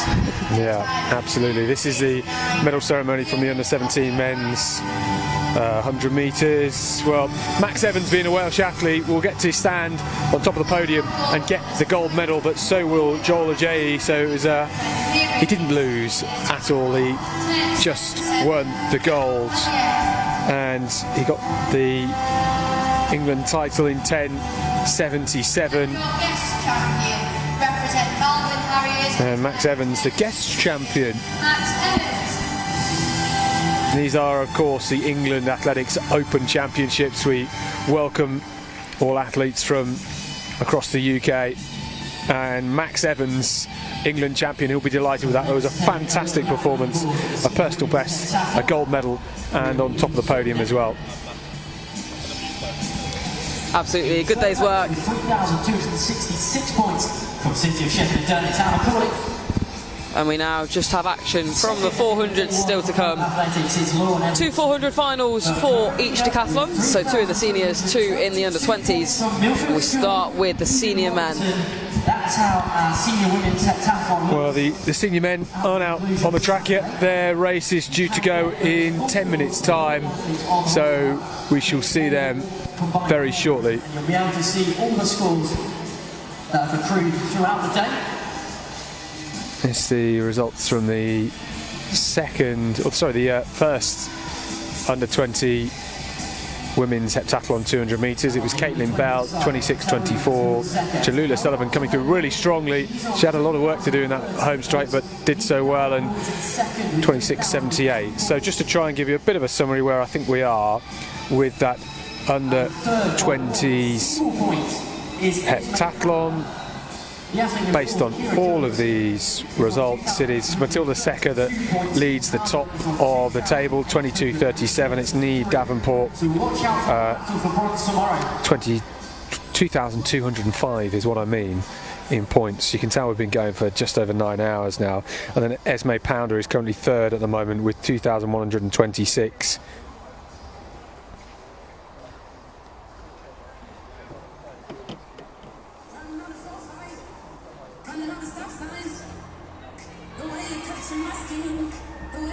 So 10 minutes to go until our next track event, roughly, the senior men are walking out for their 400s and will be with us momentarily.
Just consider it a discount. It's called a death discount.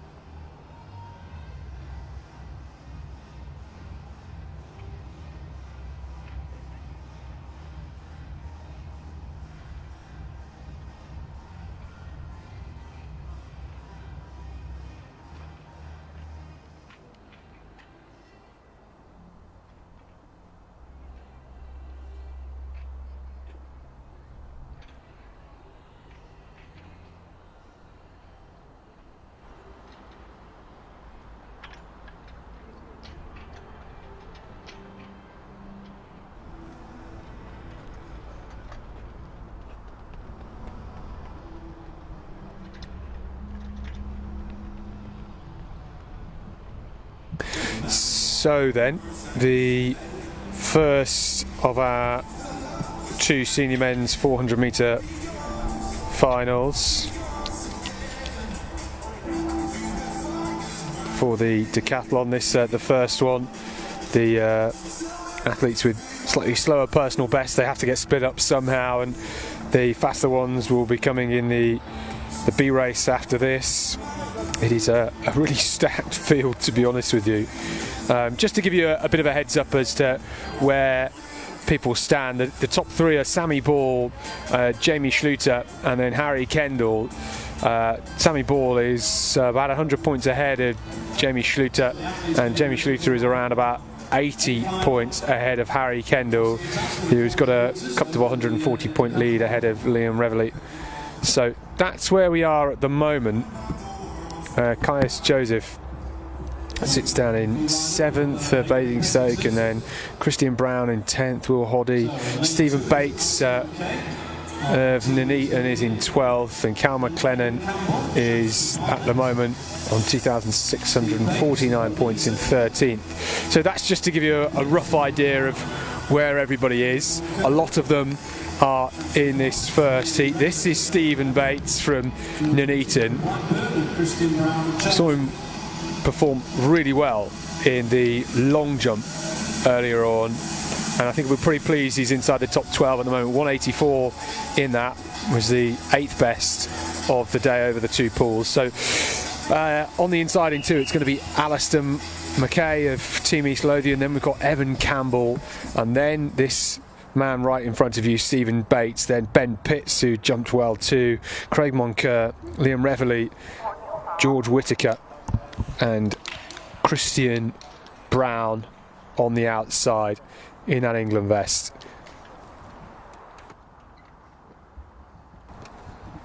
It's a tough old way to end day one. It does get easier for sure, but they need to get round.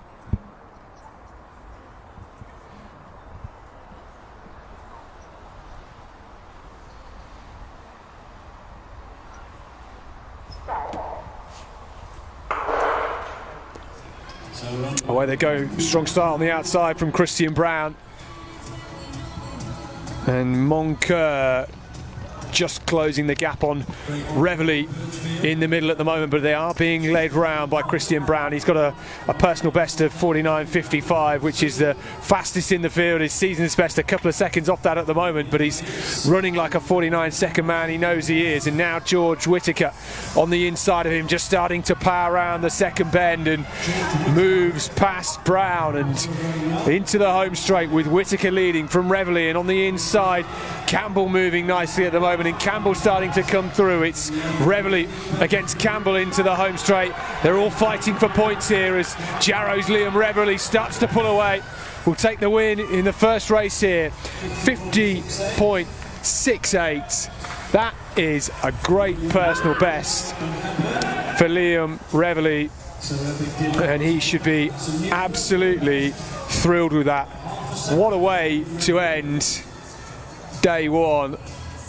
You might not see too many smiles because they are so exhausted, but Reveley with enough energy to punch the sky. That personal best of his of 51.18 going back to 2018. He'd only just broken 53 seconds this season, so that is a huge personal best for Liam Reveley, who is having a cracking day and is well placed in this competition at the moment in fourth. So going well at the moment, Reveley. Well done to him. 50.66 I think that's been rounded down to as well, and it was Craig Moncur 51.22 coming through for second. Yeah, these athletes looking well and truly shattered now, and they'll be tasked with the endeavour of recovery, ready to go again tomorrow. Still got 5 events to come, finishing off of course with that 1500 metres tomorrow. I'm sure they can't wait for a weekend of good competition to be rounded off. So final B coming out onto the track now, getting their final preparations, their blocks set up in the last few starts done and dusted.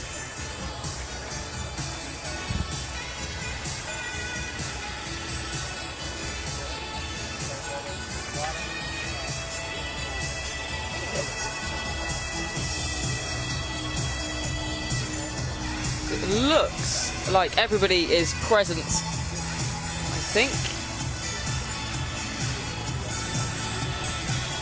Yep, 9 athletes out on the track and all 9 lanes full.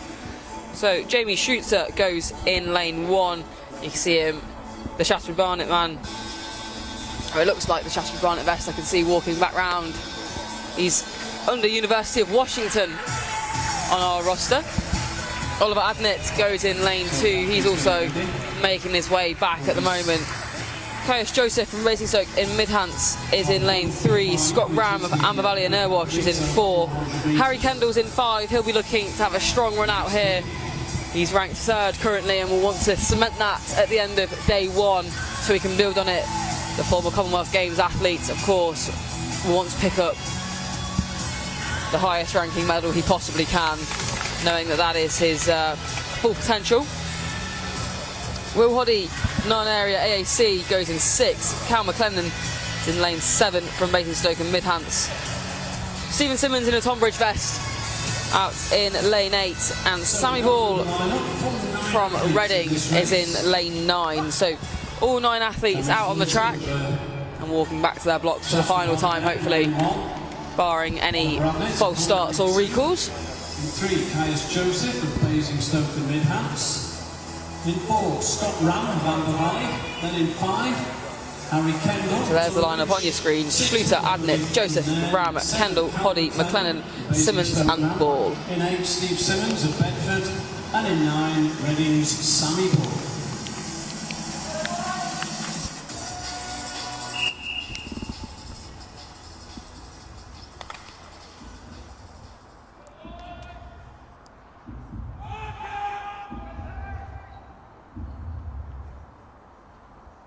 On your mark.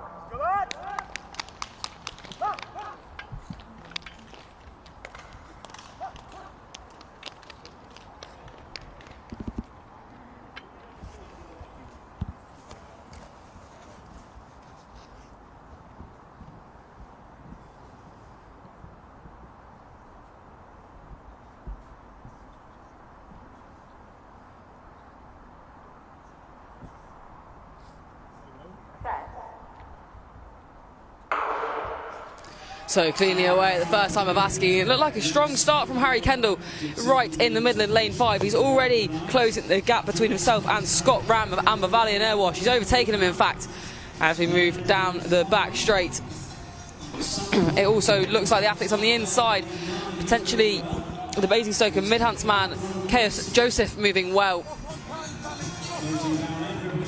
But Harry Kendall still ticking athletes off. He's getting them in his sights and pulling his way towards them, potentially even envisioning a rope between himself and them. It's a tactic often used by athletes. He now powers down the home straight. It's Kendall and Sammy Ball that are going to come through to take the top 2 positions. It's very close on the line. I think Sammy Ball comes through to take that. Harry Kendall just easing up, maybe just half a metre too early. He looks slightly frustrated there as he came across the line. 48.06 on the clock. And that will be a personal best for Sammy Ball. Well, I think you see there, Harry Kendall. Why have I not managed to break 48 seconds again? He's been so close on so many times, and he absolutely sent it in the first 300 metres, and he looked really strong. Sammy Ball, who had to run blind, and in all fairness to Harry Kendall as well, he'd gone past pretty much everybody in the opening stages. 47 will come for Harry Kendall, I am sure. It must be so frustrating for him because he's ran 48.0, 48.1, 48.2 so many times now. But you can't ask for too much more than equaling your personal best. Well, actually, it's just been rounded down slightly. So Sammy Ball 48.08 and then Harry Kendall 48.10 on the clock. Yeah, so a personal best for Sammy Ball, just outside by a whisker for Harry Kendall. And as you say, I'm sure that 47 point whatever is looming for Harry Kendall. It's coming, it's on the way. Yeah, I think he'd take 47 point whatever at this point, to be honest. I think he would. Great from Sammy Ball, as you say. Personal best. Can't get any better, can you? No, better than, we often lose perspective, I think, on personal best, but better than you've ever done before is a pretty big achievement. Yeah, it's cracking. I mean, let's just give you a summary of that senior men's decathlon. The results have all been updated. Harry Kendall is still in third, is just about closed the gap. Well, I actually don't think these have all been added together. So they're just waiting for that 5th score to be added, but Sammy Ball is still going to be leading at the end of day 1, and I think Harry Kendall now has leapfrogged Jamie Schluter into 2nd and will have about a 20-point lead, maybe even just a bit less, and Sammy Ball the same ahead. And these are the results from the first senior men's decathlon 400.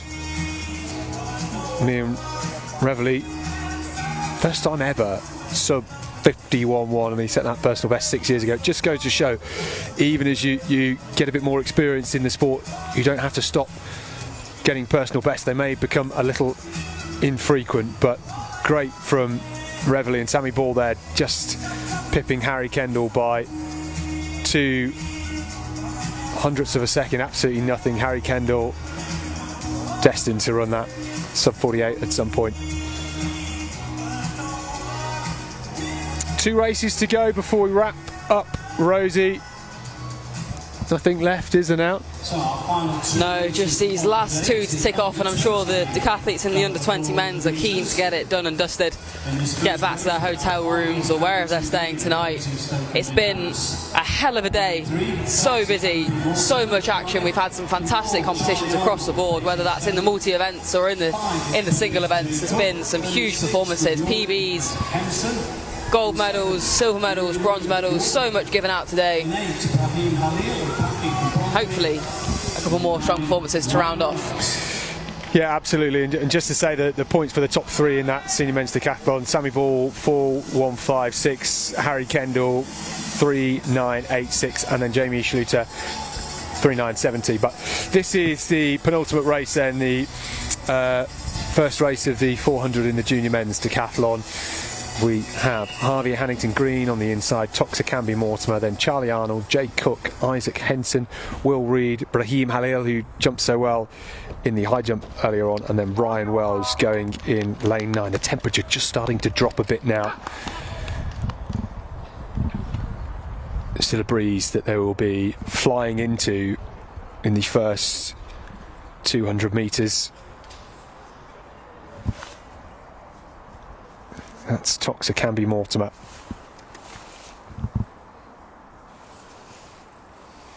Junior men's decathlon, 400 metres to end day 1.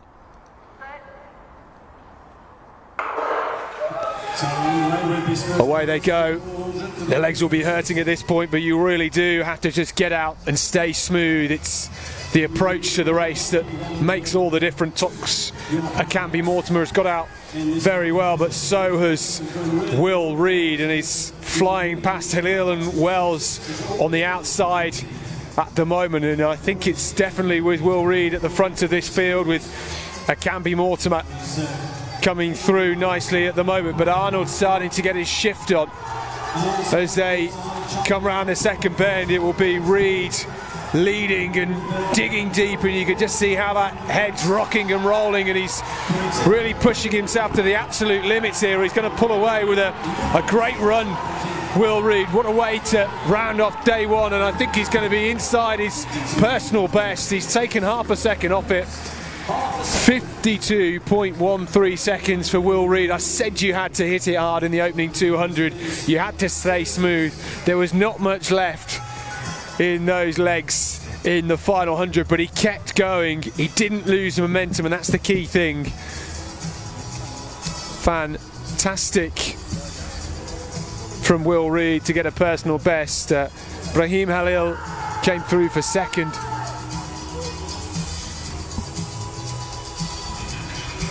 Well, you can just see that there. It hurts, the decathlon, if you hadn't guessed.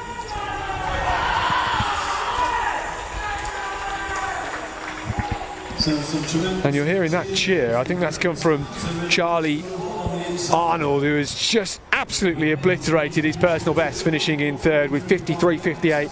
That's come down from 54.19, and there's a good contingent of Basingstoke athletes here, and coached by Rafa Joseph, whose son Caius was in the senior men's decathlon 400.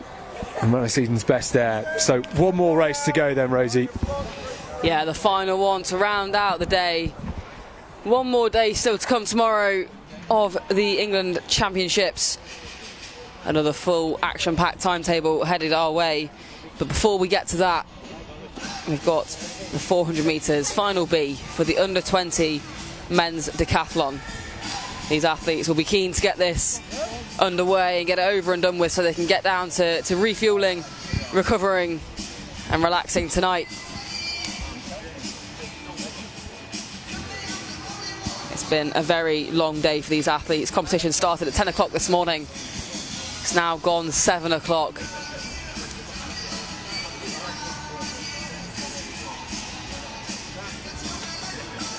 But the remaining athletes still to run in this. In lane 2, we've got James Harney of East Cheshire Harriers. Highgate Harriers, Remy Weinbrecht goes in 3. Reef Page from Tonbridge is in 4. Hal Rusty is in 5 from Reading. Solomon Wheelers from Loughborough is in 6. Conrad Winter of City of Norwich is in 7. William Alexander's from Reading is in lane 8. And Dante McNichol of Tonbridge Athletics Club is in lane 9. So that is your final lineup for day 2 of the England Champs. Day 1 of the Decathlon. And it's been a fantastic day. One more lap of the Alexander Stadium. So the lineup for this last race of the day. It's the second race for the under-20 men, the faster seeding athletes. In lane 2, James Harney of East Cheshire Harriers. In 3, Remy Weinbrecht of Highgate Harriers. And in 4, Reef Page of Tonbridge. In 5, Howard Rusdale of Reading. 6, Solomon Wheelers. In 7, Conrad Winter of Norwich. In lane 8, William Alexander of Reading. And on the outside, from Tonbridge, Dante McNichol. James Harney there on your screen, looking like he wants to get this over and done with. A little bit fatigued perhaps. 5 events in one day, an absolutely huge ask from these athletes. 10 events over the 2, of course, is a huge challenge indeed, one that can only be imagined.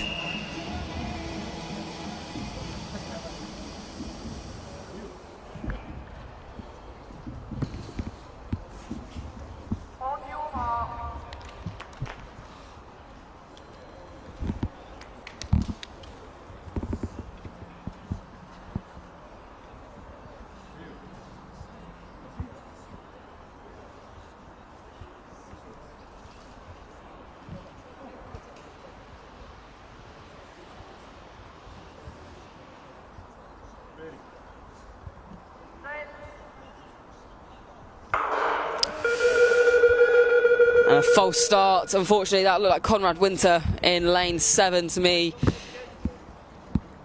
He was very early out of his blocks there from City of Norwich.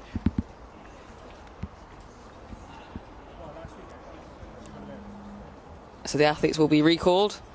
We'll await the officials' instructions as to what happens next.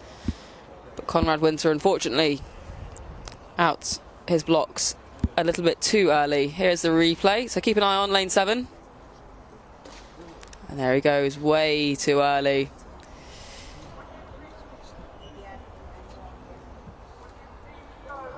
So Winter there in the England strip is an established athlete.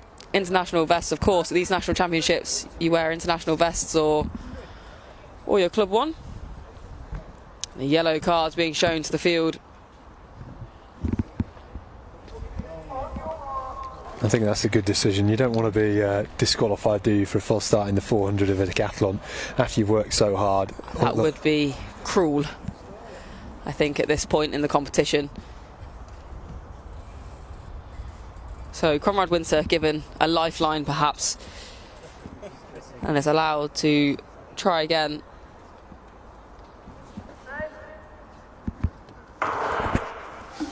So underway, and we're cleanly away this time. Conrad Winter making no mistake, and in fact moving very well around the top bend as he moves up onto the shoulder of those outside him, William Alexander and Dante McNichol.